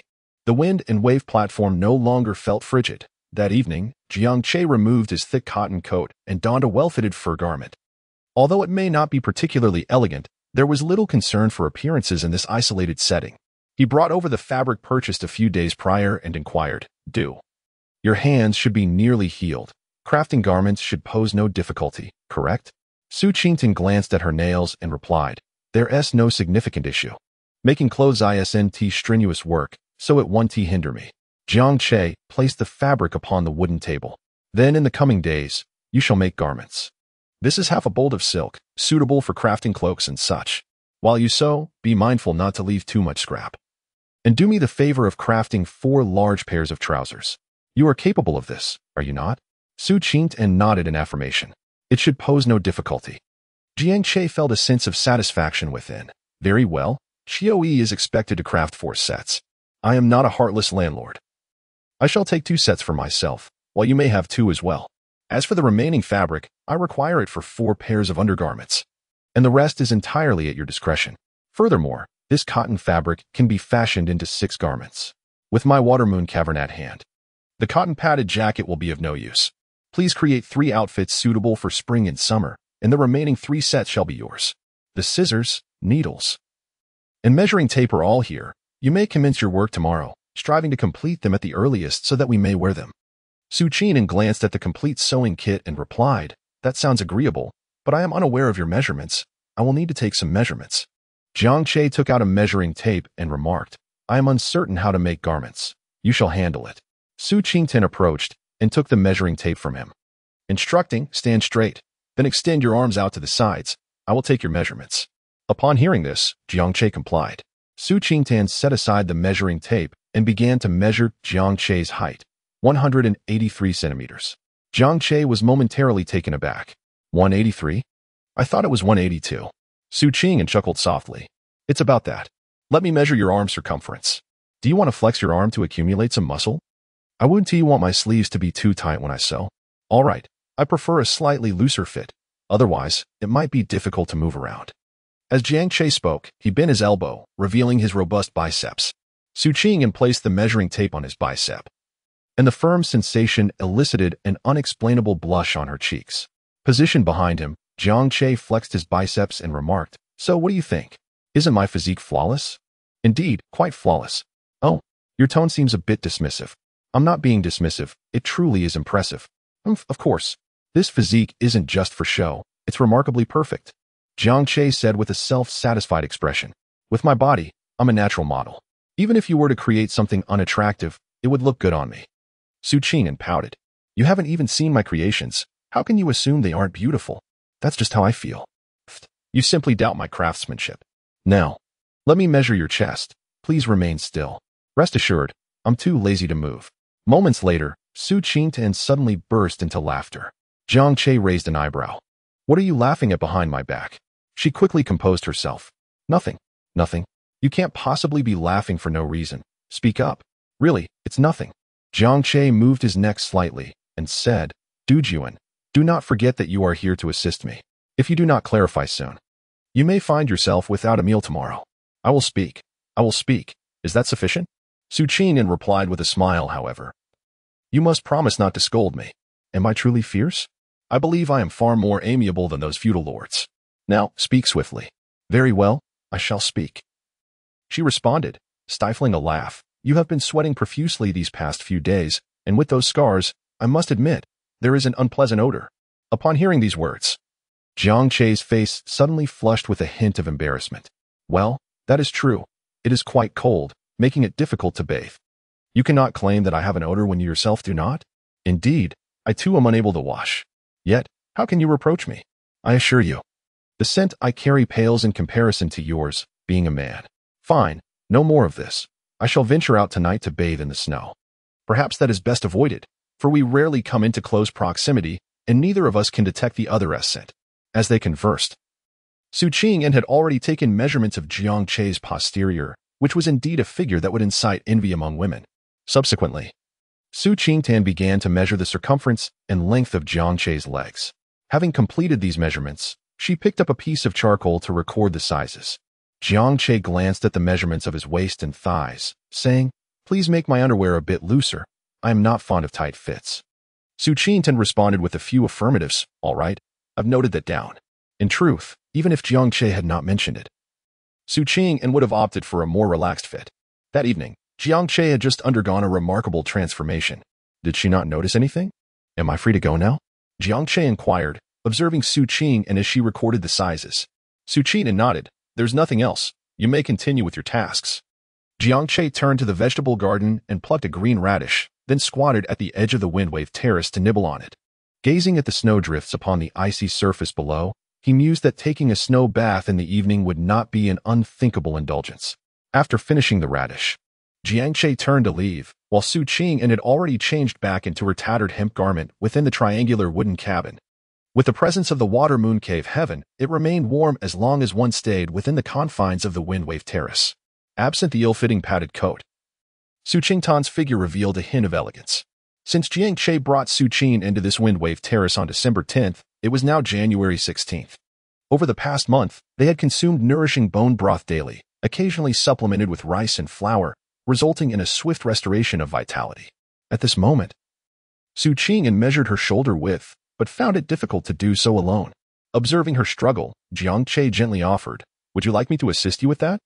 Without a moment's hesitation, Su Qingyan declined. "No, you would surely say I smell unpleasant once you come closer."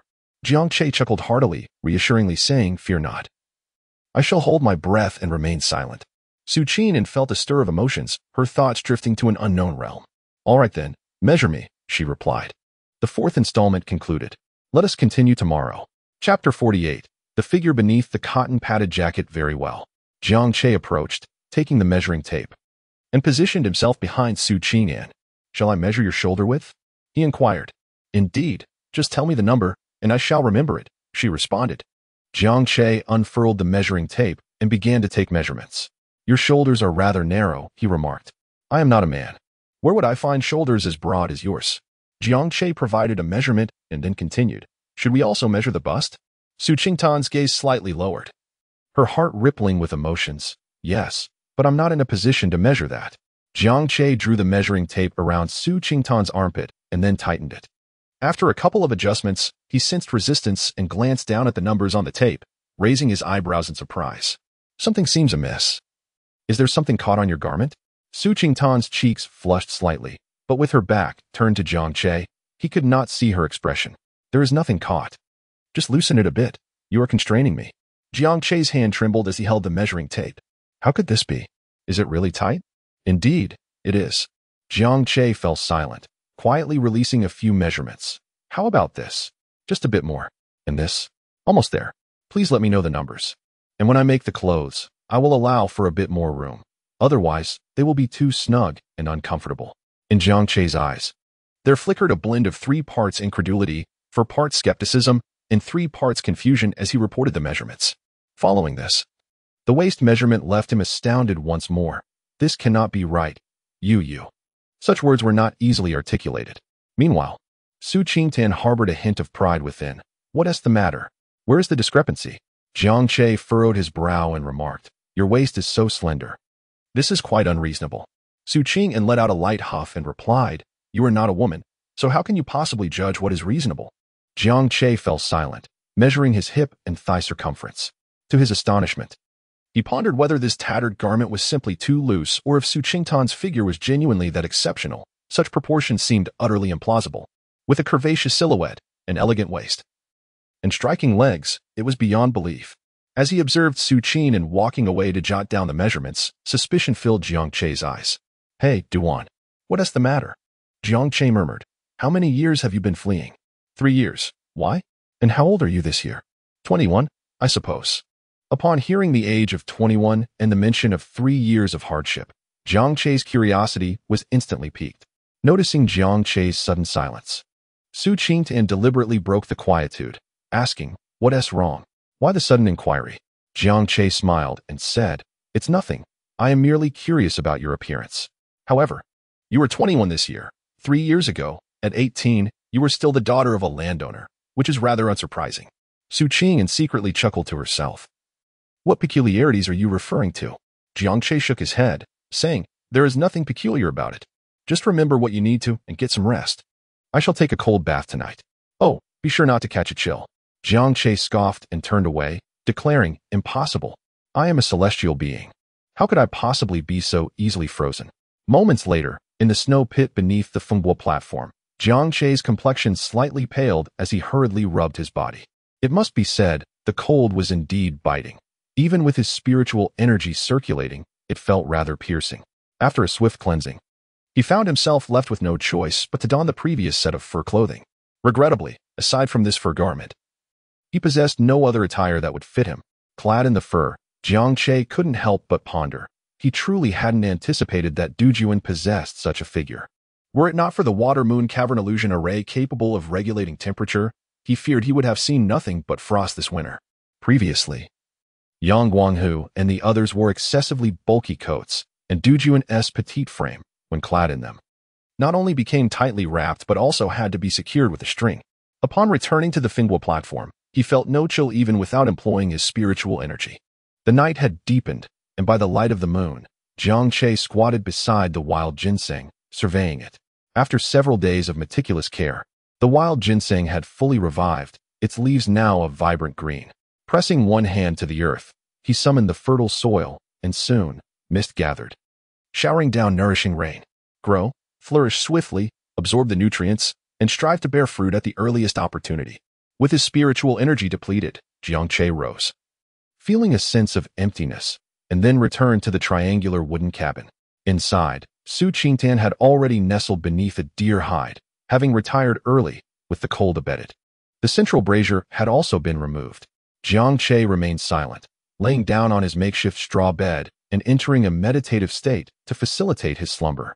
His active cultivation progressed at a slightly accelerated pace, albeit with diminished effectiveness compared to a fully engaged practice. Nevertheless, even with all his efforts in breathing exercises, it paled in comparison to the speed of refining spiritual energy through mere consumption of a couple of grains of wheat. It must be acknowledged that cultivating without a spiritual root is indeed a slow and arduous task. Fortunately, the Qing Shan scripture allows him to cultivate spiritual food, compensating through consumption. Just a meter away, Su Qingtan, although her eyes were closed, found herself unable to sleep, her mind a tumult of thoughts. The awareness of her physique being known to him left her feeling exposed. Would he take advantage of her slumber? The mere thought made her cheeks flush slightly. Should she resist? Or, lost in such chaotic musings, her heart racing, she was suddenly interrupted by the soft sound of Jiang Che's gentle snoring. In an instant, her previous worries dissipated, and before long, Su Qing and Tu succumbed to sleep, while they enjoyed peaceful repose in the study of the esteemed Qian Laoi. The atmosphere was quite different. Qian Laokai furrowed his brow, gazing at the flickering candlelight. It has been 3 or 4 days. Why has Jiang Che not come to seek my assistance? Displeased, he took a sip of his drink and continued to ponder. This is unusual. He has stirred up trouble with the Black Wolf gang. If he does not request my help, how does he intend to resolve this? Could it be he has left? As these thoughts swirled in his mind, a knock resonated from outside the door. Master, it is I, Old Chun. Leaning back in his chair, Qian Laokai replied, Enter. The door swung open, revealing Chun Huyuan, who stepped in with a broad smile before closing the door behind him. Before Chun could utter a word, Qian Laokai jested. Why is the groom not with his bride at this late hour, coming to bother me instead? Chen's expression grew awkward as he clasped his hands and bowed his head. Please do not jest, master. The wedding was 2 nights ago. Qian Laokai laughed heartily. Ah, it matters not. Are you in good health? I have some goji berries. Would you like to take some home to steep? Chen's countenance became even more flustered. Thank you for your concern, master. But the goji berries are not needed at the moment. Qian Laokai patted the armrest, chuckling. It must be the martial training that keeps you in such fine shape. So, what brings you to seek me at this hour? Has Jiang Che arrived? Chen shook his head solemnly. Master, Jiang Zhuangshi has not yet arrived, but the goods have come. When shall we deliver them to the Su family? Maishan town, also part of Jiangling City, lies over 400 miles from Qinglin town. The Su family is the principal landowner in Maishan. Upon hearing about the goods, Qian Laokai's demeanor shifted to seriousness. The shipment is of considerable value, and many are keeping a watchful eye on it. There may be risks involved in this delivery. What do you propose we do? With a determined fist salute, Chen declared. I am willing to lead the escort. I will ensure that the shipment encounters not a single mishap. Qian Laokai gazed at Qin Huyuan, and after a few moments, he chuckled and leaned back in his chair, waving his hand dismissively. You cannot go. You are my most trusted confidant. If you leave, who will protect me? Qin Huyuan frowned. But, master, that shipment. Qian Laokai reclined in his chair, contemplating silently. After a brief pause, he inquired, Old Qin, if you were to confront Zhou Laoda, who would prevail? After a moment's reflection, Qin Huyuan smirked. Master, he lacks any martial arts techniques.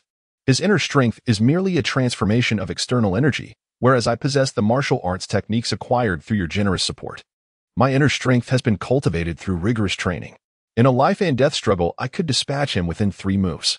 A sly smile graced Qian Laocai's lips. So, it stands to reason that Chun Laosan, at his peak of external energy, would not last a single move against you? Chun Huyuan laughed. Master, can Chun Laosan even compare to me? They lack martial arts techniques. What he practices is mere external energy. Against me, he wouldn't withstand a single blow. Qian Laokai turned his gaze towards him. Jiang Che can compete evenly with Chen Laosan. Do you think it would be feasible for Jiang Che to escort the shipment? The distinctions were clear. The peak of external energy equated to the mid-stage of qi refining, around the 6th level, while the pinnacle of internal energy represented the peak of qi refining, the ordinary 9th level. An internal energy master would be at the 8th level of qi refining. The transformation from external to internal energy is possible upon reaching a certain threshold. Those with martial arts techniques can directly cultivate internal energy, much like Su Qingtan's acquisition of the bull strength technique. Chapter 49. The master is absolutely correct. Would it be possible for Jiang Che to escort the shipment? Upon hearing his master's words, Chun Huyuan's eyes widened in disbelief. Master, this shipment is of such great value. You would allow Jiang Che to escort it? Qian Laokai nodded. Indeed. Is there a problem? Certainly, there is. Qin Huyuan's brows knitted tightly. If anything were to happen to the shipment, master, you would incur substantial losses. It is merely a 4-day journey. Let me go instead. Qian Laokai lifted his wine cup and took a sip while observing the flickering candlelight. Old Qin, I can afford to sustain losses on the shipment. If I can use the shipment to uncover Jiang Che's true nature, I would consider it a worthwhile trade. But master, the cost seems rather steep, Chun Huyuan protested. You cannot catch a wolf without risking a child. Qian Lao Tsai's tone softened. If the dangers of the Black Wolf Gang cannot compel him to seek my assistance, then how can we maintain our relationship? In other words, Jiang Che likely does not fear the Black Wolf Gang. Old Shun, while you can defeat Zhou Laodao in 3 moves, if I were to send you alone to confront the entire Black Wolf Gang, what do you think your chances of success would be? After a moment of silence, Qin Hu Yuan replied, the Black Wolf Gang still has over 80 members. My internal energy is limited. If they were to exhaust my strength with their numbers, I might not be able to kill even 3 of them. Qian Laka chuckled. Isn't that sufficient? A warrior remains a warrior, even if endowed with inner strength. There exists a limit to it. If one does not dare to confront the Black Wolf stronghold, how could Jiang Che muster the courage? If he has not fled far, it is clear he is unafraid, and if he is unafraid, he must possess some form of support. Previously, I speculated that a powerful figure might stand behind him. Now, I can almost ascertain that he indeed has such a backing. When he visited to sell wild boar, did you observe any injuries on him? Chun Huan shook his head. There were no injuries, which can be inferred from his aura. Qian Laokai nodded. If he bears no wounds, why then did he procure ginseng? Could it be that he intends to consume it for his own martial advancement? That seems rather extravagant. This ginseng might very well be intended for the healing of the esteemed individual behind him. Qin Hu Yuan suddenly understood. So that is the case, master. Your insight is truly remarkable. Qian Laokai, somewhat exasperated, to discern the subtle from the apparent, and yet, when I ask you to read, where does your attention wander? Chun Huyan lowered his head with a smile. I've read too much. My mind does not function well. Qian Laokai waved his hand dismissively. Enough of this. In any case, if conditions are lacking, I shall create them. If there are no difficulties, I shall manufacture some. If he does not seek my assistance, then I shall seek his. Through this back and forth, we shall become familiar. Once familiarity is established, matters will become easier. Should he surpass me in skill in the future, I may rely on him. If he remains beneath me, I shall not lose out. For I will have expanded my network and pathways. Would you not agree? Qin Hu Yuan nodded repeatedly. Indeed, master is absolutely correct. Qian Laka chuckled. Taking a sip of his wine, Old Qin, I must trouble you tonight. It seems you will not be able to embrace your wife as you sleep. Qin Hu Yuan felt embarrassed. Master, please do not jest at my expense. It is an honor for me to serve you. Without you, I would not have this life. Please issue your commands, and I shall ensure they are fulfilled. Qian Laokai set down his cup. You shall wait at the place Jiang Che mentioned. The shipment cannot be delayed much longer, and it must be arranged within these next few days. Chun Hu Yuan looked up. Master, have you already prepared the letter? Qian Laokai waved his hand. A letter is unnecessary. It would not convey my sincerity. Moreover, he may not come even with a letter. You shall simply wait there until he appears. Do not mention that I have business with him. Rather, say that I wish to invite him for a drink. In any case, do everything in your power to entice him. Once he arrives, I shall be able to persuade him. Excellent. Qin Hu Yuan stood up. I shall go at once. Qian Laokai nodded. Remember to bring an extra horse. We must display our sincerity, making it impossible for him to refuse. That evening, Chun Huan galloped away from the town, heading straight towards Qinglin Mountain. Upon reaching the woods at the foot of the mountain, he dismounted and sat cross-legged upon a large stone, patiently awaiting. He was meticulous in his actions. Since Jiang Che had mentioned he would come to Qinglin Mountain daily, he decided to wait here. If Jiang Che did not show up for 1 day, he would remain.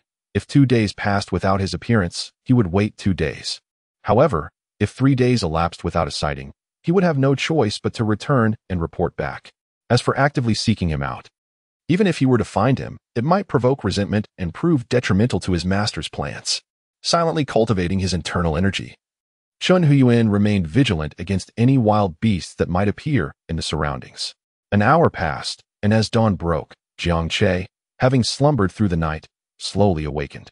Stretching on his makeshift straw bed, he yawned and stepped outside, exclaiming, the weather is pleasantly warm. Rubbing his eyes, he used his gravitational technique to summon a green radish, peeling it effortlessly. After slicing it into strips for a quick dental refreshment, he tossed aside the radish remnants and began munching on the old vegetable while surveying the wild ginseng. Using 1/5 of his spiritual energy, he released a gentle rain and then tossed a pumpkin to the 2 chickens. Startled from their slumber, the rooster and hen raised their heads, tilting them curiously at Jiang Che. How dare you look at me? You, a big rooster, still require my calls to wake you each morning. Can't you crow yourself? And you, a hen, it has been days and you still haven't laid an egg? You simply feast at my expense? Hurry and lay an egg, or else I shall stew you for soup in 3 days if you fail to comply." After reprimanding the 2 chickens, Jiang Che used his gravitational technique to gather a bundle of grass and throw it before the large horse at the canyon's edge. "Eat up. You need to gain some weight, for you will be needed for a swift escape later." Having finished these tasks, Jiang Che devoured the green radish and, carrying a large wooden bucket filled with pumpkin, sweet potato, and radish, he prepared to ascend the mountain to feed Brother Tiger. Glancing at the sizable winter melon, he hesitated but ultimately decided against taking it. Donning his thick cotton coat, he dashed down from the wind and wave platform. As he stepped outside its protective boundary, the cold wind howled fiercely, and the temperature plummeted sharply. "It truly is cold. I hadn't felt it so keenly before. Indeed, transitioning from luxury to frugality is challenging," he mused, quickening his pace. In the absence of spiritual energy, vigorous exercise was the swiftest means of generating warmth. 15 minutes later, humming a little tune, Jiang Che arrived at the foot of Qinglin Mountain, where Chen Huyuan, seated cross-legged upon the large stone, naturally came into view. His heart stirred as he tightened his grip on the bucket. "Chen Huyuan, when did you arrive?" "Couldn't he? I have just left a note." Chen Huyuan gracefully dismounted from the stone, landing steadily on the ground. Witnessing this display, Jiang Che's gaze flickered with interest. Chen Huyuan clasped his fists and smiled.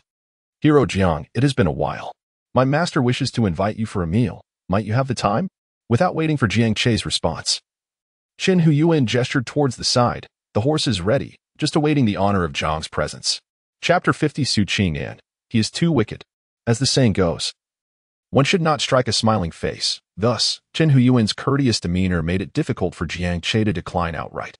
He feigned hesitation and said, "Given the recent tensions and my prior commitments, I fear I may not be able to attend." Chen Huyuan maintained his smile. "No matter, my master can wait for you. If today is inconvenient, I can come back in a day or 2. Would that be acceptable?" With the conversation reaching such a point, Jiang Che felt somewhat helpless. Well then, what business could Lord Qian have with a mere rustic like me? Chen Huyuan clasped his hands once more. "It is nothing significant. My master simply enjoys making friends and feels a connection with you. Hence my visit to invite you for a drink." Jiang Che pondered for a moment and replied, "Very well, however. I ask that you wait for me 20 miles beyond the forest path. Once I have attended to my affairs, I shall join you." Chun, the guardian, did not inquire further and said, "Thank you, brave Jiang.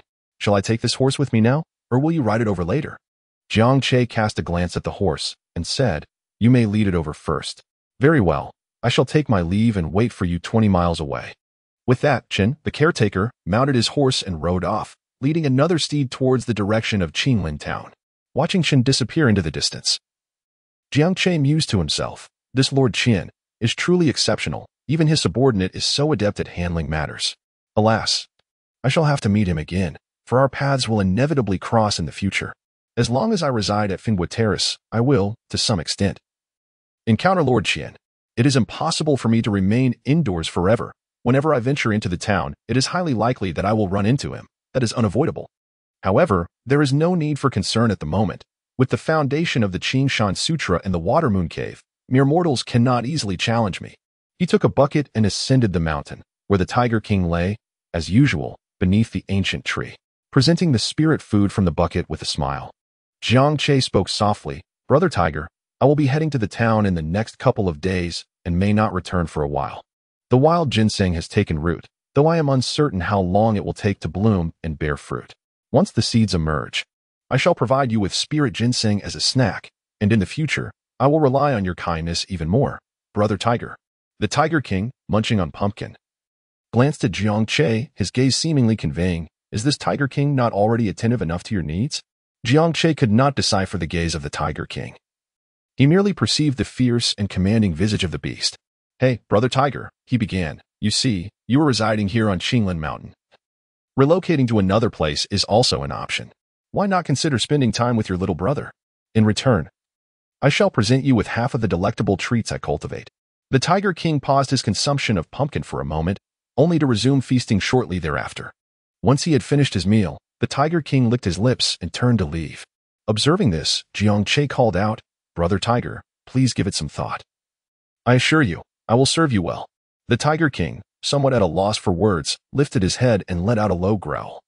the sound reverberating across the mountains. In an instant, flocks of birds took flight, and the beasts trembled in fear. This entire Qinglin mountain was his domain.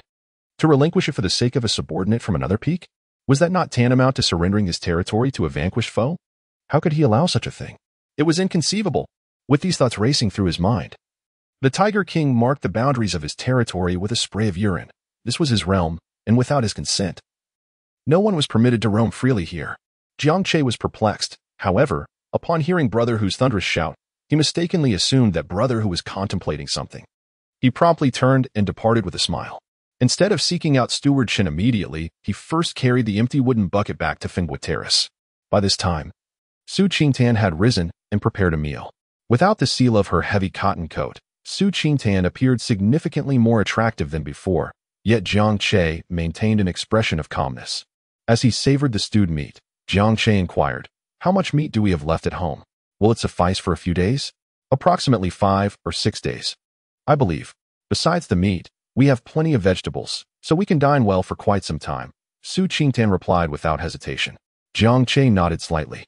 "You are aware of how to replenish the spiritual energy of the Water Moon Cave, are you not?"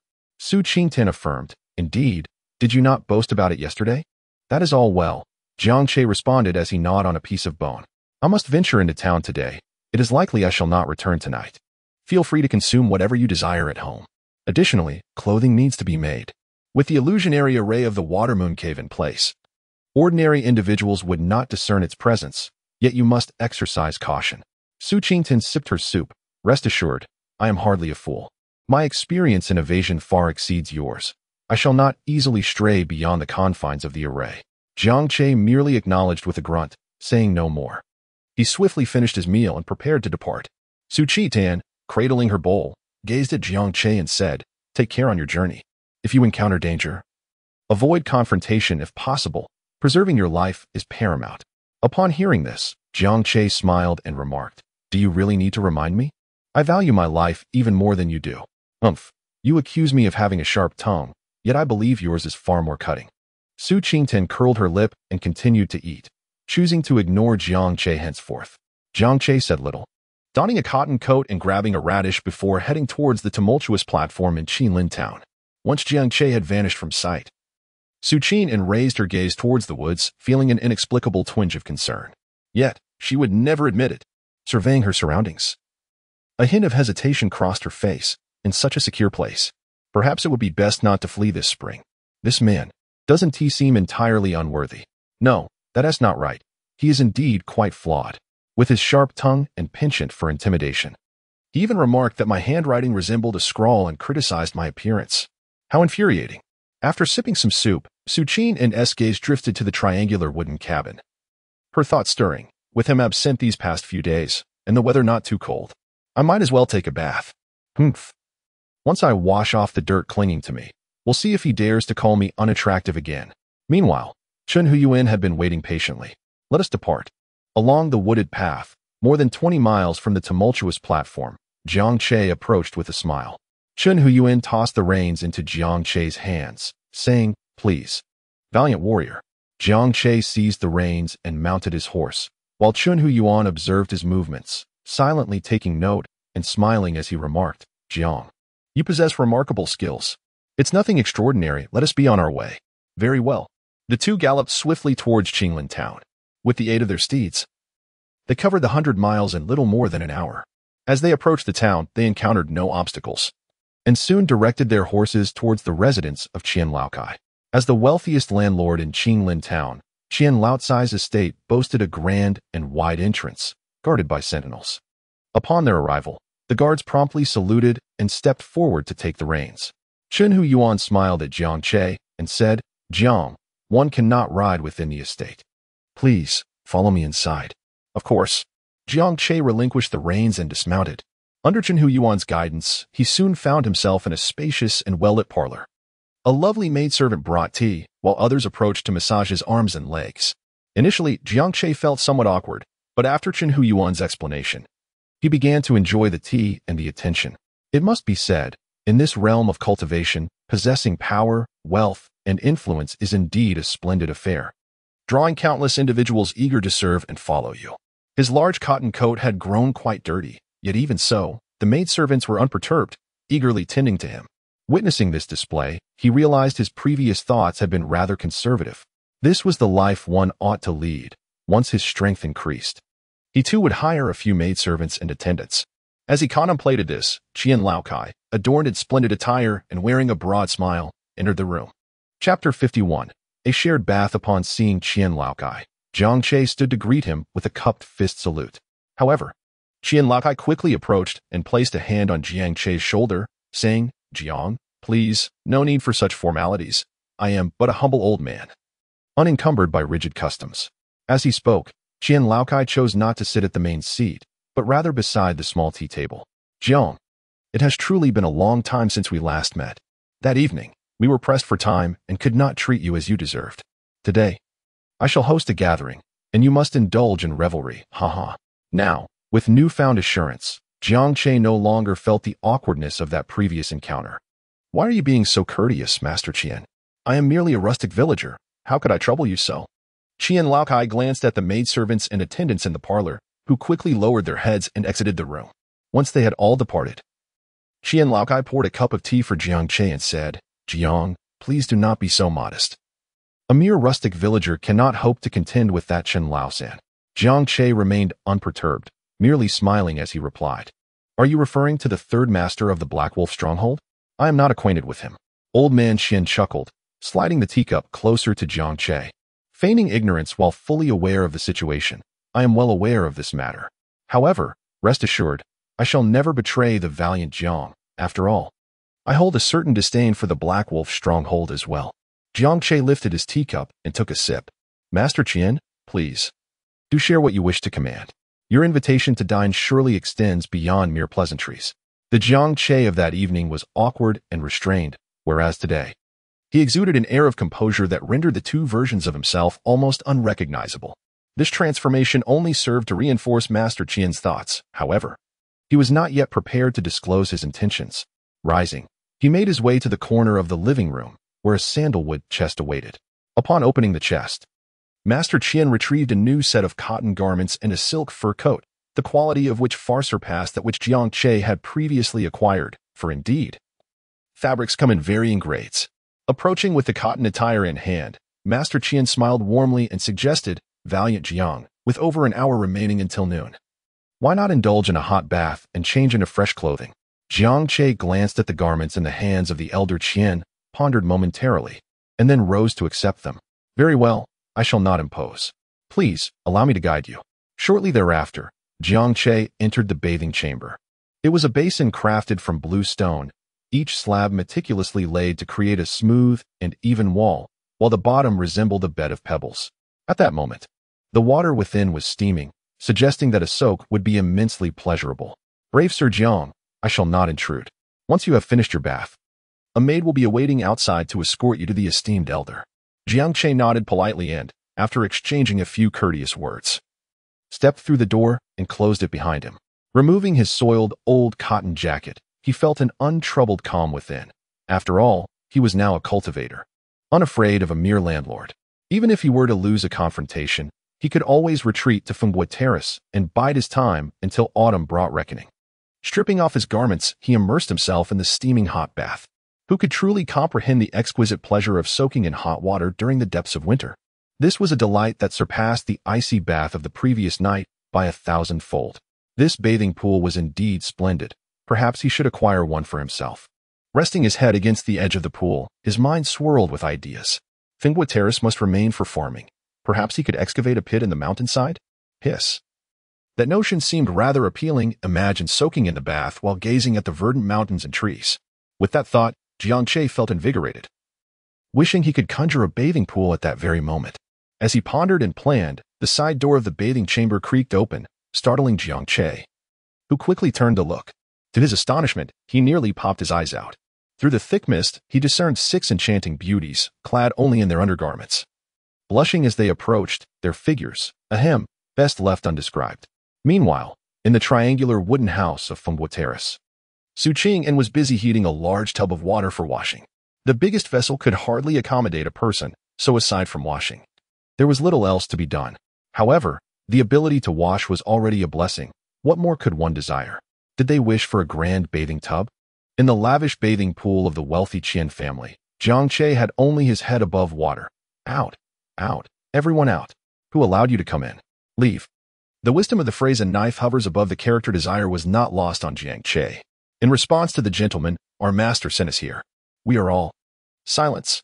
Leave, all of you. Tell your master that I do not require your services. Sir, please do not be angry with us. We came of our own volition. Leave. Do not make me repeat myself a third time. I am capable of lethal actions. Upon hearing the word kill, the young women hurriedly retreated into the adjacent room. However, clad in only their undergarments, they're turning away. In the pool, Jiang Che closed his eyes and silently began to cultivate the purifying heart technique from the Qing Shan Sutra. This technique could dispel inner demons and cleanse the mind. It was perfect for suppressing his boiling blood at this moment. After a brief interval, Jiang Che opened his eyes once more, his thoughts now crystal clear, devoid of any distractions. The truth of a knife hovers above the character desire was evident. It was best not to touch that blade. As he soaked, Jiang Che scrubbed away the grime from his body. Once he had finished washing and donned fresh clothing, the invigorating sensation was immensely pleasant. Opening the door, he found a maid standing outside, momentarily stunned before she bowed and spoke softly, "Brave sir, please follow me." Following the maid, Jiang Che soon arrived in the main hall of the residence, where a round table was already adorned with 8 cold dishes and fine wine. "Please be seated." "Brave Sir Jiang." Qian Laokai rose with a cheerful smile, exclaiming, "Hero Jiang is indeed strikingly majestic, possessing an extraordinary appearance."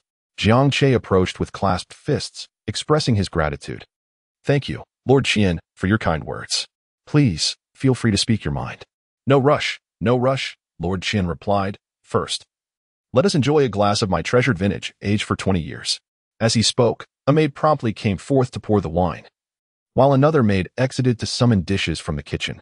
Just as the first sip of wine slid down, an array of piping hot dishes was swiftly brought to the table. A cursory glance revealed no fewer than 16 delectable offerings. Upon witnessing the scene, Jiang Che couldn't help but ponder in silence. However, since old money did not elaborate, he refrained from pressing further. Engaging in casual conversation, Jiang Che drank and dined with ease, a stark contrast to his demeanor during his initial visit. After consuming 2 jars of wine and sampling nearly all the dishes, old money, his face flushed with inebriation, smiled faintly and said, "Hero Jiang, I do have a minor request I would like your assistance with." Jiang Che smiled and inquired, "Another bath, beautiful women, exquisite food and wine. Pray tell, what is the matter? I shall certainly assist if I can." Old man Qian chuckled, "It's nothing too pressing. I simply have a shipment that needs to be escorted to the neighboring town of Maishan." "Escort a shipment? Maishan? Where is that? How far?" Jiang Che was unfamiliar with the location of Maishan, as he possessed no recollection of Dogsheng's memories. "Not far, merely a little over 400 miles. If we take a carriage, 4 days should suffice." "4 days?" Jiang Che was taken aback. "Does that mean 4 days to go and 4 days to return?" No. It only takes 3 days to go, as the goods are quite valuable and must not be jostled, and just 1 day to return. In total, it will require 4 days. Jiang Che nodded slightly, understanding the situation. Old Master Qian, noticing this, smiled even more broadly. "So, does Master Jiang agree?" Jiang Che raised his hand in a gesture of respect, apologizing, "I beg your pardon, Mr. Qian, but I must decline your request." As the 4th watch approached, he implored for a gentle nudge to continue, promising to resume tomorrow. Chapter 52. Then I shall not hold back. What is the meaning of this? Jiang Che's refusal was so decisive that even old money Qian was somewhat taken aback. With his fine attire, beautiful women, and exquisite food and wine, one would think that any ordinary person would find it difficult to decline such lavish offerings. Jiang Che set down his hands and smiled gently, saying, "Mr. Qian, you may not be aware that my esteemed companion possesses a rather timid disposition. If I were to be away for 4 or 5 days, she would undoubtedly be at home, fretting and in tears. You understand, Mr. Qian, I cannot bear to see a woman weep." However, to Mr. Qian, this statement bore an entirely different connotation. In his mind, the mention of a woman meant the presence of a formidable mentor lurking in the background. As for the notion of timidity, it surely indicated that the mentor was suffering from some injury. After a brief moment of surprise, Mr. Qian regained his composure. "Ah, I see. That indeed makes sense. However, at present, I have no other capable individuals in my household. Jiang, my brave friend, I urge you to reconsider, for it would truly be a great inconvenience. Jiang Che once again declined. Master Qian, I am not one to forget kindness, yet this matter is truly untenable. Setting aside my wife, even considering your character alone, it simply won't do. What is wrong with my character? Qian Laokai poured the wine. If there are any losses incurred, I shall not hold you accountable. Jiang Che shook his head and said, no, it would be improper to express it that way. As the saying goes, one must be loyal to the entrusted task. If I fail to safeguard your goods, it would undoubtedly be my fault. Even if you, Master Qian, choose not to pursue the matter, I would still struggle to reconcile with my own conscience. I hope you can understand. Master Qian pondered for a moment before responding. Brave Jiang, if you assist me in resolving this shipment, I shall help you eliminate the threat posed by the Black Wolf stronghold. Let us invite them to share a meal, drink, and reach an amicable resolution. What do you say? Jiang Che smiled as he raised his glass. Master Qian, to speak candidly, I harbor no fear of them. If they possess the prowess, then let them come for me. I am eager to witness whether it is they who perish or I. Upon hearing these words, Master Qian became even more convinced that Jiang Che was under the protection of a formidable figure. Reflecting on this, Master Qian suddenly chuckled, took a sip of his wine, and slowly remarked, Brave warrior Jiang, in this world, where is it that human emotions and social intricacies do not prevail? You assist me, I assist you. And thus we shall all thrive together in the future. I am aware of your remarkable capabilities, yet there are always those stronger than oneself. Mountains rise higher than mountains. Will you not encounter difficulties or challenges down the road? At this, Master Qian personally took up the wine jug to refill Jiang Che's glass, saying, Brave warrior Jiang. It is said that connections may be left unused, yet one must at least possess them. Though I am but an ordinary mortal, my reputation holds some weight within the Jade Belt Mountains.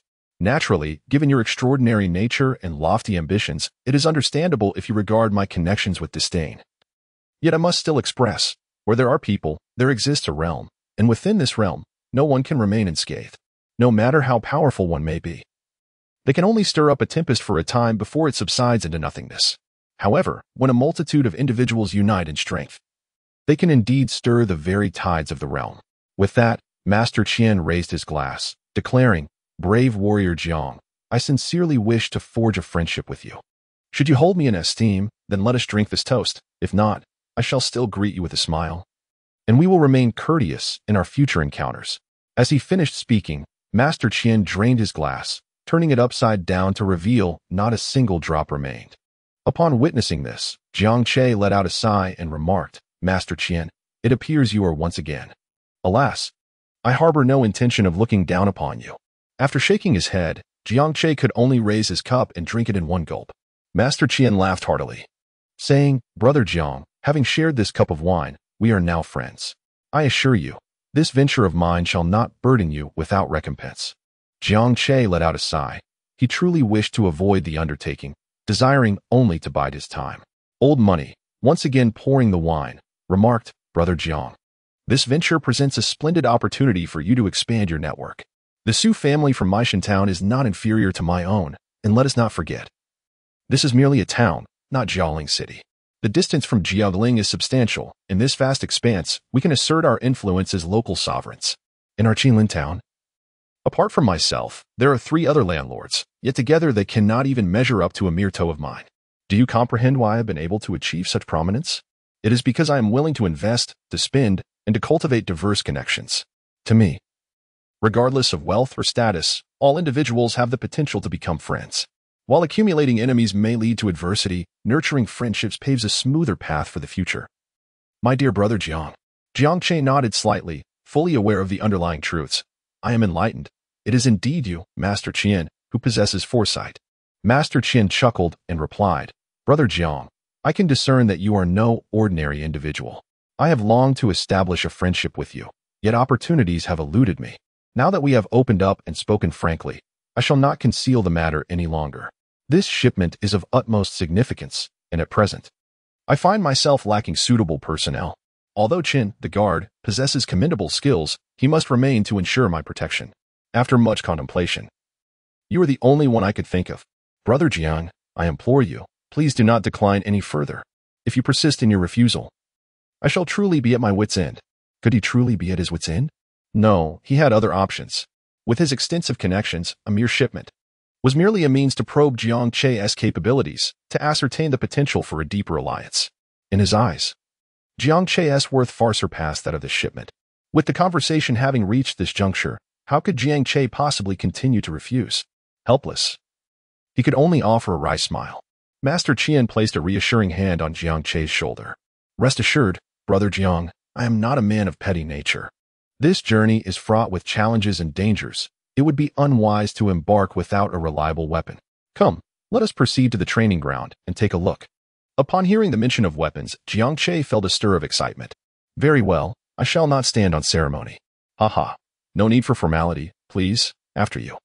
Master Qian, just call me Brother Qian. The training ground belonging to Master Qian was quite expansive, with an adjoining building dedicated to housing various weapons. Although it was midday, numerous guards were diligently honing their physical prowess within the training arena. Brother Jiang, these guards are all children of impoverished families. Their parents either cannot afford to feed them or, for various reasons, have sold them to me. I provide them with sustenance and martial arts training, and in return, I require 30 years of service. After 30 years, I shall return their contracts of servitude, and upon their departure, I shall grant them 60 taels of silver. Even so, many choose to remain with me. For these individuals, I promise them families, allowing them to marry and raise children. Their offspring may choose to continue with the Qian family or seek other paths. After listening, Jiang Che couldn't help but sigh. Brother Qian truly possesses a kind and compassionate heart, earning him the esteemed title of a great benefactor. Qian Laokai chuckled and sighed. Alas, it is indeed exhausting. The truth is, I do not indulge in frivolities. When they arrived, the eldest was merely 10 years old, and the youngest was not yet 3 months. 30 years hence, they will be at most 40, with the youngest barely in their 30s. One could say that the time they can dedicate to me amounts to merely a decade. In reality, I am not a great benefactor. I simply wish to accumulate a modicum of virtuous merit, providing my son and the Qian family with a broader path for the future. Jiang Che nodded slightly and said, A gentleman speaks of actions, not of hearts. In matters of the heart, there are no flawless individuals in this world. Brother Qian, if what you say is indeed true, then you are truly remarkable. Qian Laokai pondered Jiang Che's words, and after a moment of reflection, he raised his hands in a gesture of respect and replied, Brother Jiang, you are indeed no ordinary person. Your words carry profound depth. Despite having perused countless books, I have never encountered such wisdom before. Jiang Che let out a light laugh. And then, under the guidance of Master Qian, he began to examine the array of weaponry. The armory in the training ground boasted an impressive collection of all 18 varieties of weapons. One might ponder what type of weapon Jiang Che would select. Chapter 53. Weapons of strange materials. Observing the longsword displayed on the rack, Jiang Che reached out and took it down for a trial. Master Qian, noticing his actions, remarked with a smile, the sword is indeed a fine choice. It possesses the ability to slash, pierce, and transform with an unpredictable finesse. Jiang Che nodded and replied, Indeed. It is commendable, yet being abruptly severed by another's blade in the throes of life and death is quite troublesome. As he spoke, Jiang Che grasped the nearby 9-section broadsword, a weapon of considerable heft, capable of delivering a formidable strike. Elder Qian remarked further, This 9-section broadsword is also impressive. Do you have a penchant for wielding blades, Brother Jiang? Jiang Che chuckled as he put down the great sword, remarking, It's quite satisfactory. The weapon is fierce and has been utilized frequently. Old Master Qian raised his hand and summoned, Come here, fetch a finely forged 9-ring broadsword from the storeroom. Jiang Che promptly replied, No need. I shall explore other options. This time, he picked up a dagger, an instrument he was quite familiar with, as it proved exceptionally useful during assassination missions. Old Master Qian refrained from speaking, patiently awaiting Jiang Che's words. Jiang Che remained silent, toying with the object for a moment before setting it back down. As he continued to stroll, his gaze wandered until he finally halted before a wooden spear. Raising his hand, he grasped the 2-meter-long weapon, and with a flick of his strength, he intended to perform a flourish. However, to his astonishment, the wooden spear snapped with a loud crack. Qian Laokai, taken aback, chuckled and remarked, Brother Jiang, your strength is truly remarkable. It seems this wooden spear is inadequate. Someone, fetch the long spears from the storeroom. Turning to Jiang Che, he inquired, Do you have a fondness for wielding spears, Brother Jiang? Jiang Che nodded with a smile, That's about right. Qian Laokai slightly inclined his head. Typically, long guns are utilized within the military. Could it be, Brother Jiang? Ah, I speak too freely. Jiang Che smiled silently, allowing Qian Laokai to speculate as he pleased. Moreover, Qian Laokai had not erred in his assumptions. Indeed, he belonged to the military. However, the military to which he referred did not wield traditional spears. Before long, a dozen long spears were brought forth, and Qian Laokai remarked, "Few among us have the skill to wield such weapons, hence I have seldom commissioned their crafting." These spears were acquired from the hands of those lacking discernment. Just then, Qian Laotsai's gaze fell upon a weapon that bore no resemblance to a spear, and he furrowed his brow. "Who are you? I instructed you to bring long spears. What is it that you are carrying?" Upon hearing this, Jiang Che turned his gaze and beheld the two men shouldering weapons that were entirely black with 3 sharp points and 2 blades. A thought crossed his mind, and he raised his hand to stop Qian Laokai. "Brother Qian, may I take a look at those weapons?" Qian Laokai was momentarily taken aback, then chuckled. "Aren't you two going to bring them over promptly?" "Yes, sir." The two sturdy men strained as they hoisted the formidable weapons. Upon witnessing this, Jiang Che revealed a faint smile. "Is it truly that heavy? Allow me to give it a try." As he spoke, Jiang Che stepped forward, grasping the weapon with one hand. It felt icy to the touch, undoubtedly forged from some form of exquisite iron.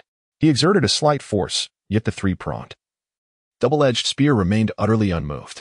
His brow arched slightly, and this time Jiang Che summoned 7/10 of his strength, having attained the 3rd layer of qi cultivation. His physical power without the aid of spiritual energy was already in the realm of 500 to 600 pounds. Thus, applying 70% of his strength would yield nearly 400 pounds. At last, the 2-meter-long spear was lifted. Who is this individual? To lift such a weapon with one hand? Hush, keep your voice down. Even the elder master refers to him as brother. So he must be at the pinnacle of internal strength. Amidst hushed gasps and murmurs, Jiang Che regarded the black 3-pronged spear in his grasp, pondering. Surely this weighs 300 to 400 pounds. What material could it be? A sense of astonishment welled up within him as he felt the flow of spiritual energy within his dantian, subsequently performing a flourish with the spear. The shaft twisted with a certain elasticity. This was no ordinary material. Splendid, splendid. Old Qian, full of enthusiasm, clapped his hands and exclaimed, though he hesitated, uncertain whether to refer to it as a spear or a sword. What remarkable skill. Old Qian, quick-witted, immediately thought of an alternative term and approached with a smile. "So, how does it feel to wield?" Jiang Che nodded slightly. "To be honest, it is indeed somewhat heavy, yet it is quite handy." "Heavy? Mister?" Qian extended his hand as if to give it a try. Jiang Che smiled as he planted the 3-pronged, double-edged spear into the ground. Qian Laokai rolled up his sleeves, eager to give it a try. "Master Qian, I can release my grip now, but you must be cautious. This item is quite heavy." "No worries," replied the old man. "Though I am but an ordinary man, I still possess a fair amount of strength." "Very well, I shall release it now. Go ahead." In less than a breath, Qian Laokai exclaimed, "Oh no, oh no. Quickly, hold it steady." "Is it really that heavy?" Jiang Che grasped the trident-like double-edged spear and executed a sweeping flourish, unleashing a fierce gust of wind that toppled the nearby weapon rack. Raising his hand to examine the weapon, Jiang Che's eyes sparkled with delight. "What a splendid weapon. Brother Qian, is this a gift for me?" Qian Laokai chuckled heartily while stroking his beard. Take it, take it. It's merely a piece of armament." As he spoke, Qian Laokai retrieved a sword and added, "Brother Jiang, with a sharp weapon in hand, one must also possess another to dazzle the eye." Jiang Che gazed at old Master Qian, and after a brief moment, he nodded with a smile. "Truly impressive, Master Qian. My sincere gratitude." Old Master Qian burst into hearty laughter, immediately instructing his attendants to fetch burlap to wrap the trident. Before long, Jiang Che donned a long sword at his waist and grasped the trident as he departed the training ground alongside old Master Qian. It was not until Jiang Che's figure vanished from sight that the burly men, who had been honing their physiques, began to murmur amongst themselves. "This individual is indeed a master. He likely surpasses Chief Steward Chen. My friend, Chief Steward Chen can lift 400 pounds with one hand, can't he?" Lifting it and wielding it as a weapon are two entirely different matters. Ask Chief Steward Chun if he would dare to wield such a heavy weapon in combat. Chief Steward Chun wields knives. Enough talk. The Master's demeanor towards this person is markedly different. He is undoubtedly superior to our Chief Steward Chun. Otherwise, why would the Master display such regard? The crowd nodded in agreement, when suddenly one among them spoke again. This fellow possesses quite a heroic appearance. It seems there is no one in our town who matches his stature. Indeed, he poses a challenge to my own handsomeness. Ha ha ha, as if you possess any charm. You look like a fool. The group continued to jest before resuming their physical training, some lifting stones while others performed weighted push-ups. In the afternoon, Old Master Qian prepared a splendid guest room for Jiangche to rest, while the transport of goods would commence under the cover of night to avoid drawing attention during the day. Jiangche did not hesitate and directly remained in the guest room. After Old Qian departed, he unwrapped the cloth and examined the trident spear. What material is this? It feels metallic, yet iron lacks such resilience. Who was the previous wielder of this spear? How could someone capable of wielding such a weapon be defeated by Old Qian? After pondering for a moment, Jiangche rewrapped the cloth. As for storing it in his spatial pouch, that was utterly out of the question. His identity as a cultivator was his greatest asset, and now that Old Qian believed him to be merely a martial artist, he was more than willing to play the part of a martial artist.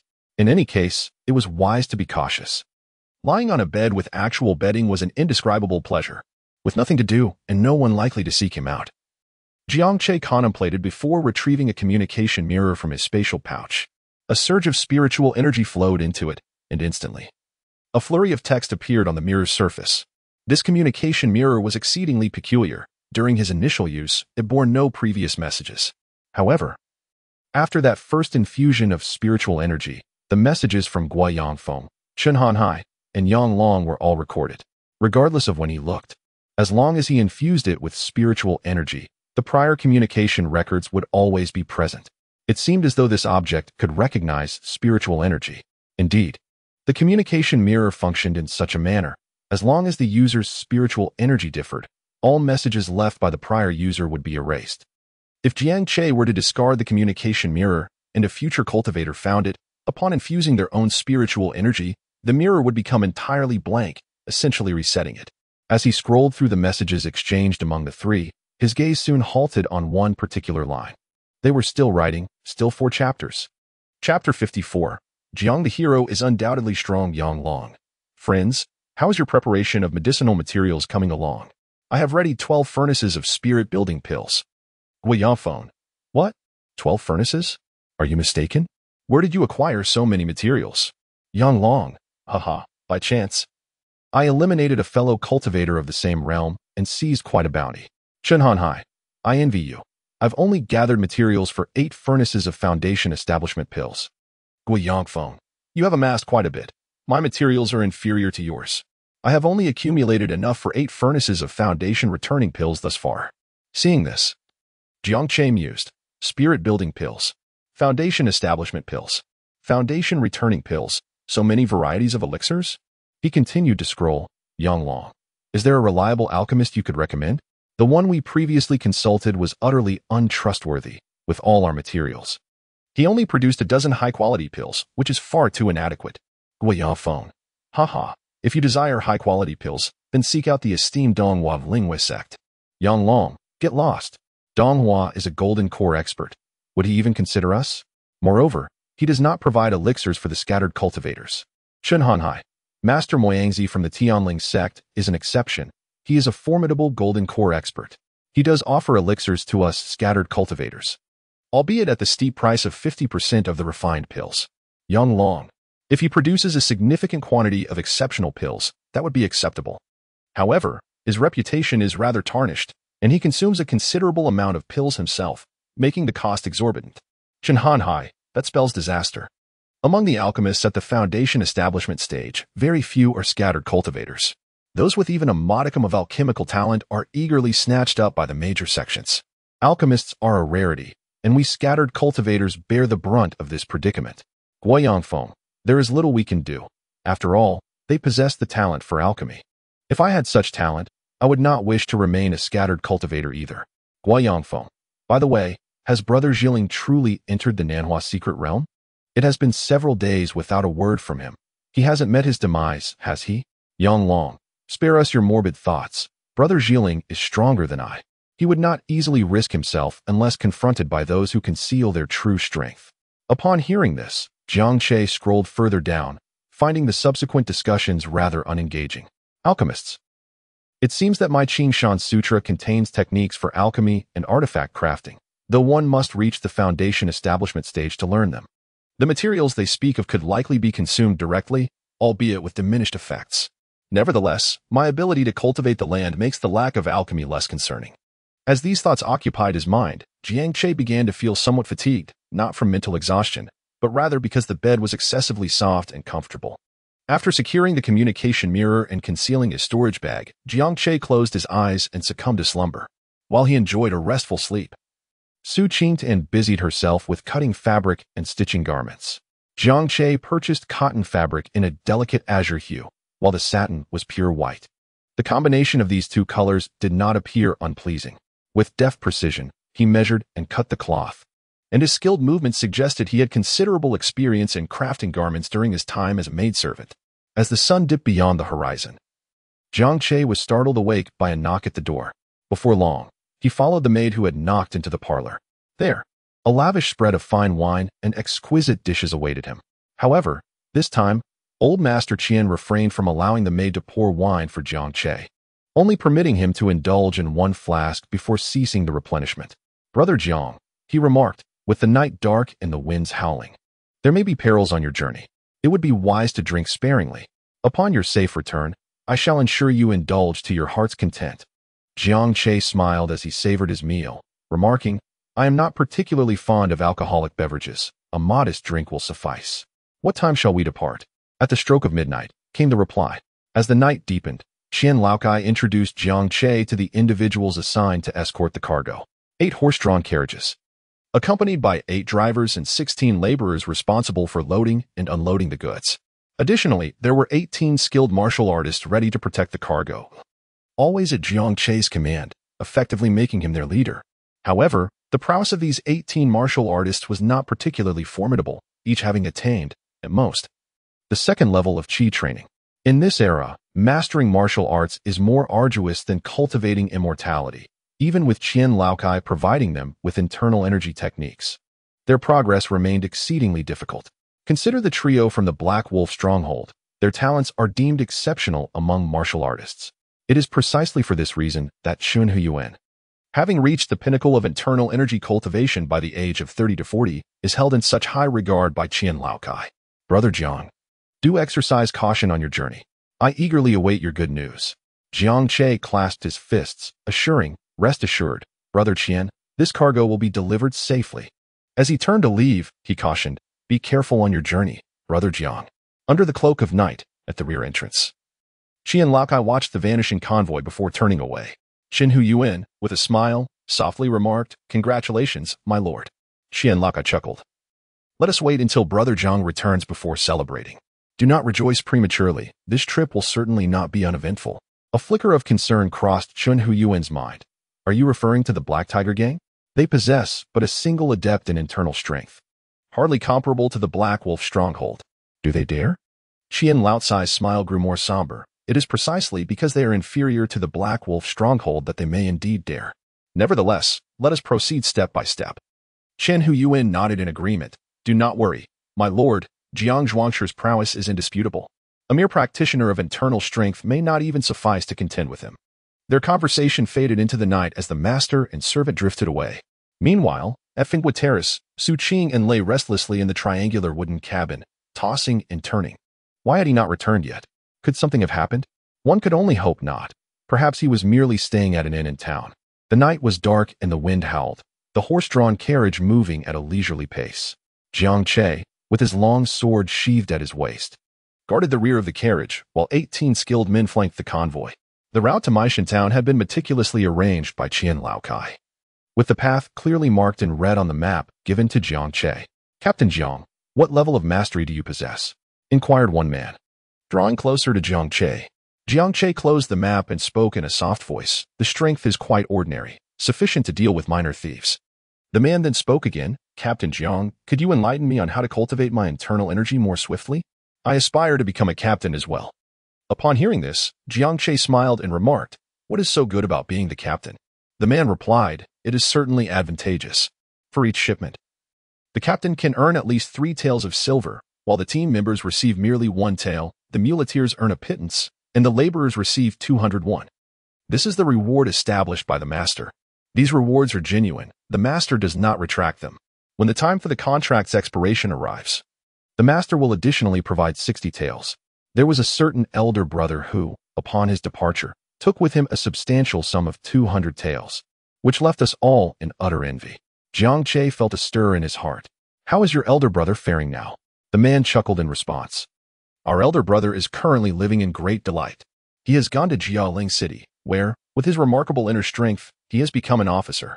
The lord of the city has even provided him with accommodations, and he has taken a wife from the city, with 3 children to his name now. His days are truly splendid. Jiang Che raised an eyebrow and inquired, Does your master have nothing to say? The man's voice grew serious as he replied, Captain Jiang, are you questioning the authority of our master? If you insist on stating it that way, I must respectfully disagree with you. Jiang Che understood in his heart and immediately replied with a smile, That is not the case at all. I am a friend of your master.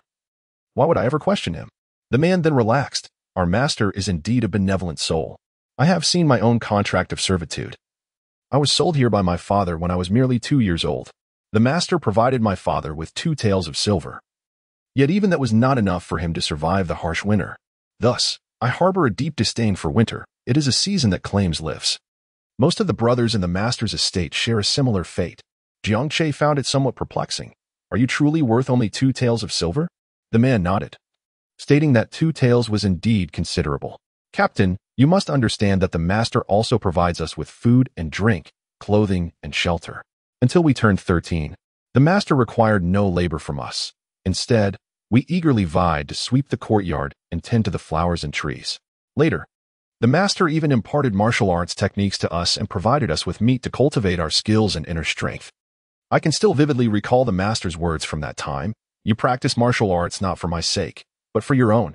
Regardless of whether you choose to remain by my side or depart, should you decide to leave. Your skills will at least ensure you do not starve. He also mentioned that if we achieved success after leaving, it would bring him satisfaction, knowing we could assist him in times of need. However, I have no intention of leaving. I wish to serve the master for a lifetime. My contract of servitude will conclude in 3 years, and by then, I will not depart. The master will even arrange a wife for me, and I shall find contentment in raising a few children. As he spoke, a broad smile adorned his face, his eyes glimmering with dreams of the future. Jiang Che gazed at him, as if perceiving a microcosm of the world. Sometimes, the aspirations of ordinary individuals are strikingly simple. An overabundance of thoughts merely serves to amplify one's troubles. Chapter 55, The Blood Battle at Wangong Slope at the break of dawn the following day. The caravan rested beside a forest path, and the group began to partake in their rations and chunks of meat. Indeed, Old Money's vision was expansive. He provided not merely bread but also meat, which was quite remarkable, as they shared their provisions and engaged in light-hearted conversation.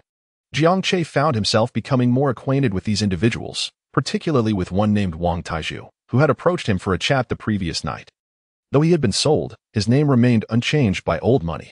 The leader of their group was a fellow named Zhang Ergui, and there was also someone called Goshing among them. Such peculiarities were indeed fascinating. After a brief respite to allow the horses to graze, the group resumed their journey. Though the precious cargo on the carts necessitated a more measured pace, Jiang Che carried his sword with him, while the trident spear was secured on the last cart, weighing 300 to 400 pounds. Even resting on the side of the horse would prove too burdensome over time. The first day passed with serene tranquility, the road devoid of any human presence.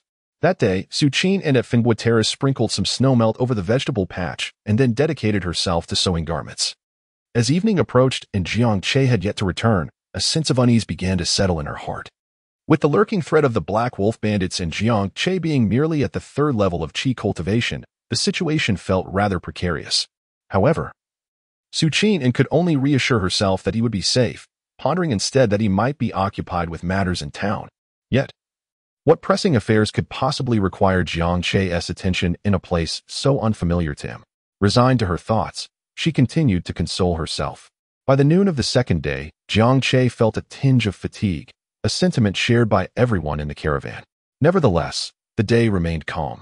With more than half of the journey still ahead, the remaining stretch of over 100 miles could be traversed in just a day and night. When calculated, the delivery time indeed totaled 3 days, and for the horses not burdened with cargo, A single day sufficed for the journey of over 400 miles. All things considered, for days seemed just right. Conversations dwindled significantly along the route, yet vigilance remained high. That night, at around the fourth watch, Jiang Che folded the map and declared, "Everyone, stay alert. This hour is when drowsiness creeps in, so perk up your ears and remain vigilant. Ahead lies Wangong Slope, where the dense forests on either side are primed for ambushes. This is the territory of the Black Tiger Gang. Keep your wits about you and report the count. 1, 2, 3. When it was Jiang Che's turn, he called out 43. Meanwhile, in the triangular wooden cabin at Finghua Terrace, Su Qing and was abruptly awakened from her slumber. Sitting up in alarm, she had dreamt that Jiang Che had perished at the hands of the Black Wolf bandits and would not return. Turning her head to survey her surroundings, she clenched her fists, teeth gritted. Why hasn't he returned yet? What if something has truly happened to him? Wei Haven T even enjoyed these good days for long.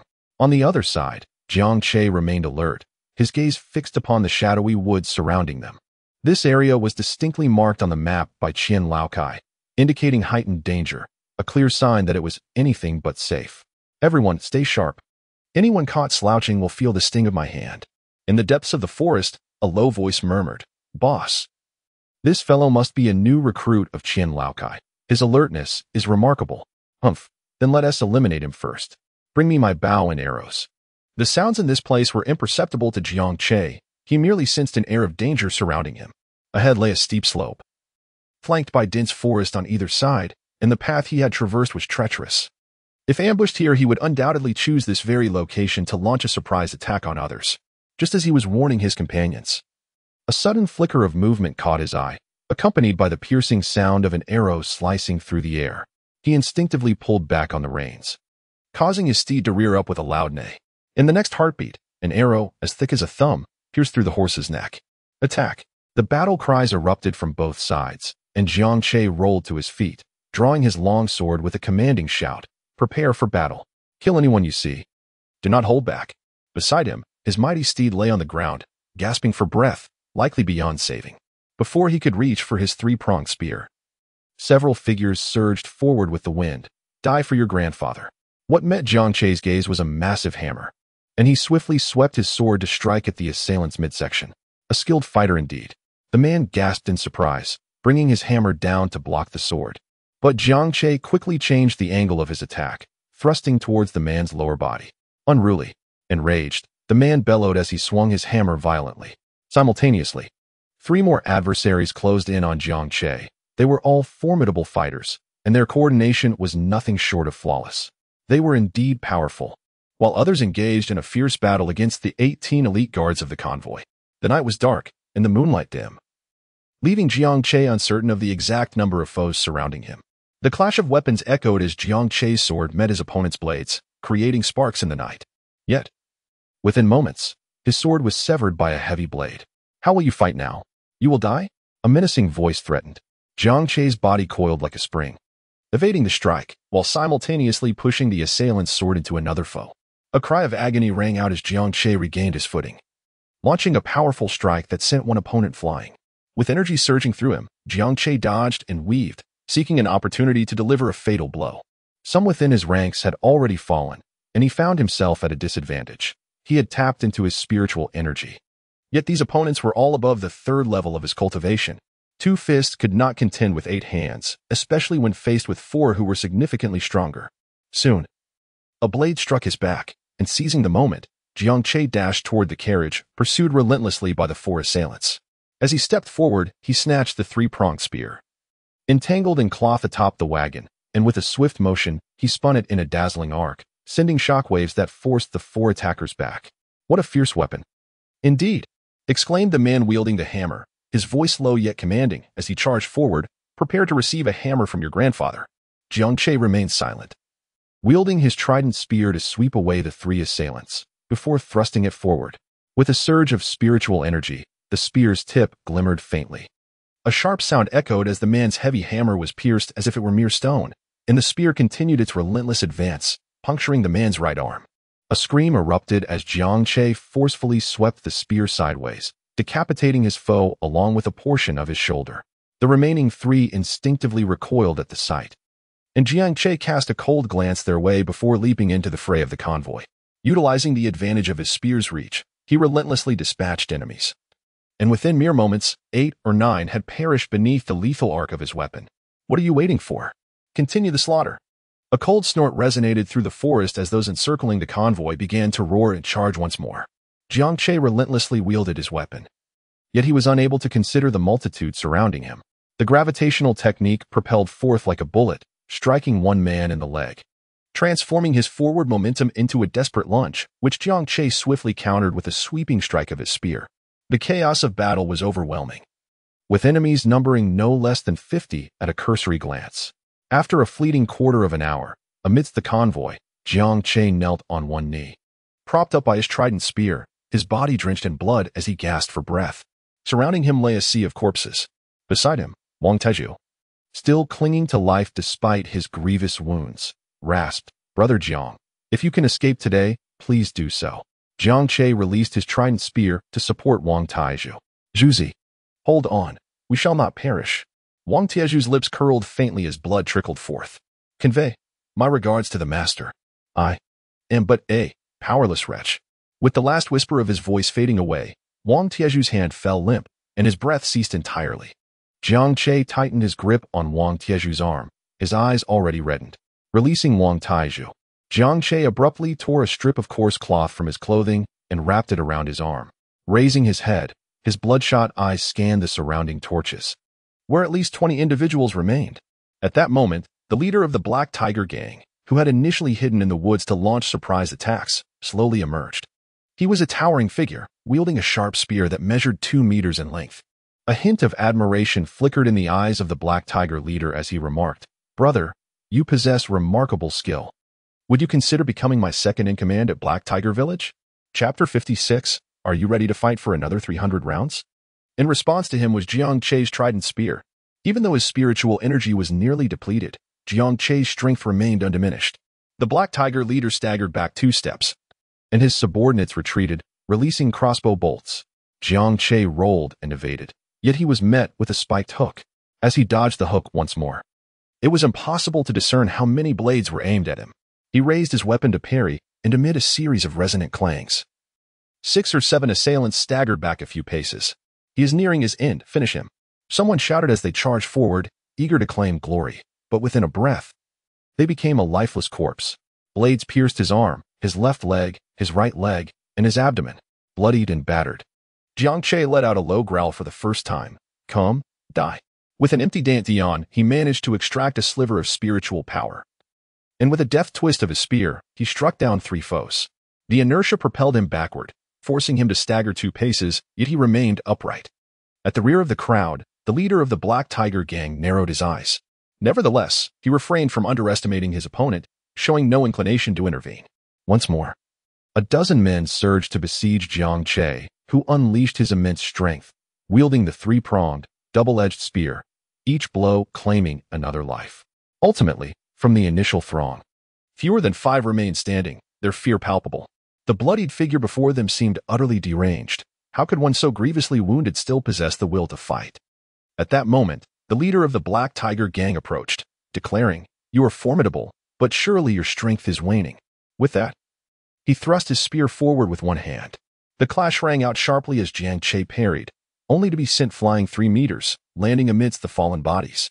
In the pool of blood, he spat out a mouthful, refusing to wipe his lips, and fixed a cold gaze upon the leader.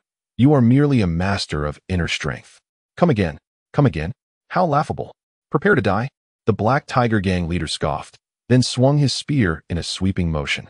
Jiang Che evaded with all his might, pivoting to launch a desperate thrust with his spear. The strike was deflected effortlessly, and the leader's mocking demeanor remained unchanged. "I wonder how many more struggles you can muster. Today, you shall meet your end." Jiang Che curled the corners of his mouth, seemingly offering a faint smile. "Even in death, I shall ensure you accompany me."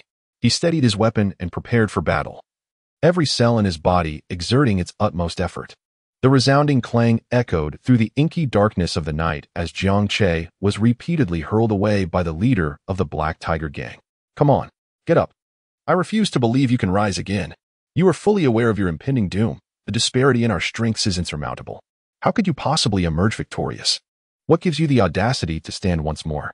Kneel before me." A spear descended with fierce intensity, and indeed, it was a crushing blow. Jiang Che, bearing the weight of a trident spear, found himself heavily struck down to one knee. Trembling, he slowly lifted his gaze. The blood on his face an ambiguous blend of his own and that of others. His eyes, bloodshot and crimson, radiated a chilling coldness as he stared at the leader of the Black Tiger Gang. In that moment, it felt as though he had been transported back to his own world, as if death loomed near once again. Yet, at this instant, it was not bullets that approached him. Instead, he remained fiercely unwilling to surrender. Perhaps his strength would wane. Perhaps his blood would run dry. Perhaps he truly would meet his end here. But when a man's strength is fully expended, he still possesses an indomitable will. As his strength ebbed and movement became impossible, his will would command his body to break through the encirclement. With a trembling lift of his head, Jiang Che curled his lips into what seemed a mocking smile directed at the impotence of death. You think you can kill me? In a calm voice. Jiang Che's mind fell into a void, a surge of inexplicable power erupting from the depths of his being. This was the inexhaustible potential inherent in every individual. As the spear on his shoulder was shaken aside, Jiang Che roared and swung his gun, delivering a shot that was ruthless, heavy, and swift. Clang! The leader of the Black Tiger Gang retreated a half-step, disbelief etched across his face. Then, the bloody Jiang Che launched into a frenzied assault, as if possessed. His body surrendered to his will, attacking without defense, leaving fate to the heavens. Step by step, he pressed forward, pushing the Black Tiger Gang leader back further. Igniting his fury, the inner strength within the gang leader erupted in full force, sending Jiang Che staggering, yet the next instant, with bloodshot eyes, he charged again. The clash of blades and the roar of flames filled the air. In a flash of lightning, the leader thrust his spear through Jiang Che's heart. Simultaneously, Jiang Che pierced the leader's abdomen with his gun. Ha ha ha ha ha ha. The leader of the Black Tiger Gang laughed wildly. Blood spilling from the corners of his mouth. You have lost. Jiang Che, with a wound in his left chest, curled his lips in a sardonic twist. His bloodshot eyes brimming with mockery, his heart, after all, was on the right side. As his right arm prepared to exert force, the gang leader seemed to sense something and stumbled backward, withdrawing his spear. 5 subordinates rushed to support their leader, but at that moment, Jiang Che charged forth once more with his gun. The trident spear was once again shaken aside, and for the first time, the leader of the Black Tiger Gang displayed a look of fear. A severe injury to the waist is a fatal blow for a martial artist. As the waist is crucial for the flow of strength, if it is compromised, how can one muster power? Moreover, this adversary was not human. He had already pierced Jiang Che's heart. How could he possibly have the strength to fight back? You are not human. Retreat, quickly retreat. The leader's expression was one of dread, as he stumbled away into the forest, shielded by his 5 loyal subordinates. Jiang Che remained silent. Yet he resolutely dispatched 2 more adversaries with his firearm. The leader of the Black Tiger Gang was utterly terrified. He had never witnessed anyone with a pierced heart continuing to fight. Jiang Che gazed at the leader of the Black Tiger Gang, who had fled dozens of meters away. He could not pursue him. Turning swiftly, Jiang Che returned to the convoy, where 6 surviving drivers remained beneath the wagon. Mounting a horse, Jiang Che raised his 3-pronged spear, pointing it towards Wangyang Slope. Where are the drivers? Here, we are present. Mount up, load the goods, and hasten to Maishan Town. I will hold the rear. From atop his steed, Jiang Che tightened the reins and called out into the woods. Black Tiger Gang leader. Do you dare to engage me in another 300 rounds? At that moment, the value of the goods mattered not. They must advance at full speed. A mere 100 miles could be traversed by the galloping wagons in less than 2 hours. The cost of such haste, however, would result in the loss of 3 wagons worth of cargo, a loss of over 10,000 taels of silver. Before dawn, the bloodied convoy arrived at the gates of the Su family in Maishan Town, without Jiang Che needing to say a word. The drivers shouted hoarsely from the wagon, "The goods for Master Qian of Qinglin Town have arrived. Open the gates swiftly. Open the gates." The steward, witnessing the gruesome scene, was taken aback, and the normally quiet household erupted into chaos. Su Leoi, donning his cotton coat on the road, turned pale upon realizing 3 wagons were missing. However, upon seeing Jiang Che's injuries, his expression shifted from anger to fear. Who is this valiant man? The 6 slightly injured drivers clamored. This is our Lord Jiang. He is a friend of our master. Su Leoi was taken aback and swallowed hard. Quickly treat Brother Jiang's wounds. Summon the divine physician. At these words, Jiang Che could no longer maintain his strength and collapsed atop his horse. The 300 to 400-pound spear falling to the bluestone ground, shattering a piece of stone. Witnessing this, Su Lei was further astonished. Hurry, someone collect Brother Zhang's weapon. Where is the physician? Quickly summon the divine physician. Though he was unaware of the depth of the relationship between Jiang and Master Qian. The thought of someone dying on his premises was unacceptable. Divine physician? A resonant voice echoed from afar, followed by a handsome young man running while donning a cotton coat. Who is injured? Who requires treatment? Su Lei, upon seeing the newcomer, slapped his thigh. Son, could you refrain from causing chaos? Go back and sleep. Suddenly, Su Lei's son gasped, his eyes fixed intently on the unconscious Jiang Che being lifted. Such severe injuries and he still lives? A master. Father, this man is undoubtedly a master. His excitement grew more pronounced.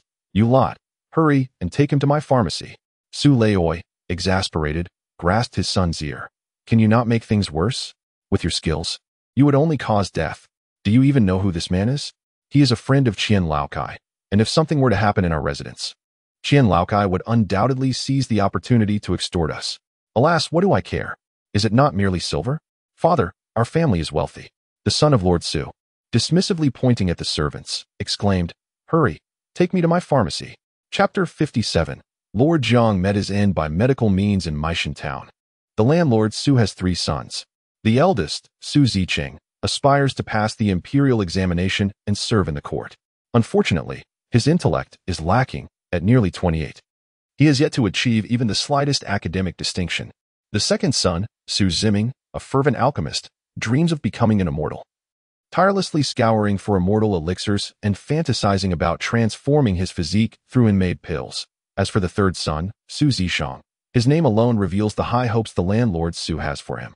With the first 2 sons having squandered their potential, the landlord has chosen to neglect their antics, secure in the knowledge of his wealth to indulge their whims.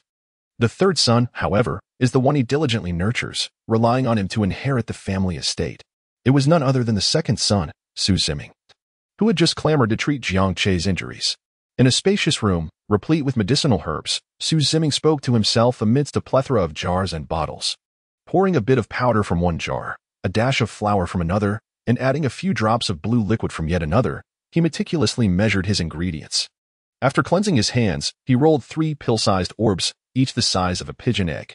Following this, he repeated the process, crafting 3 more pills. Gazing at the trio of antidote pills on the table, a satisfied expression illuminated Su Ziming's face. This is the most successful batch I have ever concocted, I dare say. These pills are certainly not lethal.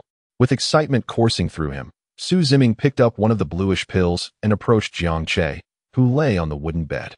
Beside him, a servant who had grown up alongside Su Ziming could no longer contain himself. Young master, why not test it on that condemned prisoner instead? This Lord Jiang is a friend of Master Qian. Do not risk his life. He refrained from suggesting waiting for a renowned physician, for in his young master's eyes, he himself was the divine healer. Su Ziming dismissed the servant's concerns entirely. What do you mean, risk? Did you not see that I prepared 3 antidote pills? The servant lowered his head. Young master, you said the same last time, yet that condemned prisoner suffered from severe vomiting and diarrhea for 3 days before recovering. And the time before that, he lost all his hair overnight. Had I not discovered it early, you would have perished. Silence, Su Ziming commanded, prying open Jiang Che's mouth to insert the pill. The pill was indeed pushed in, yet the unconscious Jiang Che could not swallow it. Su Ziming, with a glint in his eye, turned to the servant beside him. Shaolin, tell me, does the young master treat you well on ordinary days? Shaolinzi nodded. That would certainly be good, but if you asked me to take the medicine, I would rather perish than comply. Su Ziming chuckled, patting Shaolinzi on the shoulder, and then extracted a pill from Jiang Che's mouth. Shaolinzi, you need not ingest the medicine nor meet your demise. Simply hold this pill and administer it to him, as he is currently unable to swallow it himself. With wide eyes, Shaolinzi promptly collapsed onto the ground, exclaiming, Young master, please, just end my life. Spare me this torment. Su Ziming frowned and retorted angrily, What use are you? You are utterly worthless. Go away. Suddenly, Su Ziming had a flash of inspiration. He fetched a small bowl, filled it with hot water, and proceeded to crush the pill into a paste with a spoon. Ugh! Su Ziming wrinkled his nose, exclaiming, Why does this taste so bitter? It shouldn't be like this. Shaolinzi, quickly pour this paste down his throat. This time, Xiao Linzi complied without protest, swiftly taking the bowl and rushing towards Jiang Che. However, after only a few steps, he stumbled and fell, sending the bowl flying from his hands. As he gazed at the shattered bowl on the ground, Xiao Linzi lamented, "Ah, Lord Jiang, it seems I can assist you no further." "What?" Su Ziming's eyes widened in disbelief. "My medicine! My medicine!" Enraged, he shouted, "Useless, Xiao Linzi, utterly useless." Though Su Ziming was furious, he refrained from punishing Xiao Linzi. Instead, he turned and prepared another pill to create a new paste. "I shall personally administer it. You shall not disrupt me again." On the floor, Xiao Linzi scrambled to his feet. "Young master, wait. I shall fetch my father." Go ahead. I fear not even the king of heaven," Su Ziming declared as he continued to feed Jiang Che the medicine.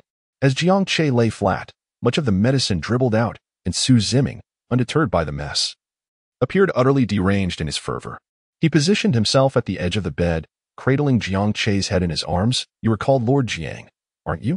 Come now, Lord Jiang. This medicine is truly miraculous, a cure for all ailments." Muttering to himself, he managed to feed an entire bowl of medicine to Jiang Che. In his unconscious state, Jiang Che's brows furrowed tightly, and his body began to convulse. At that moment, Su Ziming had already procured paper and pen. Diligently observing Jiang Che's reactions and jotting down notes, patient's brows furrowed, limbs convulsing, yet no hair loss, foaming at the mouth. The composition of this medication is. Suddenly, the door to the pharmacy was kicked open, and Su Leoi's voice boomed before he even entered. "Son, are you trying to kill your old father?" Su Ziming glanced at his father. "Fear not. He will not perish. I possess an antidote." Su Leoi, with a darkened expression, replied, "I brought you 8 death row inmates, and you poisoned 6 of them in a year. This man is a friend of Qian Laokai. You must administer the antidote immediately." Su Ziming rolled his eyes in exasperation. "Father, I did not poison him. I am genuinely treating his injuries." At that moment, a clear voice resonated from outside the door. Confucius once said that saving a life is more meritorious than constructing a 7-story pagoda. "Father, I believe in my younger brother's abilities." Su Leoi's expression darkened even further. Get out, get out. Do you still believe you can pass the scholar's examination? How many times have you attempted it? Tell me, how many times?" Su Zicheng, entering the room, shook his head with a sorrowful countenance. "Father, you truly wound my heart. This year, I shall undoubtedly pass the examination." "Ha! You might as well have me spend money to buy you an official position." Su Zicheng's demeanor turned serious. "That is unacceptable. We scholars rely on genuine knowledge. If you behave thus, I would be ashamed to be associated with you."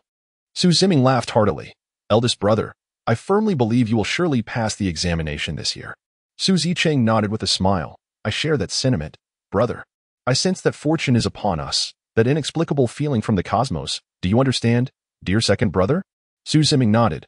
"I feel it too. This time my elixir cannot possibly be poison." Su Leoi, witnessing this, stomped his foot in frustration and sighed heavily. "What sin have I committed to bear such unruly sons?" Just as he spoke, Jiang Che, who was still convulsing on the bed, suddenly turned and spat out a mouthful of black blood. "It's over. You've killed him. Where is the divine healer? Hurry, save him." With a cough, Jiang Che expelled another torrent of black blood. The sight was utterly shocking. Chapter 58. You must not eat that. Water, water. On the bed, Jiang Che, who had vomited 3 large mouthfuls of black blood, surprisingly regained consciousness. His voice was weak, and his body was in excruciating pain. "Water?" Su Ziming, standing closest, immediately burst forth with excitement. He lives. He lives.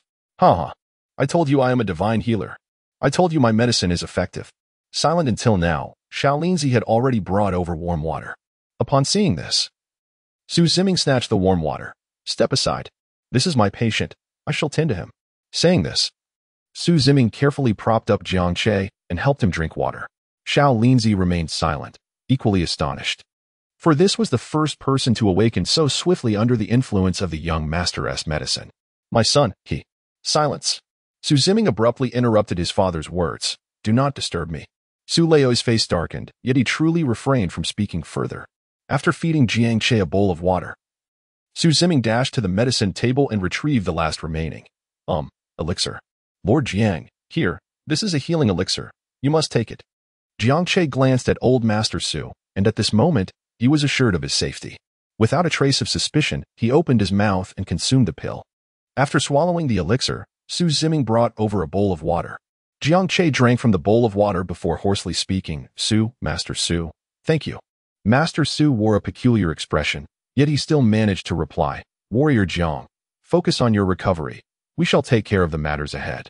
Jiang Che nodded slightly, stating, on the way, the goods that were discarded can still be salvaged. Upon hearing this, old Master Su was immediately taken aback, exclaiming, what did you just say? Wasn't the cargo taken away? Jiang Che responded with a soft grunt. Hurry, there is still time. Upon receiving confirmation, old Master Su immediately turned around, commanding, bring me 60 capable hands to retrieve the goods. After giving his orders, he turned to Jiang Che, saying, Lord Jiang, take good care of your injuries. I shall take my leave first. Not far away, at the medicine table, Su Ziming held up his newly pinned prescription, laughing maniacally. Ha ha ha. It's done. It's done. I have succeeded. Su Zicheng approached with a smile. Second brother, I knew you could do it. Su Ziming's laughter subsided as he turned to Su Zicheng. Elder brother, you will surely achieve the title of scholar today. Su Zicheng nodded earnestly. The dawn is approaching. I must go for my morning studies. You carry on. Go ahead, elder brother, but keep your voice down today. Do not disturb Mother's rest. Understood. Su Zicheng walked away with graceful strides, exuding a scholarly demeanor. By the bedside, Shaolinzi looked at Jiang Che in astonishment. Lord Jiang, are you all right? With his eyes closed, Jiang Che slowly replied, with such severe injuries, how do you perceive that I am fine? Shaolinzi was momentarily taken aback, then fell silent. He dared not mention that his master's medicine was toxic. With his eyes shut, Jiang Che was introspecting within himself. The moment the pill was ingested, a surge of formidable spiritual energy began to circulate within his limbs and bones. The exhausted energy vortex in his dantian was activated and began to rotate, rapidly absorbing and refining the spiritual energy. As long as the energy could be restored, his wounds would heal swiftly, except for the punctured left chest. In less than a quarter of an hour, Jiang Che suddenly opened his eyes and expelled a mouthful of black liquid onto the floor. Upon releasing the black water, he felt invigorated, as if all his pains had vanished. Shaolinzi dared not utter a word, while Su Ziming gazed at the pool of black liquid, lost in thought. Holding 3 pills he had just crafted by hand. Rising to his feet, Su Ziming presented the pills to Jiang Che. Here, consume these elixirs, and I assure you, you shall not perish. Jiang Che was taken aback and gazed at Su Ziming. Are you a celestial being? Su Ziming shook his head. Not quite yet. But I shall be soon. Jiang Che, without any doubt, took the elixir with great difficulty and expressed his gratitude. Thank you, immortal. Su Ziming smiled and replied, I am not yet an immortal. You may call me Su Ziming. And you are? Jiang Che, he answered, not concealing his name. For there was no point in doing so. Su Ziming nodded and encouraged, hurry and consume it. I shall refine a few more elixirs for you. Jiang Che was momentarily taken aback by the words. Wait, you are not an immortal, yet you can concoct elixirs? Beside him, Shaolin lowered his head, too timid to speak. Su Ziming, brimming with pride, declared, elixirs are not the exclusive domain of immortals. Though I, Su Ziming, remain a mere mortal. My alchemical skills are not inferior to those of any immortal. Having said this, Su Ziming turned with a sense of triumph and resumed his alchemy endeavors. Jiang Che glanced at the 3 dark blue pills in his hand. After a moment of contemplation, he swallowed one. As the pill settled in his stomach, the spiritual energy it contained began to gradually flow out. Sensing the energy, Jiang Che felt reassured and proceeded to consume the remaining 2 pills. Activating the Qingshan Sutra, he began to harness the spiritual power to mend his injuries. To his astonishment, he soon discovered that the medicinal properties of the pills were also aiding in the restoration of his body. As the quarter-hour mark approached, Jiang Che's expression shifted dramatically, prompting him to expel a torrent of black water. With a dry throat, he rasped, water. Little Lin hurriedly fetched some, his eyes wide with astonishment. Jiang Che consumed bowl after bowl, pausing only after 6 in total. Meanwhile, Su Ziming had already shaped 4 medicinal pills. This time, he did not hasten to offer Jiang Che any. Shaolinzi, you're here. So what do you think? Has the young master transformed? The young master is magnificent. The young master is imposing. Here, have a taste. In the next moment, Shaolinzi collapsed onto the ground, tightly pursing his lips. Su Ziming frowned. Get up. Do not feign death. This time, it is undoubtedly an elixir. Did you not see that Lord Jiang consumed it without issue? Shaolinzi's face revealed a look of despair. Young master, I cannot be compared to him. Enough of the nonsense. Do you think I would harm you? Eat. Do not compel me to force it into your mouth. Jiang Che observed with a hint of perplexity. He felt no inherent flaw in the elixir. If one were to nitpick, it would be that the residue from the pill could induce nausea. Yet, the potion undeniably possessed its efficacy. Soon, the reluctant Shaolin, pinching his nose, swallowed a pill. 1 second, 2 seconds, 3 seconds. Su Ziming widened his eyes in anticipation. Do you feel anything? Shaolin shook his head. And in the next moment, his eyes rolled back as he collapsed to the ground, convulsing violently. Su Ziming nodded slightly. It seems that the convulsions are a normal adverse reaction. We must determine the underlying cause of this phenomenon. A few seconds later, Shaolin began to froth at the mouth, and his convulsions intensified. Jiang Che tilted his head and spoke softly. He seems to be failing. What did you give him? Su Ziming furrowed his brows in confusion. That cannot be right. The proportions were identical. How is it that he is unwell while you have survived? As he spoke, Su Ziming remained motionless, believing this to be merely a temporary adverse reaction that would soon remedy itself. However, as mere moments passed, Shaolinzi's breaths became increasingly shallow. Realizing the gravity of the situation, Su Ziming hastily retrieved the detoxification pill he had concocted and placed it in Shaolinzi's mouth. Yet, Shaolinzi struggled to swallow it, prompting Su Ziming to quickly prepare a medicinal paste and administer it instead. As the uncertain antidote settled within Shaolinzi's stomach, a few moments later, he turned and violently retched beside him. Once the episode subsided, Shaolinzi weakly gazed at his master.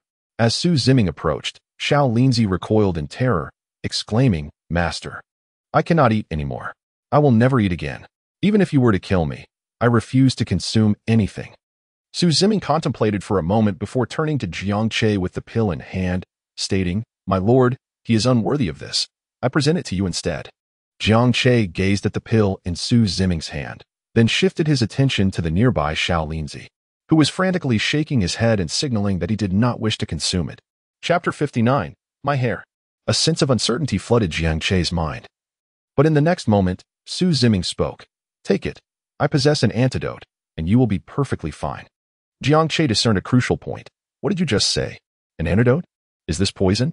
Su Ziming chuckled. "How could it possibly be poison? These are all meticulously crafted from genuine spiritual materials. I have expended considerable effort to collect them. I possess a habit when it comes to alchemy. I always prepare a few antidote pills corresponding to the elixirs I create. Should any issues arise with the pills, I will also have the means to resolve them. So you need not worry about consuming it. Moreover, you just ingested some without any adverse effects, so there is no reason to fear. You can eat it with complete confidence." Jiang Che slowly raised his hand, not out of belief in Su Ziming, but rather due to his current predicament. Firstly, his injuries were severe, and he urgently required spiritual energy to replenish his dantian. Secondly, he was in unfamiliar territory, and he needed to swiftly regain his mobility to return to his sanctuary and recuperate for a while. Under Su Ziming's eager gaze, Jiang Che gradually consumed a pill. As the pill entered his abdomen, a flow of spiritual energy emanated, the medicinal properties aiding in his recovery. This certainly did not resemble a poison pill. Feeling reassured, Jiang Che swallowed the remaining 2 pills as well. Su Ziming beamed, turning to little Lin on the ground. "See, I told you nothing would happen. It must be your own issue." Little Lin looked aggrieved. "Young master, I am just an ordinary person, while Lord Jiang is a martial artist. How could I possibly be the same?" Su Ziming, taken aback, rushed to little Lin, affectionately pinching his cheeks and laughing heartily. "Exactly. You are absolutely right. Little Lin, I truly adore you." "Why, young master?" A few copper coins were shoved into little Lin's embrace as Su Ziming patted his shoulder. "Go. Summon a martial artist to test the medicine." Seeing the reward, little Lin promptly sprang to his feet. "Young master, please wait. I shall go at once." Dang dang dang. Dang li ji dang. Little swallows fly south. Su Ziming sang a cheerful tune, his steps radiating excitement.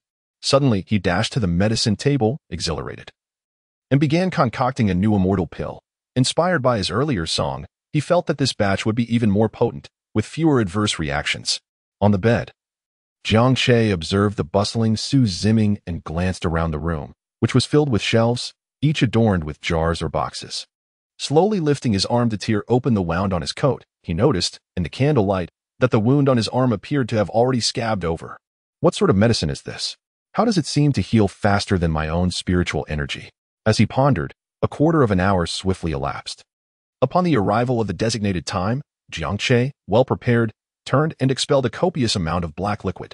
After spitting out the bitter remnants, he picked up a bowl from the bedside, rinsed his mouth, and spat again. He then drank 2 bowls of water. Remarkably, the medicinal effect within him had completely dissipated. Yet, with the consumption of such a multitude of pills, nearly half of the spiritual energy in his dantian had been replenished. This was nothing short of astonishing. With his cultivation level at the 3rd layer of qi training, it would typically take him at least half a day to fully recover after exhausting his spiritual energy. Even consuming spirit food like millet would require a significant amount of time, but now, in less than half an hour, he had regained so much.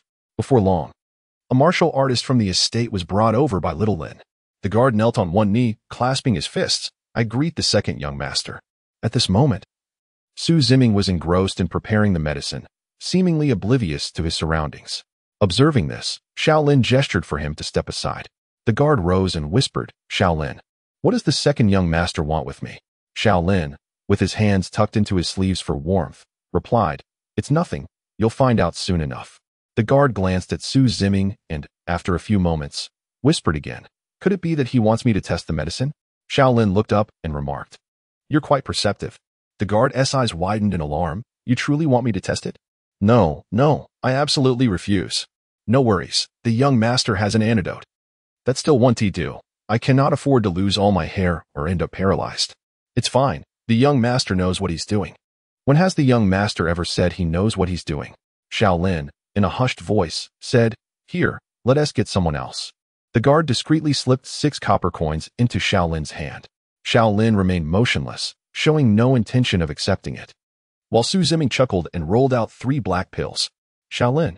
"Yes, sir." "Ah, you've summoned someone just in time. Let him taste it."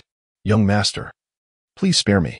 The guard suddenly knelt, saying, "If I've done anything wrong, just tell me. I am willing to accept my punishment. But this, taking the medicine, enough with the chatter." Su Ziming tossed a silver ingot toward him. "Will you take it, or not?" The guard hesitated. After all, it was a silver ingot. "Young master, do you truly have an antidote?" Su Ziming patted his chest confidently. "Absolutely." After much deliberation, the guard gritted his teeth and declared, "I'll take it." Su Ziming smiled as he handed over the pill, watching the guard with eager anticipation. The guard held the black pill, his face a mask of uncertainty, but after a moment's resolve, he tossed it into his mouth and swallowed it whole. 1 second. 2 seconds. Jiang Che, lying on the bed, watched the scene unfold. Suddenly, the guard collapsed to the ground, his limbs convulsing and frothing at the mouth. The speed of the frothing far exceeding that of the previous blue-black pill. "Young master, he has done 4. The antidote. Quickly, the antidote." Su Ziming furrowed his brows. "This isn't right. It shouldn't be like this. Shaolin, keep a close watch on his condition. I need to document everything." Saying this, Su Ziming began to prepare the antidote according to his own formula. A quarter of an hour passed, and the guard appeared to be on the brink of death. Finally, Su Ziming managed to concoct the antidote. He mixed it into a paste with hot water. "Shaolin, help him drink this." As Shaolin propped up the guard, tufts of his hair and eyebrows fell away. However, after consuming the bowl of medicine paste, the guard truly began to recover. One must admit, Su Ziming possesses quite a talent. The awakening guard weakly inquired, "Shaolin, is my hair all right?" Shaolinzi spoke nonsensically. "It's nothing. Everyone is here. Yet, I can't shake off the feeling of chill." "That's merely your frailty." The guard, not entirely convinced, weakly raised his hand to inspect, but Shaolinzi promptly restrained him. "Brother, allow me to escort you back. Keep this small sum of silver." Moments later, a wretched scream echoed from outside. "My hair. Oh, my hair." Meanwhile, Su Ziming was standing by the bedside, a radiant smile gracing his features as he gazed at the alert Jiang Che. Su Ziming, what are you up to?" Su Ziming's smile widened. "Lord Jiang, do assist me by trying this. I assure you, my medicine is entirely safe.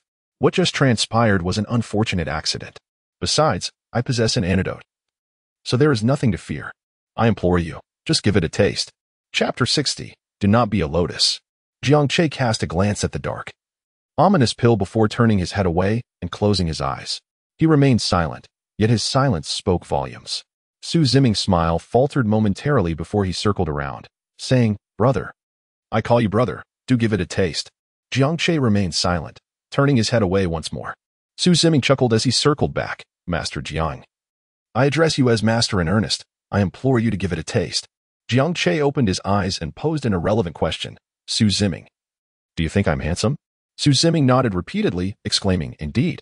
You are exceedingly handsome. You are the most handsome man I have ever seen. I cannot even compare to your looks.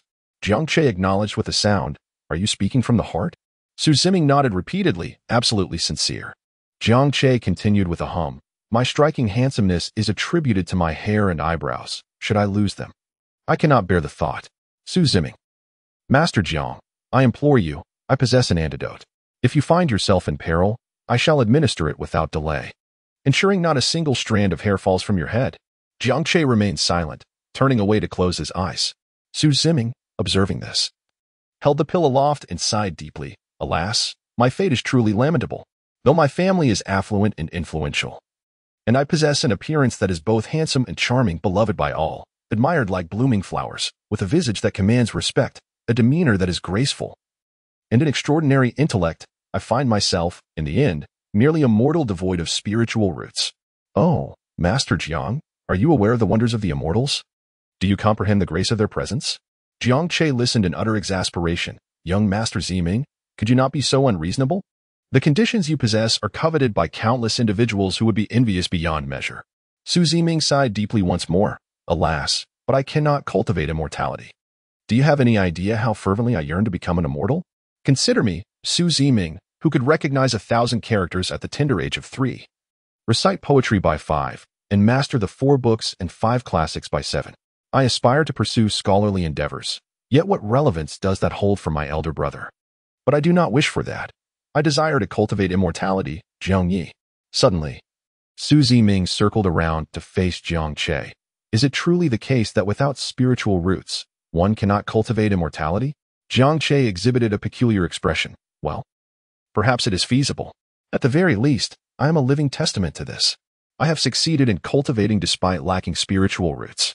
Upon hearing this, Su Ziming retreated while pointing at Jiang Che, exclaiming, Great minds think alike. Indeed. Suddenly, Su Ziming stood tall and proclaimed, I too believe that one can cultivate without spiritual roots. If the conventional path of cultivation is unattainable, then I shall transform my constitution through elixirs. In the absence of miraculous potions, I will master the art of medicine to create my own wondrous elixirs. I have spent a decade gathering spiritual materials. Do you have any idea of the immense resources, both human and material, as well as the fervent energy I have invested? Jiang Che was utterly perplexed, pondering whether the essence of one's heart could indeed be classified as beautiful or ugly. Surely not. Su Ziming interjected with a flourish of his hand. I am handsome, and thus my heart's essence is equally handsome. With that, Su Ziming leaned over the bedside, dramatically tossing his head back and casting a flirtatious glance at Jiang Che. Lord Jiang, do indulge. It's perfectly fine. Jiang Che gazed into Su Ziming's eyes, feeling a shiver run through him. Meanwhile, Su Ziming continued to provoke him, as if he would not cease until Jiang Che relented. After a quarter of an hour, torn between the indecision of opening his eyes or closing them, Jiang Che finally succumbed, exclaiming, Fine, I will eat. Is that satisfactory? Now please, to be quiet. Hee, thank you, Master Jiang. I knew you would comply. Su Ziming replied with a smirk. Jiang Che gazed at the 2 black pills before him, and with his eyes closed, he swallowed one. As the pills settled in his stomach, the effects commenced within 3 seconds. A more potent surge of spiritual energy erupted, simultaneously amplifying the medicinal power that mended his internal injuries. Jiang Che's eyes widened in disbelief. Upon noticing Jiang Che's glare, Su Ziming immediately rushed off to prepare the antidote. Wait a moment, Master Jiang. I will have the antidote ready in no time. Jiang Che remained silent and consumed another pill. Instantly, a surge of potent spiritual energy coursed through him.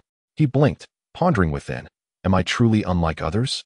While they suffer from poison, I seem to benefit from this elixir. In less than a quarter of an hour, Su Ziming arrived with the antidote, yet at this moment, Jiang Che appeared entirely unaffected, displaying no signs of distress. Su Ziming, trembling slightly as he held the bowl, inquired, Master Jiang, are you all right? Jiang Che intended to express, It seems that there is nothing wrong, but the sound that escaped his lips transformed into an unexpected go-go-go. The moment the peculiar sound resonated, both individuals within the pharmacy were momentarily taken aback. After a brief pause, Jiang Che softly murmured, Go-go-go? Su Ziming inquired, What did you say, Master Jiang? Jiang Che, in a state of exasperation, exclaimed, "Goo goo. Goo goo goo goo." Su Ziming responded, "Huh? I cannot comprehend." "The antidote. This is the antidote." Ignoring the pain, Jiang Che hastily seized the antidote and gulped it down. After consuming the remedy, he took a deep breath and murmured, "Humph." Jiang Che fixed a piercing gaze upon Su Ziming, pointing at himself with indignation. "Humph."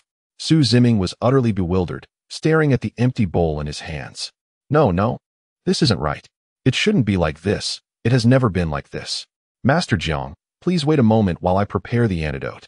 With that, Su Ziming hurried back to the medicinal table, frantically rifling through his meticulously compiled medical texts. Meanwhile, on the bed, Jiang Che's face turned an ominous shade of green. Although his internal energy began to surge, and the wounds on his body were healing at a terrifyingly rapid pace, the cacophony of sounds was unbearable. Precisely a quarter of an hour later, Jiang Che could no longer contain himself and turned, violently expelling 3 large mouthfuls of black water onto the filthy floor. After wiping his mouth, he reclined back onto the bed, turned his head to pour a bowl of water to rinse his mouth, and then slowly drank another bowl of water. Tentatively, he called out, "Su Ziming?" With a look of astonishment, Su Ziming turned around. "Master Jiang, you're well again?" As soon as the words left his lips, Su Ziming excitedly reiterated, "Hey, Master Jiang, you're really well again." Jiang Che touched his lips and remarked, "It seems to be better." Su Ziming immediately turned around, saying, "Master Jiang, please wait a moment. That medicine must have been improperly mixed by me. I will prepare another batch." Upon hearing this, Jiang Che felt a tightening in his heart. He wished to flee. Yet his injuries were too grievous to allow him to rise from his bed and escape. As noon approached, a guard from the Su family knelt on one knee in the courtyard, clasping his fists and reported, "Lord Qian, we have lost 1/10 of the goods, and only 7 of your men remain alive." Lord Qian widened his eyes and turned to look at Chun, the caretaker beside him, who, astonished, looked back at the guard and asked, "What of Lord Jiang? Is he unharmed?" The Su family guard replied solemnly, "Lord Jiang is gravely injured. According to your family's coachman, he battled against 100 men, repelling the leader of the Black Tiger gang and fighting his way to my master's residence." Lord Qian, taken aback, stumbled back a step and quickly inquired, "What is the condition of my brother Jiang? How severe are his injuries?" In response, the guard reported, "Lord Jiang is covered in wounds, with injuries to his chest and back. He is currently being treated at my master's residence and may not have long to live." "Not long to live?" Lord Qian's eyes widened in fury. "The Black Tiger gang. Prepare the horses. Get me the horses. Old Qian, gather 200 capable men to accompany me in vanquishing the Black Tiger gang for my brother Jiang." With that, Lord Qian hastily returned to his quarters. His room, typically solitary, was only graced by the presence of a lady when specifically summoned. From a concealed compartment, he retrieved a small box containing a jade vial. Removing the cork, he revealed a pill exuding a fragrant aroma. This was a genuine elixir, procured at great expense by Lord Qian, to fight against 100 men and repel the leader of the Black Tiger gang. He tucked the jade vial into his robe, convinced that Jiang Che was worth the investment. With fervor, he departed. Although he lacked combat skills, he had capable men at his disposal. The gates of the estate swung wide open, and the thunderous sound of galloping hooves filled the air. Chapter 61. Su Qingtan's 1,000-mile rescue. An hour later, Lord Qian, accompanied by over 200 skilled men, arrived at Wanyang Slope. Upon seeing the ground littered with corpses, both he and Chun were left in utter shock. Dismounting to examine the injuries of the fallen, Chun rushed back to Lord Qian's side, reporting, "My lord, they have all succumbed to severe weapon wounds. It must be the work of Lord Zhang's trident gun." At that moment, another subordinate hurried over with an update. "My lord, a total of 87 have perished, 27 of whom were from our Qian family." Lord Qian pursed his lips. "Leave 20 men to ensure the proper burial of our family is dead. The rest of the bodies, we shall disregard." Having concluded, he cracked his whip and led his men straight to Maishan town. In just over an hour, they covered a distance of more than 100 miles. "Lord Qian has arrived." "Haha, brother Qian, why have you come in person?" "Come in for a cup of tea." "I have no time for tea. Where's my brother Jiang?" Su, sensing a shift in his heart, replied, "Brother Jiang is inside. His injury should not be too severe." Before long, Mr. Qian, accompanied by Chen Hu Yuan, entered Su Ziming's apothecary. At that moment, Jiang Che was seated upon the bed, his wounds having already formed scabs, suggesting he could walk normally without issue. However, engaging in combat was still beyond his capacity. Ah, my dear brother Jiang, Mr. Qian exclaimed, extending his arms and approaching with a lamenting tone. I am truly sorry, my brother. I never anticipated that the Black Tiger Gang would resort to such nefarious tactics. Jiang Che grasped the arm of Old Money. It is fortunate that I have the three-pronged, double-edged spear gifted by Brother Money. Otherwise, I would have surely met my demise this time. At that moment, Steward Chin stood beside Jiang Che, surveying his injuries. Master Jiang, to have slain 50 or 60 men and repelled 100 is truly unparalleled ferocity. I am in awe. Jiang Che was momentarily taken aback. Drive back 100 men? No, it was merely the leader of the Black Tiger Gang and a few of his subordinates. Shen Huyuan shook his head. Lord Jiang, you are being modest. Your prowess indeed surpasses mine by a considerable margin. I would not dare to claim that I could survive against so many.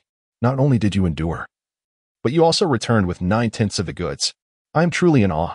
Old Qian raised his head, and only then did he notice Jiang Che's blood-stained attire.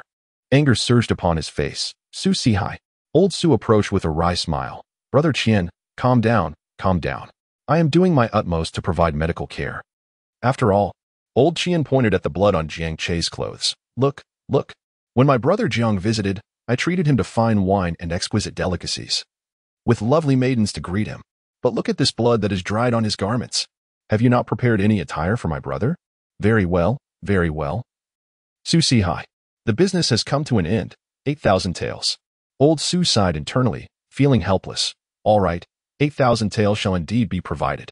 Please, temper your anger. Old Qian huffed. This money is not for me. It is to procure some medicinal soup for my brother. Old Su nodded. Of course, of course. Brother Jiang, I shall have someone fetch you 8,000 taels in silver notes at once. A subtle stir coursed through Jiang Che's heart, yet he remained silent. After sustaining such grievous injuries, what was amiss with accepting these 8,000 taels? It was merely his due. Old man Qian retrieved a jade vial from his bosom, saying, Brother Jiang, this is the elixir of immortality I procured with great expense 2 years ago. The immortal assured me that this potion possesses remarkable healing properties. Do give it a try. Jiang Che instinctively felt a pang of anxiety at the mention of the elixir. However, this potion had been procured from the hands of the esteemed Qian Laokai. As he accepted the jade vial, Jiang Che glanced around and inquired, Old Master Su, where is your son? Without harboring any suspicion, Old Master Su replied, he went out to purchase some medicinal herbs. Jiang Che uncorked the vial and inhaled the fragrance of the elixir before swallowing it whole. As soon as he did, he rose from the bed and exclaimed, Brother Qian, Protector Chun, let us depart swiftly. Concerned for Jiang Che's well-being, Qian Laokai urged, there is no need for haste. Do not rush your injury. Jiang Che spoke in a deep voice, I am still capable of riding. Aside from combat, I should be fine. Let us hasten our departure, lest Master Su's son returns. A flicker of realization crossed Qian Laotsai's mind as he recalled the rumors surrounding Su Ziming, the alchemical maniac. Instantly, Qian Laotsai's eyes widened as he exclaimed, Brother Jiang, you haven't consumed any elixirs concocted by his son, Su Ziming, have you? Jiang Che pressed his lips together in silence. And old Qian immediately understood the situation. Let us go, quickly. If we cannot confront them, we can certainly evade them. Shenhu, assist Brother Jiang. Certainly. Shenhu swiftly took 2 steps forward and crouched down, exclaiming, Lord Jiang, allow me to carry you out. Jiang Che, caught between laughter and tears, replied, No need. I am not yet so weakened. By the way, Brother Qian, my 3-pronged twin-edged spear. Qian Laokai glanced at Su Sihai, who immediately interjected, Right away, right away. It has tea been lost. After a flurry of activity, Qian Laokai set off with Jiang Che on horseback without even taking a sip of hot tea. Just as they departed, Su Ziming returned in a horse-drawn carriage laden with a plethora of medicinal herbs. Su Sihai's expression darkened, and without uttering a word, he retreated to his study. Before long, Su Ziming burst from the pharmacy, shouting, Someone, my Lord Jiang, is missing. Has anyone seen my Lord Jiang? Jiang, Jiang. In the study, Su Sihai raised a hand to his forehead, lamenting, Oh dear ancestors, what sins have I committed to bear such prodigal offspring? On the muddy path, a multitude of horses galloped wildly. Jiang Che felt pain coursing through his body, yet he remained resilient. Had Qian Laokai not come, he would have managed to endure only a couple of days before needing to depart. Now that Qian Laokai had arrived, he was eager to return to his windstorm platform and recuperate for a time. However, The elixir provided by Qian Laokai seemed far less effective than the concoctions Su Ziming had painstakingly crafted. "Brother Jiang," he declared, "the Black Tiger Gang has inflicted such grievous wounds upon you. We cannot let this vendetta linger till the morrow. Today, we shall take them down." Jiang Che felt a slight shock within his heart. "How many members does the Black Tiger Gang have?" he inquired. Qian Laokai replied in a deep voice. "It should not be a large number. Mostly they are scattered mercenaries. Their assistance is merely from a few internal strength masters, who are manageable." Jiang Che nodded slightly. "Very well. It is time for blood to repay blood." As evening approached, the group surged towards a hilltop, with Qian Laokai and Jiang Che guarded by 30 to 50 men, while the rest, under the leadership of Protector Chen, pressed forward, slashing their way through. In less than half an hour, Protector Chen galloped out, his body and steed drenched in blood. "My lord, Master Jiang, you may enter now." Qian Laokai turned to Jiang Che. "Brother Jiang, today we are here primarily to seek vengeance for you. Please, proceed."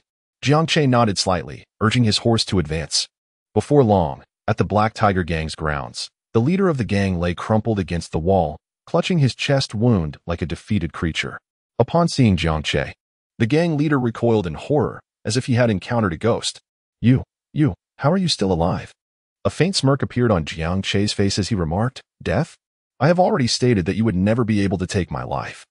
The leader of the Black Tiger Gang, his face contorted with terror, exclaimed, "Impossible. Absolutely impossible. My spear must have pierced your heart. There is no way you could still be alive."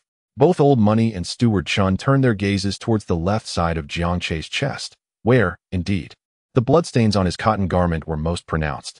Jiang Che gradually turned over as if intending to dismount, when suddenly, Chun Hu Yuan leaped off his horse to support him, saying, "Lord Jiang, be cautious." "It is nothing," Jiang Che replied as he was assisted down. "The blade." Jiang Che extended his hand, prompting Chun Hu Yuan to swiftly draw the dagger from his waist and present it to him. Jiang Che approached the leader of the Black Tiger Gang with deliberate steps, the blade of his knife soon pressing against the man's face. "I have no taste for idle chatter. I prefer to eradicate roots and branches," he declared. As his words resonated in the air, he forcefully swung the knife downwards. Blood erupted forth, and with a swift motion, Jiang Che sheathed the blade under his arm, leaving it devoid of any trace of the crimson liquid. Casually tossing the knife to the caretaker Chun, Jiang Che turned to Qian Laokai. "Brother Qian, eradicating roots and branches is no trouble, is it?" Qian Laokai burst into laughter. "Did you hear that? Brother Jiang has spoken. Eradicate the roots and branches, leave none alive, clear out the place, and set fire to the stronghold." Half an hour later, beneath a sky ablaze with flames, Jiang Che and his companions rode away. As night fell, the hour grew late, and soon it was the witching hour. On the Windwave platform, Su Qingtan, unable to sleep, tossed and turned in bed, counting the days on her fingers. 1 day, 2 days. It was already the middle of the 4th night. Why had he not returned? The haunting dream of Jiang Che's demise resurfaced in her mind, intensifying her insomnia. Rising from her bed, Su Qingtan stepped out of the triangular wooden hut, inspecting the provisions and the remaining venison, along with the bundle of silver and several hundred taels of silver notes that Jiang Che had brought from Yang Guanghu's residence. For an ordinary family of 4, a mere tael of silver could sustain them for several months. Yet the funds Jiang Che left behind were sufficient to ensure her a life free of worries for a decade or even 2. Burying the bundle of silver deep in the earth, Su Qingtan donned an ill-fitting cotton coat, tightening the waist, wrists, and ankles. Having completed these preparations, she grasped the knife left by Jiang Che and descended the Windwave platform. Rousing the horse Jiang Che had left behind, Su Qingtan climbed onto the saddle. "Go," she urged. And the horse took a few steps to stretch its legs before galloping into the woods along the forest path.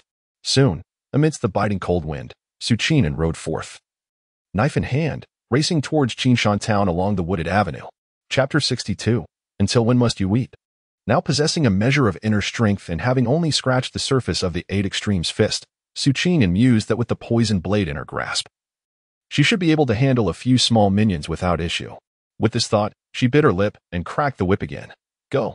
At this moment, along the forest path leading from Qingshan town to Higu village, Jiang Che and the caretaker Chun galloped swiftly.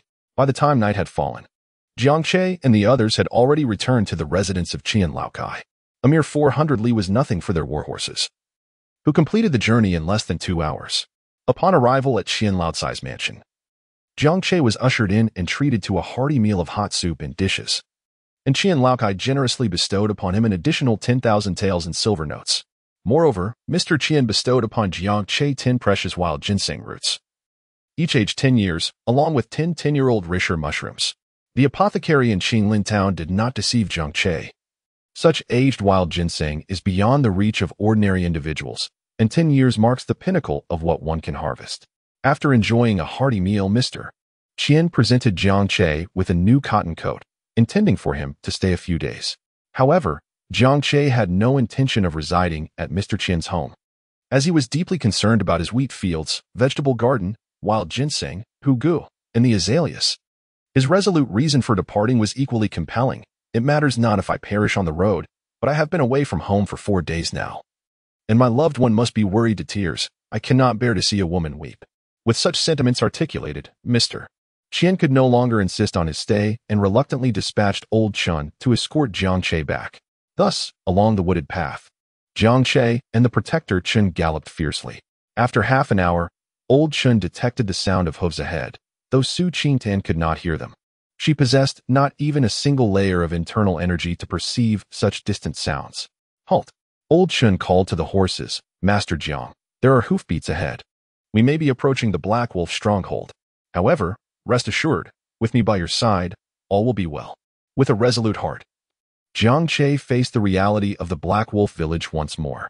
However, he found himself devoid of any fighting prowess at present. The two halted on the woodland path, and before long, a figure galloped towards them under the moonlight. It was at this moment that Su Qingtan discerned 2 silhouettes in the distance. Squinting to get a better look, she recognized one of the figures as somewhat familiar. Her heart raced uncontrollably, and she urged her steed forward. Go. Soon. The 3 of them converged. What are you doing out so late? Jiang Che exclaimed, his eyes wide in disbelief as he regarded Su Qing and on her horse. You're still riding the Black Wolf village's horse and wielding their blade? What on earth are you planning to do at this hour? Su Qingtan felt a mix of indignation and the urge to laugh or cry, yet she remained silent, noticing Chun Huyen standing by, equally speechless. Jiang Che turned to Qin Huyuan and said, Old Qin, there is no need to see me off. The road is safe. Qin Huyuan glanced at Su Qingtan and then smiled, clasping his fists in respect. Lord Jiang is indeed fortunate. I shall take my leave then. Afterward, he turned to Su Qingtan and, with audacity, addressed her as sister-in-law. Your husband has been injured. I convey my apologies on behalf of my master. Su Qingtan raised her hand to dismiss the concern, saying, It's nothing. What matters is that he has returned. She refrained from clarifying her identity. And Jiang Che had long used her presence as an excuse, which made it difficult to explain that she was not his wife. Qin Huyuan nodded, once more directing his gaze at Jiang Che, and after another respectful gesture, he turned his horse and galloped away. Once Qin Huyuan had ridden far off, Jiang Che turned to Su Qingtan, who at that moment was tightly pursing her lips, her expression suggesting that she was on the verge of tears. Jiang Che raised his whip, admonishing, Do not weep before me. I find the tears of women most irksome. The journey is perilous. Let us return and discuss matters later. Su Qingtan remained silent, obediently urging her horse to gallop alongside Jiang Che as they hastened back. Half an hour later, both steeds were tethered to a stone at the edge of the canyon, and the 2 of them proceeded towards Finghua Terrace, one leading and the other following, with one gaze lifted and the other cast downward. Upon reaching Finghua Terrace, Jiang Che exhaled a profound sigh of relief, gently placing his trident spear upon the ground, and subsequently shedding his cotton coat, which he set aside. The presence of the celestial energy at Finghua Terrace rendered the temperature quite pleasant, eliminating the need for such heavy attire. Leaning back comfortably on a chaise lounge, Jiang Che sighed deeply and turned his gaze towards Su Qingtan, who still bowed her head, nervously tugging at the hem of her garment. The cuckoo's call echoed in the distance. Su Qingtan remained silent, motionless in her demeanor. Jiang Che murmured, What were you thinking? Venturing out at such a late hour? Riding the horses of the Black Wolf stronghold and wielding their weapons? It is fortunate that you did not encounter any of their members. With your limited skills, I doubt you could have bested anyone in my absence. Imagine if you had been captured by the Black Wolf's men. Under severe torture, you would have revealed my whereabouts. I have assured you that I would return. I merely had some matters to attend to, yet you chose to follow me. Su Qingyan turned away, squatting with her back to Jiang Che, her shoulders trembling, suggesting she was on the verge of tears. Seeing this, Jiang Che blinked his eyes and silently mused, did I truly speak too harshly? Surely she wouldn't weep over such words. Contemplating this, he struggled to rise from the armchair, his wounds now scabbed over, yet the pain remained unbearable. The journey on horseback had been arduous enough, and now he was compelled to comfort a woman. Oh, women and their complexities. Jiang Che walked over slowly, lowering his voice. Have you been crying? Please don't cry. I won't say anything more. I apologize. Suddenly, Su Qing had sprang to her feet and threw herself into Jiang Che's embrace, burying her head in his chest as she sobbed uncontrollably. Jiang Che raised his hands in a gesture of surrender, eyes tightly shut as he inhaled sharply. Feeling the pain from his myriad injuries, likely the result of being embraced too fiercely, the agony was undeniable. Just as he was about to reassure her to cease her tears, Su Qingtan, with a quivering voice, spoke first, her sobs punctuating her words. You've been gone for 4 days. You never mentioned you would be away for so long. I thought you might never return. Her weeping intensified, and Jiang Che found himself at a loss for words, standing there in silence. In matters of combat, stealth, or reconnaissance, he was undoubtedly an expert, capable of handling any situation with ease.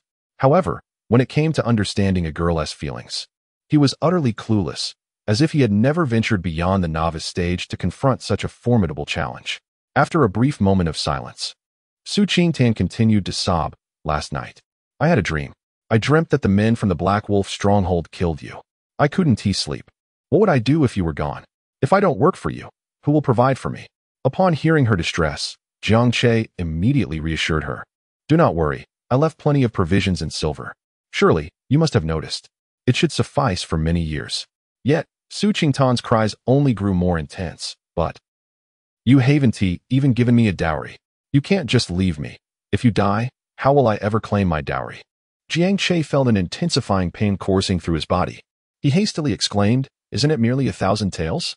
I possess it. Release me, and I shall retrieve it for you. I do not want it. I have yet to weep enough.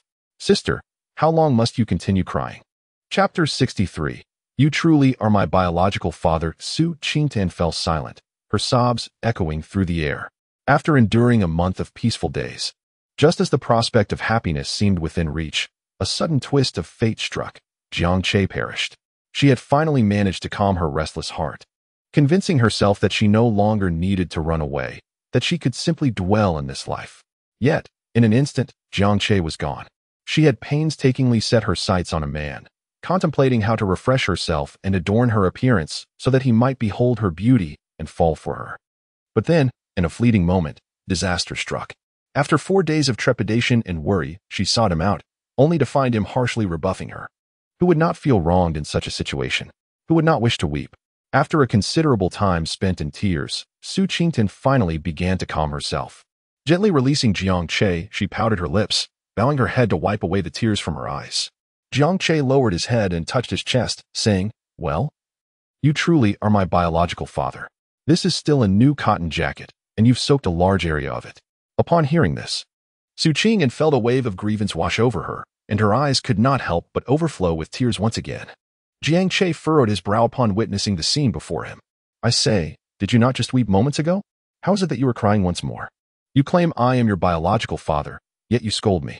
Jiang Che, all right, I shall not be fierce any longer. Jiang Che slowly turned and walked towards the chaise lounge, lamenting, I sought someone to work for me, yet here I am, the landowner, unable to voice my grievances. Alas, my heart feels truly weary. Su Qingtan wiped away her tears and then, with small steps, approached Jiang Che, her head bowed as she clutched the hem of her garment. Are you hungry? I could prepare some meat soup for you. Not hungry. I shall not eat, he replied.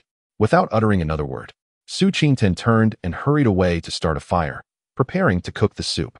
As Jiang Che was about to insist that he was not hungry, he caught sight of Su Qingtan and crouched there, tending to the fire, and promptly sealed his lips. Well, indulging in another meal wouldn't hurt. It would spare me from uttering another word that might cause her to weep. I wonder why I had never noticed her propensity for tears before. Could it be that she has been captivated by my charm? A sudden realization struck him, and Jiang Che hastily inquired, Hey, I must ask, Duan, do you perhaps harbor feelings for me? Upon hearing this, Su Qingtan's heart raced, and no, that's not true at all. Jiang Che let out a sigh of relief and nodded. That's good. Brother doesn't fancy your style, so you needn't worry about falling for me and getting hurt. Su Qingtan felt a twinge of disappointment, but managed to retort. You really are full of yourself. I wouldn't even look your way. So what? Jiang Che shrugged in his reclining chair. Just peel me a green radish to munch on. It's been days since I've had one, and I'm rather craving it. All right, once I get the fire going, I'll peel one for you, Su Qingtan replied, bringing over a pot of snowy water. The vegetables have been growing remarkably these past few days. Those winter melons have grown enormous. And I've picked quite a few pumpkins as well. The sweet potatoes are flourishing even more, and the wheat is nearly ripe. Su Qingtan meticulously reported the situation, her tone resembling that of a diligent housekeeper. Once the pot was set up, she removed her ill-fitting cotton coat. The temperature on the terrace was just right for a light shirt, rendering the heavy coat unnecessary. As she shed the oversized, soiled garment, she revealed a perfectly tailored light blue outfit she had sewn herself, fitting her exquisitely. In the reclining chair, Jiang Che rested with his eyes closed, utterly exhausted from the recent days, nearly failing to return. Indeed, no gilded nest compares to one's own humble abode, even in this simple triangular wooden hut.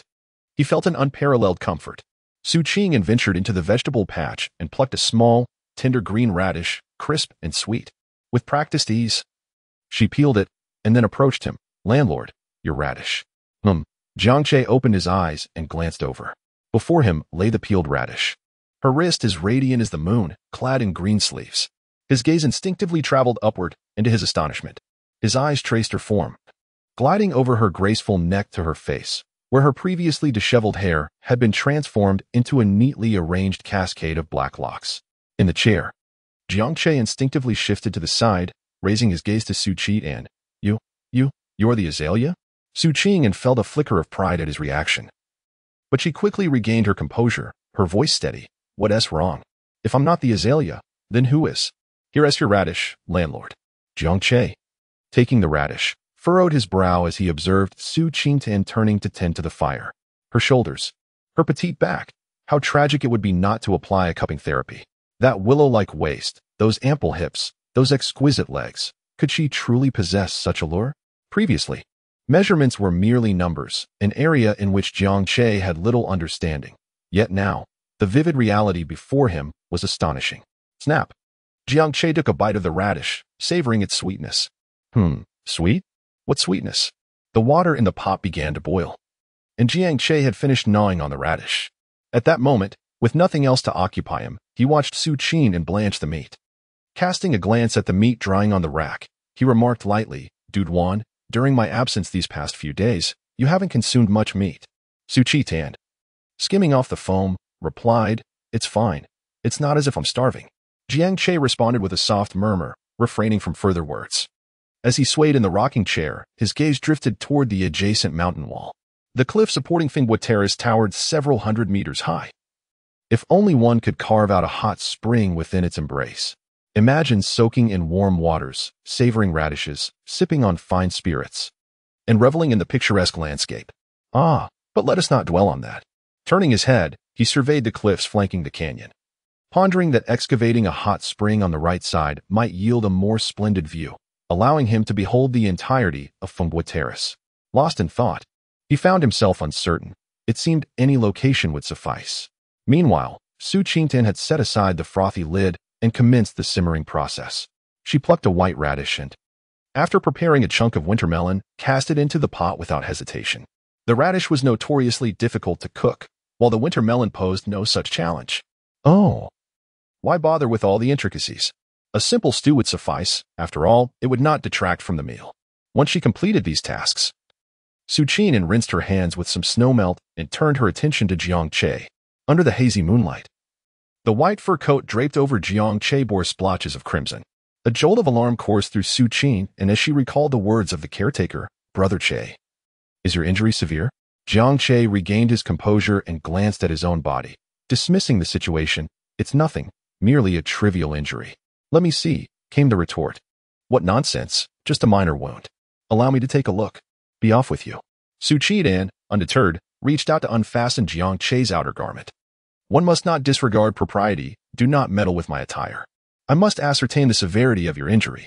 It is not serious, as I have already stated. I remain unconvinced. Show me, or I shall persistently trouble you. Jiang Che gazed at Su Qingtan's earnest expression, feeling somewhat speechless. Fine, let me show you, he said as he unfastened his fur coat, revealing the myriad of scars across his chest. The jagged, crusted wounds crisscrossed his skin, particularly concentrated on the left side. Su Qingtan's beautiful eyes widened in shock. Is this what you call a minor injury? You were on the brink of death. Without further ado, she continued. I've been burning the midnight oil, 3:51 a.m., having penned a staggering 794 characters in one day. I must be able to tackle 10 of them. In reality, it was 784 characters, as she planned to recalculate after writing the exit for Chapter 64, the great renovation of the stormy platform. Oh dear, I want to perish. So don't worry, Jiang Che reassured her, closing his fur coat. See, I'm perfectly fine. Just a few days of rest will suffice. Su Qingtan's eyes glistened with unshed tears. Noticing her distress, Jiang Che immediately interjected, Please, don't cry for me. I'm the one injured, not you. I haven't shed a tear, so why should you? Su Qingtan bit her lip and whispered, Is this bloodstain something I just caused? Jiang Che shook his head at the thought of that embrace, asserting, Nonsense. I am not so fragile. Now, tend to your own affairs, and do not hinder my grand plan for farming. What grand plan for farming? Upon hearing this, Jiang Che chuckled and gently swayed in his lounge chair. Once I complete this plan, the visage of our Fingwa Terrace will undoubtedly be transformed. What do you think? Su Qingtan, fully aware that Jiang Che was diverting the topic, nonetheless chose to indulge him and continued the conversation. Jiang Che gestured with his eyes towards the mountain wall behind the Fengguo platform, saying, Do you see that mountain? What about it? I replied, Let me see if I can dig a hole in it. Why would you dig a hole? He asked, Are you planning to live in a cave? Live in a cave? Jiang Che frowned. Am I so idle as to reside in a cave? I intend to use the stones from the mountain to construct a stone brick house. Su Qi furrowed her brow in confusion. How do you plan to build it? Jiang Che wished to rise, yet the mere thought of it sent waves of pain coursing through his body. Assist me in standing, he implored. Su Qingtan extended her hand, her voice soft as she remarked, You claim your injuries are not severe. Take your time. Does it hurt? Jiang Che refrained from expressing any discomfort, instead opting to sketch a rectangle upon the ground with his foot. I intend to excavate the mountain stone to create such bricks, he proclaimed. Su Qin observed the rectangle and inquired, How do you plan to excavate? Won't you exhaust yourself in the process? You seem to lack understanding, Jiang Che replied. For I am a celestial being, endowed with clever strategies. As he spoke, he retrieved a storage pouch from his waist, an item he always kept close. Channeling his spiritual energy, he summoned a fiery red small sword, a magical artifact. With a mere flicker of spiritual energy, the sword elongated to 3 feet in length. Unlike the previous occasion, this time the sword emitted no crimson glow nor flames. On the last occasion, Jiang Che had exerted all his strength. This time, he utilized only a fraction of his energy. Naturally, the sword's potency was diminished, yet even a less powerful sword should find it no challenge to slice through stone. Jiang Che approached one of the large boulders on the windwave platform, wielding the 3-foot sword. With a decisive downward strike, the stone split cleanly in two. The cut surface smooth and even. Shaking the sword playfully, Jiang Che turned back with a smile. Did you see that? This is a celestial sword, capable of slicing through iron as though it were mud, let alone stone. Su Qingtan felt a wave of incredulity wash over her. This was hardly a celestial sword, but rather a battered, ordinary sword of the Foundation establishment stage, unworthy of being termed a magical treasure. Nevertheless, it was indeed excessive for the task of cutting stone. So, is this how you plan to proceed? How long do you expect this to take? Jiang Che retracted his sword and, employing the force of gravity, summoned a piece of charcoal to inscribe and sketch upon the smooth, flat stone before him. The surface was impeccably polished, making writing an effortless task. 1 cubic meter of stone weighed 2.8 tons, equivalent to 4,800 G. The desired dimensions for his stone bricks were 50 centimeters in length, 25 centimeters in width, and 5 centimeters in thickness, which calculated to a volume of 125 cubic meters. Excluding a single stone, this amounted to 16 pieces, with each brick averaging around 300 G. As he pondered these figures, Jiang Che furrowed his brow, contemplating the absence of cement. Creating it himself seemed overly cumbersome, while purchasing it from the town would be a considerable waste of time. After a brief reflection, he resolved to cut the stone bricks into a zigzag pattern, ensuring they would interlock perfectly when laid as flooring. Furthermore, He believed that lifting 300 jin should be well within his capabilities. Su Qin and observed Jiang Che as he calculated and scribbled, feeling somewhat perplexed by his actions. Before long, Jiang Che had completed his calculations. He tapped the stone surface and declared, "I intend to construct a building measuring 80 units in width and 20 in length." You comprehend what a building is, do you not? An attic, perhaps? Su Qingtan regarded Jiang Che with curiosity. Jiang Che pondered for a moment before nodding, conveying a sense of agreement. Su Qingtan responded with a soft acknowledgement, indicating her comprehension of the discussion regarding the attic. Jiang Che pointed to a number etched upon the stone surface. The foundation's length multiplied by its width amounted to 1,600 square units. Subtracting the area of a single brick from this total necessitated the figure he indicated beneath it, 12,800 bricks. Since Jiang Che employed the numerals of this world, Su Qing could naturally comprehend them, and upon glancing at the figure, she was utterly astonished. So many? How long will it take us to acquire them? Jiang Che was taken aback by the remark. Are you still contemplating joining me in this endeavor? You lack the strength. A single brick weighs 300 pounds. Su Qingtan retorted, not necessarily. I am now considered a martial artist myself, and I possess a measure of internal energy. Jiang Che, disinterested in further discourse, continued. With my cultivation at the 3rd level of qi refining, I can undoubtedly produce a brick in a minute, over the course of an hour. That amounts to 120 bricks, after which I require 2 hours to recuperate. Thus, throughout a day, I can reliably yield 360 bricks. Therefore, Jiang Che pointed emphatically at the final figure. At most, in 36 days, I shall lay the foundation. Furthermore, I sense that I am on the brink of reaching the 4th level of qi refining. Once I attain that, my pace will quicken, and I may very well complete the task in less than a month. 1 month for the foundation, 1 month for the walls, a few days for the flooring, and another month for additional walls. Starting from now, the entire project will be completed in no more than 4 to 5 months. Su Qingtan pondered briefly. 4 to 5 months. With your elevated cultivation, it may indeed be quicker, perhaps just 3 to 4 months. 3 to 4 months is not a lengthy span. Just after the spring of next year. Jiang Che nodded thoughtfully. That sounds reasonable. By the way, do you think we should create a bathing pool? Su Qingtan's eyes sparkled with excitement. That's a splendid idea. I believe we should prioritize this. There's currently no place for bathing. Jiang Che chuckled. Which location do you think is better for the hot spring? On the mountainside we are leaning against at Fengbo Terrace, or on the right side of that cliff? Su Qing glanced at both spots and furrowed her brow. It seems too exposed, lacking a sense of security. Jiang Che flung the charcoal in his hand aside, exclaiming, "Where's the sense of security lost? With the Water Moon Cave's illusionary formation in place, who could possibly see inside? Wait, are you suspecting that I am spying on you? Spare me, I have no interest in secretly observing you." Su Qing stamped her foot, retorting, "I did not mean it that way. I merely feel that it's a bit too high." Jiang Che gazed at the mountainside, remarking, "The higher, the better." While soaking in the bath, one can behold the picturesque landscape below. I dare say, in a month or two, the icy surface will melt away, revealing splendid mountains, flowing waters, and breathtaking scenery. What a delight it would be to indulge in a bath while savoring such beauty. Su Qing hesitated for a moment before finally nodding. I shall heed your advice. After all, you are the leader. Jiang Che raised an eyebrow and smiled. You are aware of my superior, aren't you? One might mistakenly believe you are the one in charge. Su Qingtan, slightly vexed, replied, When did I ever assume that role? I have always followed your lead. Jiang Che swayed as he approached the lounge chair, saying, You would cry, and I would have to soothe you. Su Qing pouted, Is that what you call comforting? If I weren't so magnanimous, I would have been infuriated long ago. Jiang Che gradually settled into the recliner, remarking, You are in my employ. It is quite commendable that I can indulge you.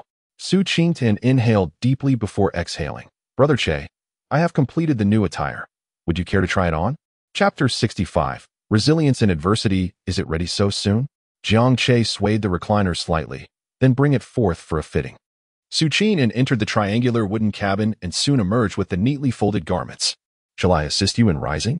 Certainly, he replied, but do be gentle, it hurts. Oh, and you have injuries on your arm as well. That goes without saying.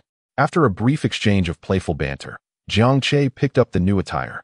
Examining it, a pale blue tunic paired with a white silk robe and undergarments.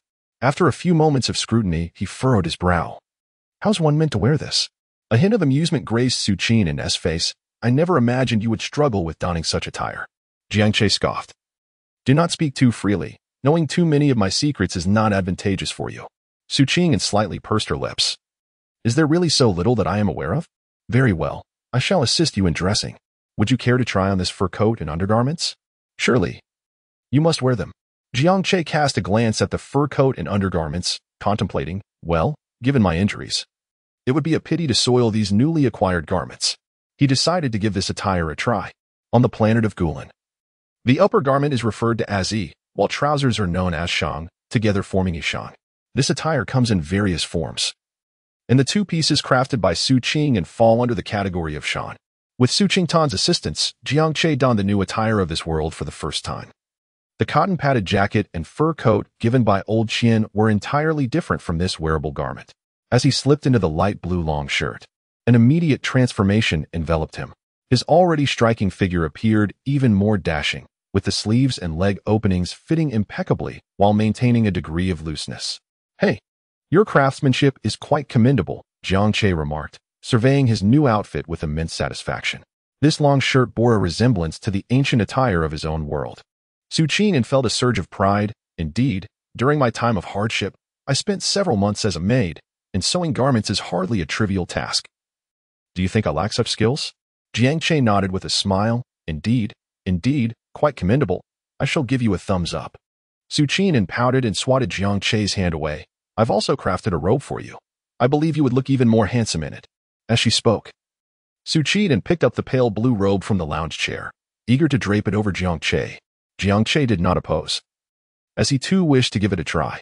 Soon, the long robe was draped over him, and with the mere addition of this garment, a sense of ethereal cultivation enveloped him.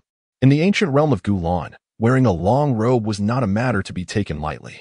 One must either be a cultivator, a person of high status, or an exceptionally wealthy and influential landlord.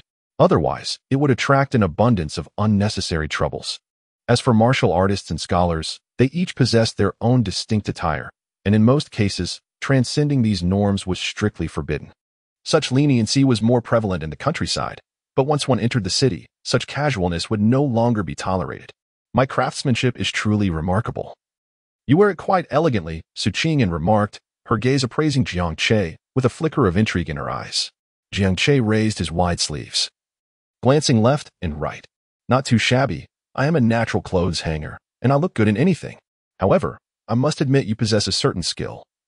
Yet it is primarily my charm that makes the attire appealing. Su Qingtan, who had been smiling, couldn't help but curl her lip upon hearing these words. After a few more glances, she felt that something was amiss. After some contemplation, Su Qingtan returned to the triangular wooden cabin and fetched a belt. Why not try cinching it with this belt? Jiangche was taken aback. Buckle it around my waist. Where? Su Qingtan replied softly. Foolish, I shall fasten it for you. As she spoke, Su Qingtan approached Jiangche, her hands slipping through the inner folds of his robe to reach his waist. The intimacy of such close contact caused a faint blush to rise on Su Qingtan's cheeks. Jiangche had initially kept his gaze lowered, the proximity obscured by two towering mountains. Silent and respectful, he lifted his eyes to behold the pristine stars above. Soon, Su Qing stealthily approached from behind, tugging on the belt in her other hand to fasten it around Jiangche's waist. Once secured, Su Qingtan stepped back a couple of paces to admire the sight. It appeared much more pleasing now. Should you choose to tie your hair and don a crown, I dare say you would look even more exquisite. Jiangche let out a soft snort as he flicked his long hair, teasingly remarking, what a jest. If I were to bind my hair and don a crown, who would not call me young master upon seeing me? Upon hearing this, Su Qing smiled, performed a courteous bow, and humbly replied, Oh, I have had the pleasure of meeting young Master Jiang. Jiangche waved his hand, saying, No need for formalities, please rise. Su Qing raised her head and replied, We cannot say rise, for that is a privilege reserved for the emperor of our great Zhou dynasty. Jiangche chuckled and said, I am aware, but at this moment, it is just the two of us here. As the saying goes, the mountains are high and the emperor is far away. In the emperor's absence, I am the emperor. Come, Xiao Zhuanzi, grant me a smile worth 5 coins. Su Qingtan could not help but stifle a laugh at Jiangche's playful antics. Observing her reaction, Jiangche shook his head, saying, No. Your smile is at most worth 2 coins. I shall give you 2 coins as a reward. Upon seeing the 2 copper coins, Su Qingtan's smile faded. What? My beauty is only worth 2 coins for a smile? No, I refuse. Love it or leave it. Jiang Che pocketed the coins and began to admire his new attire, remarking, this really does look quite splendid. Su Qingtan replied with a hint of pride, of course, you must consider who crafted it stitch by stitch. You truly have worked hard. I shall treat you to some wild chicken later. Humph. Su Qingtan pouted. At least you possess a semblance of conscience. Look at my hands. I have pricked myself several times. Where? Let me see. Su Qingtan extended her hand, and Jiang Che leaned down to examine it for a moment. There are no marks. They have healed, he declared. Su Qingtan retracted her hand with a pout. By the way, the fabric you purchased is only sufficient for this one set of robes. What? Jiang Che looked up in surprise. Aren't there 3 sets? One for you and one for me. Su Qingtan nodded. Indeed, but your long robe consumes far more fabric. And to achieve that elegant drape, the hems and edges require additional stitching, thus utilizing even more material. Moreover, the inner shirt and the outer robe are coordinated, though you can certainly wear the shirt alone on casual days. Jiang Che nodded slightly. Very well, a complete set it shall be. After all, we have ample silver at present. I shall procure it later. Su Qingtan smiled softly and continued, moreover, this is not yet complete. As a cultivator, a truly formidable one would typically don an additional layer of gauze over their robe.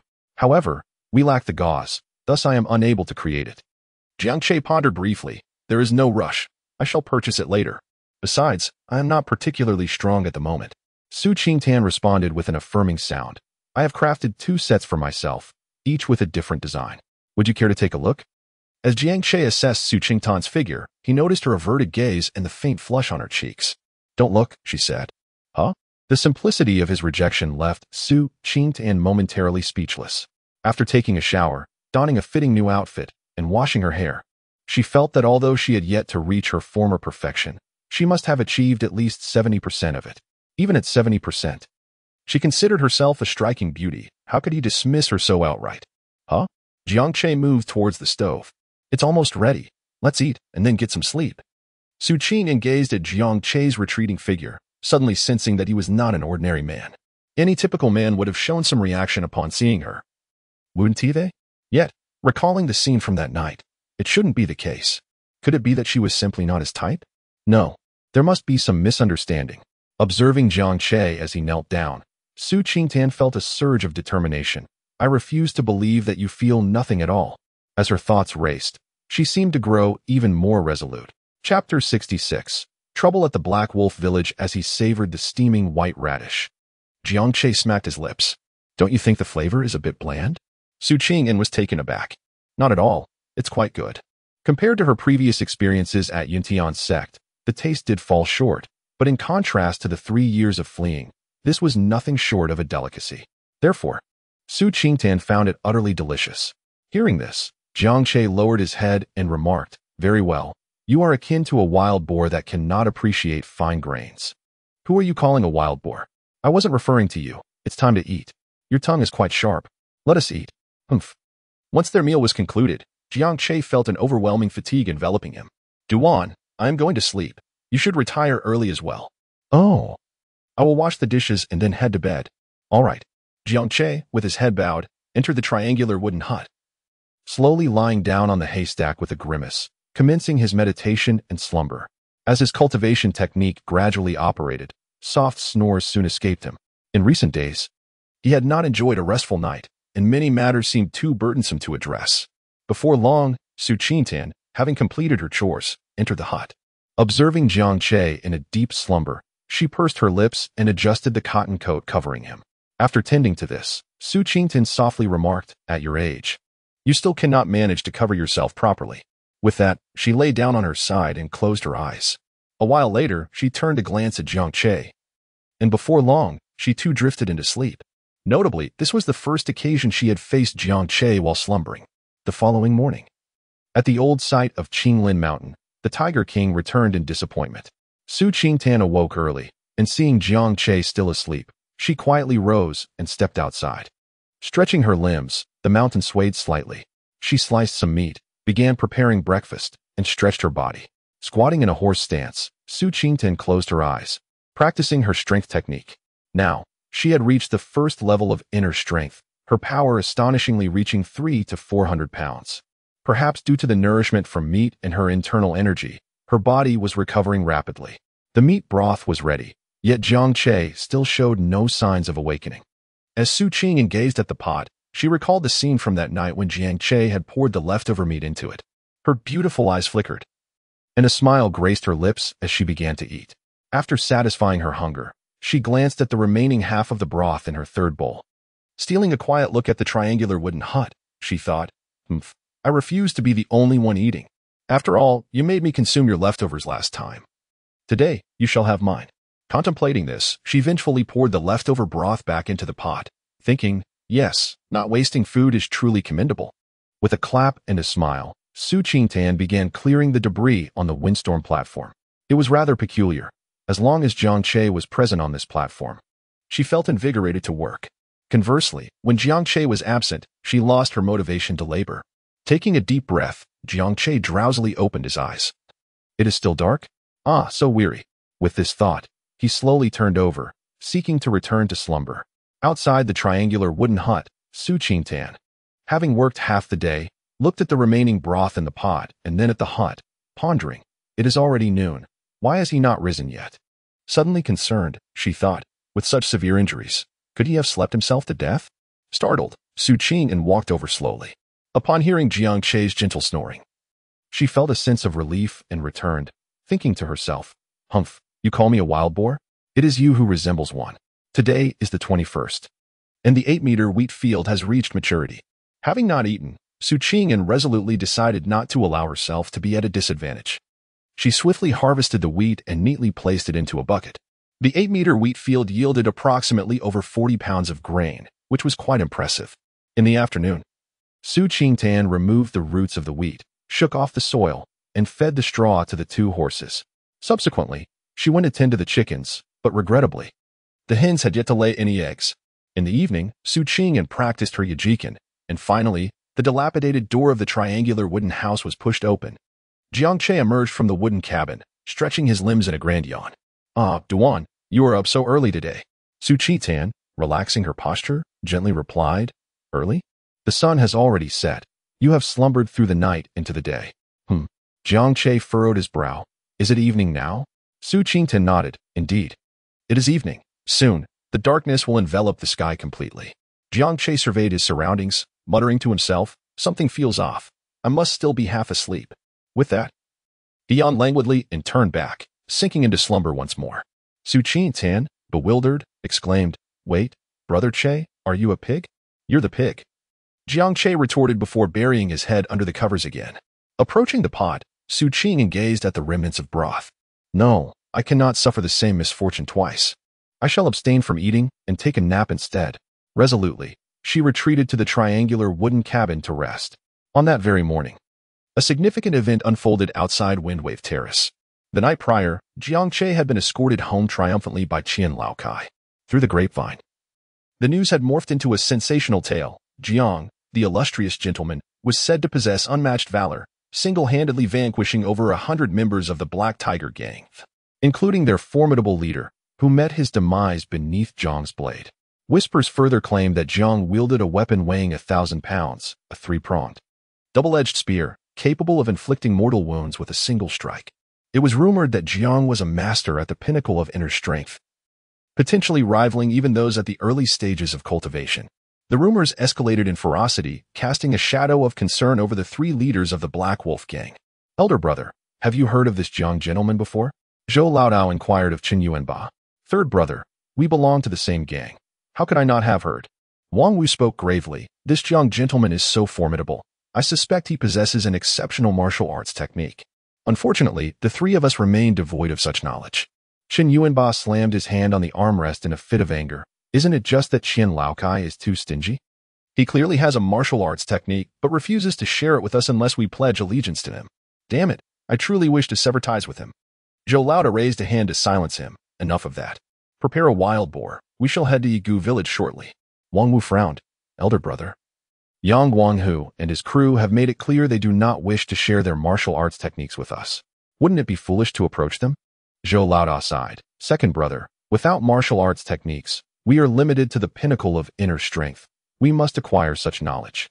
Presently, the most viable option lies with young Guangbao, who possesses a tome granted by a celestial master. If it is bestowed by a celestial, it must be of exceptional quality. We must strive to train with the best. At noon, the formidable Zhou led his men on an imposing march. In the afternoon, Zhou and his companions carried a wild boar into the village. With the new year approaching, every household was filled with joy. But the arrival of the Black Wolf Brigade caused the village to immediately shut its doors and quiet down. Unperturbed, Zhou made his way directly to the doorstep of young Guanghu. Brother Guanghu, today, my comrades and I have slain a pig and would like to invite you for a drink, he called out, knocking on the door. Brother Guanghu, are you home? Naturally, there was no response from the yard, for the Yang family had perished several days prior. However, the frigid air suggested that the stench had not yet become unbearable. After a few moments of knocking, Zhou sensed something amiss. With a powerful kick, he forced the door open and entered. In the yard, the chickens, ducks, pigs, sheep, and horses appeared weak, while the caged fat wolf lay frozen, its head resting nearby. Zhou's complexion changed abruptly as he rushed into the inner room, followed closely by Wang Wu, Chen Yuanba, and the other mountain bandits. Inside, shock engulfed them. The room was a chaotic mess, and the entire Yang family lay lifeless on the bed. Zhou raised his hand from the hilt of his sword and swiftly advanced towards young Guangbao. Indeed, he was gone. Zhou's expression darkened. Someone had outpaced them, and they had set their sights on the martial arts secrets possessed by Yang Guangbao. At that moment, Wang Wu caught on. This is bad, big brother. We must retreat. Zhou furrowed his brow, startled. Yes, let's leave quickly. We were never here. Yet it was too late. The villagers had seen them, and now, departing, was a precarious endeavor. As the Black Wolf Brigade departed in their imposing formation, the villagers of Higu village slowly emerged from their hiding places. Soon, the curious villagers gathered near Yang Guanghu's home. Have you noticed? It seems their family hasn't been seen in ages. One remarked. Really? I hadn't noticed. Who would dare to look at them? Another replied, frowning. After a while, a bolder villager approached Yang Guanghu's doorstep. Not long after, a cry rang out. There are dead people. And shortly thereafter, the chickens, ducks, cattle, and sheep from Yang Guanghu's home were being fought over. Furthermore, the door and the blue brick wall of Yang Guanghu's house were pushed down, with bricks swiftly carried away. In these times, blue bricks were quite valuable. The next day, before dawn, Jiang Che had already awoken. Turning his head, he noticed that Du Wan was still asleep. At her age, she should know better than to sleep without properly covering herself with a quilt. In his heart, Jiang Che contemplated as he unleashed the gravitational technique to shield Su Qing and from the two towering mountains. Subsequently, he stepped out with utmost care. After a brief stretch to invigorate his body, he realized that the pain he had endured 2 days prior had significantly diminished. Most of his wounds were beginning to itch, a promising sign of recovery. The grains had been expertly processed, impressive indeed. Dressed in a thick cotton coat, he poured about 10 pounds of grains into a container and then hoisted a hefty winter melon, nearly a meter in length, onto his shoulder as he ascended the mountain. A quarter of an hour passed, a familiar span of time. Having not visited for several days, he noted that Tiger Brother had not made an appearance. Jiang Che murmured to himself as he set down the large winter melon and wooden bucket, lifting his voice to call out, Tiger Brother, dinner is ready. Although uncertain if Tiger Brother could hear him, he felt compelled to make the call. Afterward, he tucked his hands into the sleeves of his coat to warm them. As the year drew to a close, the chill in the air had seemingly intensified, leading him to suspect that the weather would soon warm after the new year. Before long, a 5-meter-long tiger emerged unsteadily from the forested mountainside. Upon spotting Jiang Che, the majestic creature let out a low growl tinged with displeasure. Jiang Che withdrew his hand, unfastened his cotton-padded jacket, and revealed the wound on his chest with a smile. Brother Hu, it's not that I do not wish to come. Rather, I am unable to do so. Look at this injury on my body. I nearly perished out there. Tiger's eyes narrowed slightly as he approached the large winter melon. Swatting it aside with a paw, he began to gnaw on the melon, consuming only the flesh while disregarding the skin and seeds. After devouring half of the winter melon, the Tiger King finished the grains in one go before proceeding to consume the remaining half of the melon.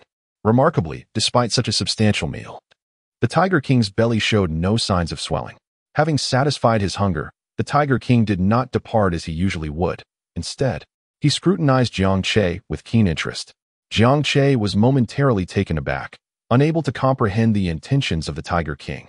After locking gazes for several breaths, the majestic creature raised its right paw and gently placed it upon Jiang Che's shoulder. Although it was merely a resting gesture, the weighted boar felt akin to several hundred pounds. Soon after, a faint luminescence emanated from the Tiger King, which gradually flowed into Jiang Che's right arm. With a crackling sound, the luxurious fur sleeves of Jiang Che's garment burst apart, carried away by the wind, revealing striking black and yellow tiger stripes that adorned his entire right arm. Jiang Che widened his eyes in astonishment, utterly unable to fathom that this tiger brother was, in fact, the celestial tiger. Moments later, the Tiger King retracted his right paw, the luminous glow surrounding him dissipating entirely. Having completed these actions, the Tiger King stepped back 2 paces, crouched down, and gazed down at Jiang Che. Jiang Che gazed at the tiger stripes on his right arm, which gradually faded before vanishing entirely. Suddenly inspired, he unleashed a low growl and channeled his energy into a seemingly ordinary punch. In an instant, the previously vanished tiger stripes reappeared with a vengeance, followed by the terrifying roar of a tiger. An ethereal giant tiger sprang forth from the side of Jiang Che's fist. 8 meters away, in the muddy forest, a massive tree, thick enough for a person to embrace, was violently uprooted and fell backward. The ground where the phantom tiger struck erupted, creating a colossal 10-meter-wide crater. Jiang Che gazed in awe at the terrifying display of destruction, his mouth agape. This. He felt no ebb of power within him, as if the astonishing blow had not originated from his own hand. Simultaneously, he sensed that he could unleash such an assault 2 more times. The crouching Tiger King's lips curled slightly, almost as if he smiled, before he rose and leisurely faded into the forest. As the ancients would say, like a tiger with wings. The tiger is a fearsome entity perched at the pinnacle of the food chain. Aside from its inability to fly, it is nearly omnipotent. And if a tiger were to take to the skies, what force could possibly restrain it? Not long ago, the Tiger King had contested a century-old wild ginseng with another colossal tiger, battling from the mountaintops to the heavens and then crashing down to the earth. He was indeed capable of flight. As for cultivators wishing to soar, at the foundation establishment stage, one might utilize magical artifacts to achieve flight. But only upon reaching the golden core stage could one traverse the skies unaided. Both the Tiger King and the Great Tiger had ascended directly into the air, relying on nothing external. Returning to his senses, Jiang Che turned to look for the Tiger King, but he had already retreated to his lair, leaving Jiang no chance of seeing him again. Overwhelmed with joy, Jiang Che clasped his fists and shouted, "Brother Tiger, thank you. When I return, I shall surely bring you delicious offerings." He could not gauge the true might of that ethereal tigeress shadow. He only understood that a single punch unleashed a destructive force spanning at least 10 meters. Just moments ago, he had merely tested the waters, not having tapped into his full potential. After his shout, Jiang Che examined his exposed right arm, noticing that the tiger stripes had vanished. Clenching his fist, he glanced into the depths of the forest, his fingers itching. What to do with this restless urge? With his heart racing, he clenched his fingers into a fist. And once again, the tiger stripes emerged upon his arm. This time, Jiang Che refrained from striking immediately. He gathered his strength, accumulating power, fervently channeling it. It seemed he could unleash his might 3 times a day, each instance dictated by his intent. Now, he yearned to discover the extent of his most formidable punch. After a brief moment, blood began to seep from the pores of his arm, clearly indicating that his body was struggling to contain the overwhelming force. Left with no choice, Jiang Che let out a low shout and unleashed his fist. Chapter 68. The Power of the Fierce Tiger, the Tiger God Fist this time. The shadow of the Tiger King solidified to a greater degree. Although its form remained unchanged, it lunged forward 100 meters. Along its path, trees of all sizes were uprooted and broken. As the shadow of the Tiger King landed, a terrifying shockwave erupted. A vast area of the mountainous terrain collapsed. Numerous trees shattered and fell, and Jiang Che stared in disbelief at the enormous crater before him. How could this be possible? Jiang Che raised his right arm to observe the trickling droplets of blood seeping from his pores, still clinging to his skin. He could sense that this was the limit of his physical prowess. This was not even the apex of the might of the great tiger. If only his physique were stronger, my heavens, is Brother Tiger truly that formidable? Goodness, how on earth did Dog Sheng manage to survive on Qinglin Mountain? Just as Jiang Che was engulfed in confusion amidst the biting cold wind, a resounding roar of displeasure echoed from the mountainside, indicating that the Tiger King was quite irked by Jiang Che's intrusion into his territory. Upon hearing the resonant roar of the tiger, Jiang Che swiftly turned, clasping his fists in the direction of the sound. Brother Tiger, I beg your pardon. I merely wish to test myself. Please, rest easy, and I shall attend to you with utmost diligence. With that declaration, Jiang Che unleashed a gravitational line from his hand, but this time, it dissipated into the air upon release. Momentarily taken aback, he looked around. Where had the trees gone? They had been obliterated by his own fist. With his left hand, he shot out another gravitational line, seeking a new path as he descended the mountain. Upon reaching the foot of the hill, Jiang Che grasped a handful of residual snow to wipe away the small droplets of blood from his arm and clenched his fist. He was filled with exuberance, yearning for the appearance of Chen Laosan so he could pulverize him with a single blow. With a hearty laugh, he seized a sapling about the thickness of a bowl. As he exerted force, faint tiger stripes emerged on his arm. With a resounding crack, the sapling splintered effortlessly. Impressive. Brother Tiger is indeed formidable. It is worth my daily treks through the biting wind and snow to pay my respects. Gently caressing the tiger's stripes on his right arm, Jiang Che beamed with delight, feeling as though his arm possessed boundless strength. Catching sight of a tree that required both arms to embrace, he wrapped one arm around it and, gritting his teeth, attempted to uproot it. Much like the legendary Lu Zhishan from Water Margin, who could uproot willow trees, he noticed the ground shifting as the massive trunk began to yield slightly. With a hearty laugh, he released his grip and shot out a gravitational line to propel himself away. Soon after, Jiang Che returned to the Fengbo platform. He discarded his cotton coat onto a nearby wooden rack and donned a long robe. I'm back, he announced cheerfully. Ah, welcome back. Jiang Che's spirits soared as he noticed Su Qing and was busy tending to a boiling pot. Di Cuckoo, she called out, glancing back at him. Jiang Che approached with an air of arrogance, rolling up his sleeves with a flourish. Su Qing gazed at his arm, somewhat bewildered. What are you doing? Are you going to hit me? Did I not perform well? In response to her perplexity, the self-satisfied Jiang Che frowned and retorted, Why would I strike you? I am merely offering you the opportunity to experience my tiger god arm. Tiger god arm? Su Qington chuckled. You might as well claim to possess a Qilin arm. Jiang Che furrowed his brows even more intensely. You underestimate my tiger god arm very well. You shall soon realize its prowess. As he spoke, Jiang Che retracted his arm and lowered his sleeve. Woman, allow me to inform you that you have missed the singular opportunity to admire and touch the tiger god arm. Such an occasion shall not arise again. Su Qington covered her mouth, chuckling softly. Oh dear, I was mistaken. Please grant this humble girl another chance. Jiang Che let out a couple of grunts as he raised his arm, cautioning, Be careful. My tiger-like strength is boundless. You should be wary not to injure yourself. Su Qingtan chuckled softly while gently stroking Jiang Che's arm, remarking, Your arm is surprisingly smooth. Jiang Che swiftly retracted his arm, and Su Qingtan observed the scene, pondering, What has happened now? Where have I erred in my words? Jiang Che let go of his sleeves, waved his hand, and turned towards the massive stone not far away. As he walked, he remarked, I invited you to admire the arm of the tiger god. Yet you tease me like a rogue. Do you think my arm is subject to your jest? Su Qing'an paused for a moment before covering her mouth and bursting into laughter. You? Teasing your own arm? How amusing. Besides, I am still an unmarried young lady. You dare to call me a woman? Who is truly teasing whom here? A scoff escaped Jiang Che's lips. You are here to serve me, while I provide you with sustenance. I may tease you, but you shall not dare to jest with me. You truly are overbearing. And what of it? Jiang Che retorted, already approaching the massive boulder before them. This stone, measuring 2 to 3 meters, weighed approximately 2 to 3 tons, equating to nearly 10,000 jains. You are being excessive. I shan't indulge you further. Su Qing'an exclaimed, momentarily at a loss for words, before stamping her foot and returning to the task of heating the pot. As she tended to the flames, Su Qing'an suddenly declared, I shall scorch the pot, ensuring you have an unsatisfactory meal. The voice of Jiang Che drifted softly through the air. It's nothing. I can eat anything. I am not picky.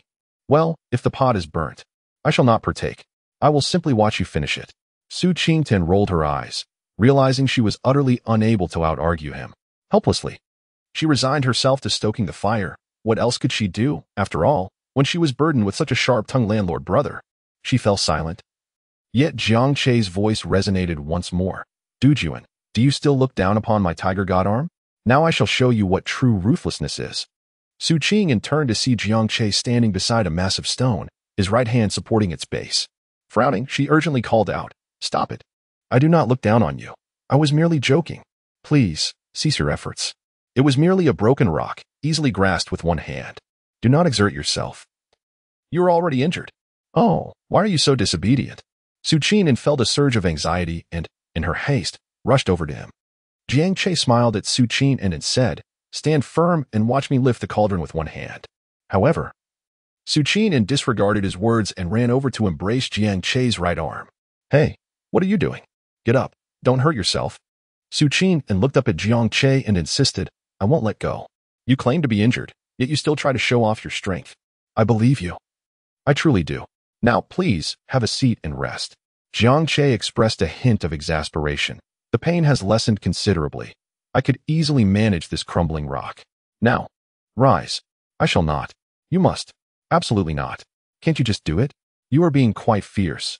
"And what of it?" I. Su Qin uttered a couple of sounds, a moment of inspiration striking her. "I will cry for you to see." "Very well." Jiang Che relinquished his hold on the stone. "If I cannot provoke you, then I shall simply evade you. I will not move it. That is more like it. You are currently beset with injuries. Take care to recuperate, and I shall handle the task at hand." Jiang Che stirred his right arm, which was embraced by Su Qin, feeling its warmth and softness. "Hey, I must tell you, Duan," he started. She replied. "There should be a certain distance between men and women." Su Qin lowered her gaze, suddenly realizing her posture. She quickly released her grip, stepped back 2 paces, and tugged at the hem of her garment, her cheeks faintly flushed. "You are being inappropriate. I shall go prepare a meal," she declared. Jiang Che erupted into hearty laughter as he strolled toward the lounge chair. He reclined into it and, swaying gently, called out, "That little Wan, bring me a radish. Make sure it's small, small and sweet." The last 4 words were almost uttered in unison by Su Qin and Jiang Che, both voices resounding together. Jiang Che paused in surprise, a smile adorning his face, before shaking his head and chuckling. All right. So you've mastered the art of interrupting me, have you?" "Humph." Su Qin let out a soft huff and went to pluck the radishes, not wishing to engage with Jiang Che. Chapter 69. The conspiracy unfolds soon after finishing the radishes. The rice was ready. Time to eat, Su Qin declared as she went to serve herself, noticing that the meat broth in the pot was, in fact, leftover from the previous day. Such a loss, indeed.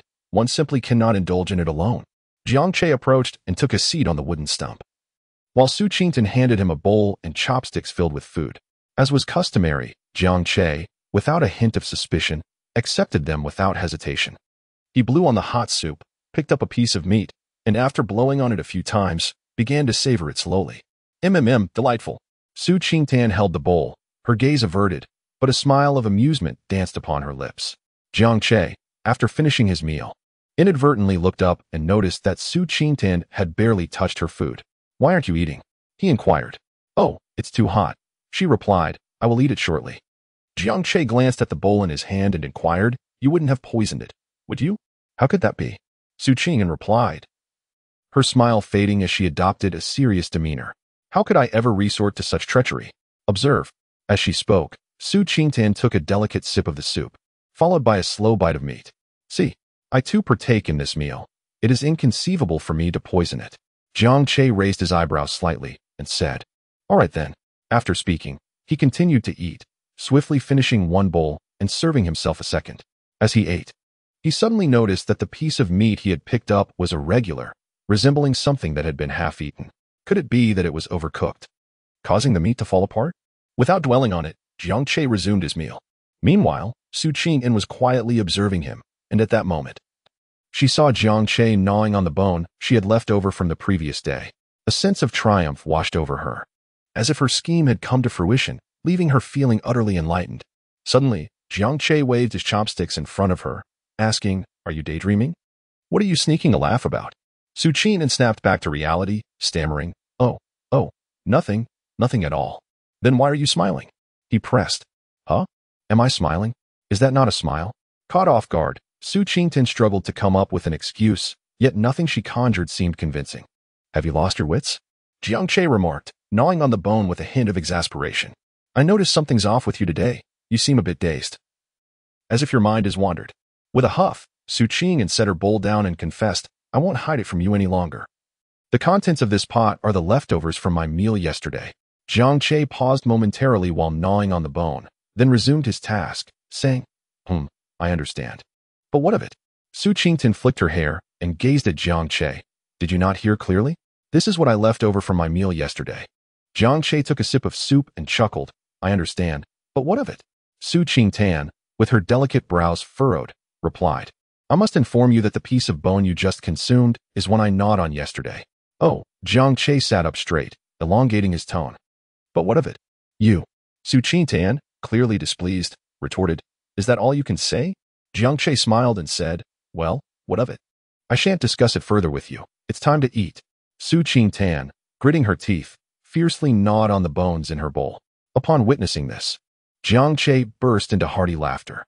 After finishing the bowl, he went to retrieve a spoon and called out, Dujuan. Jiang Che scooped up a spoonful of meaty bones and remarked, Look, I've eaten again, but what of it?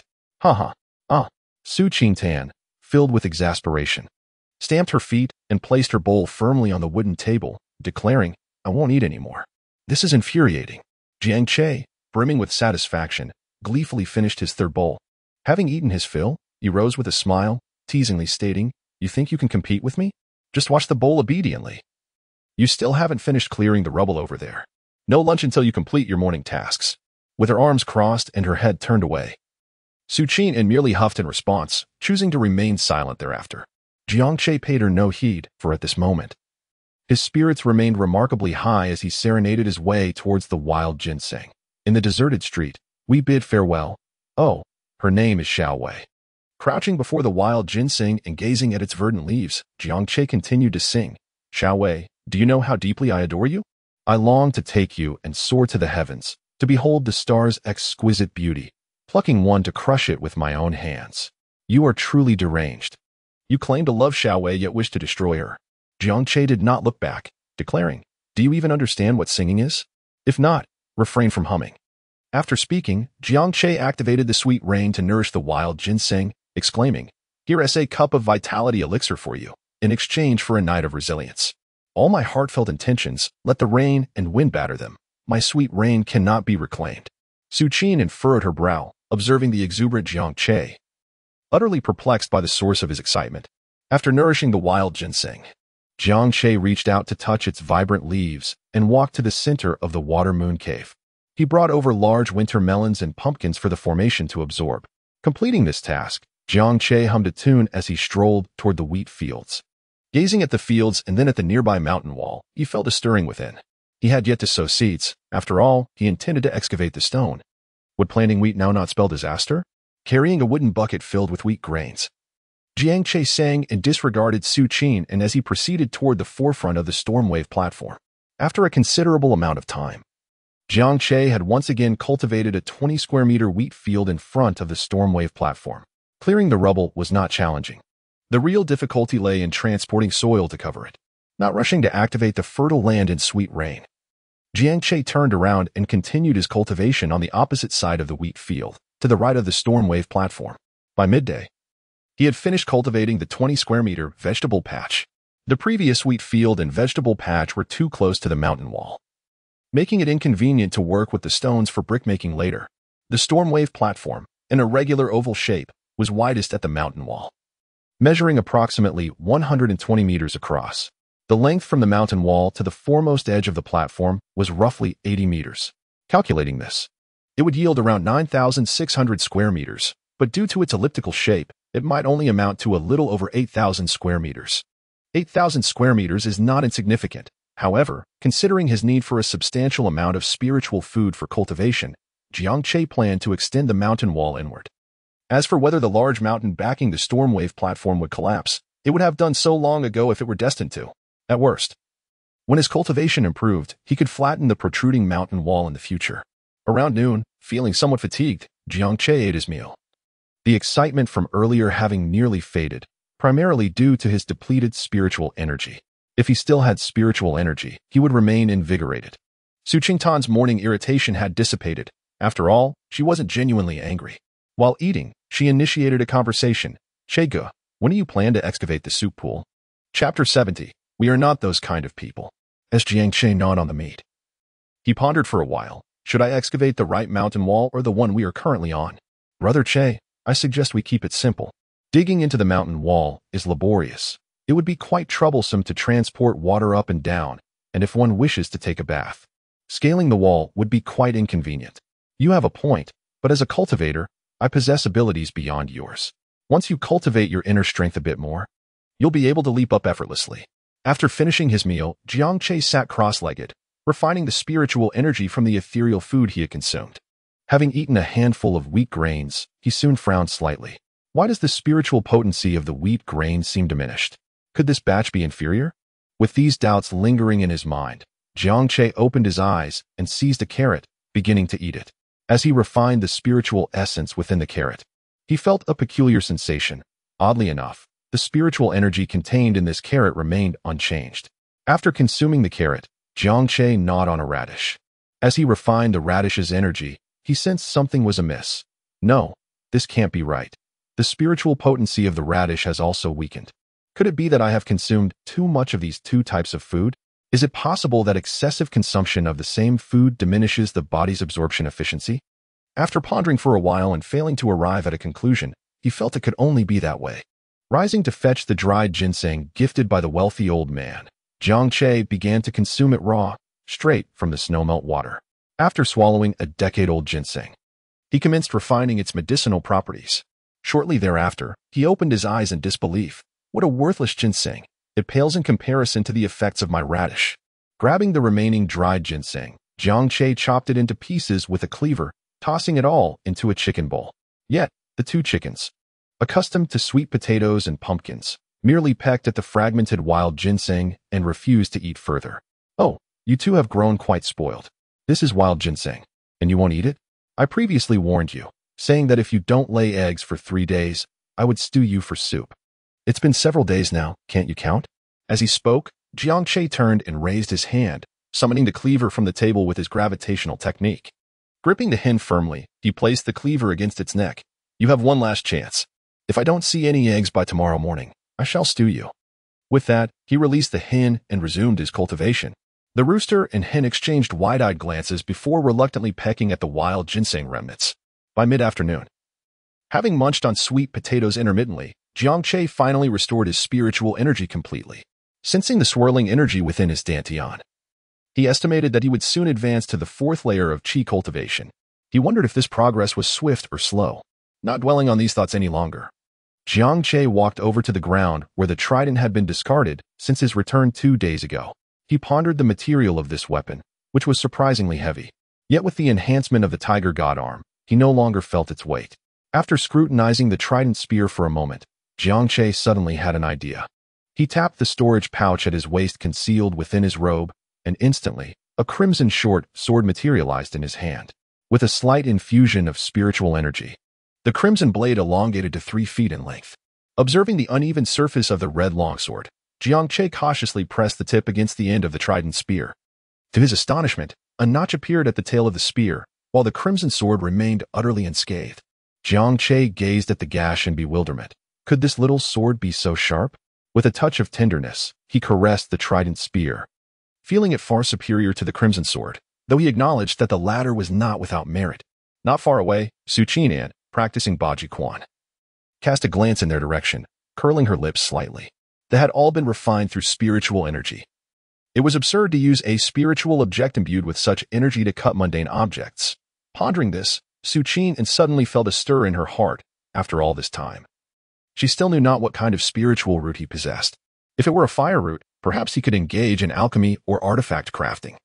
If he possessed both fire and wood roots, given his aptitude for cultivating spiritual plants, he might very well become a master alchemist in the future. Contemplating how to test him, Su Qinan continued her martial practice. At this moment, Jiang Che had already stowed both the crimson sword and the trident spear into his storage pouch. He entered the wooden cabin, then emerged to sift through a pile of rubbish in the corner of the mountain wall. After a while of rummaging, Jiang Che furrowed his brow.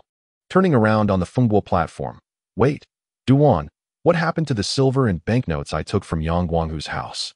Why are they missing?" Su Qingtian slowly lowered her stance, and once her breath was steady, she approached and spoke. "You didn't return from the town for several days. So I thought to find you and hid the silver away. Saying this, she picked up a shovel and unearthed the bundle. Here, take it. I haven't taken a single tael. Not that it matters much to me. It's not as if I am lacking in that regard. You could have let me take it, but I would not have. I'm not that sort of person. And what sort of person are you? I humph. I shan't engage with you. This is your silver. Su Qin pouted slightly, her cheeks puffed in annoyance as she returned to her practice. Jiang Che chuckled softly, then unwrapped his bundle to take stock. From that day until now, he had yet to ascertain how much silver he possessed. 10, 20, 327 taels. The Yang Guanghu family is truly affluent. As Jiang Che counted the silver, a sense of discontent washed over him. It was one thing for the Yang Guanghu family to be good-hearted, but given their numerous misdeeds that harmed the village, their wealth was utterly perplexing. Continuing to tally the silver notes belonging to the Yang family, he discovered there were even 2,000 taels. 2,000 taels in notes. This could not merely be termed as wealth. They were practically magnates. He did not bother to count the remaining copper coins, finding it tedious to enumerate each one. Adding the 2,327 taels to the 10,000 taels given to him by old Kai, plus the 8,000 taels from landlord Su, along with the 5 taels he previously had, amounted to 20,332 taels. Remarkable. He too had become a wealthy household. After tallying the accounts, Jiang Che turned to glance at Su Qingtan, only to find that she was absent from her usual practice. He looked around, searching the spot where she had left the rubbish in her storage bag. There she was, rummaging through something. Hey, Dujuan, what are you searching for? Do you have any idea how rich I am now? Su Qingtan did not lift her gaze, replying, I don't know, and honestly, I don't wish to find out. Jiang Che raised an eyebrow. You wish to know, yet I shall not divulge. Su Qingtan, flipping through the rubbish, allowed a faint smile to grace her lips. She had become quite adept at this game. This time, she refused to grant Jiang Che the opportunity to boast, promptly interrupting the spellcasting with a casual, I do not wish to know. On the other hand, Jiang Che, slightly displeased at not having the chance to flaunt the wealth he now possessed, glanced back after a moment. I say, Duan, what are you rummaging through that heap of useless trash? Su Qingtan remained silent, continuing to sift through the debris until she unearthed a small bottle, roughly the size of a palm.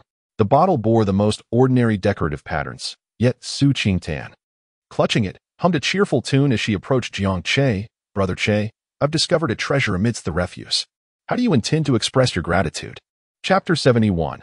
A joyful foe. Jiang Che, seated, lifted his gaze, and, beyond the mountains, beheld Su Qingtan's triumphant visage. What manner of gratitude do you seek? He inquired. Su Qingtan chuckled. I am uncertain. You shall have to ponder that yourself. Besides, if I were to specify, it would merely imply that I am asking you for something. Jiang Che, upon hearing this, chuckled. Very well, then I shall reward you with your favorite delicacy, the big mouth. Pray tell, who among us possesses the sharper tongue? Jiang Che straightened his posture and pointed to himself with his thumb, declaring, of course, it's me. Your words cannot possibly compare to mine. Su Qingtan rolled her eyes in response, saying, Fine, I won't argue with you. Once you see this, you will undoubtedly thank me. What is it? Let me have a look, Jiang Che inquired. Su Qingtan crouched down, her back curving in an alluring manner. But Jiang Che's attention was fixated on the small bottle in her hand. Upon receiving the bottle, Jiang Che examined it closely. Intricate patterns crisscrossed its surface, presenting a subtle yet chaotic beauty.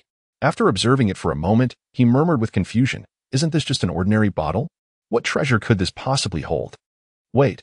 Suddenly, Jiang Che's excitement surged. Could it be that this bottle has the ability to cultivate spiritual water? Huh? Su Qingtan was taken aback. What do you mean by cultivating spiritual water?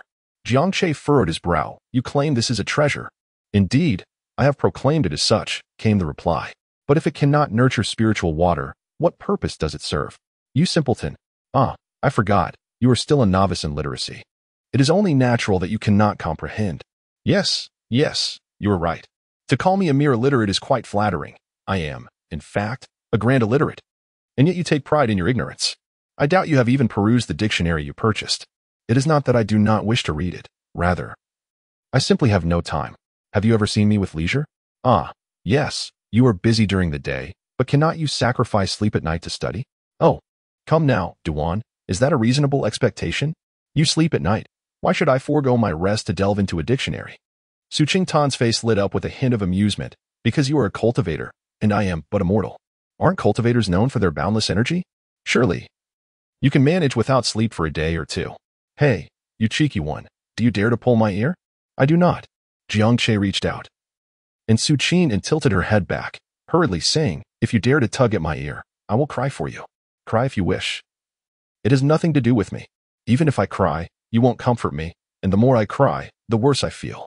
Ultimately, I will be so distressed that I might just perish, and then you would have to dig a hole to bury me. All right, enough of that. Please, my lady, cease your lamentations. Will you still tug at my ear? If you insist, I shall refrain. Ah, very well. This time. She had finally triumphed over Jiangche in their quarrel, and thus she was exceedingly delighted, her smile radiating brilliance. Though her smile was indeed resplendent, her beauty was undeniable. And that charming smile. Jiangche averted his gaze and returned to the bottle in his hand, saying, stop smiling. You look like a great hippopotamus. Su Qingtan blinked, asking, what kind of horse is a hippopotamus? Can one ride it? Is it fast?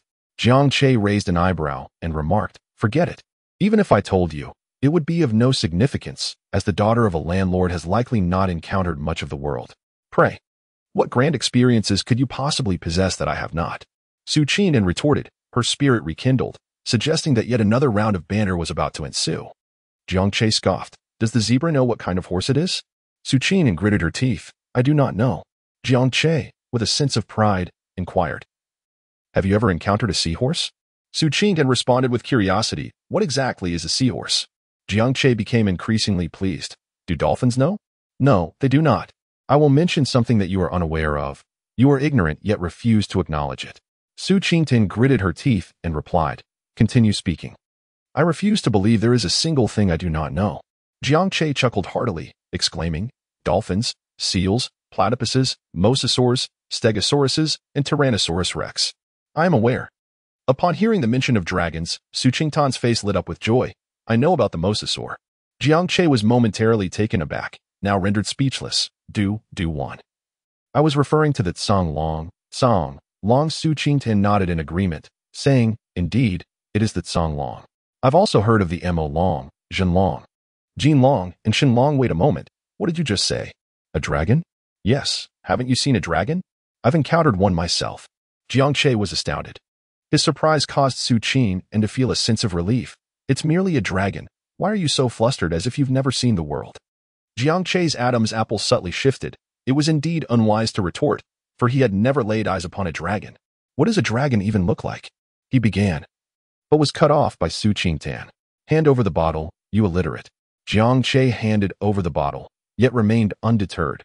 The dragon you mentioned. Look here. Su Qingtan ignored Jiangche's words and directly pointed to the patterns on the bottle. Do you see it? Jiangche scrutinized the situation closely, remarking, what is there? There is nothing here. To which Su Qingtan, with a smug tone of derision, retorted, what do you mean there is nothing? It is merely that you lack understanding.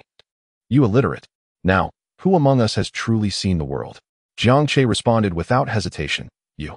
Su Qingtan let out a dismissive snort, shaking the bottle in her hand. This contains the records of the fire dance technique, which appears to be a form of celestial magic. Alas, I find myself struggling to hold on to the bottle. What shall I do? Upon hearing about the celestial arts, Jiangche immediately perked up. It's me. I admit, I have not encountered such grandeur. You are truly remarkable. Su Qingtan proudly rose to her feet. Now that sounds more like a human being. Jiangche lifted his gaze and stood up, then lowered his head to look at Su Qingtan. All right, you've had your fill of banter. Now hurry and recite it for me, or I shall withhold your dinner this evening. Do not threaten me with the deprivation of my meal. You've wielded your sharp tongue for so long.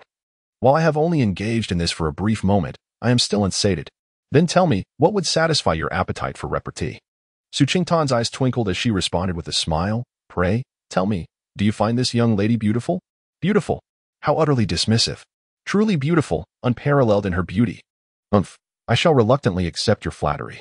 With a sense of satisfaction, Su Qingtan turned and sauntered towards the lounge chair. Upon witnessing this, Jiangche promptly followed suit, urging, recite it for me. Su Qingtan, still basking in her own delight, reclined on the chaise longue and commanded, go, little Jiang, fetch me a tender, sweet radish to savor. Jiangche was rendered speechless, yet for the sake of the fire dance technique, he endured. He raised his hand, activating the gravitational technique. And a green radish was effortlessly uprooted. The knife was summoned through the force of gravity, and in a mere moment, the radish was expertly sliced and handed over. Su Qin leaned back in her lounge chair and let out a soft hum, teasingly remarking, "You say a beautiful woman treats you to radishes." Jiang Che's eyelids twitched. "You even added more ingredients. Yet I never asked you to say, handsome guy, please eat a radish. Will you say it or not? All right, beautiful. Please enjoy a radish." Uh-huh. Su Qingtian felt even more delighted as she took a small bite of the radish. It's truly crisp and sweet. "Would you care for a taste?" Jiang Che summoned a wooden stump to sit upon and remarked, "All right, cease your antics. Surely, you do not expect me to massage your legs as well." Upon hearing his words, Su Qingtian replied, "Ah, what a splendid idea."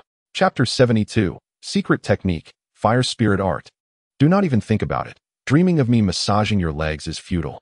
Let us not forget, you are in my employ, and I am the one in charge." Su Qingtian pouted, "Look at you.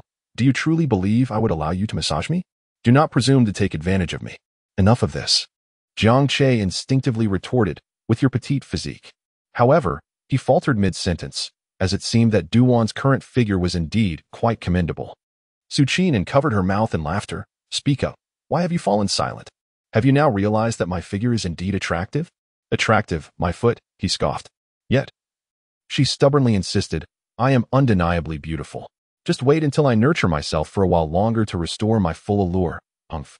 Jiang Che exhaled. "Well, the commotion has subsided, and the merriment has been enjoyed. Now we should be able to converse." Su Qingtian picked up the vial and feigned interest. Observing the commonplace patterns adorning its surface, devoid of any traces of the fire dance technique. She referred to the fire dance technique, which belonged to her sect. The Yuntian sect. "Listen closely. I will recite a line, and you shall remember it. Do not dawdle. Proceed swiftly." Before long, Su Qingtian articulated the cultivation method of the fire dance technique. After a single recitation, Jiang Che felt as though he had committed it to memory. It was rather perplexing, as he sensed his current capacity for recollection was remarkably enhanced. "Have you remembered it? Would you like to recite it back to me a few more times?"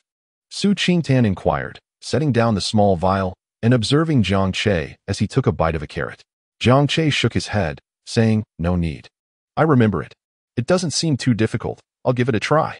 Su Qingtian smiled, replying, "Brother Che, this is celestial magic, the spells of immortals. It cannot be that simple." Indeed, the fire dance technique was not easy, for Su Qingtian had spoken untruths.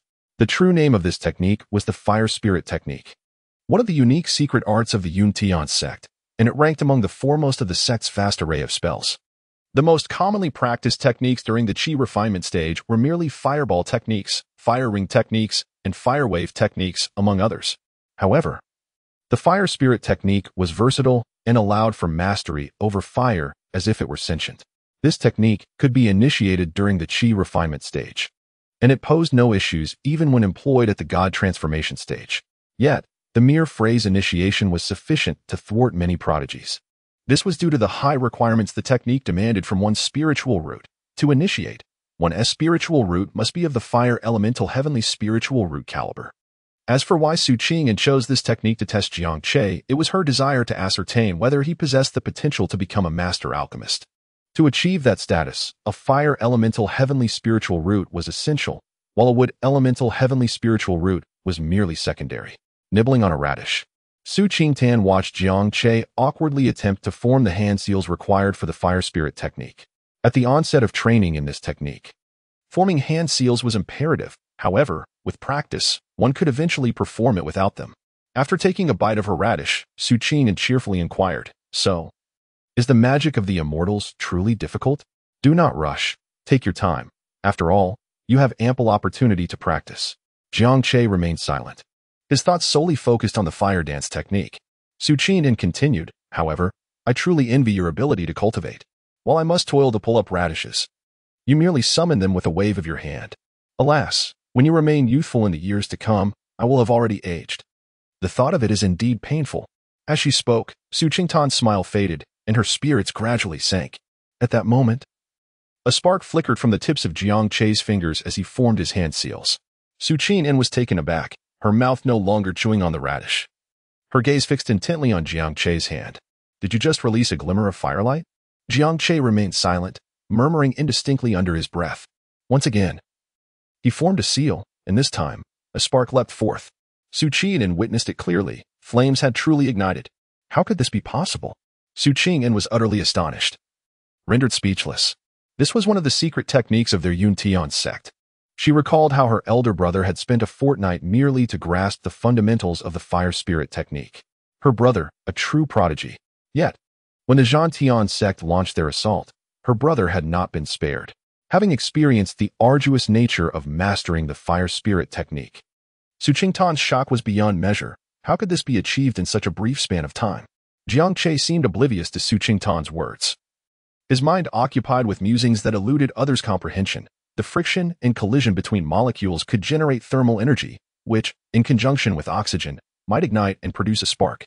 He continued to murmur, incessantly experimenting, adjusting the intensity of his spiritual power and recalibrating its pathway within his body. Just as Su Qing'an had finished gnawing on the radish, Jiang Che executed his 13th hand seal. This time, the formation completed, a plume of yellow flames, the size of a head, erupted from his palm. In astonishment, Jiang Che instinctively pushed his hands forward, leaning back to evade the inferno rushing towards his face. The flames soared into the air as Jiang Che's back hovered 5 centimeters above the ground, supported by a gravitational technique that surged around him, preventing him from collapsing. With a surge of spiritual energy, he intensified the gravitational force and settled back upright. Flipping his long hair, Jiang Che, still shaken, gazed at the flames that had descended to the ground. That was close. I almost lost my handsome eyebrows. Meanwhile, Su Qing'an sat up straight, staring intently at the fireball. You, have you actually succeeded in your cultivation? Jiang Che furrowed his brows and remarked, is this contraption truly so complex? I find it even less challenging than my initial foray into the art of gravity manipulation. Su Qing'an, taken aback, responded, gravity manipulation difficult? This is the first time I've encountered someone claiming it to be arduous. It is, after all, the most fundamental of skills. Jiang Che shook his head. Never mind. You are but a mortal. Even if I explained, you would not comprehend. In truth, I believe there are commonalities among these arcane arts. After practicing the gravity technique, I discerned the pathways of spiritual energy, and although the fire dance technique is somewhat more intricate, it is not exceedingly difficult. Furthermore, I find the release of flames to be relatively straightforward. Do you understand what molecules, atoms, and electrons are? Su Qing'an shook her head in confusion. I do not. Then that explains everything. Your lack of understanding renders it difficult, whereas my comprehension makes it appear simple. Su Qing'an was still somewhat reluctant to accept this. You, show me a fire once more. What is there to it? Jiang Che rose, forming hand seals. This time, the seals took but 5 seconds. Flames arise. As the words left his lips, a burst of flames manifested atop his hand seals. This time, Jiang Che appeared more composed, holding the fiery orb with one hand and extending it to the side. Do you see? Is this not quite simple? Su Qing'an swallowed hard, feeling as though she were in a dream. Seeing this, Jiang Che smiled and remarked, look at you, so naive as if you've never encountered the world before. Watch closely, for I can make this fire blaze even brighter. With that, he turned his gaze to the roaring flames in his hand and declared, larger, larger, larger. Channeling his spiritual energy, the fire surged to over 1 meter in height. Ha ha ha. Did you see that? It's that simple. Su Qing'an, witnessing this spectacle, was astounded. To master fire manipulation at such an early stage, was he even human? No, that couldn't be right. He must possess a fire elemental celestial root. Moreover, the quality of this root must be exceptionally high. How else could he so effortlessly grasp this skill? As Jiang Che observed Su Qing'an standing there in silence, a sense of pride swelled within him. He turned his gaze towards the flame in his hand, feeling as though he were impervious to its heat. Gradually, he extended his left hand to touch the fire. It bore no warmth. He ventured closer, inching his hand forward, until his right hand was engulfed in the flames. Remarkably, the fire did not scorch him. Elated, Jiang Che felt a surge of inspiration and once again channeled the technique of fire dance. Moments later, a flame ignited upon his right hand. With both hands in motion, Jiang Che assumed a Tai Chi stance, causing a tremor to ripple through his body. Instantly, flame surged and enveloped him, and with a few swift movements, he turned to Su Qing'an, brimming with excitement.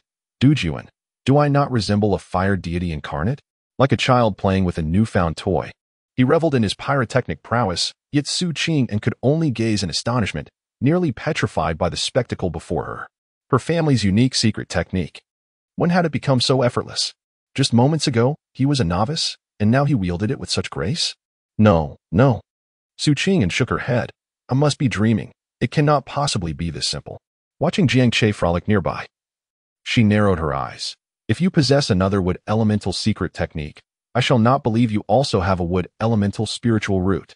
Chapter 73, Establishing the Mountain. Constructing the house. Contemplating this, Su Qingtian spoke. Che Gu, there exists another celestial technique, though it seems only one with a wood elemental spiritual root can cultivate it. Another one? Jiang Che's joy doubled. Is that truly the case? Indeed, Su Qingtian affirmed with a serious nod. Jiang Che approached, extinguishing the flames that enveloped him. Please recite it for me quickly. Su Qing did not rush to comply. Che Gu, do you possess a wood-type spiritual root as well? Jiang Che nodded without hesitation. Yes. Yes, please recite it. Su Qingtian, somewhat skeptical, replied, All right, I will say a line, and you will repeat after me. Let us see if you can memorize it in one go. Rest assured, my brother, I am no longer the same as before. Go ahead. As time passed, Jiang Che sat upon a wooden stump, pondering the intricacies of this leaf dance technique.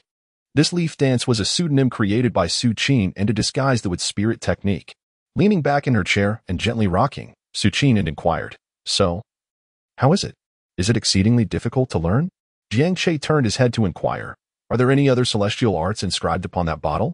Su Qingtian, her expression unwavering and heart steady, replied, No, there are only these two techniques. Jiang Che nodded slightly, then turned his head back to ponder once more. He did not rush to form the seal. Instead, he was engrossed in studying the operation of spiritual energy and the method of seal formation associated with the leaf dance technique. Time passed gradually, and Su Qingtian's expression became increasingly radiant. Che Gu, haven't you figured it out yet? Why the hurry?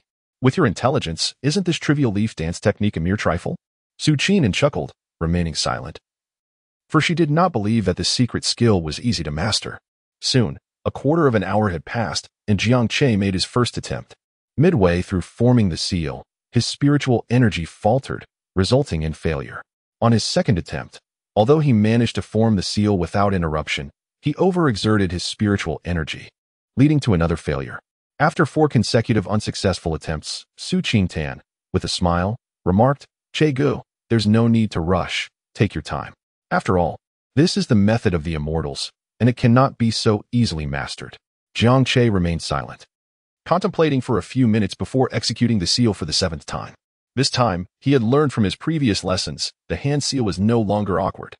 As the seal was completed, a faint green spiritual energy emanated from his hands, and soon, verdant vines sprouted between his palms. Is this the leaf dance technique? Su Qingtian's beautiful eyes widened in astonishment, leaving her utterly transfixed, with only the lounge chair still gently swaying.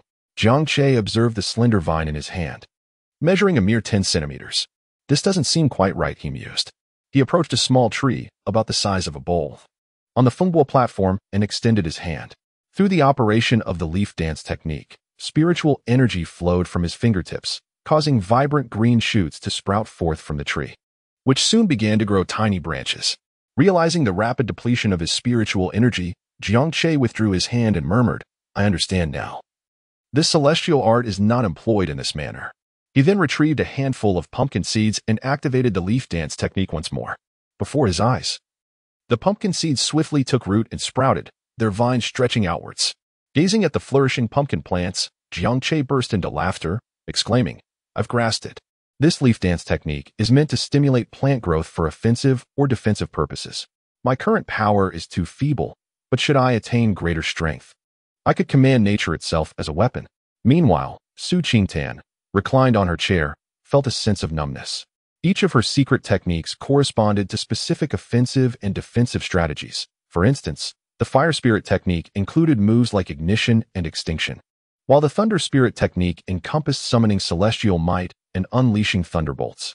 Although she had only explained the cultivation methods, she had withheld some genuine magical arts. Yet he had managed to intuit that layer. Could this be a sign of innate talent? Having acquired 2 new celestial arts, Jiang Che joyfully expended all his spiritual energy. With his reserves depleted, there was little left to do. He munched on a radish while practicing breathing techniques until evening, when his spiritual energy had nearly restored itself. He initiated the fertile soil and sweet rain technique, but this time he refrained from exerting his full strength, for the 40 square meter area was still a daunting challenge for him. In the dead of night, having regained his energy, Jiang Che performed another round of fertile soil and sweet rain over the 40 square meter plot. After completing this task, he continued to recover his spiritual energy, eating and practicing his breathing techniques. He felt confident that, should he persist, he would break through to the fourth layer of qi refinement by tomorrow, or at the latest, the day after. The next morning, as was his custom, he ascended the mountain to present offerings to Brother Hu. The journey was uneventful, and upon returning, he enjoyed a hearty meal before reclining in his chair to peruse the communication mirror. After reviewing the messages from the past 2 days, Jiang Che took out the map given to him by Old Kai and began marking it. Nanhua Mountain, home to the Nanhua Secret Realm. Jiangling City housed 3 sects: Lingyue Sect, Tianling Sect, and Sangsong Sect. The Sangsong Sect is quite close to me. Upon measuring the scale on the map, it appeared to stretch over 10,000 miles. He meticulously recorded the pertinent information, ensuring that he would not be caught off guard during his future travels. After diligently noting the details, Jiang Che stowed away the communication mirror and the map, rising to his feet. He stretched languidly, then patted the storage pouch at his waist, summoning a small crimson sword into his hand. Infusing it with a modicum of spiritual energy, the red sword extended to 1 meter in length. Jiang Che then proceeded, armed with a wooden ruler of his own crafting, toward the mountainside. Meanwhile, Su Qingtan, seated in meditation, remained engrossed in her own tasks, showing little interest in Jiang Che's endeavors. He approached the cliff face, measuring with the wooden ruler before plunging the crimson sword into the rock. This blade, capable of slicing through iron as if it were mere clay, proved to be remarkably efficient for quarrying stone.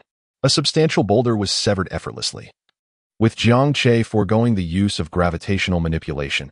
Instead, he simply supported the stone with his right hand and set it aside. This eliminated the energy expenditure typically associated with gravitational techniques, allowing him to cut far more than the usual 360 stone bricks in a day. Slicing through stone was as effortless as cutting paper, and Jiang Che worked with remarkable speed and enthusiasm. After half an hour of industrious labor, he took a moment to rest and observed Su Qingtan practicing her punches. Turning his gaze downward, he called out, "Dujuan, come here." Su Qingtan gradually withdrew her stance and inquired, "What is it?" Jiang Che cast a glance at the shovel nearby and said, "Clear this plot of land, measuring 80 meters in width and 20 meters in length." "Oh, understood." Su Qingtan said nothing, obediently took the shovel, and commenced her work. Jiang Che observed Su Qingtan as she leveled the ground, reminding her, "Ensure it is even. I intend to lay these stone bricks later." "All right, I shall do my utmost."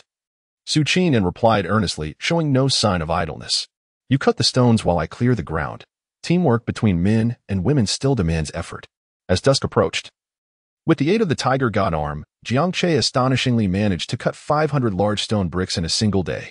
Each brick was uniformly shaped in a Z pattern, and the excess stone he refrained from discarding, stacking it neatly for future use. Regardless of what purpose these stones might serve later, it seemed wasteful to simply cast them aside at this moment. After dining, Jiang Che took a brief respite before resuming his labor, effortlessly lifting large stone bricks weighing nearly 300 pounds with one hand, laying them upon the leveled stone surface prepared by Su Qingtan. For uneven areas, he utilized gravitational techniques to achieve balance.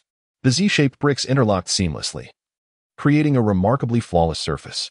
Each brick covered an area of 125 square units, totaling 5 square units for the 500 bricks.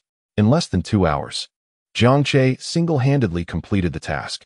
Standing upon the nearly flawless stone floor, Jiang Che joyfully stomped his feet, reveling in the exhilarating sensation of witnessing the fruits of his labor. "Duan, come and test the stability of this ground," he called. Su Qingtan chuckled. "Is there even a need to test? Each of your bricks weighs almost 300 pounds. If this is not stable, it would indeed be peculiar." However, she shifted her tone. "When I was fleeing, I observed others constructing houses, and they always laid a foundation first. Yet, you haven't even done that." Jiang Che laughed and waved his hand dismissively. "They require a foundation, but I do not." Su Qingtan blinked in curiosity. "Why do you not require one?" Jiang Che raised his hand and formed a seal, a flicker of flame suddenly igniting. "Do you see? I am a cultivator. I possess myriad methods to stabilize this abode." Su Qingtan was momentarily taken aback. then shook her head and murmured, I almost forgot you were a cultivator. Indeed, cultivators need not go through such troubles. What did you say? Jiang Che inquired, for he had barely caught her previous words. Nothing. Su Qin lifted her gaze. I merely remarked on your remarkable abilities. Of course. I am inherently formidable, Jiang Che asserted, stamping his feet once more. This stone brick weighs nearly 300 pounds, as long as it is laid evenly. Even without further reinforcement, it should remain steadfast. As the moon ascended above the treetops, Jiang Che couldn't shake the feeling that he had forgotten something important today. What could it be? He found himself at a loss for a moment. Duquan, is there something else we need to attend to today? I have this nagging sensation that I've overlooked something significant. Su Qington paused, pondering. Could it be that we have yet to offer spiritual energy to the Water Moon Cave? Jiang Che shook his head, stating that it was not about that matter. The illusion array of the Water Moon Cave could still be maintained for another 5 or 6 days. And there would be no issue if no vegetables were sent over today. Su Qington pondered for a moment, and then remarked that the meat at home had been consumed. Jiang Che raised his gaze towards the distant wooden rack, and indeed, the meat was gone. No rush. I shall hunt some tomorrow, he mused. But that is not the matter at hand. Su Qin furrowed her brow, pondering for a considerable time before suddenly breaking into a smile. Could it be that you have refrained from your sharp tongue today? Upon hearing this, Jiang Che chuckled. What are you saying? Am I truly the sort of person who relishes a sharp tongue? Su Qin nodded earnestly. I believe you quite enjoy wielding your acerbic wit. Jiang Che was about to explain when suddenly a thought struck him. He smacked his thigh and exclaimed, Yes, yes, the chicken, my chicken. With that, he turned and dashed towards the henhouse. Su Qin, somewhat perplexed, wondered what this had to do with chickens. As Jiang Che walked, he continued, Yesterday, I mentioned that hen. If it doesn't lay any eggs today, I shall stew it. Now that it is evening, I am eager to see if it wishes to escape its fate. As he spoke, Jiang Che arrived at the slumbering hen, seized it, and, illuminated by the moonlight, discovered in the nest 2 eggs. Well, it has indeed laid its eggs. Jiang Che set aside the clucking hen and took the 2 eggs, turning to Su Qin and saying, Let us boil these eggs for breakfast tomorrow. After consuming so much spiritual food, these eggs must possess some spiritual energy. Su Qingtan chuckled with a hint of resignation. I was wondering what was going on. Very well. I shall prepare them for you in the morning. After some idle conversation, the two retreated to their respective beds within the triangular wooden cabin. With the Water Moon Cave's array regulating the temperature, their slumber was exceedingly comfortable. In the blossoming flowers, the first branch belonged to Jiang Che, who declared, Now that we've concluded with the first branch, let us discuss the second. It was still the same day, merely past noon. Su Ziming, the second son of Su Sihai, the landlord of Meishantown, was in a foul mood. In the courtyard, Su Ziming, poised to mount his horse, was interrupted by his subordinate's report, leading to the hurried arrival of Lord Su, who, with a substantial belly, exclaimed, Oh dear, my little ancestor, where do you intend to venture off to this fine afternoon? With spirited determination, Su Ziming replied from atop his horse, I am off to Qinglin town to seek out Lord Jiang. That friend of the miserly Qian? Jiang Che? Why do you refer to him as Lord? Su Ziming raised his head, his expression earnest. Father, I am unfazed by your narrow perspective. I only know that Lord Jiang is the first to withstand my pills. Wiping the sweat from his brow, Lord Su interjected, but before he could speak, Su Ziming lowered his gaze and added, Father, you ought to refrain from visiting those establishments of ill repute. Look at you, sweating profusely even in this winter chill. Lord Su's voice rose in protest. I am sweating due to your provocations. I was in the midst of my meal when you interrupted. Do you not perspire when you eat? Su Ziming raised his head. That is your own frailty. Look at me, my elder brother, and my younger brother. None of us are sweating. Enough of this. I must depart for Qinglin town now. Little Lindsay, let us be on our way. Stop. Lord Qian hastily called out. My little ancestor, with the new year approaching in just 6 days, could you not grant your father some peace of mind? As the year-end draws near, the mountain bandits too must eat. What will they do if they run out of money? They will resort to robbery and pillaging. I am unafraid. I have 18 bodyguards accompanying me. Even if a few bandits show up, they will be as easy to deal with as chopping vegetables. Lord Su wore a worried expression. All right, my little ancestor, hold on. With the new year so near, you must consider your mother as well. Should I call her here? Su Ziming furrowed his brow. Father, why involve my mother in our affairs? Lord Su seized the reins. Son, wait until after the new year to go. Just heed your father's words. Wait until after the new year. Su Ziming's brow tightened. Well, That is acceptable, but you must write a letter to Lord Qian, stating that I have concocted a new pill to present to Lord Jiang. Lord Su nodded vigorously. Dismount. I shall write it right away and ensure it is delivered swiftly today. Very well. Su Ziming dismounted, glancing around. Since I have some free time, you attend to your matters, father. I shall return to my room to refine pills. Little Lindsay, bring me a death row prisoner for testing. All right, young master. You may proceed. Master Su shook his head in silence, just as his eldest son, Su Zicheng, sauntered over. Father, I find myself devoid of silver today. My friends have invited me to indulge in melodies at the brothel. Might I trouble you for some funds? Go ahead. You are far less troublesome than your younger brother. Here, take this and enjoy, Master Su replied, retrieving several banknotes from his pocket. Su Zicheng accepted the notes with both hands, expressed his gratitude, and strode away with a measured gait. Master Su observed his eldest son, unable to pass even the scholar's examination, yet his official stride is quite commendable. Sigh. At least the third one brings me less worry.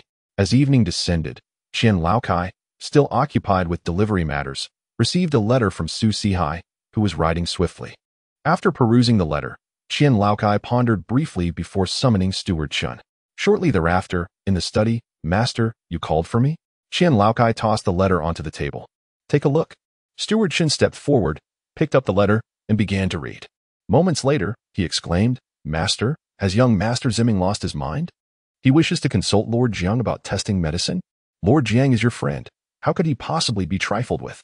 Qian Laokai nodded slightly. While that may be true, I have a feeling Su Ziming could become a significant figure.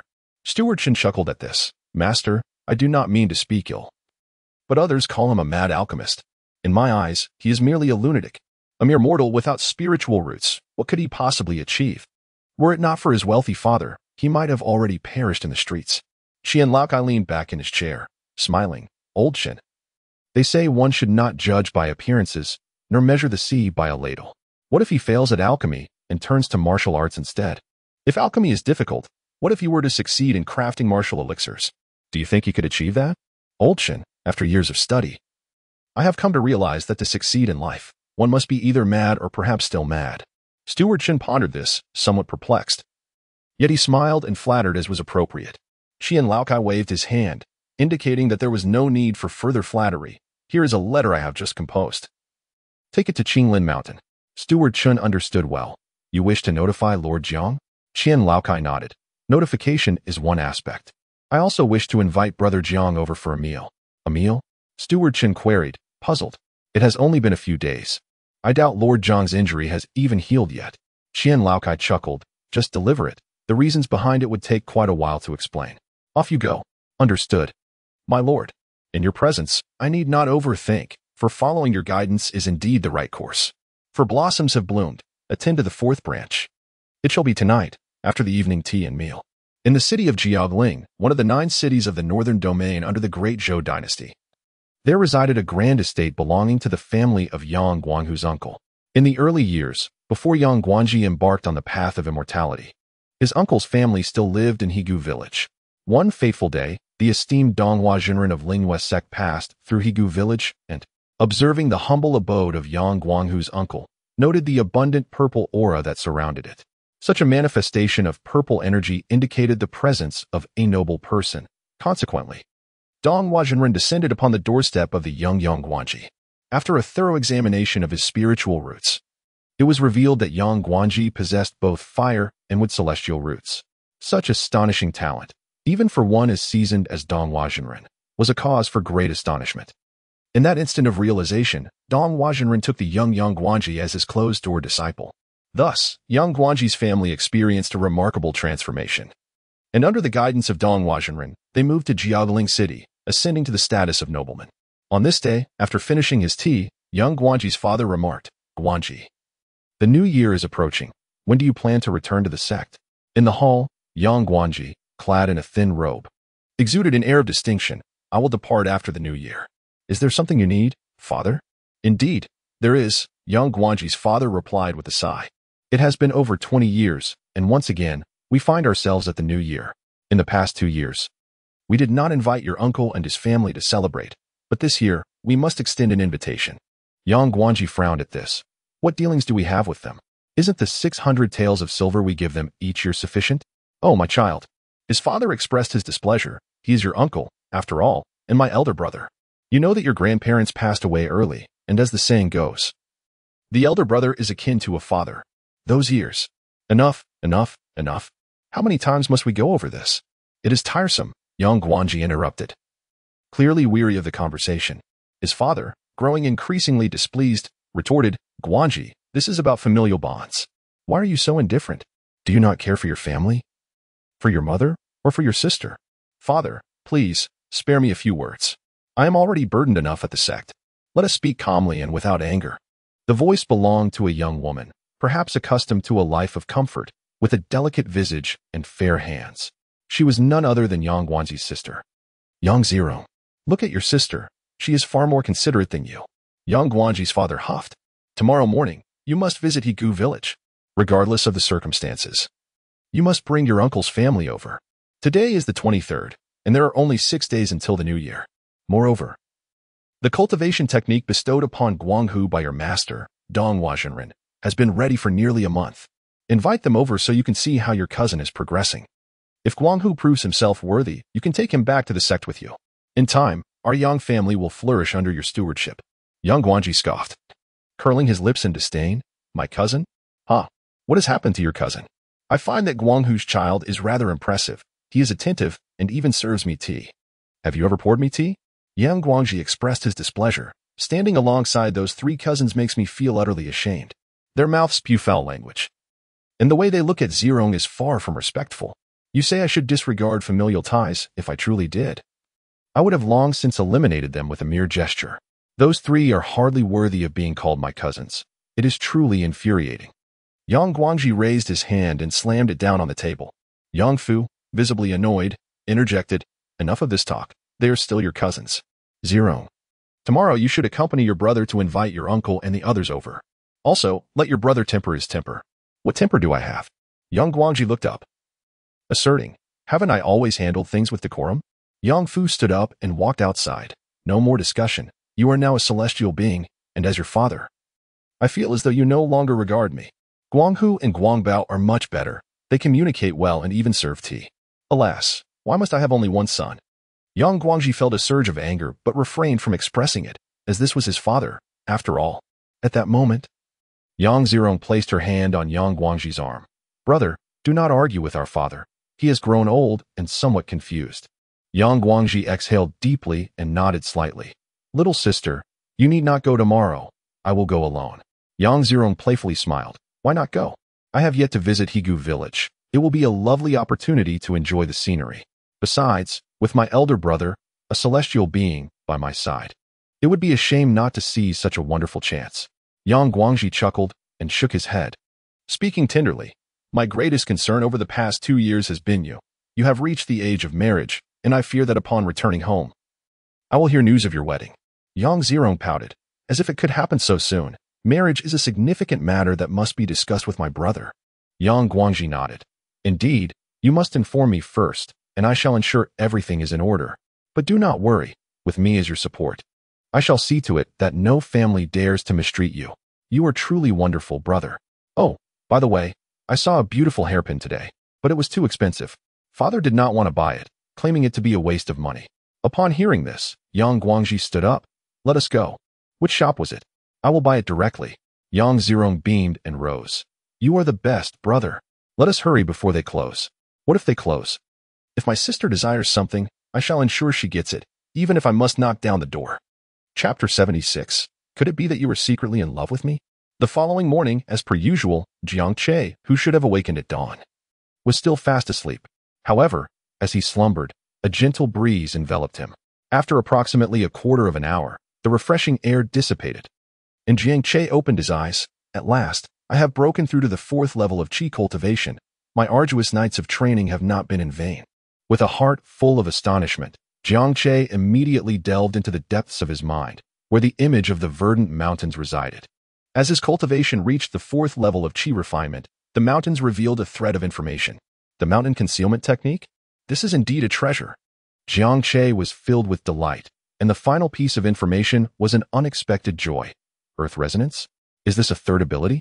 But how does one advance to the 7th level of Qi training? No need to rush. After all, I have already reached the 4th level. And the 7th is not far off. As he absorbed the insights gained from his breakthrough, Jiang Che contentedly emerged from the triangular wooden cabin. You're up? The food is on the stove. Let me warm it up for you. Su Qingtan, busy shoveling the ground, set aside her shovel and hurried to reheat the leftover rice. Jiang Che smiled as he raised his hand, saying, there is no need. Kindling a fire is too troublesome.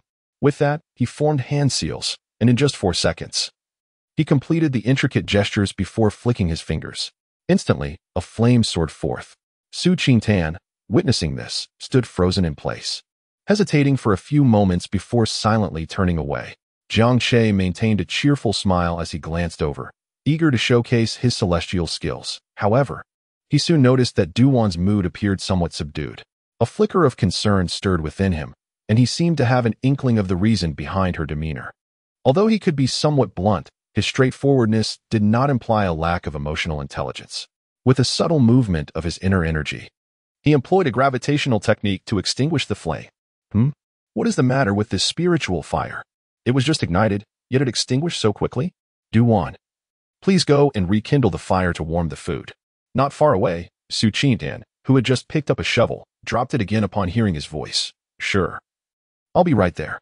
Casting a glance at the eager Su Qingtan heading to warm the food, Jiang Che pondered for a moment. Could it be that this girl harbors a secret affection for me? With a smirk, Jiang Che cleared his throat and called out, Hey, Duwan, what's wrong? Jiang Che approached with his hands behind his back, a playful smirk on his lips. Have you been enchanted by me? Su Qingtan was momentarily taken aback, her heart racing, a fleeting blush gracing her cheeks. Yet before she could respond, Jiang Che continued, Well, it is only natural that you would develop feelings for me, given my striking looks and undeniable charm after spending so much time together. However, I must admit, you do not fit the type I prefer. With those last words, Su Qingtan's heart ceased its frantic beating, and her embarrassment vanished instantly. After staring at Jiang Che for a considerable time, she finally spoke. Che Gu, are you feeling unwell today? What nonsense are you spouting? Me, so beautiful. Developing feelings for you? How dare you even suggest such a thing? Moreover, with my beauty, how could I possibly remain unmarried? Jiang Che, who had initially been smirking, ceased to do so and raised a fist to his mouth, clearing his throat with a couple of light coughs. Well, tend to your own affairs. Why all the fuss? Su Qingtan retorted with a scoff, unrelenting. Do curb your self-adoration. Even if every man in the world perished, I would never cast a glance in your direction. Well, what of it? Jiang Che replied, curling his lips in disdain before striding towards the vegetable garden. As he walked away, Su Qingtan murmured under her breath, laced with sarcasm. What of it? Day in and day out, what of it, Jiang Che feigned ignorance to her murmurs, plucking a radish and turning his attention inward to the spirals of spiritual energy within his dantian. Compared to the 3rd level of Qi cultivation, the 4th level's spiritual energy had surged to more than 4-fold. With this enhanced energy, he could effortlessly carve 500 blocks of stone in a single day. Now, with the quadrupled capacity, even if he couldn't achieve 4 times that amount, he could still manage around 1,500 blocks. This efficiency surpassed his previous calculations of 360 blocks per day by a remarkable 4 times. Consequently, the foundation that initially required 36 days to complete could now be finished in just over 9 days, a staggering increase in speed. After peeling the radish and slicing it into thin strips for a quick brush of his teeth, Jiang Che tossed a handful of grains to the 2 chickens. Observing them pecking at the grains, he glanced at the nest but found no eggs.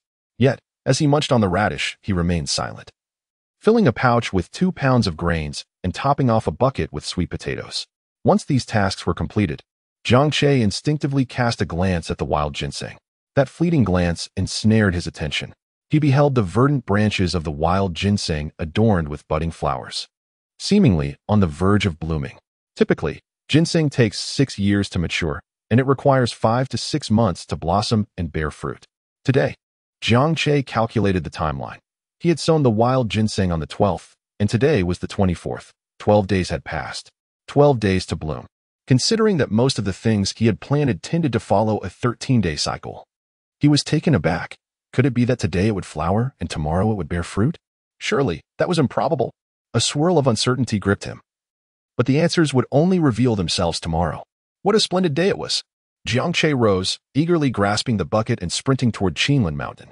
With the wild ginseng on the brink of blooming, this delightful news must be shared with Brother Hu. After all, he owed Brother Hu a tremendous debt of gratitude. And such news could not remain unspoken. Ah, the fire has just been lit, and you haven't even eaten yet. Su Qingtan rose, frowning as she looked on. The voice of Jiang Che echoed from afar. I won't eat now. I'll eat when I return. Focus on your task. Su Qingtan pouted, picking up a stick to poke the campfire. Humph, with my looks, aren't I your type? I wonder what kind of woman could capture your attention. Humph, Jiang Che. In a frenzy, Jiang Che sprinted up the mountain, reaching his destination in less than 15 minutes. Before entering the forest, he caught a glimpse of something pinned beneath a stone at the foot of the mountain. Pausing, he summoned his gravitational ability, drawing the object toward him. It was a letter, addressed to him with the words to Brother Jiang. A letter from yesterday? Jiang Che furrowed his brow. Could there be more to this? Never mind. I shall read it. He tore open the envelope and unfolded the beautifully penned letter. After perusing its contents, he pondered. Su Ziming wishes to see me again? This is unacceptable. I cannot take that poison again. The last time, I was left speechless. What if I were to perish this time? Yet, he invites me for a meal and seeks to resolve the conflict with the 3 leaders of the Black Wolf village. Glancing at his right arm, Jiang Che rubbed his fingers together. I cannot disregard my brother's request. It seems I must accept the invitation. He looked up at the sun. It is nearly noon. Perhaps I shall address this tomorrow. Today, I still need to practice my qi gathering technique.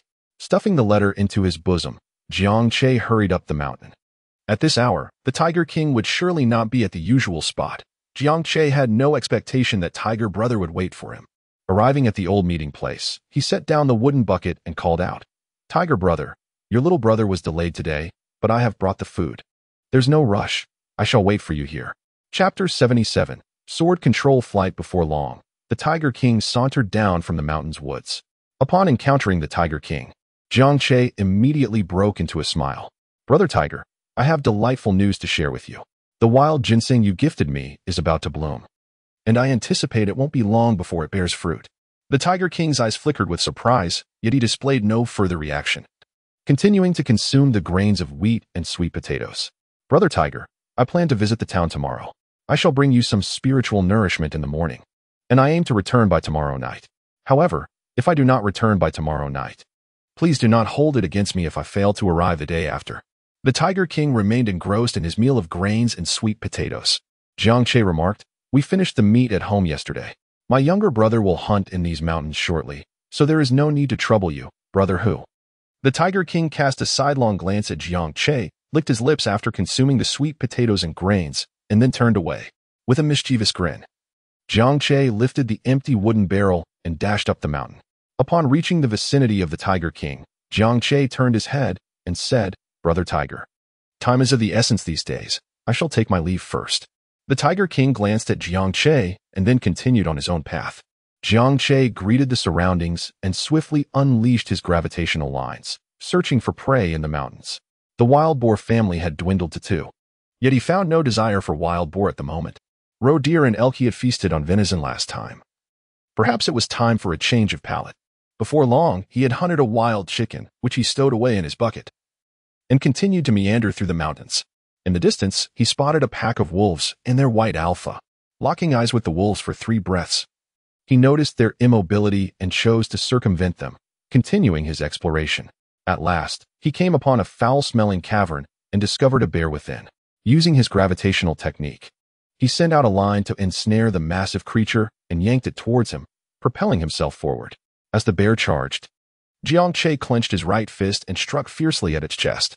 The bear, weighing at least 300 to 400 pounds, was sent crashing against the stone wall deep within the cave with a muffled thud, shaking out his right arm. A smile graced Jiang Che's face. The strength of a fierce tiger was indeed formidable. Venturing deeper into the cave, he single-handedly dragged the hefty bear out.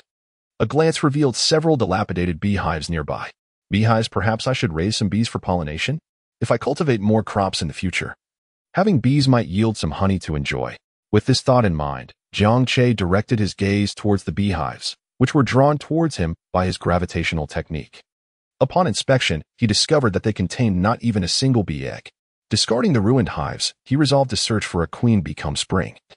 Acquiring one would make beekeeping a simple endeavor. dragging the black bear from the cave. Jiang Che hoisted the 300 to 400-pound creature with one hand and sprinted down the mountain, even without the tiger-esque strength in his right arm. Such weight was trivial for him now. Arriving at the central woodland path, he scanned left and right to ensure the coast was clear before quickly crossing it. Reaching the riverbank of the gorge, he stepped onto the ice covering the water. After a couple of strides, he heard the crackle of the ice beneath him. Glancing down, he mused, is winter nearing its end? This ice may not hold much longer. With this thought, Jiang Che pressed on towards the windstorm platform. After all, he had a raft prepared, and once his cultivation improved, further crossing the 60 to 70 meters from the shore to the platform would be trivial. Upon returning to the windstorm platform, Jiang Che casually tossed the black bear onto the ground. Such a large bear, Su Qingtan exclaimed, somewhat astonished. Truly, a cultivator is exceedingly powerful. Humph. Jiang Che dusted off his hands. Merely a trifle, no need for such astonishment. Tomorrow, I shall venture into town and should return by tomorrow evening at the latest. Do refrain from taking any risks and stay within the bounds of this water moon paradise. Upon hearing this, Su Qingtan approached the black bear and said, Che Gu, do not underestimate me. My internal strength has been cultivated rather swiftly. As she spoke, Su Qingtan reached out and grasped the bear's pelt, channeling her energy into her dantian, and to her astonishment, she effortlessly lifted the 300 to 400-pound behemoth. Jiang Che was taken aback. Have you grown stronger so quickly? Just as he finished speaking, a smile suddenly spread across his face. Indeed, all of this is due to the spirit food. If you practice martial arts while consuming spirit food, your strength will undoubtedly increase rapidly. Su Qingtan, having discarded the black bear, clapped his hands with a hint of pride. This is a testament to my exceptional talent.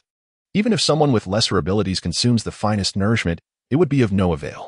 Jiang Che drew forth a crimson dagger, declaring, enough of your self-praise. Go boil some water while I prepare this bear. Su Qingtan proceeded to heat the water, and Jiang Che began the meticulous dismemberment of the black bear. The blade sliced through flesh with an elegance that far surpassed the clumsiness of using a sledgehammer to kill a chicken. Shall we acquire some fabric in town tomorrow? That tailor is quite amiable. I might even bring him some game next time. With this thought, Jiang Che severed a hind leg of the bear, which weighed no less than several dozen pounds. However, in the market, top-quality pork sold for merely 60 coins per pound, and even the bear's paw and leg, regardless of their worth, would hardly fetch a prohibitive price. The tailor's affable nature made it worthwhile to gift him a bear leg, especially since Jiang Che found himself lacking little these days. After meticulously disassembling the black bear, he hung the meat to dry, while the other 3 bear paws remained untouched for the time being. With only salt and chili pepper at his disposal, he deemed it a waste to utilize the bear paws for now. Perhaps he would find additional seasonings in town the following day. After a morning of labor, he savored a simple stew of bear bones and meat before embarking on his practice of the Qing Shan gathering qi technique. This method was not particularly challenging, and Jiang Che mastered it in a mere quarter of an hour. By activating this technique, the fluctuations of spiritual energy enveloping him would vanish entirely. If he exerted himself fully, even his very essence would dissipate. Seated upon a grassy bed, Jiang Che's gaze drifted towards a nearby plank. Channeling his spiritual energy, he employed the gravitational technique to draw the 1-meter-long plank towards him, assessing its weight to be around 2 or 3 pounds. My gravitational technique, when fully activated, can lift 400 or 500 pounds. If I were to transform that weight into my own, could I then fly? Contemplating this, Jiang Che resolved to experiment. The allure of flight was an irresistible temptation. Directing the gravitational technique towards himself, he found himself utterly unmoved. Adjusting the technique's focus onto the grassy bed beneath him, he managed to elevate himself slightly, merely 1 or 2 centimeters. This was perplexing, as it should have worked theoretically. After a moment's deliberation, Jiang Che levitated the plank using the gravitational technique, observing it float half a meter above the ground. Carefully, he stood upon it, testing with 1 foot. He found it stable. He brought up the other foot, and still, no issue. Gazing down from a height of half a meter, his heart raced. Was this the essence of sword flight? The cyclone within his dantian began to whirl rapidly, unleashing spiritual energy. Under the counterforce of the gravitational technique, Jiang Che slowly ascended, standing upon the plank until he reached a height of 10 meters. However, upon reaching 10 meters, no matter how he activated the gravitational technique, it could not leverage the counterforce to elevate the plank further. Was 10 meters the limit of my gravitational technique? With his heart racing, Jiang Che wore a cautious smile on his face. He could hardly consider this a flight, at best. It was merely a means of ascending with the aid of an object. If he lost his balance and fell, it would indeed result in a genuine tumble. Maintaining his equilibrium, he carefully stood upon the wooden plank and gradually placed his hands behind his back. Speaking aloud with a voice that carried a hint of nervousness and a slight constriction, not by intention, but rather due to the dizzying height and the unsettling sway beneath him. He felt anxious. Dujuan, can you see where I am? Chapter 78. You rogue not far away. Su Qingtan, who had been focused on her work, lifted her gaze upon hearing his voice. Scanning the fungal platform, she noticed the absence of anyone and furrowed her beautiful brows. Che Ji? 10 meters in the air, Jiang Che cleared his throat. Look up. This time. Su Qingtan heard him distinctly and immediately raised her head. There, suspended mid-air, Jiang Che stood on the wooden plank with his hands behind him. The gentle breeze rustled his long robe, and his tall figure, combined with his handsome features, exuded an ethereal charm. Clang! The shovel in Su Qingtan's hand clattered to the ground. Che Ji, come down quickly. Be careful not to fall. Well versed in such matters, she understood that this application of gravitational techniques was not something Jiang Che had conceived alone. She had witnessed many disciples from various sects attempting to fly during their Qi training period, but achieving flight in that phase necessitated the assistance of gravitational techniques. However, these techniques only targeted external objects and not oneself. To ingeniously utilize an object for elevation was a precarious endeavor. Losing balance could indeed lead to a fall. Naturally, the higher one ascended, the harsher the fall could be, and she had seen individuals break their legs in such circumstances. Seeing the astonishment etched upon Su Qingtan's face, Jiang Che felt a profound sense of satisfaction within. With a subtle incantation of his gravitational technique, he guided the wooden board to gently drift towards her. Indeed, it was not flying, but drifting. Coming to a halt half a meter before Su Qingtan, Jiang Che turned at a 45-degree angle to gaze at her. In his own realm, he had once heard Erlangshan articulate a notion: a hero's entrance should never be frontal, as that would appear rather disheartened. Instead, a hero must make their entrance at a 45-degree angle, for it exudes charm and elegance.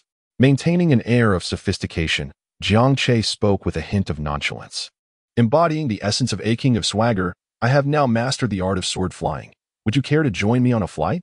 Su Qingtan gazed at Jiang Che, her heart inexplicably racing, and the words of caution she intended to voice dissipated into thin air. It must be said, Erlangshan's words held remarkable truth. With Jiang Che's statuesque figure and striking features angled at that 45-degree position, his aura elevated several notches. Hey, why are you silent? Su Qingtan suddenly snapped back to reality, her ears flushing red. Oh, no, that's all right. I fear I might fall. Jiang Che raised an eyebrow and smiled, saying, Fall? How could that be? Duwan, this is a rare opportunity. I can only maintain this for a little while longer, and if you don't seize the moment now, you may never have the chance again. Su Qingtan hesitated, but he was undeniably charming at this moment. Emotion triumphed over reason. And with a hint of shyness in her gaze, Su Qingtan approached, saying, You better control it well. Don't really fall. Impossible. Jiang Che declared confidently, feeling adept at controlling his strength. He extended his hand and continued, Come on, let me take you flying. Su Qingtan's palms were sweaty, and with her eyes slightly lowered, she offered her hand. The hands that had been as frozen as a carrot a month ago had vanished. Now, Su Qingtan's hands were remarkably beautiful. With proper nourishment and inner strength cultivation, she had regained about 60 to 70% of her original appearance and figure. Look how startled you are. Your palms are all sweaty. Jiang Che chuckled, and upon hearing this, Su Qingtan's already racing heart quickened further. I'm just scared. Scared of what? Come on. Jiang Che exerted a slight force and directly pulled Su Qingtan up. Su Qingtan gasped and clung to Jiang Che's arm, cautiously glancing to the side. Why you? Don't sway. I'm not swaying. It's your own legs that are trembling. Jiang Che was in high spirits as he summoned his spiritual energy, and the wooden board slowly rose into the air, drifting towards the distance. As the board ascended higher, Su Qingtan's panic intensified. She genuinely feared falling. Jiang Che, undaunted, felt that this height posed no threat to his life. Do not panic. Observe how steadily I soar, he declared. See that? This is the art of sword control, a technique of the immortals. Indeed, standing high allows one to behold a different perspective. Just look at the snow below, how exquisite it is. Su Qingtan, suppressing her rising anxiety, was about to voice her concerns when she noticed Jiang Che guiding her beyond the confines of the wind and wave platform. Below them lay a surface of ice and accumulated snow. Return, return. Do not fall. Su Qingtan cried out in alarm. With a spirited demeanor, Jiang Che confidently declared, "Fear not, I shan't fall." As they soared higher into the sky, he became increasingly enamored with the exhilarating sense of freedom that flight bestowed. After several moments, Su Qingtan, having calmed considerably, realized she was still clasping Jiang Che's arm, her cheeks tinged with a faint blush. Raising her gaze to behold Jiang Che, who was lost in contemplation of the distant horizon, her eyes glimmered with a dreamy haze. Just as she was entranced, Jiang Che's expression abruptly shifted. "This is not good. My spiritual energy is dwindling. Why does this consume so much?" Su Qingtan suddenly snapped back to reality. "We must return at once. Do not rush me." "I am indeed drifting back," Jiang Che replied. Su Qingtan tightened her grip on his arm, though their descent was dishearteningly slow, taking several seconds to cover just a meter.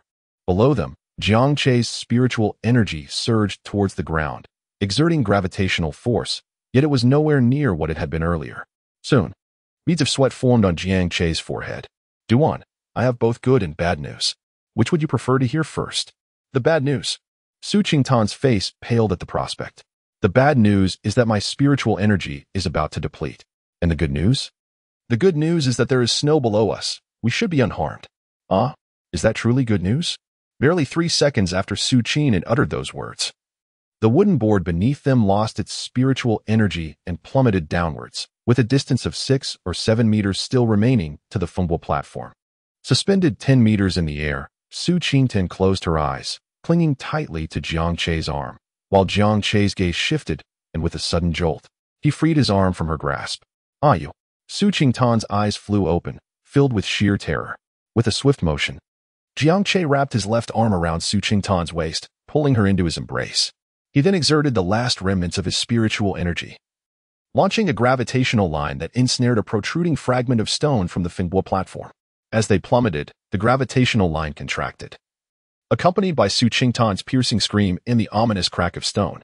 Together, they traced a flawless arc as they plunged into the snowdrift beneath the Fengbo platform. Meanwhile, the severed piece of stone lay amidst the snow beside them. Within the snowdrift, Jiang Che found himself pinned beneath 2 formidable boulders, yet in that moment, no one seemed to notice his predicament. "This was a miscalculation. I never anticipated the stone would break." "Are you unharmed?" Jiang Che queried, concern etched on his face. Su Qingtan, regaining her composure, glanced around at the snow and replied, You nearly frightened me to death." Jiang Che struggled momentarily, attempting to rise, but the surrounding snow afforded him no leverage.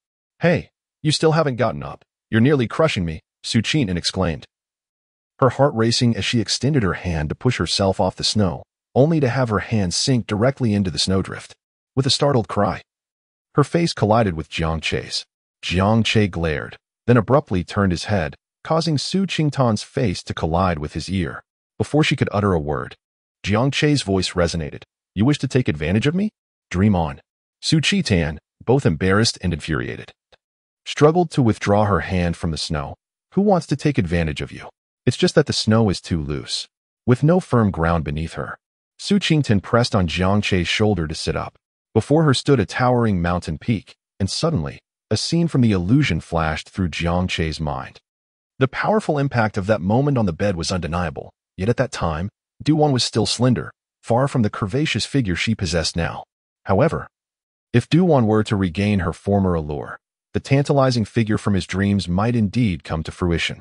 The vivid imagery surged through Jiang Che's senses, when suddenly, Su Qingtan, who had just managed to sit up, gasped and turned her gaze toward him. Jiang Che was momentarily taken aback. "What happened? Get up." Su Qingtan's face flushed crimson, her gaze filled with a mix of embarrassment and indignation. You're being lewd." Chapter 79. How can a delicate maiden disturb my heart's resolve? Jiang Che furrowed his brow. "Who is being lewd? I haven't moved at all." Su Qingtan, pressing against Jiang Che's chest for support, managed to rise.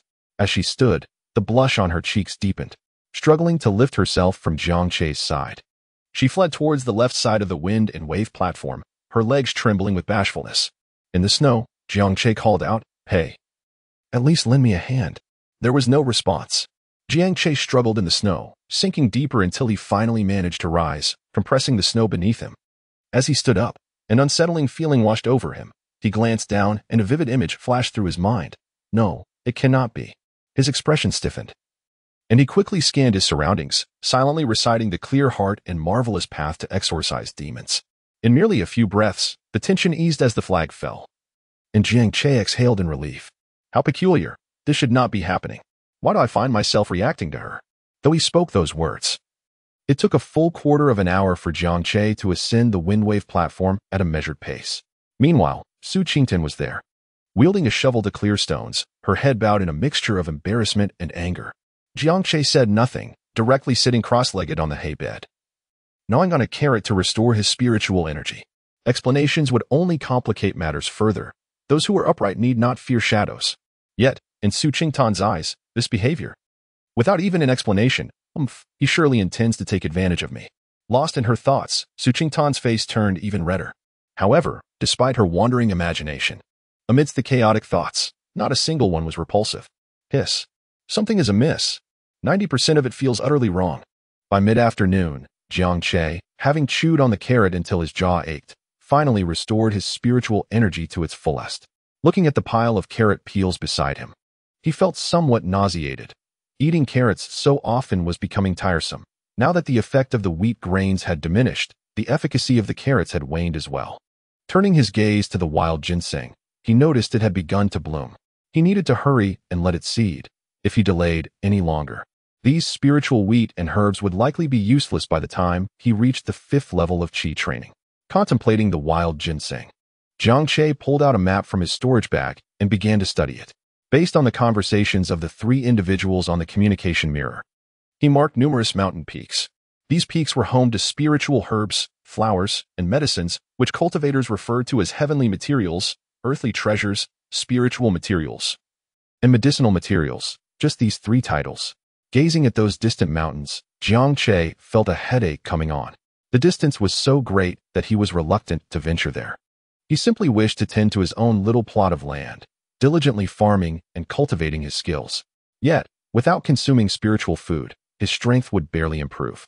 After studying the map and the chat records of the 3 individuals in the communication mirror for a while, he sighed, deciding to strengthen his abilities further before making any moves. For now, it was best to remain cautious and bide his time. Putting away the communication mirror and the map, Jiang Che stood up and stretched lazily. He glanced at Du Juan, who was diligently chipping away at the stones, so diligent and considerate. She knew so many of his secrets, perhaps it wasn't entirely unfeasible. But a man of great ambition must not linger in the gentle lands of comfort. Yes, a man of stature should only concern himself with fame and fortune, not be troubled by the absence of a wife. Indeed, women merely slowed down the pace of drawing one's sword. How can a mere girl disturb my resolve? With a flourish of his sleeve, Jiang Che shed his robe and approached the mountainside to begin chiseling the stones. Draw the sword. Draw the sword. Again, draw the sword. Drawing the sword 100,000 times, sheathing it shall build a home. It takes at least 8 draws of the sword to cut a single brick. And constructing the foundation for a house requires 12,800 bricks. That amounts to a total of 12,400 sword draws. It seems that drawing the sword 100,000 times is insufficient if I wish to build the house of my dreams. Draw the sword 1,000,000 times, and the house shall be invincible. Draw the sword. Draw the sword. Draw the sword.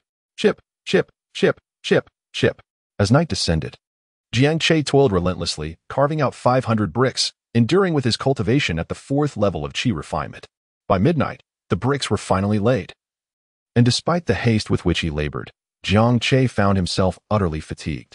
Without uttering a word, he sank into the haystack, surrendering to slumber and channeling his spiritual energy. After Jiang Che fell asleep, Su Qingtian entered quietly, casting a glance at the slumbering figure. She made a face and curled her lips in silent amusement. Without a word, she settled into another pile of hay to rest.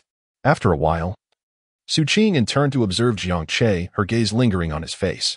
Eventually, she smiled faintly and closed her eyes, drifting into her own slumber.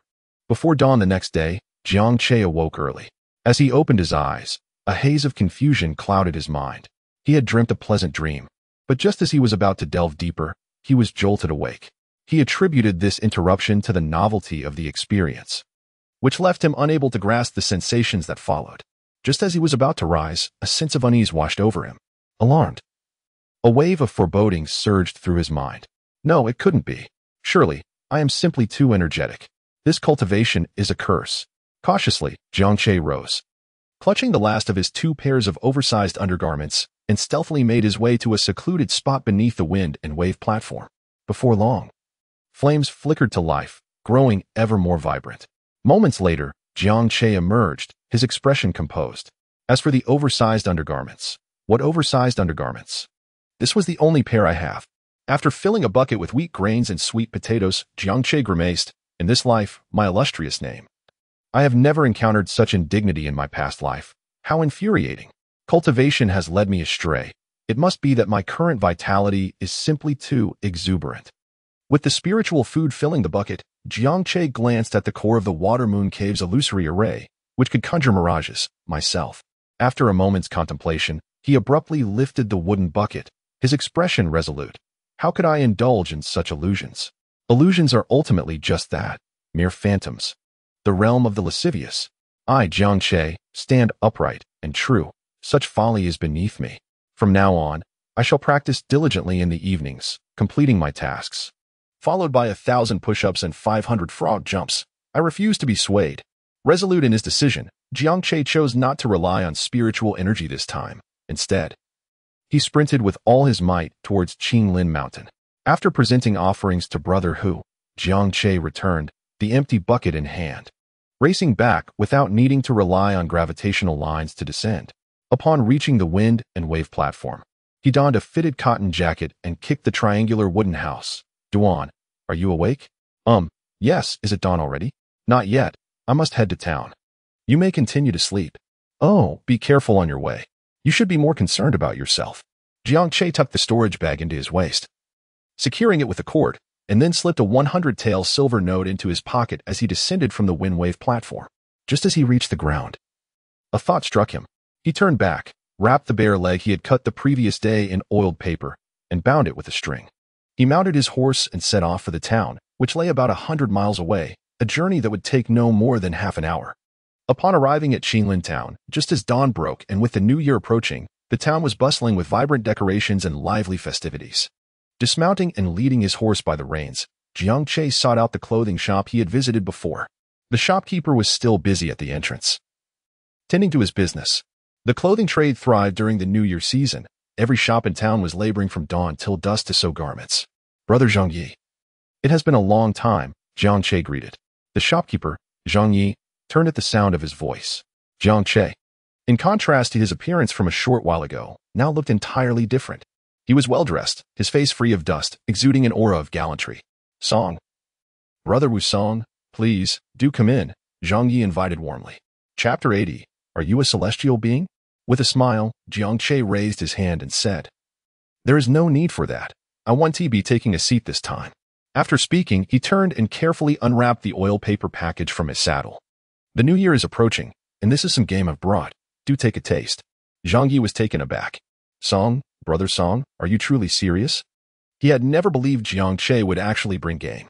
He had witnessed far too many empty pleasantries, and Jiang Che's sincerity left him somewhat incredulous. A man of honor speaks with unwavering conviction. When he offers game to taste, he genuinely means it. It is but a small gesture, receive it with gratitude. Jiang Che extended the oiled paper bag towards him. Zhang Yi shook his head, chuckling. It makes me feel quite embarrassed. Please take it. I have a few matters to attend to. There's no rush.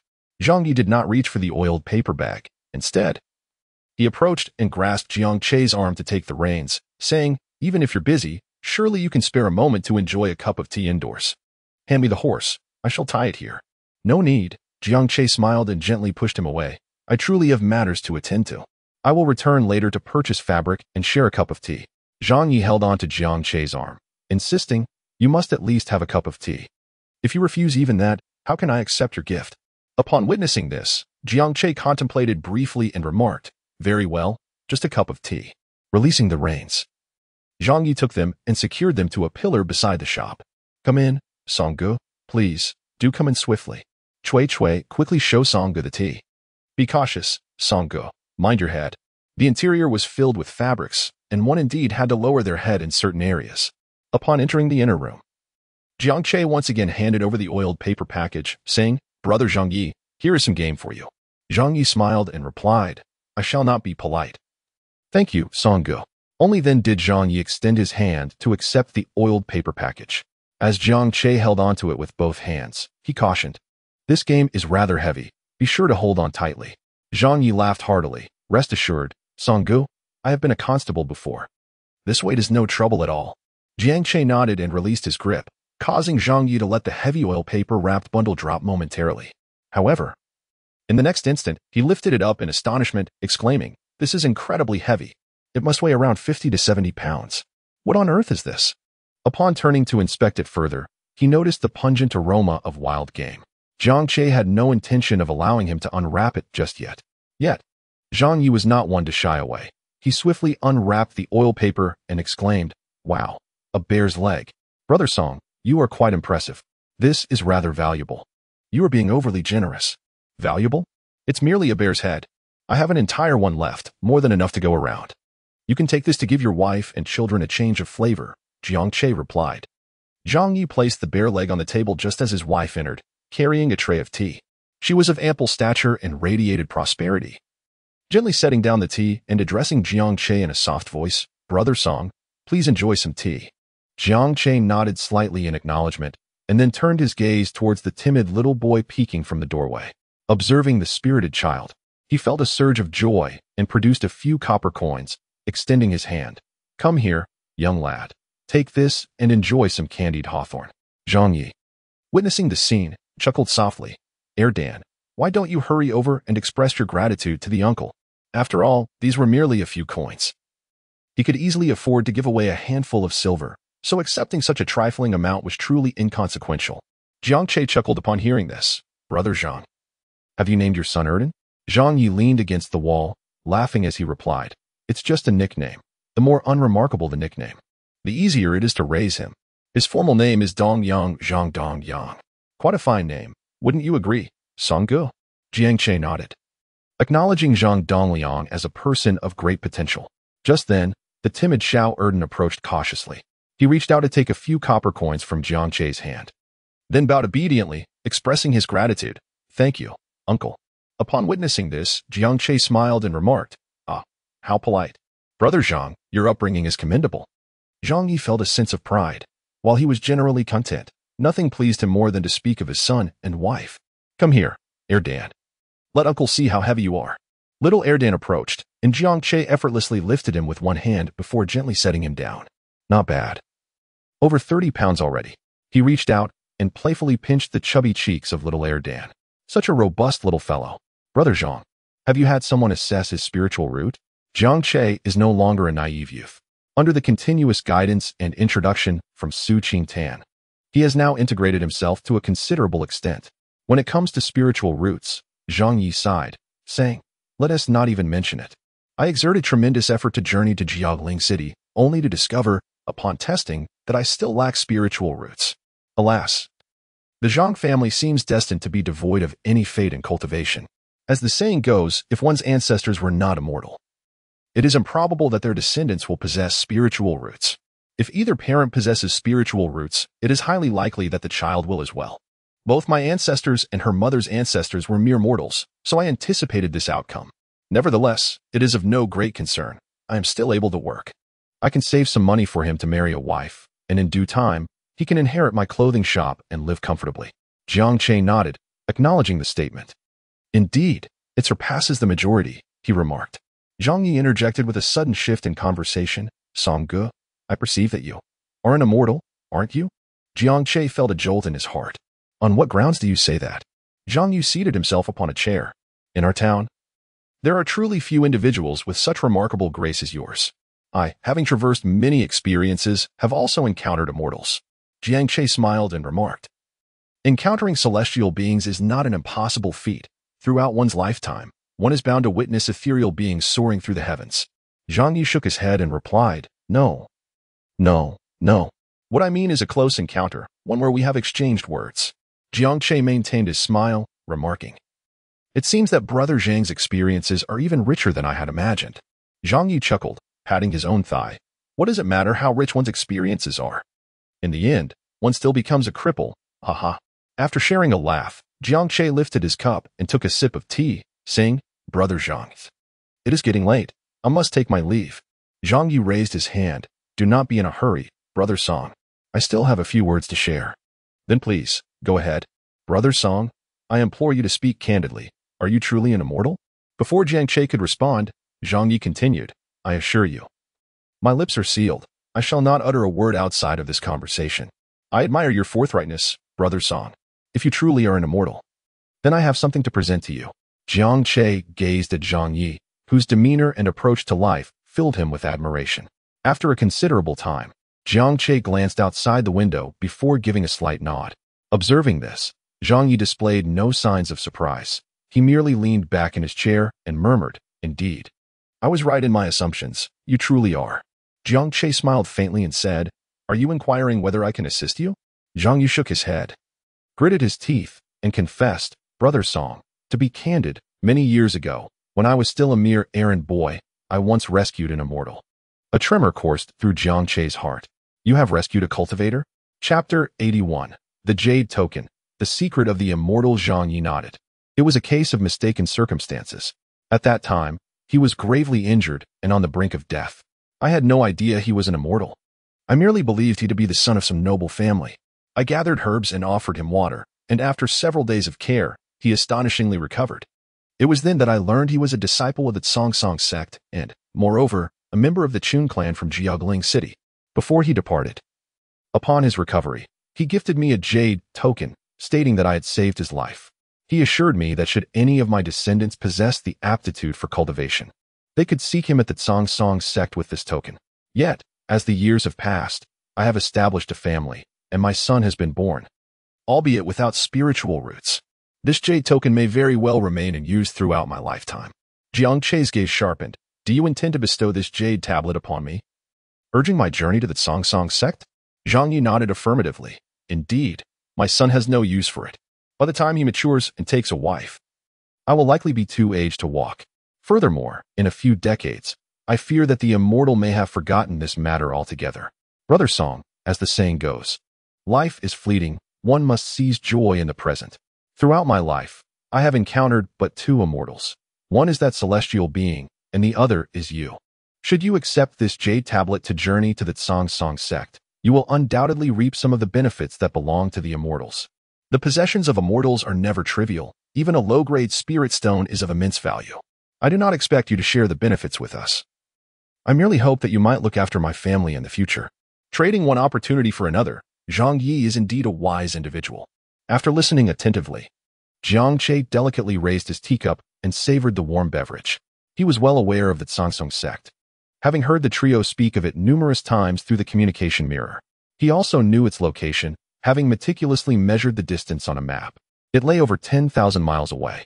With the horse gifted by Elder Qian, capable of traversing 1,000 miles in a single day, he realized that if he were to embark on this journey, the round trip would be completed in less than a month.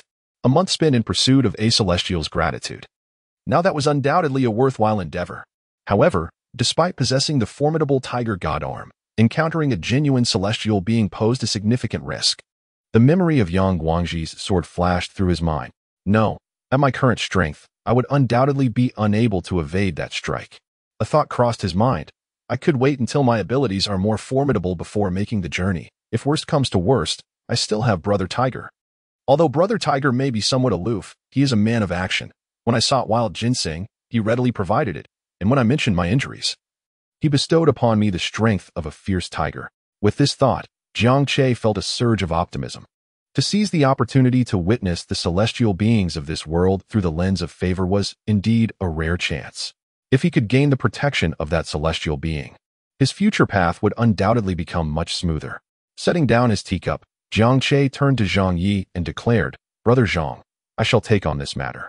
If what you say is true, I will ensure the safety of your family without fail. As if feeling this declaration insufficient, Jiang Che added, As long as I draw breath, I will safeguard your family from harm. What say you? Zhang Yi was overjoyed beyond expectation. Such a favor exceeded all he had hoped for. Thank you, Thank you, Brother Song. With that, Zhang Yi rose and limped into the bedroom, quickly retrieving a jade token from the depths of his belongings. He handed the jade token to Jiang Che and, lowering his voice, said, Brother Song. The method of using this token is as follows. The celestial being stated that by infusing it with spiritual energy in the vicinity of the Tsangsong sect, he will be able to sense it. At that time, he will come forth to meet you. Ah, and the celestial's name is Chen Haobua. Be sure to remember it. Jiang Che took the jade token and examined it. It emanated a peculiar spiritual energy and felt exceptionally smooth to the touch. Brother Zhang, are you certain that it was you who saved him? You are not deceiving me, are you? Zhang Yi replied with, brother. How could I possibly dare to deceive you? If it weren't for my son's lack of a spiritual root, this treasure would have remained undisclosed. I trust you because I see you as an honorable person, and that is why I have revealed it. Jiang Che tucked the jade pendant into his bosom and subsequently placed it within the storage pouch nestled against his chest. Since Brother Zhang is so forthright, I shall not keep anything from you. My name is not Wu Song. I am Jiang Che, Jiang, as in the river, and Che, meaning clear and pure. Zhang Yi nodded in understanding. Ah, I see. Then, from now on, I shall have the audacity to address you as Brother Che. Jiang Che smiled and said, We are all brothers. If this jade token truly represents a great fortune, then I owe you a debt of gratitude. Zhang Yi laughed heartily, glancing at his son. Dan, quickly greet your uncle. From now on, he will be your uncle, and should any trouble arise, he will stand by you. The young Dan, not fully grasping the meaning, obediently addressed Jiang Che as uncle at his father's behest. With that single utterance, Jiang Che accepted it with a smile, and in that moment, the course of Dan's life seemed to have been altered. After conversing for a while longer, Jiang Che took his leave. Before departing, he looked at Zhang Yi and his family of 3 and said, Brother Zhang, I do not reside in Qinglin town. Should any significant matters arise in the future, you may directly seek out Master Qian. He is a friend of mine, and I carry some weight with him. Zhang Yi was taken aback, but soon responded with a grin, Brother Che, you are being modest. That Master Qian, a benefactor of great renown, is fortunate to have you as a friend. You, however, are a celestial being. We mere mortals can never compare to your greatness.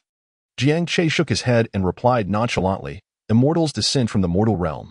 Without the mundane, how can there be the celestial? Even immortals are but humans. As he took his leave, he added, Brother Che, take care on your journey. Do come often. I shan't charge you for the fabric. Haha. One must always give what is due. If you refuse payment, I may not return, he jested, bidding farewell to Zhang Yi and his family. Jiang Che smiled as he mounted his horse and departed. He set his course for the Qian family's estate, feeling lighthearted as he navigated through the bustling streets of Jiangling City. The thoughts of the Tsangsong sect, the Chen clan, the Jade Tablet, and Chen Haobua flitted through his mind, hoping that no peril awaited him. Upon reaching the Qian estate, he noted that there were still 2 hours until noon. Having frequented the place, Jiang Che was now somewhat familiar to the inhabitants. Amidst the chorus of Lord Jiang, he entered the main hall. As before, it was Chun the steward who guided him, with beautiful maidens serving tea and offering gentle massages, creating an atmosphere of unspoken comfort. Before long, Qian Laokai entered with a smile. Brother Jiang, please take a seat. Here, you are as at home. Do not stand on ceremony. As he spoke, Qian Laokai settled himself down and gulped down 2 large cups of tea, letting out a deep sigh of relief. He accepted a warm towel from the maid and wiped the sweat from his brow. Jiang Che, witnessing this, chuckled and remarked, Brother Qian, indulging in a hearty meal yet still practicing martial arts, I see you are drenched in sweat. Brother Qian, with a smile, waved his hand, leaning back in his chair and gasping for breath. Alas, I must practice. My old bones can hardly endure without it. Jiang Che raised an eyebrow and remarked, Brother, you exaggerate. With your physique, you must be in your 40s, right? Mr. Qian extended 5 fingers and replied, I am 52, soon to be 53. It is the wealth I have accumulated that sustains me. Jiang Che smiled as he lifted his cup and took a sip of tea. This tea is delightful. Could you procure some tea leaves for me? Upon hearing this, Qian Laokai turned to the maid beside him. Go, and prepare 2 pounds of tea leaves for my brother, neatly packaged for his journey. As he spoke, Qian Laokai turned back to Jiang Che. Is there anything else you desire? I shall ensure it is all packed for you. Jiang Che was taken aback, exclaiming, I was merely jesting, yet you truly obliged. Qian Laokai erupted in laughter, saying, What nonsense. Here, treat this place as your own. Take whatever you fancy. If you're interested in my 6th concubine, I would gladly bestow her upon you. Chapter 82. Lord John's lack of romantic insight at this, Jiang Che, sipping his tea, sputtered in surprise. Before him, a maidservant was attending to him, and as he sprayed water, he stammered, "My apologies." Before he could finish, Qian Laokai interjected, "You, go wash up and change your clothes. Head to the accounts office to collect 3 taels of silver. Then, attend to my brother with a leg massage." The maidservant, drenched by Jiang Che's unexpected spray, beamed with delight. Rising, she performed a respectful bow, saying, "Thank you, my lord." "Thank you, Lord Jiang." 1 tael of silver equated to 101, so 3 taels amounted to 301. In the parlor, the other maidservants looked on with envy, wishing it were they who had received such a dousing from Lord Jiang. To be splashed with water, have the opportunity to bathe and change without labor, and to receive 3 taels of silver, what a delightful prospect. The mere thought filled them with joy. Jiang Che was about to wipe the tea from the corner of his mouth with his sleeve when a maid approached, carrying a basin of hot water and a warm towel. Observing this, Jiang Che promptly washed his hands and then dabbed his face. Another maid brought forth an open jar of facial cream, and upon glancing at it, Jiang Che reached out to take a small amount, rubbing it between his palms before applying it to his face for the first time. In truth, he had no need to apply it. But since it had been presented to him, a little dab seemed harmless. To his surprise, it felt rather pleasant. The cream was indeed of good quality. He wondered if that girl Duan had finished her own cream and resolved to purchase some later. "Brother, this cream is excellent. Where did you acquire it? Please pack a few boxes for me to take home," he remarked. Qian Laokai glanced at the maid beside him before turning his attention back to Jiang Che. "Rest assured, it's all taken care of. Brother Jiang, I am not jesting. Consider this your home. If you fancy my 6th room, I shall truly gift it to you, without any reservations." Jiang Che repeatedly waved his hand, expressing his disinterest. Old Master Qian chuckled, remarking, "You have yet to behold the allure of my 6th concubine. She is a natural seductress, exceedingly beautiful. Moreover, it is not merely my magnanimity at play, but rather my own limitations, alas. My body can no longer keep pace with my desires. You are like family to me, dear brother, and I do not regard you as a stranger. As for my 6th concubine, she is perpetually scheming to entice my subordinates, yet none of them dare to act upon her advances. In these past 2 years, I have kept that enchantress at bay to the point where she has grown disinclined to visit me." Jiang Che pondered for a moment and then responded, "I see. My brother, you should have mentioned this sooner. Had you done so, I would have assured you of my support." "What support?" Qian Laokai inquired, taken aback. "Are you perhaps implying that you possess medical skills, Brother Jiang?" "Not precisely skills, but I can certainly assist with your condition. Just grant me some time, and I shall prepare something for you. With my concoction and a bit of your internal cultivation, I assure you, within a few days, you shall regain the vigor of a man in his 30s. Is that truly possible?" Qian Laokai exclaimed, suddenly standing up, his face aglow with excitement. In the next instant, he realized he had lost his composure, but which man could resist such an alluring promise? "Ahem, I seem to have gotten a bit carried away. Please forgive my indiscretion. Brother Jiang." Jiang Che held the tea and inquired, "What impropriety?" "I was merely enjoying my tea." Upon hearing this, Qian Laokai burst into laughter, and Jiang Che chuckled as well. After a moment, Qian Laokai composed himself and said, "Having discussed the important matters, shall we now converse about trivialities?" Jiang Che lightly tapped the table, signaling the maid to pour a 3rd cup of tea. "What trivial matter is this? Is it about transporting goods again? With the New Year fast approaching, I would rather not embark on another long journey." Old Money shook his head. "It's not about transporting goods. We have sufficient manpower at the moment. It concerns the Black Wolf stronghold." "Speak, my old friend. I am all ears." "It is this. It is better to resolve enmities than to foster them. You, I, and they all dwell in the vicinity of Qilin town. We encounter one another frequently, even if only by chance. Though I hold them in disdain, they do possess some degree of strength. If you can keep your temper today, I, as your old comrade, would be willing to swallow my pride and arrange a meeting to settle this matter. What do you say?" Jiang Che pondered for a moment and replied, "That is indeed feasible, primarily out of respect for you, my dear brother. As for the Black Wolf village, I harbor no fear of them." Qian Laokai chuckled in agreement and sent someone to summon the 3 from Black Wolf village. It was only then that Qian Laokai expressed his astonishment, saying, "Brother Jiang, what about your injury?" Jiang Che raised his arm and remarked, "It is of no consequence. I am nearly recovered, thanks to Brother Qian's miraculous elixir." It is not merely the efficacy of the medicine, but rather your own resilience, Brother Jiang, came the reply. After engaging in conversation for a while, Jiang Che dismissed the maidservants and stood up. Brother, it is still early in the afternoon. May I impose upon you to use your bathing facilities once more? Brother Qian, smiling, rose to his feet and said, We are all kin here. Feel free to bathe whenever you wish. There is no need for formality.